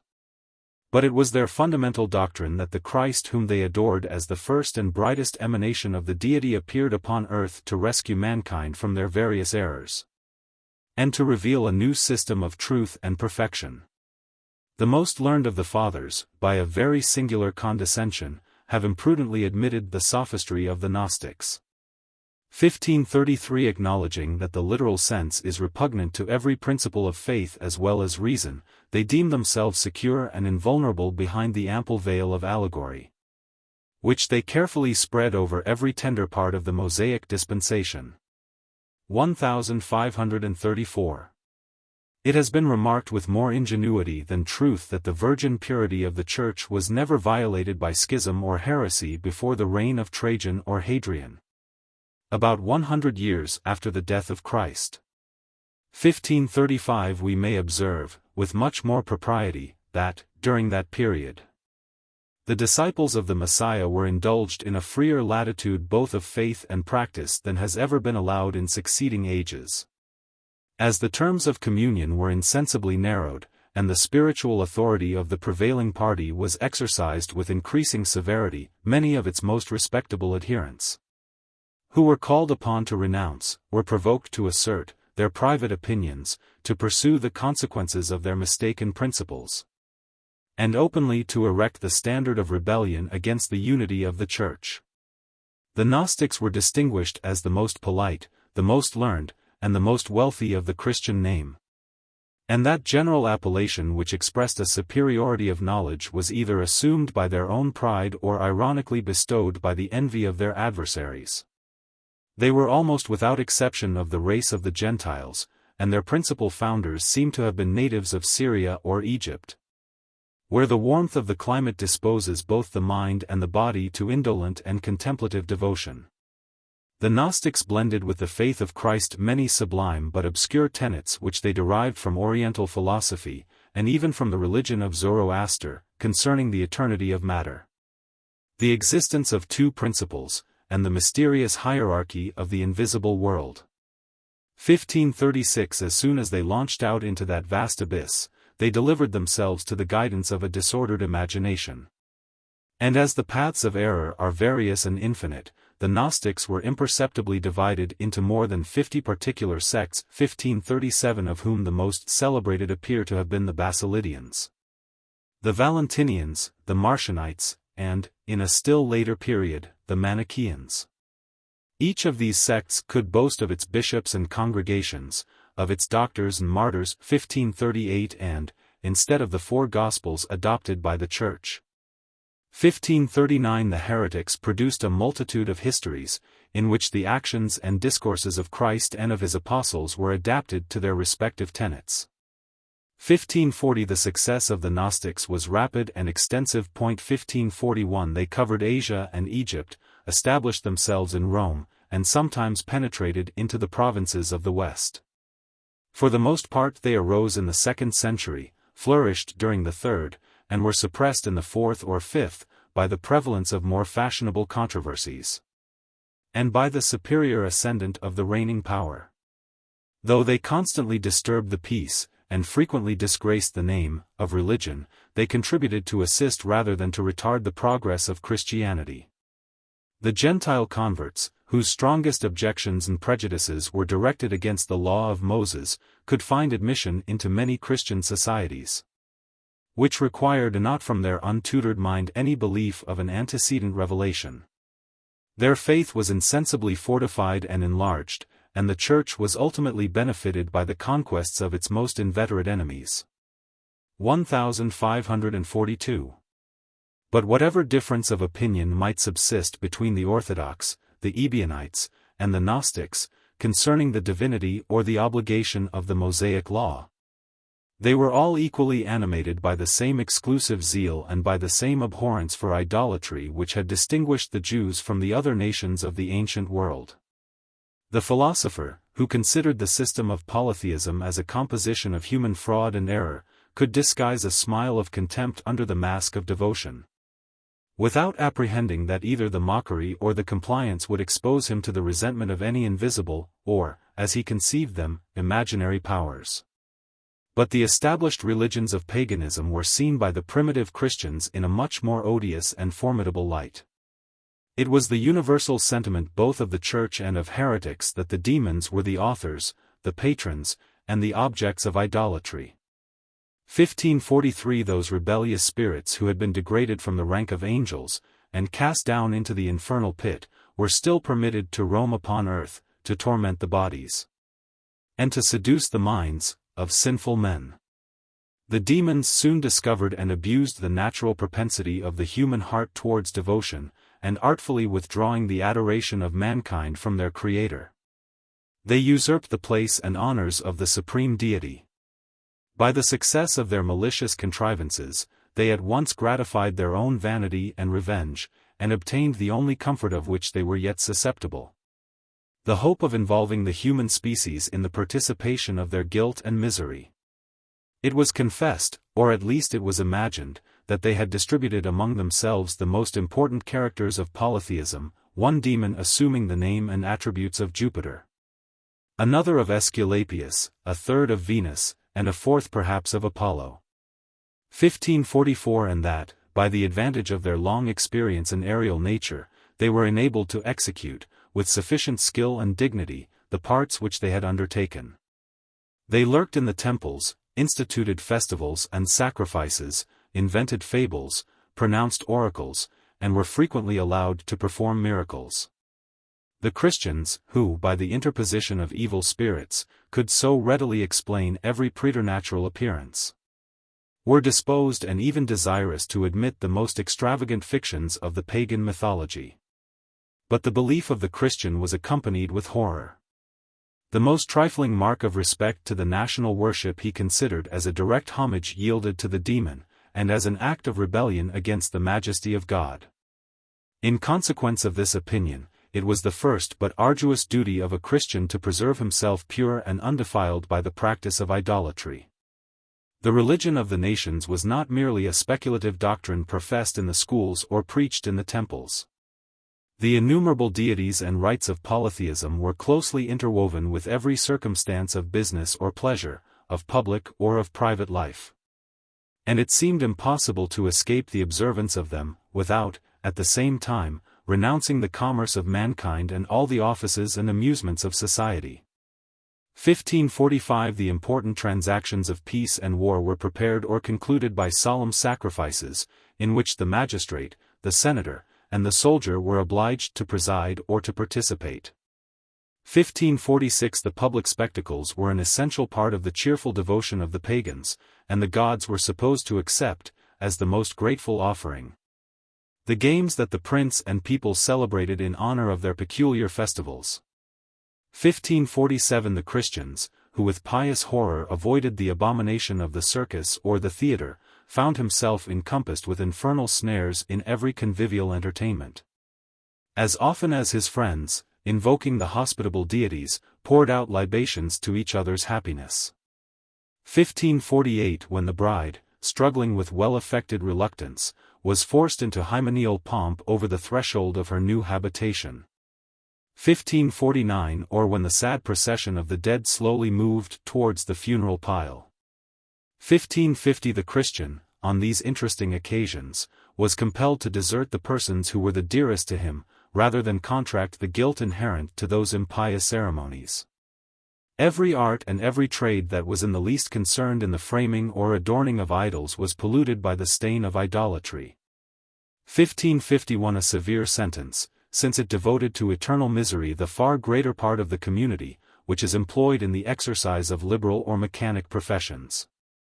If we cast our eyes over the numerous remains of antiquity, we shall perceive that, besides the immediate representations of the gods and the holy instruments of their worship, the elegant forms and agreeable fictions, consecrated by the imagination of the Greeks, were introduced as the richest ornaments of the houses, the dress, and the furniture of the pagans. 1552 Even the arts of music and painting, of eloquence and poetry, flowed from the same impure origin. In the style of the fathers, Apollo and the Muses were the organs of the infernal spirit, Homer and Virgil were the most eminent of his servants. And the beautiful mythology which pervades and animates the compositions of their genius is destined to celebrate the glory of the demons. Even the common language of Greece and Rome abounded with familiar but impious expressions, which the imprudent Christian might too carelessly utter, or too patiently hear. 1553. The dangerous temptations which on every side lurked in ambush to surprise the unguarded believer assailed him with redoubled violence on the days of solemn festivals. So artfully were they framed and disposed throughout the year that superstition always wore the appearance of pleasure, and often of virtue. 1554 Some of the most sacred festivals in the Roman ritual were designed to salute the new calends of January with vows of public and private felicity. To indulge the pious remembrance of the dead and living, to ascertain the inviolable bounds of property, to hail, on the return of spring, the genial powers of fecundity. To perpetuate the two memorable eras of Rome, the foundation of the city and that of the Republic, and to restore, during the humane license of the Saturnalia, the primitive equality of mankind. Some idea may be conceived of the abhorrence of the Christians for such impious ceremonies, by the scrupulous delicacy which they displayed on a much less alarming occasion. On days of general festivity, it was the custom of the ancients to adorn their doors with lamps and with branches of laurel, and to crown their heads with a garland of flowers. This innocent and elegant practice might, perhaps, have been tolerated as a mere civil institution. But it most unluckily happened that the doors were under the protection of the household gods, that the laurel was sacred to the lover of Daphne, and that garlands of flowers, though frequently worn as a symbol of joy or mourning, had been dedicated in their first origin to the service of superstition.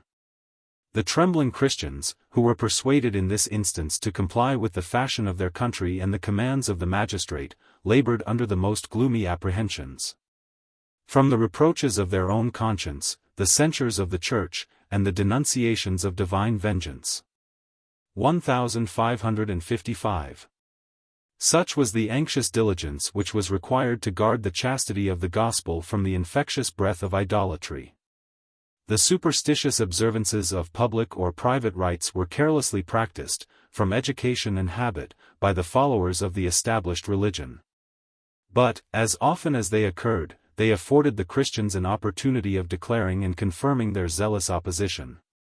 By these frequent protestations their attachment to the faith was continually fortified.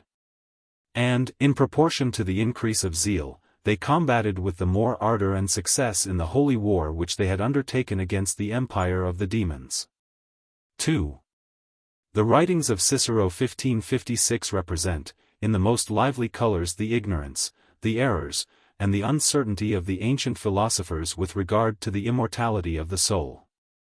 When they are desirous of arming their disciples against the fear of death, they inculcate, as an obvious, though melancholy position, that the fatal stroke of our dissolution releases us from the calamities of life, and that those can no longer suffer who no longer exist.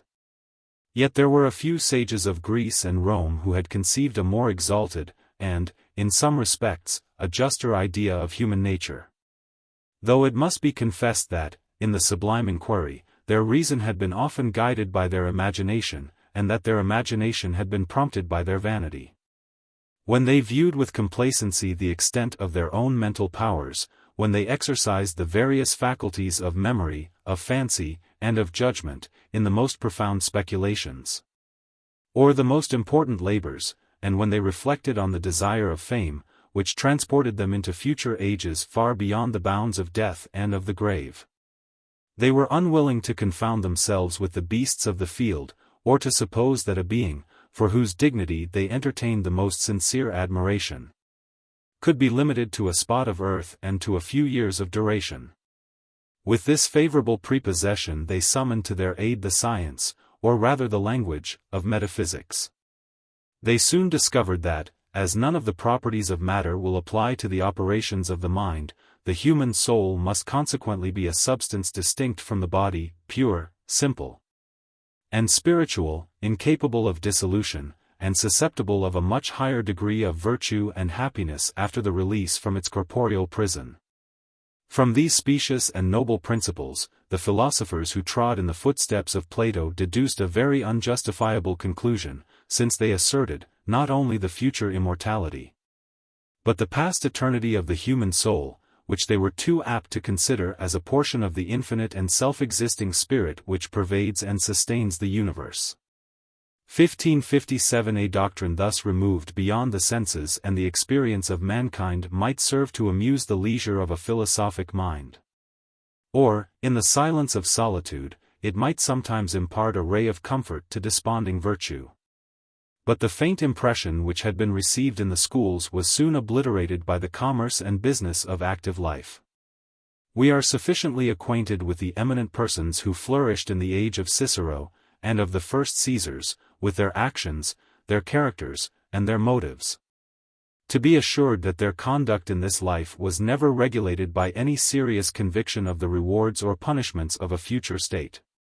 At the bar and in the Senate of Rome the ablest orators were not apprehensive of giving offense to their hearers by exposing that doctrine as an idle and extravagant opinion, which was rejected with contempt by every man of a liberal education and understanding. 1558. Since, therefore, the most sublime efforts of philosophy can extend no further than feebly to point out the desire, the hope, or, at most, the probability, of a future state, there is nothing, except a divine revelation, that can ascertain the existence, and describe the condition, of the invisible country which is destined to receive the souls of men after their separation from the body. But we may perceive several defects inherent to the popular religions of Greece and Rome, which rendered them very unequal to so arduous a task. 1. The general system of their mythology was unsupported by any solid proofs, and the wisest among the pagans had already disclaimed its usurped authority. 2. The description of the infernal regions had been abandoned to the fancy of painters and of poets, who peopled them with so many phantoms and monsters, who dispensed their rewards and punishments with so little equity, that a solemn truth, the most congenial to the human heart, was oppressed and disgraced by the absurd mixture of the wildest fictions. 1559-3. The doctrine of a future state was scarcely considered among the devout polytheists of Greece and Rome as a fundamental article of faith. The providence of the gods, as it related to public communities rather than to private individuals, was principally displayed on the visible theater of the present world. The petitions which were offered on the altars of Jupiter or Apollo expressed the anxiety of their worshippers for temporal happiness, and their ignorance or indifference concerning a future life. 1560 The important truth of the immortality of the soul was inculcated with more diligence as well as success in India, in Assyria, in Egypt, and in Gaul. And since we cannot attribute such a difference to the superior knowledge of the barbarians, we must ascribe it to the influence of an established priesthood, which employed the motives of virtue as the instrument of ambition. 1561. We might naturally expect that a principle so essential to religion would have been revealed in the clearest terms to the chosen people of Palestine, and that it might safely have been entrusted to the hereditary priesthood of Aaron. It is incumbent on us to adore the mysterious dispensations of Providence 1562 when we discover that the doctrine of the immortality of the soul is omitted in the law of Moses. It is darkly insinuated by the prophets, and during the long period which clasped between the Egyptian and the Babylonian servitudes. The hopes as well as fears of the Jews appear to have been confined within the narrow compass of the present life. 1563 After Cyrus had permitted the exiled nation to return into the Promised Land, and after Ezra had restored the ancient records of their religion, two celebrated sects, the Sadducees and the Pharisees, insensibly arose at Jerusalem. 1564 The former, selected from the more opulent and distinguished ranks of society, were strictly attached to the literal sense of the Mosaic law, and they piously rejected the immortality of the soul, as an opinion that received no countenance from the divine book, which they revered as the only rule of their faith. To the authority of Scripture the Pharisees added that of tradition, and they accepted, under the name of traditions, several speculative tenets from the philosophy or religion of the Eastern nations. The doctrines of fate or predestination, of angels and spirits, and of a future state of rewards and punishments, were in the number of these new articles of belief. And, as the Pharisees, by the austerity of their manners, had drawn into their party the body of the Jewish people, the immortality of the soul became the prevailing sentiment of the synagogue, under the reign of the Asmonean princes and pontiffs. The temper of the Jews was incapable of contenting itself with such a cold and languid assent as might satisfy the mind of a polytheist. And, as soon as they admitted the idea of a future state, they embraced it with the zeal which has always formed the characteristic of the nation. Their zeal, however, added nothing to its evidence, or even probability, and it was still necessary that the doctrine of life and immortality, which had been dictated by nature, approved by reason, and received by superstition, should obtain the sanction of divine truth from the authority and example of Christ.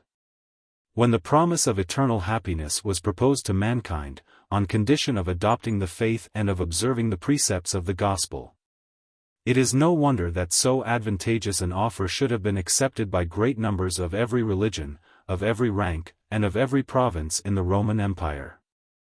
The ancient Christians were animated by a contempt for their present existence, and by a just confidence of immortality, of which the doubtful and imperfect faith of modern ages cannot give us any adequate notion. In the primitive Church, the influence of truth was very powerfully strengthened by an opinion which, however it may deserve respect for its usefulness and antiquity, has not been found agreeable to experience. It was universally believed that the end of the world and the kingdom of heaven were at hand. 1565 The near approach of this wonderful event had been predicted by the apostles. The tradition of it was preserved by their earliest disciples. And those who understood in their literal senses the discourse of Christ himself were obliged to expect the second and glorious coming of the Son of Man in the clouds. Before that generation was totally extinguished, which had beheld his humble condition upon earth, and which might still be witness of the calamities of the Jews under Vespasian or Hadrian. The revolution of 17 centuries has instructed us not to press too closely the mysterious language of prophecy and revelation. But, as long as, for wise purposes, this error was permitted to subsist in the Church, it was productive of the most salutary effects on the faith and practice of Christians, who lived in the awful expectation of that moment when the globe itself, and all the various race of mankind, should tremble at the appearance of their divine Judge. 1566. The ancient and popular doctrine of the millennium was intimately connected with the second coming of Christ. As the works of the creation had been finished in 6 days, their duration in their present state, according to a tradition which was attributed to the prophet Elijah, was fixed to 6,000 years. 1567. By the same analogy it was inferred that this long period of labor and contention, which was now almost elapsed, 1568, would be succeeded by a joyful Sabbath of 1,000 years. And that Christ, with the triumphant band of the saints and the elect who had escaped death, or who had been miraculously revived, would reign upon earth till the time appointed for the last and general resurrection. So pleasing was this hope to the mind of believers that the New Jerusalem, the seat of this blissful kingdom, was quickly adorned with all the gayest colors of the imagination. A felicity consisting only of pure and spiritual pleasure would have appeared too refined for its inhabitants, who were still supposed to possess their human nature and senses. A Garden of Eden, with the amusements of the pastoral life, was no longer suited to the advanced state of society which prevailed under the Roman Empire. A city was therefore erected of gold and precious stones, and a supernatural plenty of corn and wine was bestowed on the adjacent territory, in the free enjoyment of whose spontaneous productions the happy and benevolent people was never to be restrained by any jealous laws of exclusive property. 1569. The assurance of such a millennium was carefully inculcated by a succession of fathers from Justin Martyr 1570 and Irenaeus, who conversed with the immediate disciples of the apostles, down to Lactantius, who was preceptor to the son of Constantine. 1571. Though it might not be universally received, it appears to have been the reigning sentiment of the orthodox believers. And it seems so well adapted to the desires and apprehensions of mankind that it must have contributed in a very considerable degree to the progress of the Christian faith. But, when the edifice of the Church was almost completed, the temporary support was laid aside. The doctrine of Christ's reign upon earth was at first treated as a profound allegory, was considered by degrees as a doubtful and useless opinion, and was at length rejected as the absurd invention of heresy and fanaticism. 1572. A mysterious prophecy, which still forms a part of the sacred canon, but which was thought to favor the exploded sentiment, has very narrowly escaped the proscription of the Church. 1573. Whilst the happiness and glory of a temporal reign were promised to the disciples of Christ, the most dreadful calamities were denounced against an unbelieving world. The edification of the New Jerusalem was to advance by equal steps with the destruction of the mystic Babylon. And as long as the emperors who reigned before Constantine persisted in the profession of idolatry, the epithet of Babylon was applied to the city and to the empire of Rome. A regular series was prepared of all the moral and physical evils which can afflict a flourishing nation. Intestine discord, and the invasion of the fiercest barbarians from the unknown regions of the north, pestilence and famine, comets and eclipses, earthquakes and inundations. 1574. All these were only so many preparatory and alarming signs of the great catastrophe of Rome, when the country of the Scipios and Caesars should be consumed by a flame from heaven. And the city of the 7 hills, with her palaces, her temples, and her triumphal arches, should be buried in a vast lake of fire and brimstone. It might, however, afford some consolation to Roman vanity, that the period of their empire would be that of the world itself, which, as it had once perished by the element of water, was destined to experience a second and a speedy destruction from the element of fire. In the opinion of a general conflagration, the faith of the Christian very happily coincided with the tradition of the East, the philosophy of the Stoics, and the analogy of nature. And even the country which, from religious motives, had been chosen for the origin and principal scene of the conflagration, was the best adapted for that purpose by natural and physical causes. By its deep caverns, beds of sulfur, and numerous volcanoes, of which those of Etna, of Vesuvius, and of Lipari exhibit a very imperfect representation. The calmest and most intrepid skeptic could not refuse to acknowledge that the destruction of the present system of the world by fire was in itself extremely probable. The Christian, who founded his belief much less on the fallacious arguments of reason than on the authority of tradition and the interpretation of Scripture, expected it with terror and confidence, as a certain and approaching event. And, as his mind was perpetually filled with the solemn idea, he considered every disaster that happened to the empire as an infallible symptom of an expiring world. 1575. The condemnation of the wisest and most virtuous of the pagans, on account of their ignorance or disbelief of the divine truth, seems to offend the reason and the humanity of the present age. 1576. But the primitive Church, whose faith was of a much firmer consistence, delivered over, without hesitation, to eternal torture the far greater part of the human species. A charitable hope might perhaps be indulged in favor of Socrates, or some other sages of antiquity, who had consulted the light of reason before that of the gospel had arisen.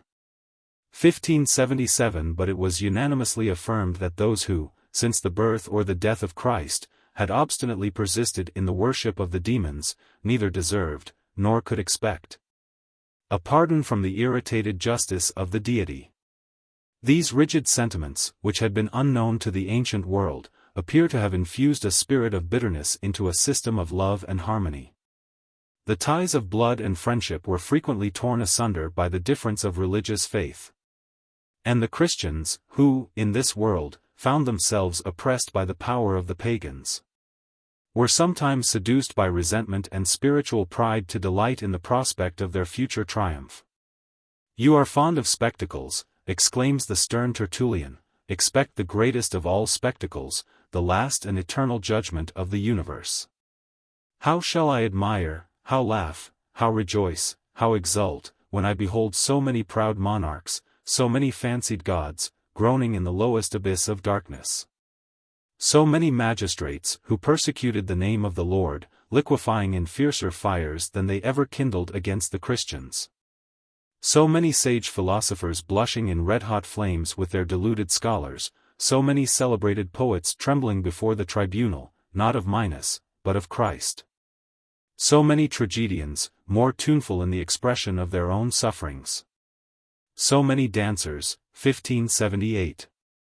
But the humanity of the reader will permit me to draw a veil over the rest of this infernal description, which the zealous African pursues in a long variety of affected and unfeeling witticisms.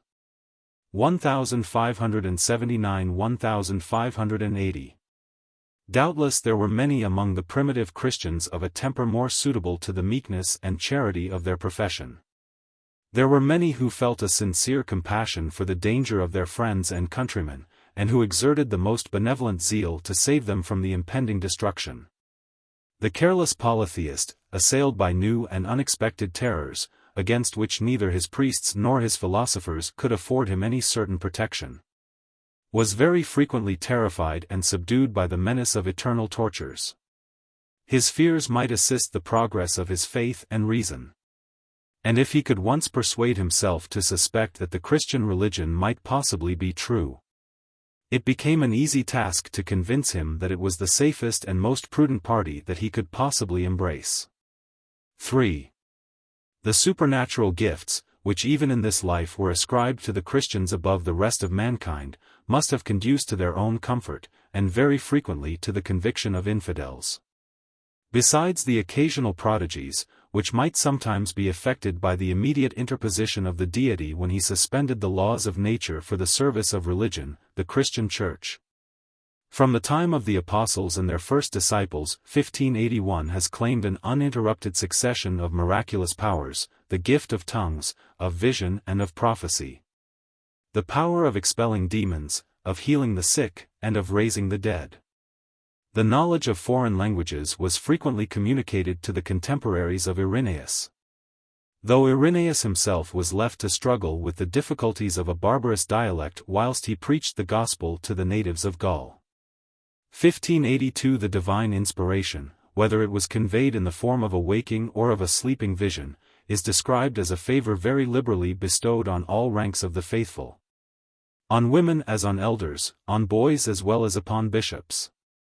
When their devout minds were sufficiently prepared by a course of prayer, of fasting, and of vigils to receive the extraordinary impulse, they were transported out of their senses, and delivered in ecstasy what was inspired, being mere organs of the Holy Spirit, just as a pipe or flute is of him who blows into it. 1583 We may add that the design of these visions was, for the most part, either to disclose the future history, or to guide the present administration, of the Church. The expulsion of the demons from the bodies of those unhappy persons whom they had been permitted to torment was considered as a signal, though ordinary, triumph of religion, and is repeatedly alleged by the ancient apologists as the most convincing evidence of the truth of Christianity. The awful ceremony was usually performed in a public manner, and in the presence of a great number of spectators. The patient was relieved by the power or skill of the exorcist, and the vanquished demon was heard to confess that he was one of the fabled gods of antiquity, who had impiously usurped the adoration of mankind. 1584 But the miraculous cure of diseases, of the most inveterate or even preternatural kind, can no longer occasion any surprise, when we recollect that in the days of Irenaeus, about the end of the 2nd century, the resurrection of the dead was very far from being esteemed an uncommon event. That the miracle was frequently performed on necessary occasions, by great fasting and the joint supplication of the church of the place. And that the persons thus restored to their prayers had lived afterwards among them many years. 1585 At such a period, when faith could boast of so many wonderful victories over death, it seems difficult to account for the skepticism of those philosophers who still rejected and derided the doctrine of the resurrection. A noble Grecian had rested on this important ground the whole controversy, and promised Theophilus, bishop of Antioch, that, if he could be gratified with the sight of a single person who had been actually raised from the dead, he would immediately embrace the Christian religion.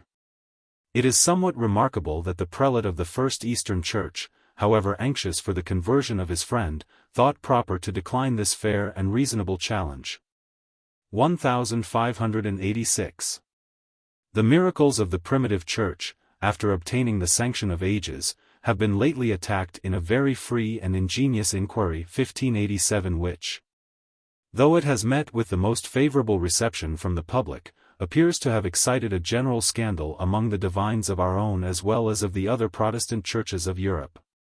1588 Our different sentiments on this subject will be much less influenced by any particular arguments than by our habits of study and reflection, and, above all, by the degree of evidence which we have accustomed ourselves to require for the proof of a miraculous event. The duty of an historian does not call upon him to interpose his private judgment in this nice and important controversy.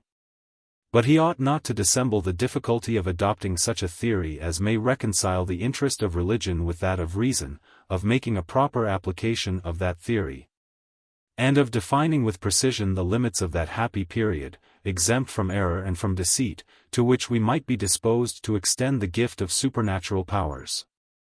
From the first of the fathers to the last of the popes, a succession of bishops, of saints, of martyrs, and of miracles is continued without interruption. And the progress of superstition was so gradual and almost imperceptible that we know not in what particular link we should break the chain of tradition. Every age bears testimony to the wonderful events by which it was distinguished, and its testimony appears no less weighty and respectable than that of the preceding generation. Till we are insensibly led on to accuse our own inconsistency, if in the 8th or in the 12th century we deny to the Venerable Bede, or to the Holy Bernard, the same degree of confidence which, in the 2nd century, we had so liberally granted to Justin or to Irenaeus. 1589. If the truth of any of those miracles is appreciated by their apparent use and propriety, every age had unbelievers to convince, heretics to confute, and idolatrous nations to convert. And sufficient motives might always be produced to justify the interposition of heaven. And yet, since every friend to revelation is persuaded of the reality, and every reasonable man is convinced of the cessation of miraculous powers, it is evident that there must have been some period in which they were either suddenly or gradually withdrawn from the Christian Church. Whatever era is chosen for that purpose, the death of the apostles, the conversion of the Roman Empire, or the extinction of the Arian heresy. 1590. The insensibility of the Christians who lived at that time will equally afford a just matter of surprise. They still supported their pretensions after they had lost their power. Credulity performed the office of faith. Fanaticism was permitted to assume the language of inspiration, and the effects of accident or contrivance were ascribed to supernatural causes. The recent experience of genuine miracles should have instructed the Christian world in the ways of providence, and habituated their eye, if we may use a very inadequate expression, to the style of the divine artist. Should the most skillful painter of modern Italy presume to decorate his feeble imitations with the name of Raphael or of Correggio, the insolent fraud would be soon discovered and indignantly rejected. Whatever opinion may be entertained of the miracles of the primitive Church since the time of the Apostles, this unresisting softness of temper, so conspicuous among the believers of the 2nd and 3rd centuries, proved of some accidental benefit to the cause of truth and religion. In modern times, a latent, and even involuntary, skepticism adheres to the most pious dispositions. Their admission of supernatural truths is much less an active consent than a cold and passive acquiescence. Accustomed long since to observe and to respect the variable order of nature, our reason, or at least our imagination, is not sufficiently prepared to sustain the visible action of the deity. But in the first ages of Christianity the situation of mankind was extremely different. The most curious, or the most credulous, among the pagans, were often persuaded to enter into a society which asserted an actual claim of miraculous powers. The primitive Christians perpetually trod on mystic ground, and their minds were exercised by the habits of believing the most extraordinary events. They felt, or they fancied, that on every side they were incessantly assaulted by demons, comforted by visions, instructed by prophecy, and surprisingly delivered from danger, sickness, and from death itself, by the supplications of the Church. The real or imaginary prodigies, of which they so frequently conceived themselves to be the objects, the instruments, or the spectators, very happily disposed them to adopt, with the same ease, but with far greater justice, the authentic wonders of the evangelic history. And thus miracles that exceeded not the measure of their own experience inspired them with the most lively assurance of mysteries which were acknowledged to surpass the limits of their understanding. It is this deep impression of supernatural truths which has been so much celebrated under the name of faith. A state of mind described as the surest pledge of the divine favor and of future felicity, and recommended as the first, or perhaps the only merit of a Christian. According to the more rigid doctors, the moral virtues, which may be equally practiced by infidels, are destitute of any value or efficacy in the work of our justification. 4. But the primitive Christian demonstrated his faith by his virtues. And it was very justly supposed that the divine persuasion, which enlightened or subdued the understanding, must at the same time purify the heart and direct the actions of the believer. The first apologists of Christianity who justify the innocence of their brethren, and the writers of a later period who celebrate the sanctity of their ancestors, display, in the most lively colors, the reformation of manners which was introduced into the world by the preaching of the gospel. As it is my intention to remark only such human causes as were permitted to second the influence of revelation, I shall slightly mention two motives which might naturally render the lives of the primitive Christians much purer and more austere than those of their pagan contemporaries. or their degenerate successors. Repentance for their past sins, and the laudable desire of supporting the reputation of the society in which they were engaged. 1591. It is a very ancient reproach, suggested by the ignorance or the malice of infidelity, that the Christians allured into their party the most atrocious criminals, who, as soon as they were touched by a sense of remorse, were easily persuaded to wash away, in the water of baptism, the guilt of their past conduct, for which the temples of the gods refuse to grant them any expiation. But this reproach, when it is cleared from misrepresentation, contributes as much to the honor as it did to the increase of the Church. 1592. The friends of Christianity may acknowledge without a blush that many of the most eminent saints had been before their baptism the most abandoned sinners. Those persons who in the world had followed, though in an imperfect manner, the dictates of benevolence and propriety, derived such a calm satisfaction from the opinion of their own rectitude, as rendered them much less susceptible of the sudden emotions of shame, of grief, and of terror, which have given birth to so many wonderful conversions. After the example of their divine Master, the missionaries of the gospel disdained not the society of men, and especially of women, oppressed by the consciousness, and very often by the effects, of their vices. As they emerged from sin and superstition to the glorious hope of immortality, they resolved to devote themselves to a life, not only of virtue, but of penitence. The desire of perfection became the ruling passion of their soul. And it is well known that, while reason embraces a cold mediocrity, our passions hurry us, with rapid violence, over the space which lies between the most opposite extremes. When the new converts had been enrolled in the number of the faithful and were admitted to the sacraments of the Church, they found themselves restrained from relapsing into their past disorders by another consideration of a less spiritual, but of a very innocent and respectable nature.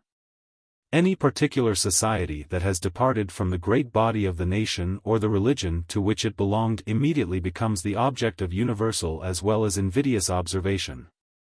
In proportion to the smallness of its numbers, the character of the society may be affected by the virtues and vices of the persons who compose it. And every member is engaged to watch with the most vigilant attention over his own behavior and over that of his brethren, since, as he must expect to incur a part of the common disgrace, he may hope to enjoy a share of the common reputation.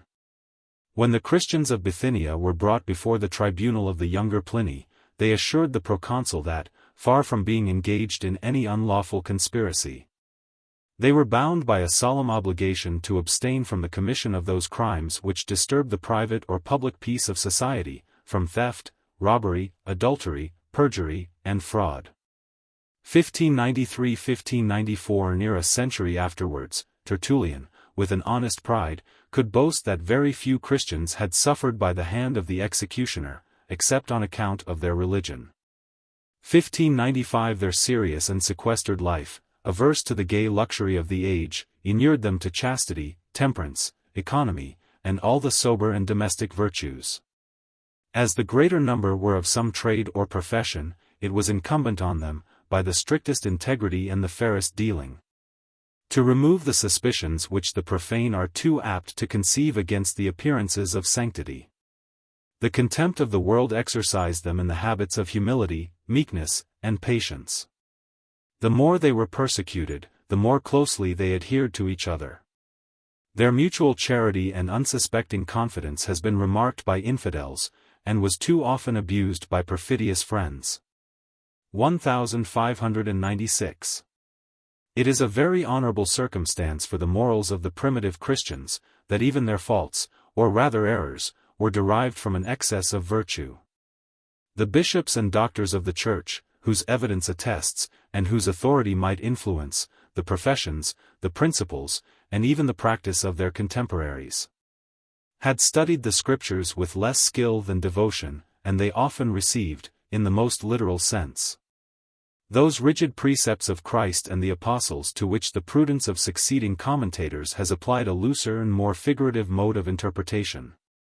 Ambitious to exalt the perfection of the gospel above the wisdom of philosophy, the zealous fathers have carried the duties of self-mortification, of purity, and of patience to a height which it is scarcely possible to attain, and much less to preserve, in our present state of weakness and corruption. A doctrine so extraordinary and so sublime must inevitably command the veneration of the people. But it was ill calculated to obtain the suffrage of those worldly philosophers who, in the conduct of this transitory life, consult only the feelings of nature and the interest of society. 1597. There are two very natural propensities which we may distinguish in the most virtuous and liberal dispositions, the love of pleasure and the love of action. If the former is refined by art and learning, improved by the charms of social intercourse, and corrected by a just regard to economy, to health, and to reputation, it is productive of the greatest part of the happiness of private life. The love of action is a principle of a much stronger and more doubtful nature. It often leads to anger, to ambition, and to revenge. But when it is guided by the sense of propriety and benevolence, it becomes the parent of every virtue. And if those virtues are accompanied with equal abilities, a family, a state, or an empire may be indebted for their safety and prosperity to the undaunted courage of a single man. To the love of pleasure we may therefore ascribe most of the agreeable, to the love of action we may attribute most of the useful and respectable qualifications. The character in which both the one and the other should be united and harmonized would seem to constitute the most perfect idea of human nature. The insensible and inactive disposition, which should be supposed alike destitute of both, would be rejected, by the common consent of mankind, as utterly incapable of procuring any happiness to the individual, or any public benefit to the world. But it was not in this world that the primitive Christians were desirous of making themselves either agreeable or useful. 1598. The acquisition of knowledge, the exercise of our reason or fancy, and the cheerful flow of unguarded conversation, may employ the leisure of a liberal mind. Such amusements, however, were rejected with abhorrence, or admitted with the utmost caution, by the severity of the Fathers, who despised all knowledge that was not useful to salvation, and who considered all levity of discourse as a criminal abuse of the gift of speech. In our present state of existence, the body is so inseparably connected with the soul that it seems to be our interest to taste, with innocence and moderation, the enjoyments of which that faithful companion is susceptible. Very different was the reasoning of our devout predecessors. Vainly aspiring to imitate the perfection of angels, they disdained, or they affected to disdain, every earthly and corporeal delight. 1599. Some of our senses indeed are necessary for our preservation, others for our subsistence, and others again for our information, and thus far it was impossible to reject the use of them. The first sensation of pleasure was marked as the first moment of their abuse. The unfeeling candidate for heaven was instructed, not only to resist the grosser allurements of the taste or smell, but even to shut his ears against the profane harmony of sounds, and to view with indifference the most finished productions of human art. Gay apparel, magnificent houses, and elegant furniture were supposed to unite the double guilt of pride and of sensuality. A simple and mortified appearance was more suitable to the Christian who was certain of his sins and doubtful of his salvation. In their censures of luxury, the Fathers are extremely minute and circumstantial. 1600. And among the various articles which excite their pious indignation, we may enumerate false hair, garments of any color except white, instruments of music, vases of gold or silver, downy pillows, as Jacob reposed his head on a stone, white bread, foreign wines, public salutations, the use of warm baths, and the practice of shaving the beard, which, according to the expression of Tertullian, is a lie against our own faces, and an impious attempt to improve the works of the Creator. 1601. When Christianity was introduced among the rich and the polite, the observation of these singular laws was left, as it would be at present, to the few who were ambitious of superior sanctity. But it is always easy, as well as agreeable, for the inferior ranks of mankind to claim a merit from the contempt of that pomp and pleasure which fortune has placed beyond their reach. The virtue of the primitive Christians, like that of the first Romans, was very frequently guarded by poverty and ignorance. The chaste severity of the Fathers, in whatever related to the commerce of the two sexes, flowed from the same principle. Their abhorrence of every enjoyment which might gratify the sensual, and degrade the spiritual, nature of man. It was their favorite opinion that, if Adam had preserved his obedience to the Creator, he would have lived forever in a state of virgin purity. And that some harmless mode of vegetation might have peopled paradise with a race of innocent and immortal beings. 1602 The use of marriage was permitted only to his fallen posterity, as a necessary expedient to continue the human species, and as a restraint, however imperfect, on the natural licentiousness of desire. The hesitation of the orthodox casuists on this interesting subject betrays the perplexity of men, unwilling to approve an institution which they were compelled to tolerate. 1603 The enumeration of the very whimsical laws, which they most circumstantially imposed on the marriage bed, would force a smile from the young, and a blush from the fair. It was their unanimous sentiment that a first marriage was adequate to all the purposes of nature and of society. The sensual connection was refined into a resemblance of the mystic union of Christ with his Church, and was pronounced to be indissoluble either by divorce or by death. The practice of second nuptials was branded with the name of a legal adultery. And the persons who were guilty of so scandalous an offense against Christian purity were soon excluded from the honors, and even from the alms, of the Church. 1604 Since desire was imputed as a crime, and marriage was tolerated as a defect, it was consistent with the same principles to consider a state of celibacy as the nearest approach to the divine perfection. It was with the utmost difficulty that ancient Rome could support the institution of 6 Vestals. 1605 But the primitive Church was filled with a great number of persons of either sex who had devoted themselves to the profession of perpetual chastity. 1606 A few of these, among whom we may reckon the learned Origen, judged it the most prudent to disarm the tempter. 1607 Some were insensible and some were invincible against the assaults of the flesh. Disdaining an ignominious flight, the virgins of the warm climate of Africa encountered the enemy in the closest engagement. They permitted priests and deacons to share their bed, and gloried amidst the flames in their unsullied purity. But insulted nature sometimes vindicated her rights, and this new species of martyrdom served only to introduce a new scandal into the Church. 1608 Among the Christian ascetics, however, a name which they soon acquired from their painful exercise, many, as they were less presumptuous, were probably more successful.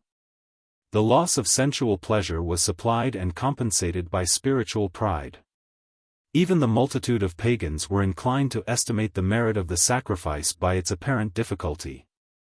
And it was in the praise of these chaste spouses of Christ that the Fathers have poured forth the troubled stream of their eloquence. 1609 Such are the early traces of monastic principles and institutions, which, in a subsequent age, have counterbalanced all the temporal advantages of Christianity. 1610 The Christians were not less averse to the business than to the pleasures of this world. The defense of our persons and property they knew not how to reconcile with the patient doctrine which enjoined an unlimited forgiveness of past injuries and commanded them to invite the repetition of fresh insults. Their simplicity was offended by the use of oaths, by the pomp of magistracy, and by the active contention of public life. Nor could their humane ignorance be convinced that it was lawful on any occasion to shed the blood of our fellow creatures, either by the sword of justice or by that of war. Even though their criminal or hostile attempts should threaten the peace and safety of the whole community. 1611 It was acknowledged that, under a less perfect law, the powers of the Jewish constitution had been exercised, with the approbation of heaven, by inspired prophets and by anointed kings. The Christians felt and confessed that such institutions might be necessary for the present system of the world, and they cheerfully submitted to the authority of their pagan governors. But, while they inculcated the maxims of passive obedience, they refused to take any active part in the civil administration or the military defense of the empire. Some indulgence might perhaps be allowed to those persons who, before their conversion, were already engaged in such violent and sanguinary occupations.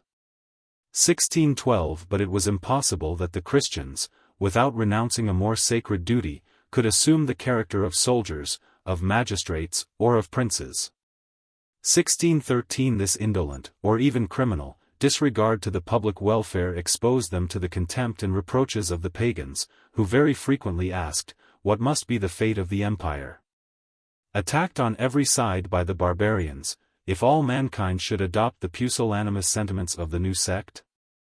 1614 To this insulting question the Christian apologists returned obscure and ambiguous answers, as they were unwilling to reveal the secret cause of their security. The expectation that, before the conversion of mankind was accomplished, war, government, the Roman Empire, and the world itself would be no more.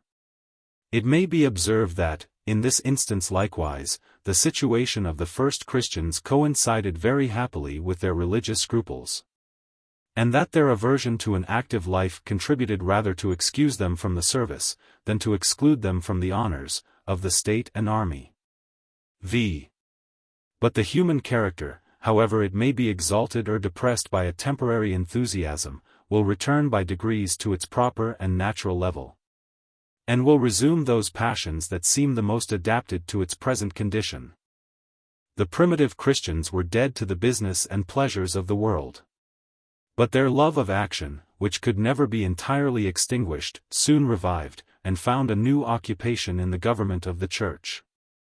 A separate society, which attacked the established religion of the empire, was obliged to adopt some form of internal policy, and to appoint a sufficient number of ministers, entrusted not only with the spiritual functions, but even with the temporal direction, of the Christian commonwealth. The safety of that society, its honor, its aggrandizement, were productive, even in the most pious minds, of a spirit of patriotism, such as the first of the Romans had felt for the Republic, and sometimes of a similar indifference in the use of whatever means might probably conduce to so desirable an end. The ambition of raising themselves or their friends to the honors and offices of the Church was disguised by the laudable intention of devoting to the public benefit the power and consideration which, for that purpose only, it became their duty to solicit. In the exercise of their functions, they were frequently called upon to detect the errors of heresy, or the arts of faction, to oppose the designs of perfidious brethren, to stigmatize their characters with deserved infamy, and to expel them from the bosom of a society whose peace and happiness they had attempted to disturb. The ecclesiastical governors of the Christians were taught to unite the wisdom of the serpent with the innocence of the dove. But as the former was refined, so the latter was insensibly corrupted, by the habits of government.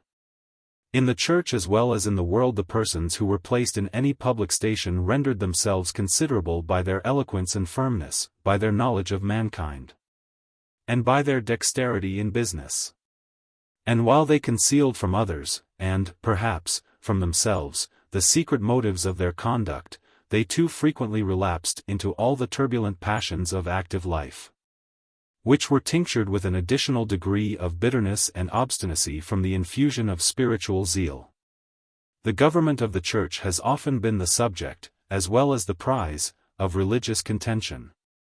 The hostile disputants of Rome, of Paris, of Oxford, and of Geneva, have alike struggled to reduce the primitive and apostolic model 1615 to the respective standards of their own policy. The few who have pursued this inquiry with more candor and impartiality are of opinion 1616 that the apostles declined the office of legislation, and rather chose to endure some partial scandals and divisions than to exclude the Christians of a future age from the liberty of varying their forms of ecclesiastical government according to the changes of times and circumstances. The scheme of policy which, under their approbation, was adopted for the use of the first century may be discovered from the practice of Jerusalem, of Ephesus, or of Corinth. The societies which were instituted in the cities of the Roman Empire were united only by the ties of faith and charity. Independence and equality formed the basis of their internal constitution. The want of discipline and human learning was supplied by the occasional assistance of the prophets, 1617, who were called to that function without distinction of age, of sex, 1618, or of natural abilities, and who, as often as they felt the divine impulse, poured forth the effusions of the Spirit in the assembly of the faithful. But these extraordinary gifts were frequently abused or misapplied by the prophetic teachers. They displayed them at an improper season, presumptuously disturbed the service of the assembly, and, by their pride or mistaken zeal they introduced, particularly into the apostolic church of Corinth, a long and melancholy train of disorders. 1619 As the institution of prophets became useless, and even pernicious, their powers were withdrawn and their office abolished. The public functions of religion were solely entrusted to the established ministers of the church, the bishops and the presbyters. Two appellations which, in their first origin, appear to have distinguished the same office and the same order of persons. The name of presbyter was expressive of their age, or rather of their gravity and wisdom. The title of bishop denoted their inspection over the faith and manners of the Christians who were committed to their pastoral care. In proportion to the respective numbers of the faithful, a larger or smaller number of these episcopal presbyters guided each infant congregation with equal authority and with united counsels. 1620. But the most perfect equality of freedom requires the directing hand of a superior magistrate. And the order of public deliberations soon introduces the office of a president, invested at least with the authority of collecting the sentiments, and of executing the resolutions, of the assembly. A regard for the public tranquility, which would so frequently have been interrupted by annual or by occasional elections, induced the primitive Christians to constitute an honorable and perpetual magistracy, and to choose one of the wisest and most holy among their presbyterians to execute, during his life, the duties of their ecclesiastical governor. It was under these circumstances that the lofty title of bishop began to raise itself above the humble appellation of presbyter. And while the latter remained the most natural distinction for the members of every Christian senate, the former was appropriated to the dignity of its new president. 1621 The advantages of this episcopal form of government, which appears to have been introduced before the end of the 1st century, 1622, were so obvious, and so important for the future greatness, as well as the present peace, of Christianity, that it was adopted without delay by all the societies which were already scattered over the empire. Had acquired in a very early period the sanction of antiquity, 1623, and is still revered by the most powerful churches, both of the East and of the West, as a primitive and even as a divine establishment. 1624 It is needless to observe that the pious and humble presbyters who were first dignified with the episcopal title could not possess, and would probably have rejected, the power and pomp which now encircles the tiara of the Roman pontiff, or the mitre of a German prelate. But we may define, in a few words, the narrow limits of their original jurisdiction, which was chiefly of a spiritual, though in some instances of a temporal, nature. 1625 It consisted in the administration of the sacraments and discipline of the Church, the superintendency of religious ceremonies, which imperceptibly increased in number and variety, the consecration of ecclesiastical ministers, to whom the bishop assigned their respective functions, the management of the public fund, and the determination of all such differences as the faithful were unwilling to expose before the tribunal of an idolatrous judge. These powers, during a short period, were exercised according to the advice of the Presbyteral College, and with the consent and approbation of the Assembly of Christians. The primitive bishops were considered only as the first of their equals, and the honorable servants of a free people. Whenever the episcopal chair became vacant by death, a new president was chosen among the presbyters by the suffrage of the whole congregation, every member of which supposed himself invested with a sacred and sacerdotal character. 1626. Such was the mild and equal constitution by which the Christians were governed more than 100 years after the death of the apostles.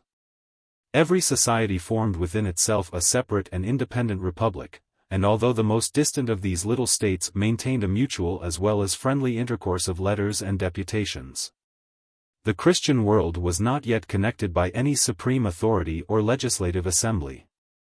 As the numbers of the faithful were gradually multiplied, they discovered the advantages that might result from a closer union of their interest and designs. Towards the end of the 2nd century, the churches of Greece and Asia adopted the useful institutions of provincial synods. 1627, and they may justly be supposed to have borrowed the model of a representative council from the celebrated examples of their own country, the Amphictyons, the Achaean League, or the assemblies of the Ionian cities. It was soon established as a custom and as a law that the bishops of the independent churches should meet in the capital of the province at the stated periods of spring and autumn. Their deliberations were assisted by the advice of a few distinguished presbyters, and moderated by the presence of a listening multitude. 1628, their decrees, which were styled canons, regulated every important controversy of faith and discipline. And it was natural to believe that a liberal effusion of the Holy Spirit would be poured on the united assembly of the delegates of the Christian people. The institution of synods was so well suited to private ambition and to public interest that in the space of a few years it was received throughout the whole empire. A regular correspondence was established between the provincial councils, which mutually communicated and approved their respective proceedings. And the Catholic Church soon assumed the form, and acquired the strength, of a great federative republic. 1629. As the legislative authority of the particular churches was insensibly superseded by the use of councils, the bishops obtained by their alliance a much larger share of executive and arbitrary power. And as soon as they were connected by a sense of their common interest, they were enabled to attack, with united vigor, the original rights of their clergy and people. The prelates of the 3rd century imperceptibly changed the language of exhortation into that of command, scattered the seeds of future usurpations, and supplied, by scripture allegories and declamatory rhetoric, their deficiency of force and of reason. They exalted the unity and power of the Church, as it was represented in the episcopal office, of which every bishop enjoyed an equal and undivided portion. 1630, princes and magistrates, it was often repeated, might boast an earthly claim to a transitory dominion. It was the episcopal authority alone which was derived from the deity, and extended itself over this and over another world. The bishops were the vicegerents of Christ, the successors of the apostles, and the mystic substitutes of the high priest of the Mosaic law. Their exclusive privilege of conferring the sacerdotal character invaded the freedom both of clerical and of popular elections.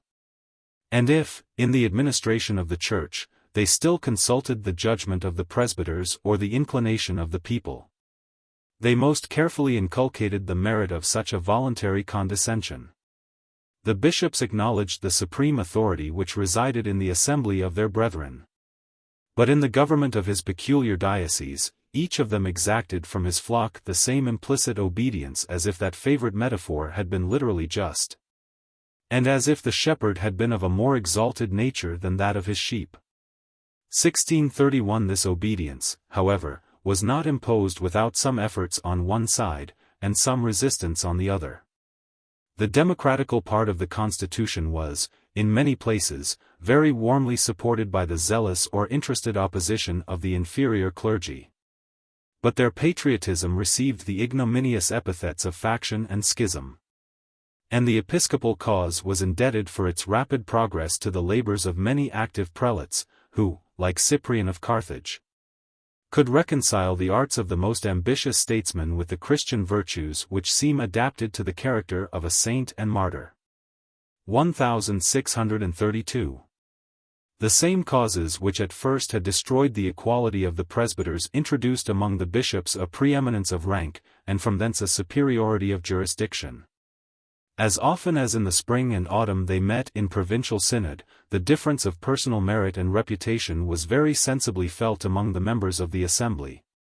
And the multitude was governed by the wisdom and eloquence of the few. But the order of public proceedings required a more regular and less invidious distinction. The office of perpetual presidents in the councils of each province was conferred on the bishops of the principal city, and these aspiring prelates, who soon acquired the lofty titles of metropolitans and primates, secretly prepared themselves to usurp over their episcopal brethren the same authority which the bishops had so lately assumed above the college of presbyters. 1633. Nor was it long before an emulation of preeminence and power prevailed among the metropolitans themselves, each of them affecting to display, in the most pompous terms, the temporal honors and advantages of the city over which he presided, the numbers and opulence of the Christians who were subject to their pastoral care, the saints and martyrs who had arisen among them, and the purity with which they preserved the tradition of the faith, as it had been transmitted through a series of orthodox bishops from the apostle or the apostolic disciple to whom the foundation of their church was ascribed.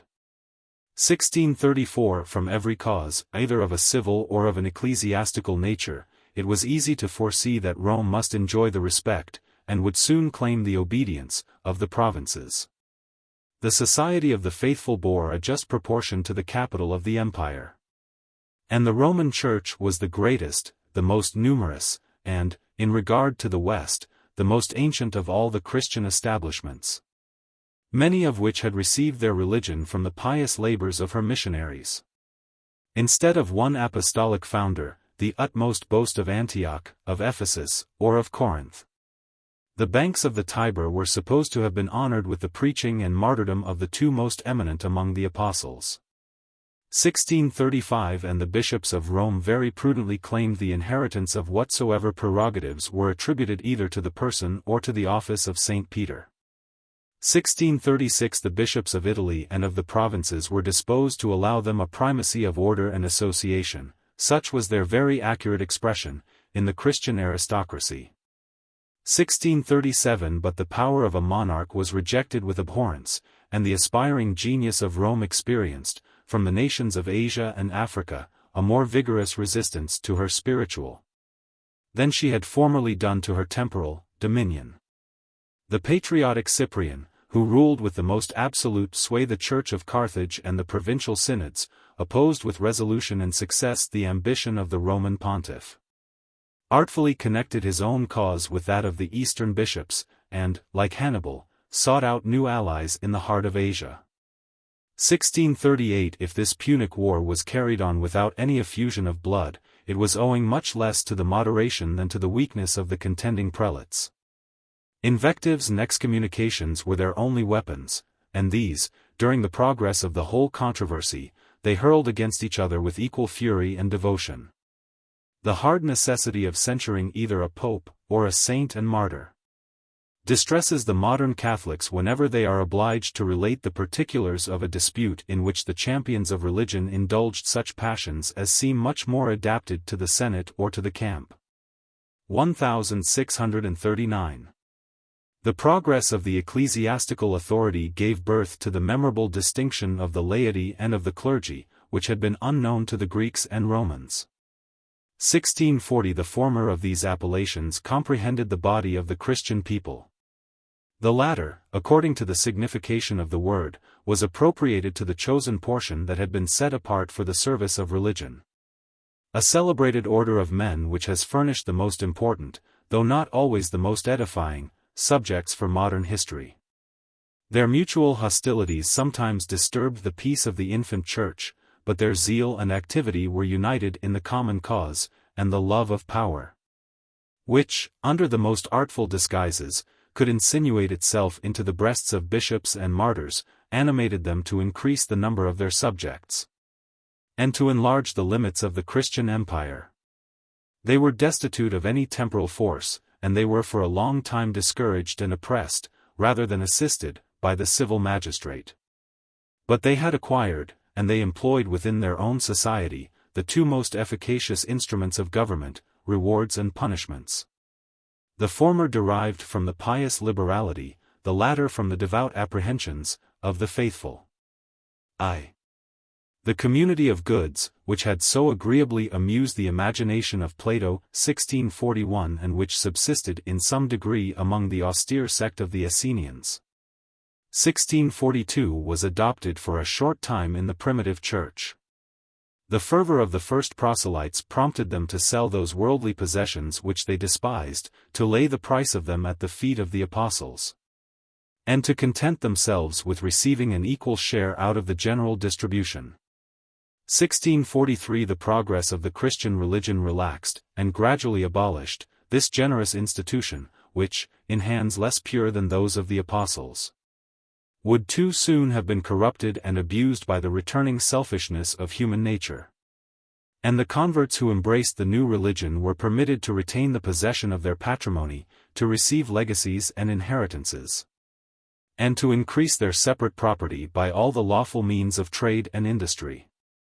Instead of an absolute sacrifice, a moderate proportion was accepted by the ministers of the gospel.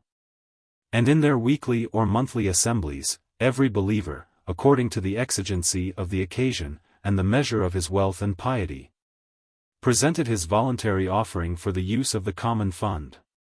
1644 Nothing, however inconsiderable, was refused, but it was diligently inculcated that, in the article of tithes, the Mosaic law was still of divine obligation. And that, since the Jews, under a less perfect discipline, had been commanded to pay a tenth part of all that they possessed, it would become the disciples of Christ to distinguish themselves by a superior degree of liberality, 1645, and to acquire some merit by resigning a superfluous treasure, which must so soon be annihilated with the world itself. 1646 It is almost unnecessary to observe that the revenue of each particular church, which was of so uncertain and fluctuating a nature, must have varied with the poverty or the opulence of the faithful, as they were dispersed in obscure villages, or collected in the great cities of the empire. In the time of the Emperor Decius, it was the opinion of the magistrates that the Christians of Rome were possessed of very considerable wealth, that vessels of gold and silver were used in their religious worship, and that many among their proselytes had sold their lands and houses to increase the public riches of the sect, at the expense, indeed, of their unfortunate children, who found themselves beggars, because their parents had been saints. 1647 We should listen with distrust to the suspicions of strangers and enemies. On this occasion, however, they receive a very specious and probable color from the two following circumstances, the only ones that have reached our knowledge, which define any precise sums, or convey any distinct idea. Almost at the same period, the Bishop of Carthage, from a society less opulent than that of Rome, collected 100,000 sesterces, above £850 sterling, on a sudden call of charity to redeem the brethren of Numidia, who had been carried away captives by the barbarians of the desert. 1648 About 100 years before the reign of Decius, the Roman Church had received, in a single donation, the sum of 200,000 sesterces from a stranger of Pontus, who proposed to fix his residence in the capital. 1649 These oblations, for the most part, were made in money, nor was the Society of Christians either desirous or capable of acquiring, to any considerable degree, the encumbrance of landed property. It had been provided by several laws, which were enacted with the same design as our statutes of mortmain, that no real estates should be given or bequeathed to any corporate body without either a special privilege or a particular dispensation from the Emperor or from the Senate. 1650 Who were seldom disposed to grant them in favor of a sect, at first the object of their contempt, and at last of their fears and jealousy. A transaction, however, is related under the reign of Alexander Severus, which discovers that the restraint was sometimes eluded or suspended, and that the Christians were permitted to claim and to possess lands within the limits of Rome itself. 1651 The progress of Christianity and the civil confusion of the empire contributed to relax the severity of the laws. And before the close of the 3rd century, many considerable estates were bestowed on the opulent churches of Rome, Milan, Carthage, Antioch, Alexandria, and the other great cities of Italy and the provinces. The bishop was the natural steward of the church, the public stock was entrusted to his care, without account or control. The presbyters were confined to their spiritual functions, and the more dependent order of the deacons was solely employed in the management and distribution of the ecclesiastical revenue. 1652 If we may give credit to the vehement declamations of Cyprian, there were too many among his African brethren who, in the execution of their charge, violated every precept, not only of evangelical perfection, but even of moral virtue. By some of these unfaithful stewards, the riches of the church were lavished in sensual pleasures, by others they were perverted to the purposes of private gain, of fraudulent purchases, and of rapacious usury.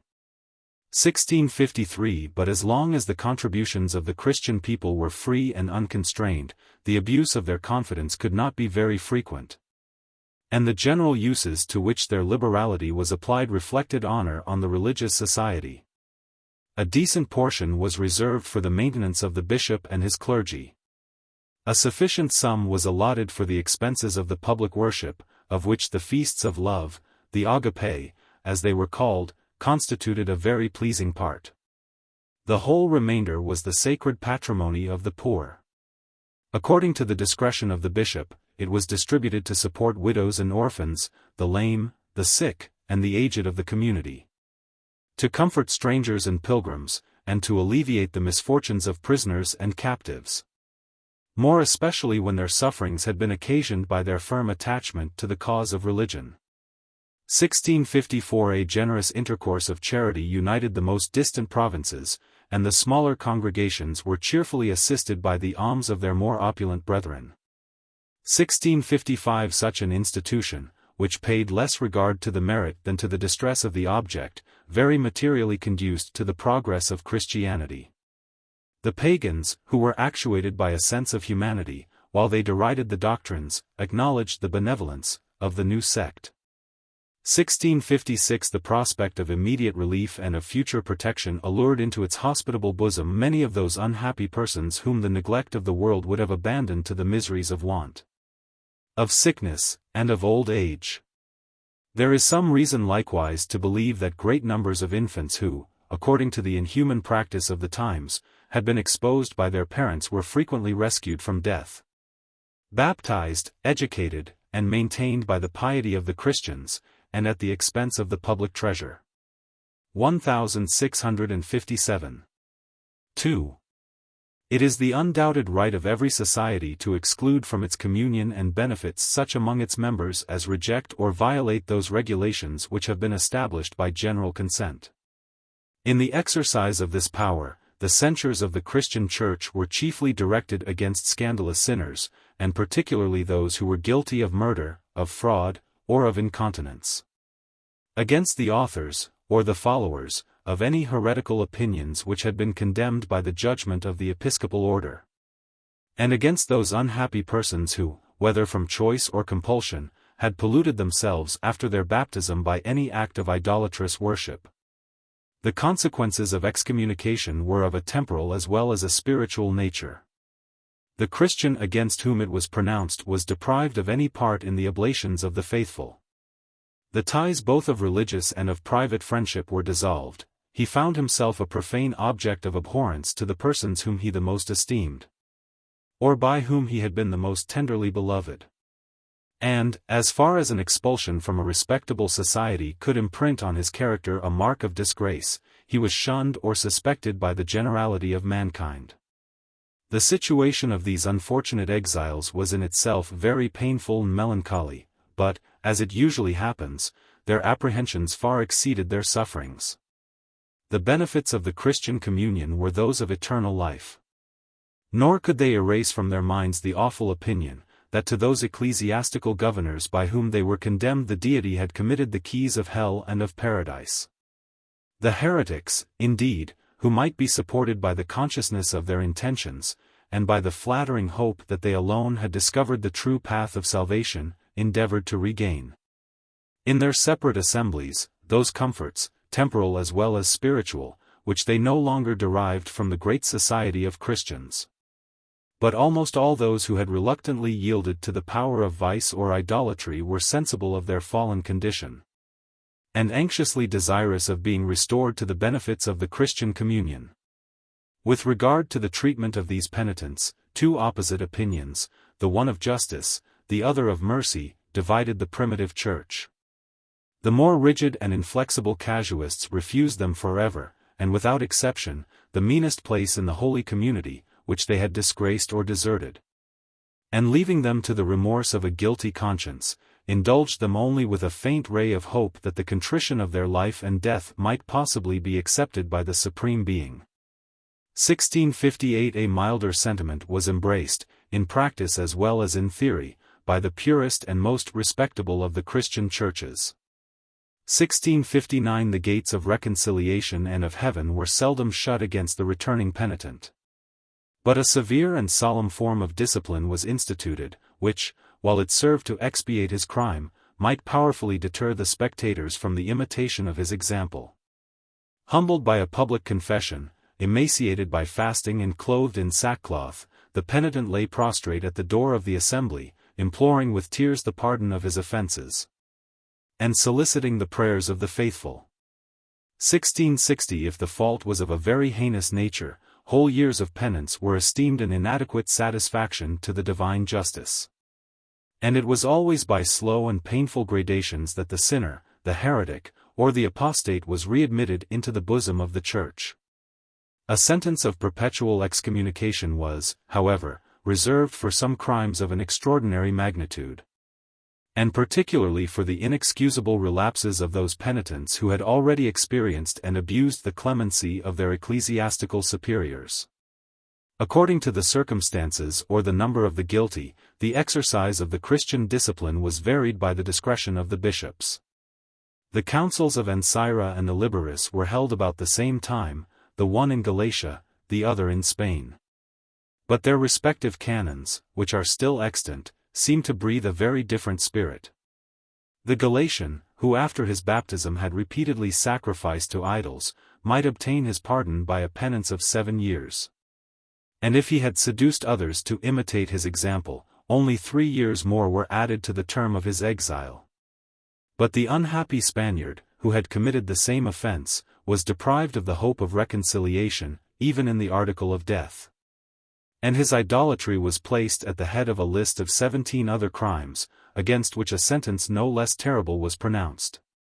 Among these we may distinguish the inexpiable guilt of calumniating a bishop, a presbyter, or even a deacon. 1661. The well-tempered mixture of liberality and rigor, the judicious dispensation of rewards and punishments, according to the maxims of policy as well as justice, constituted the human strength of the Church.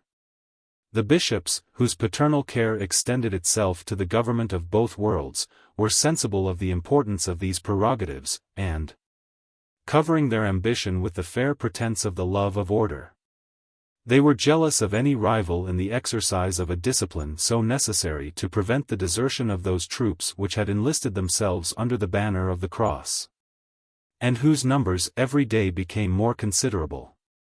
From the imperious declamations of Cyprian we should naturally conclude that the doctrines of excommunication and penance formed the most essential part of religion, and that it was much less dangerous for the disciples of Christ to neglect the observance of the moral duties than to despise the censures and authority of their bishops.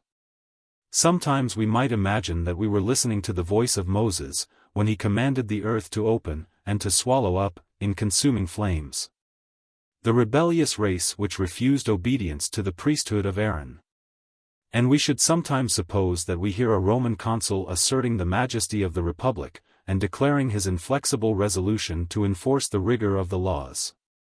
1662, If such irregularities are suffered with impunity, it is thus that the Bishop of Carthage chides the lenity of his colleague. If such irregularities are suffered, there is an end of episcopal vigor.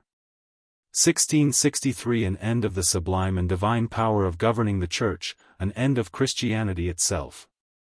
Cyprian had renounced those temporal honors which it is probable he would never have obtained. 1664 But the acquisition of such absolute command over the consciences and understanding of a congregation, however obscure or despised by the world, is more truly grateful to the pride of the human heart than the possession of the most despotic power imposed by arms and conquest on a reluctant people. In the course of this important, though perhaps tedious inquiry, I have attempted to display the secondary causes which so efficaciously assisted the truth of the Christian religion. If among these causes we have discovered any artificial ornaments, any accidental circumstances, or any mixture of error and passion, it cannot appear surprising that mankind should be the most sensibly affected by such motives as were suited to their imperfect nature. It was by the aid of these causes, exclusive zeal, the immediate expectation of another world, the claim of miracles, the practice of rigid virtue, and the constitution of the primitive church. That Christianity spread itself with so much success in the Roman Empire. To the first of these the Christians were indebted for their invincible valor, which disdained to capitulate with the enemy whom they were resolved to vanquish. The three succeeding causes supplied their valor with the most formidable arms. The last of these causes united their courage, directed their arms, and gave their efforts that irresistible weight which even a small band of well-trained and intrepid volunteers has so often possessed over an undisciplined multitude, ignorant of the subject, and careless of the event of the war. In the various religions of polytheism, some wandering fanatics of Egypt and Syria, who addressed themselves to the credulous superstition of the populace, were perhaps the only order of priests 1665 that derived their whole support and credit from their sacerdotal profession, and were very deeply affected by a personal concern for the safety or prosperity of their tutelar deities. The ministers of polytheism, both in Rome and in the provinces, were, for the most part, men of a noble birth, and of an affluent fortune, who received, as an honorable distinction, the care of a celebrated temple, or of a public sacrifice, exhibited, very frequently at their own expense, the sacred games 1666 and with cold indifference performed the ancient rites, according to the laws and fashion of their country. As they were engaged in the ordinary occupations of life, their zeal and devotion were seldom animated by a sense of interest, or by the habits of an ecclesiastical character. Confined to their respective temples and cities, they remained without any connection of discipline or government. And, whilst they acknowledged the supreme jurisdiction of the Senate, of the College of Pontiffs, and of the Emperor, those civil magistrates contented themselves with the easy task of maintaining, in peace and dignity, the general worship of mankind. We have already seen how various, how loose, and how uncertain were the religious sentiments of polytheists. They were abandoned, almost without control, to the natural workings of a superstitious fancy. The accidental circumstances of their life and situation determined the object, as well as the degree, of their devotion. And as long as their adoration was successively prostituted to 1,000 deities, it was scarcely possible that their hearts could be susceptible of a very sincere or lively passion for any of them. When Christianity appeared in the world, even these faint and imperfect impressions had lost much of their original power. Human reason, which by its unassisted strength is incapable of perceiving the mysteries of faith, had already obtained an easy triumph over the folly of paganism. And when Tertullian or Lactantius employ their labors in exposing its falsehood and extravagance, they are obliged to transcribe the eloquence of Cicero or the wit of Lucian. The contagion of these skeptical writings had been diffused far beyond the number of their readers. The fashion of incredulity was communicated from the philosopher to the man of pleasure or business, from the noble to the plebeian, and from the master to the menial slave who waited at his table, and who eagerly listened to the freedom of his conversation. On public occasions the philosophic part of mankind affected to treat with respect and decency the religious institutions of their country. But their secret contempt penetrated through the thin and awkward disguise. And even the people, when they discovered that their deities were rejected and derided by those whose rank or understanding they were accustomed to reverence, were filled with doubts and apprehensions concerning the truth of those doctrines to which they had yielded the most implicit belief. The decline of ancient prejudice exposed a very numerous portion of humankind to the danger of a painful and comfortless situation. A state of skepticism and suspense may amuse a few inquisitive minds. But the practice of superstition is so congenial to the multitude that, if they are forcibly awakened, they still regret the loss of their pleasing vision. Their love of the marvelous and supernatural, their curiosity with regard to future events, and their strong propensity to extend their hopes and fears beyond the limits of the visible world, were the principal causes which favored the establishment of polytheism. So urgent on the vulgar is the necessity of believing that the fall of any system of mythology will most probably be succeeded by the introduction of some other mode of superstition.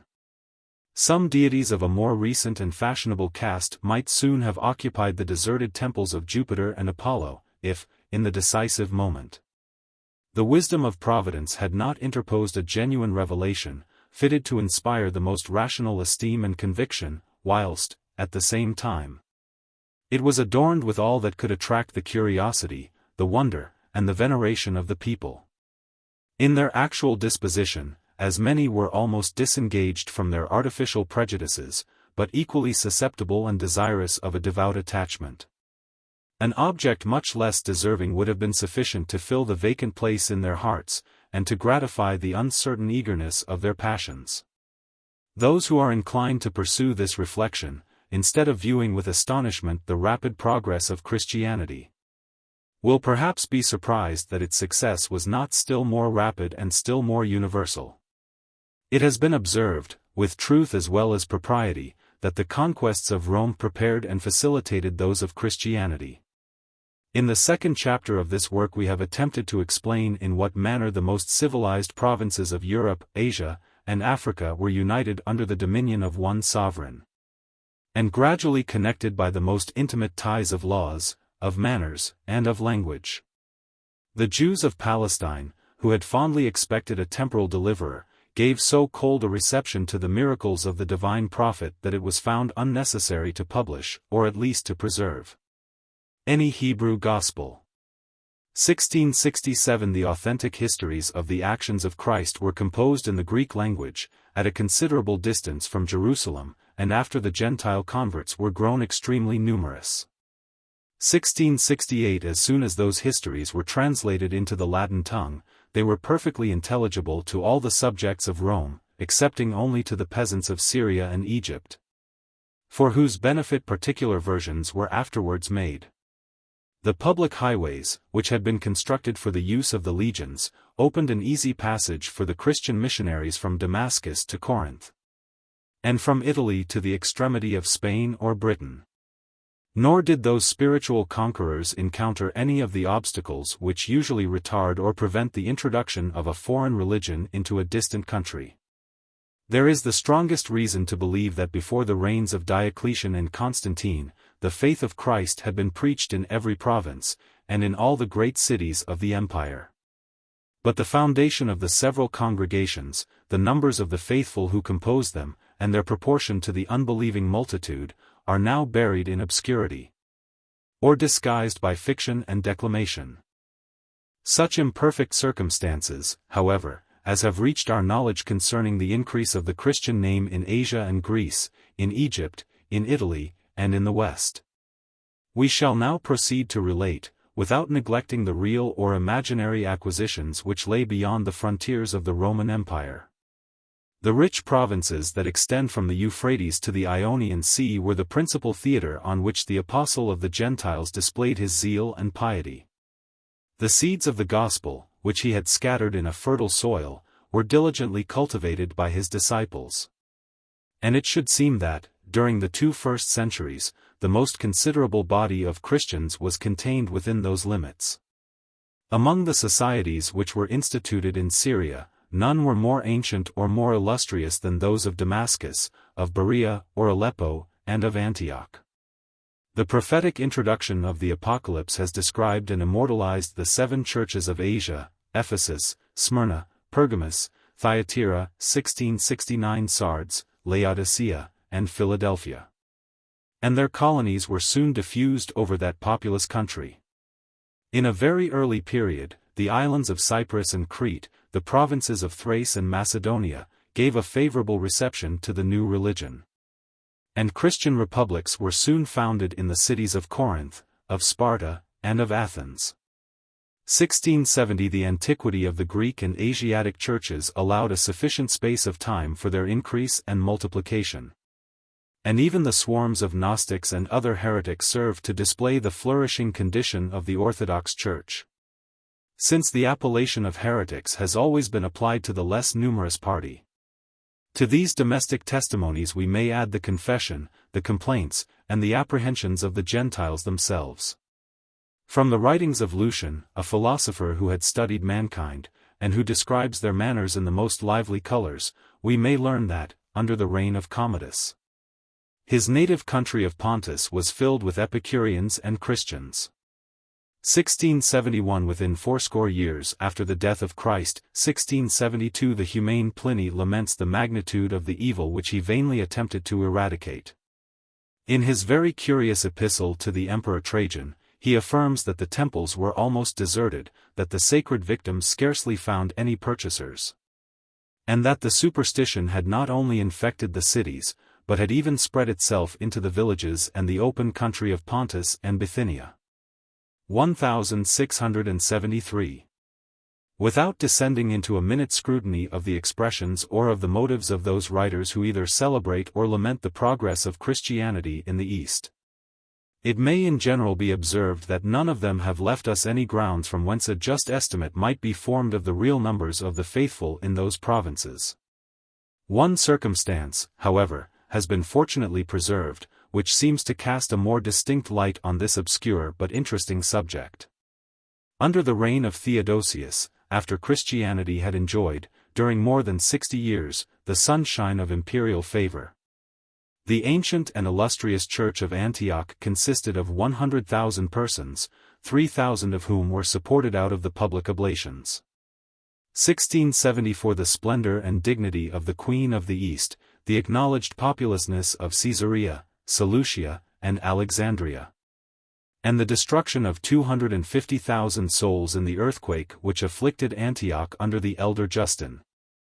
1675 are so many convincing proofs that the whole number of its inhabitants was not less than 500,000, and that the Christians, however multiplied by zeal and power, did not exceed a fifth part of that great city.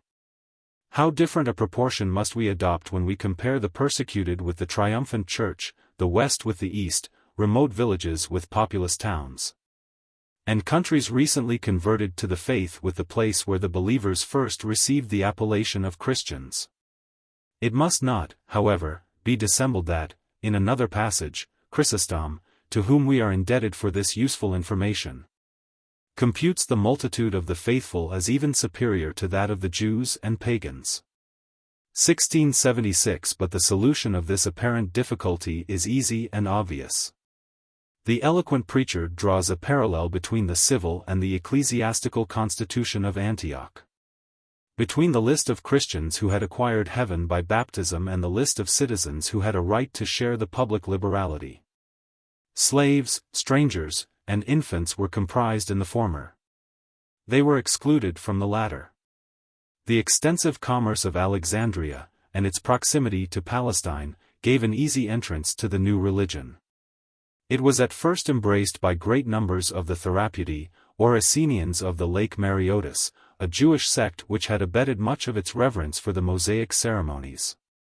The austere life of the Essenians, their fasts and excommunications, the community of goods, the love of celibacy, their zeal for martyrdom, and the warmth though not the purity of their faith, already offered a very lively image of the primitive discipline. 1677 It was in the school of Alexandria that the Christian theology appears to have assumed a regular and scientific form. And, when Hadrian visited Egypt, he found a church composed of Jews and of Greeks, sufficiently important to attract the notice of that inquisitive prince. 1678 But the progress of Christianity was for a long time confined within the limits of a single city, which was itself a foreign colony. Until the close of the 2nd century the predecessors of Demetrius were the only prelates of the Egyptian church. 3 bishops were consecrated by the hands of Demetrius, and the number was increased to 20 by his successor Heracles. 1679 The body of the natives, a people distinguished by a sullen inflexibility of temper, 1680 entertained the new doctrine with coldness and reluctance. And even in the time of Origen it was rare to meet with an Egyptian who had surmounted his early prejudices in favor of the sacred animals of his country. 1681 As soon, indeed, as Christianity ascended the throne, the zeal of those barbarians obeyed the prevailing impulsion.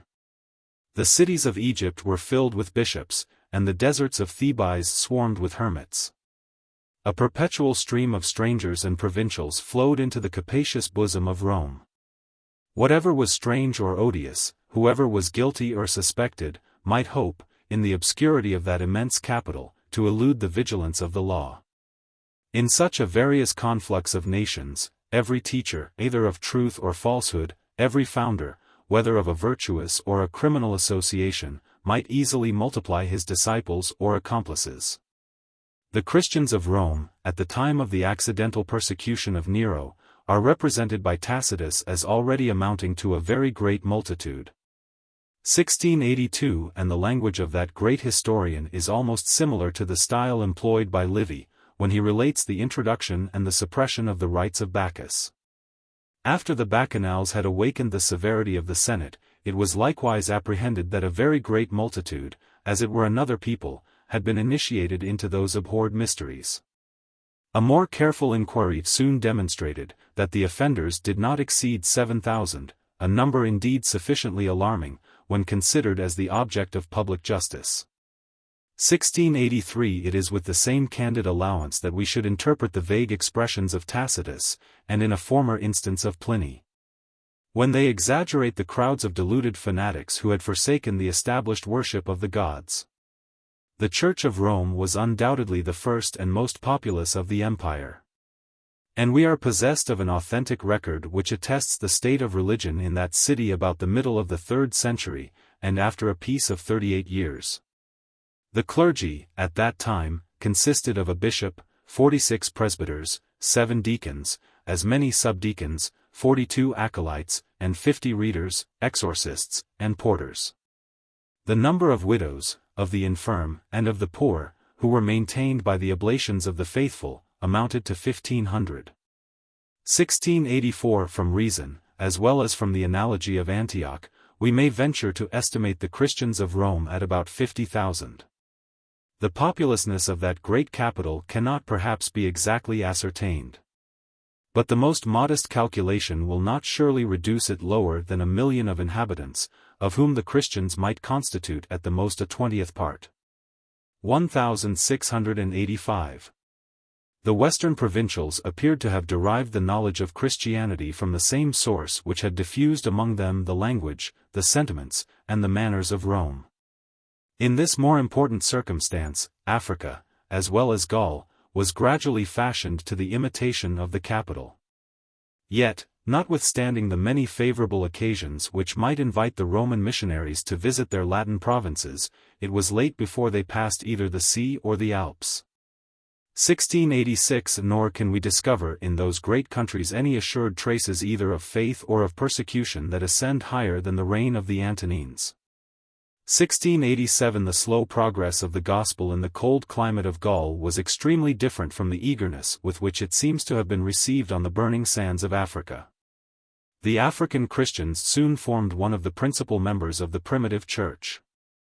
The practice introduced into that province of appointing bishops to the most inconsiderable towns, and very frequently to the most obscure villages, contributed to multiply the splendor and importance of their religious societies, which during the course of the 3rd century were animated by the zeal of Tertullian, directed by the abilities of Cyprian, and adorned by the eloquence of Lactantius.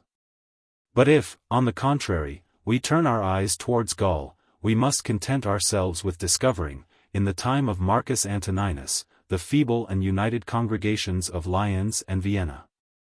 And even as late as the reign of Decius, we are assured that in a few cities only, Arles, Narbonne, Toulouse, Limoges, Clermont, Tours, and Paris, some scattered churches were supported by the devotion of a small number of Christians. 1688 Silence is indeed very consistent with devotion. But as it is seldom compatible with zeal, we may perceive and lament the languid state of Christianity in those provinces which had exchanged the Celtic for the Latin tongue, since they did not, during the 3 first centuries, give birth to a single ecclesiastical writer. From Gaul, which claimed a just preeminence of learning and authority over all the countries on this side of the Alps, the light of the gospel was more faintly reflected on the remote provinces of Spain and Britain. And, if we may credit the vehement assertions of Tertullian, they had already received the first rays of the faith when he addressed his apology to the magistrates of the Emperor Severus. 1689. But the obscure and imperfect origin of the Western churches of Europe has been so negligently recorded that, if we would relate the time and manner of their foundation, we must supply the silence of antiquity by those legends which avarice or superstition long afterwards dictated to the monks in the lazy gloom of their convents. 1690. Of these holy romances, that of the Apostle St. James can alone, by its singular extravagance, deserve to be mentioned. From a peaceful fisherman of the lake of Gennesareth, he was transformed into a valorous knight, who charged at the head of the Spanish chivalry in their battles against the Moors.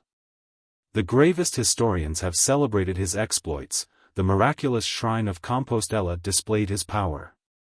And the sword of a military order, assisted by the terrors of the Inquisition, was sufficient to remove every objection of profane criticism. 1691. The progress of Christianity was not confined to the Roman Empire. And, according to the primitive fathers, who interpret facts by prophecy, the new religion, within a century after the death of its divine author, had already visited every part of the globe. There exists not, says Justin Martyr, a people, whether Greek or barbarian, or any other race of men, by whatsoever appellation or manners they may be distinguished, however ignorant of arts or agriculture, whether they dwell under tents, or wander about in covered wagons, among whom prayers are not offered up in the name of a crucified Jesus to the Father and Creator of all things. 1692. But this splendid exaggeration, which even at present it would be extremely difficult to reconcile with the real state of mankind, can be considered only as the rash sally of a devout but careless writer, the measure of whose belief was regulated by that of his wishes.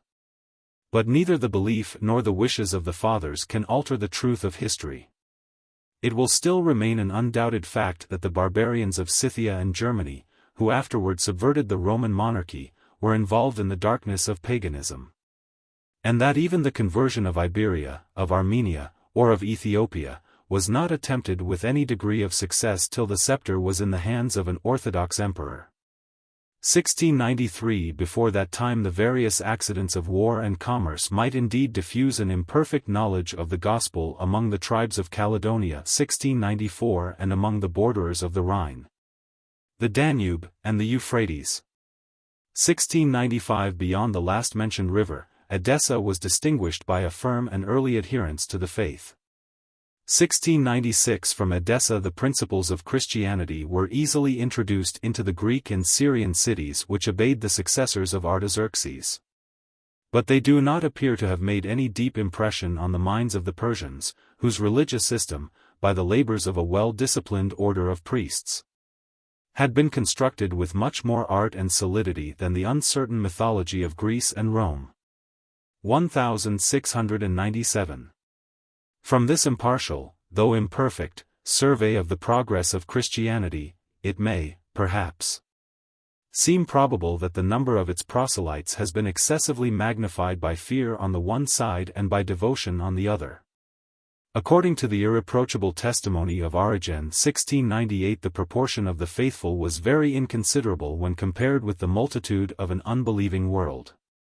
But, as we are left without any distinct information, it is impossible to determine, and it is difficult even to conjecture, the real numbers of the primitive Christians.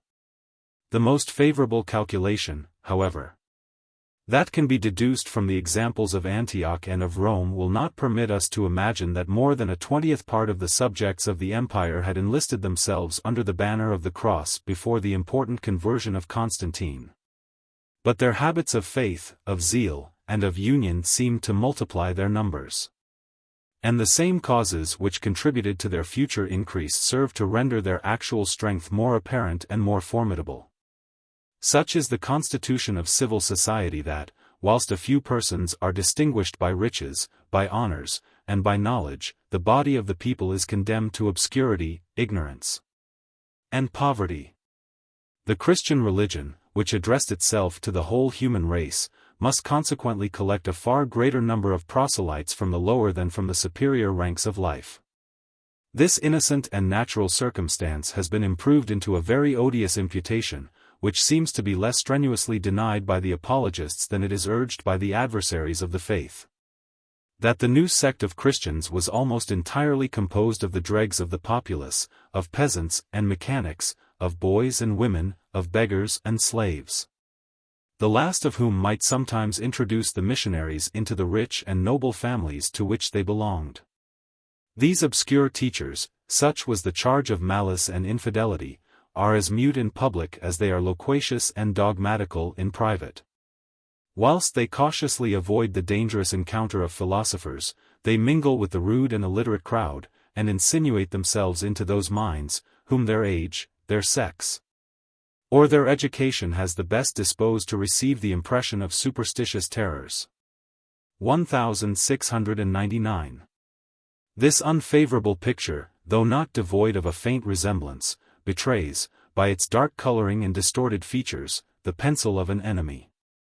As the humble faith of Christ diffused itself through the world, it was embraced by several persons who derived some consequence from the advantages of nature or fortune. Aristides, who presented an eloquent apology to the Emperor Hadrian, was an Athenian philosopher. 1700 Justin Martyr had sought divine knowledge in the schools of Zeno, of Aristotle, of Pythagoras, and of Plato, before he fortunately was accosted by the old man, or rather the angel, who turned his attention to the study of the Jewish prophets. 1701 Clemens of Alexandria had acquired much various reading in the Greek, and Tertullian in the Latin, language. Julius Africanus and Origen possessed a very considerable share of the learning of their times. And, although the style of Cyprian is very different from that of Lactantius, we might almost discover that both those writers had been public teachers of rhetoric. Even the study of philosophy was at length introduced among the Christians, but it was not always productive of the most salutary effects. Knowledge was as often the parent of heresy as of devotion, and the description which was designed for the followers of Artemon may, with equal propriety, be applied to the various sects that resisted the successors of the apostles.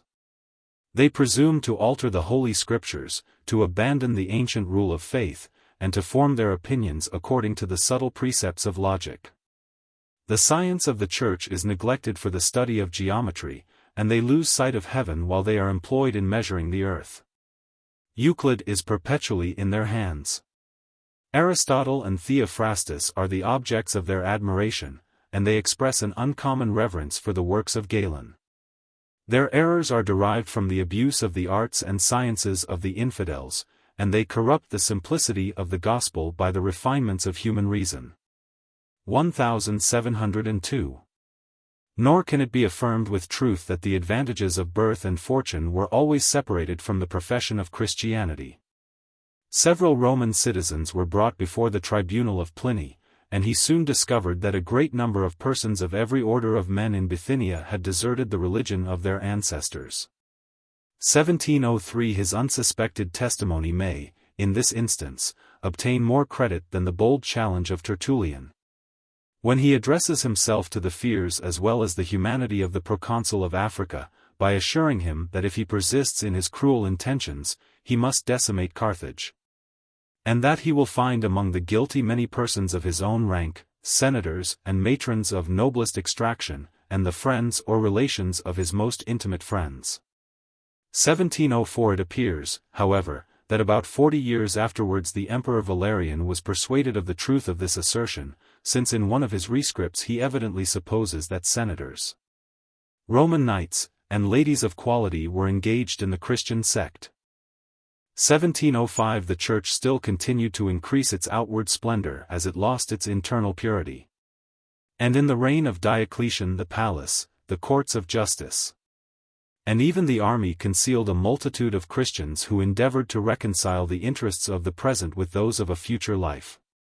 And yet these exceptions are either too few in number, or too recent in time, entirely to remove the imputation of ignorance and obscurity which has been so arrogantly cast on the first proselytes of Christianity. 1706 Instead of employing in our defense the fictions of later ages, it will be more prudent to convert the occasion of scandal into a subject of edification.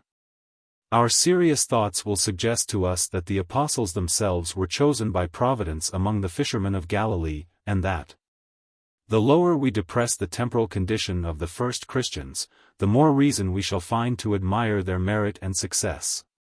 It is incumbent on us diligently to remember that the kingdom of heaven was promised to the poor in spirit, and that minds afflicted by calamity and the contempt of mankind cheerfully listen to the divine promise of future happiness. While, on the contrary, the fortunate are satisfied with the possession of this world, and the wise abuse in doubt and dispute their vain superiority of reason and knowledge. We stand in need of such reflections to comfort us for the loss of some illustrious characters, which in our eyes might have seemed the most worthy of the heavenly present. The names of Seneca, of the elder and the younger Pliny, of Tacitus, of Plutarch, of Galen, of the slave Epictetus, and of the emperor Marcus Antoninus, adorn the age in which they flourished, and exalt the dignity of human nature. They filled with glory their respective stations, either in active or contemplative life. Their excellent understandings were improved by study. Philosophy had purified their minds from the prejudices of the popular superstition, and their days were spent in the pursuit of truth and the practice of virtue. Yet all these sages, it is no less an object of surprise than of concern, overlooked or rejected the perfection of the Christian system. Their language or their silence equally discover their contempt for the growing sect, which in their time had diffused itself over the Roman Empire. Those among them who condescended to mention the Christians consider them only as obstinate and perverse enthusiasts, who exacted an implicit submission to their mysterious doctrines, without being able to produce a single argument that could engage the attention of men of sense and learning. 1707. It is at least doubtful whether any of these philosophers perused the Apology 1708 which the primitive Christians repeatedly published in behalf of themselves and of their religion. But it is much to be lamented that such a cause was not defended by abler advocates. They expose with superfluous wit and eloquence the extravagance of polytheism. They interest our compassion by displaying the innocence and sufferings of their injured brethren.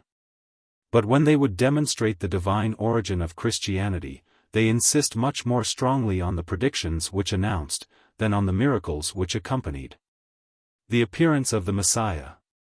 Their favorite argument might serve to edify a Christian or to convert a Jew, since both the one and the other acknowledge the authority of those prophecies, and both are obliged, with devout reverence, to search for their sense and their accomplishment. But this mode of persuasion loses much of its weight and influence when it is addressed to those who neither understand nor respect the Mosaic dispensation and the prophetic style. 1709 In the unskillful hands of Justin and of the succeeding apologists, the sublime meaning of the Hebrew oracles evaporates in distant types, affected conceits, and cold allegories. And even their authenticity was rendered suspicious to an unenlightened Gentile by the mixture of pious forgeries, which, under the names of Orpheus, Hermes, and the Sibyls, 1710 were obtruded on him as of equal value with the genuine inspirations of heaven. The adoption of fraud and sophistry in the defense of revelation too often reminds us of the injudicious conduct of those poets who load their invulnerable heroes with a useless weight of cumbersome and brittle armor.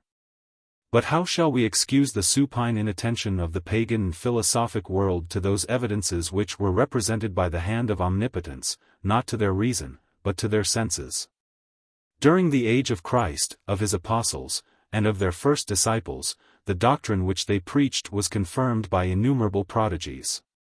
The lame walked, the blind saw, the sick were healed, the dead were raised, demons were expelled, and the laws of nature were frequently suspended for the benefit of the Church. But the sages of Greece and Rome turned aside from the awful spectacle, and, pursuing the ordinary occupations of life and study, appeared unconscious of any alterations in the moral or physical government of the world. Under the reign of Tiberius, the whole earth, 1711 or at least a celebrated province of the Roman Empire, 1712 was involved in a preternatural darkness of 3 hours.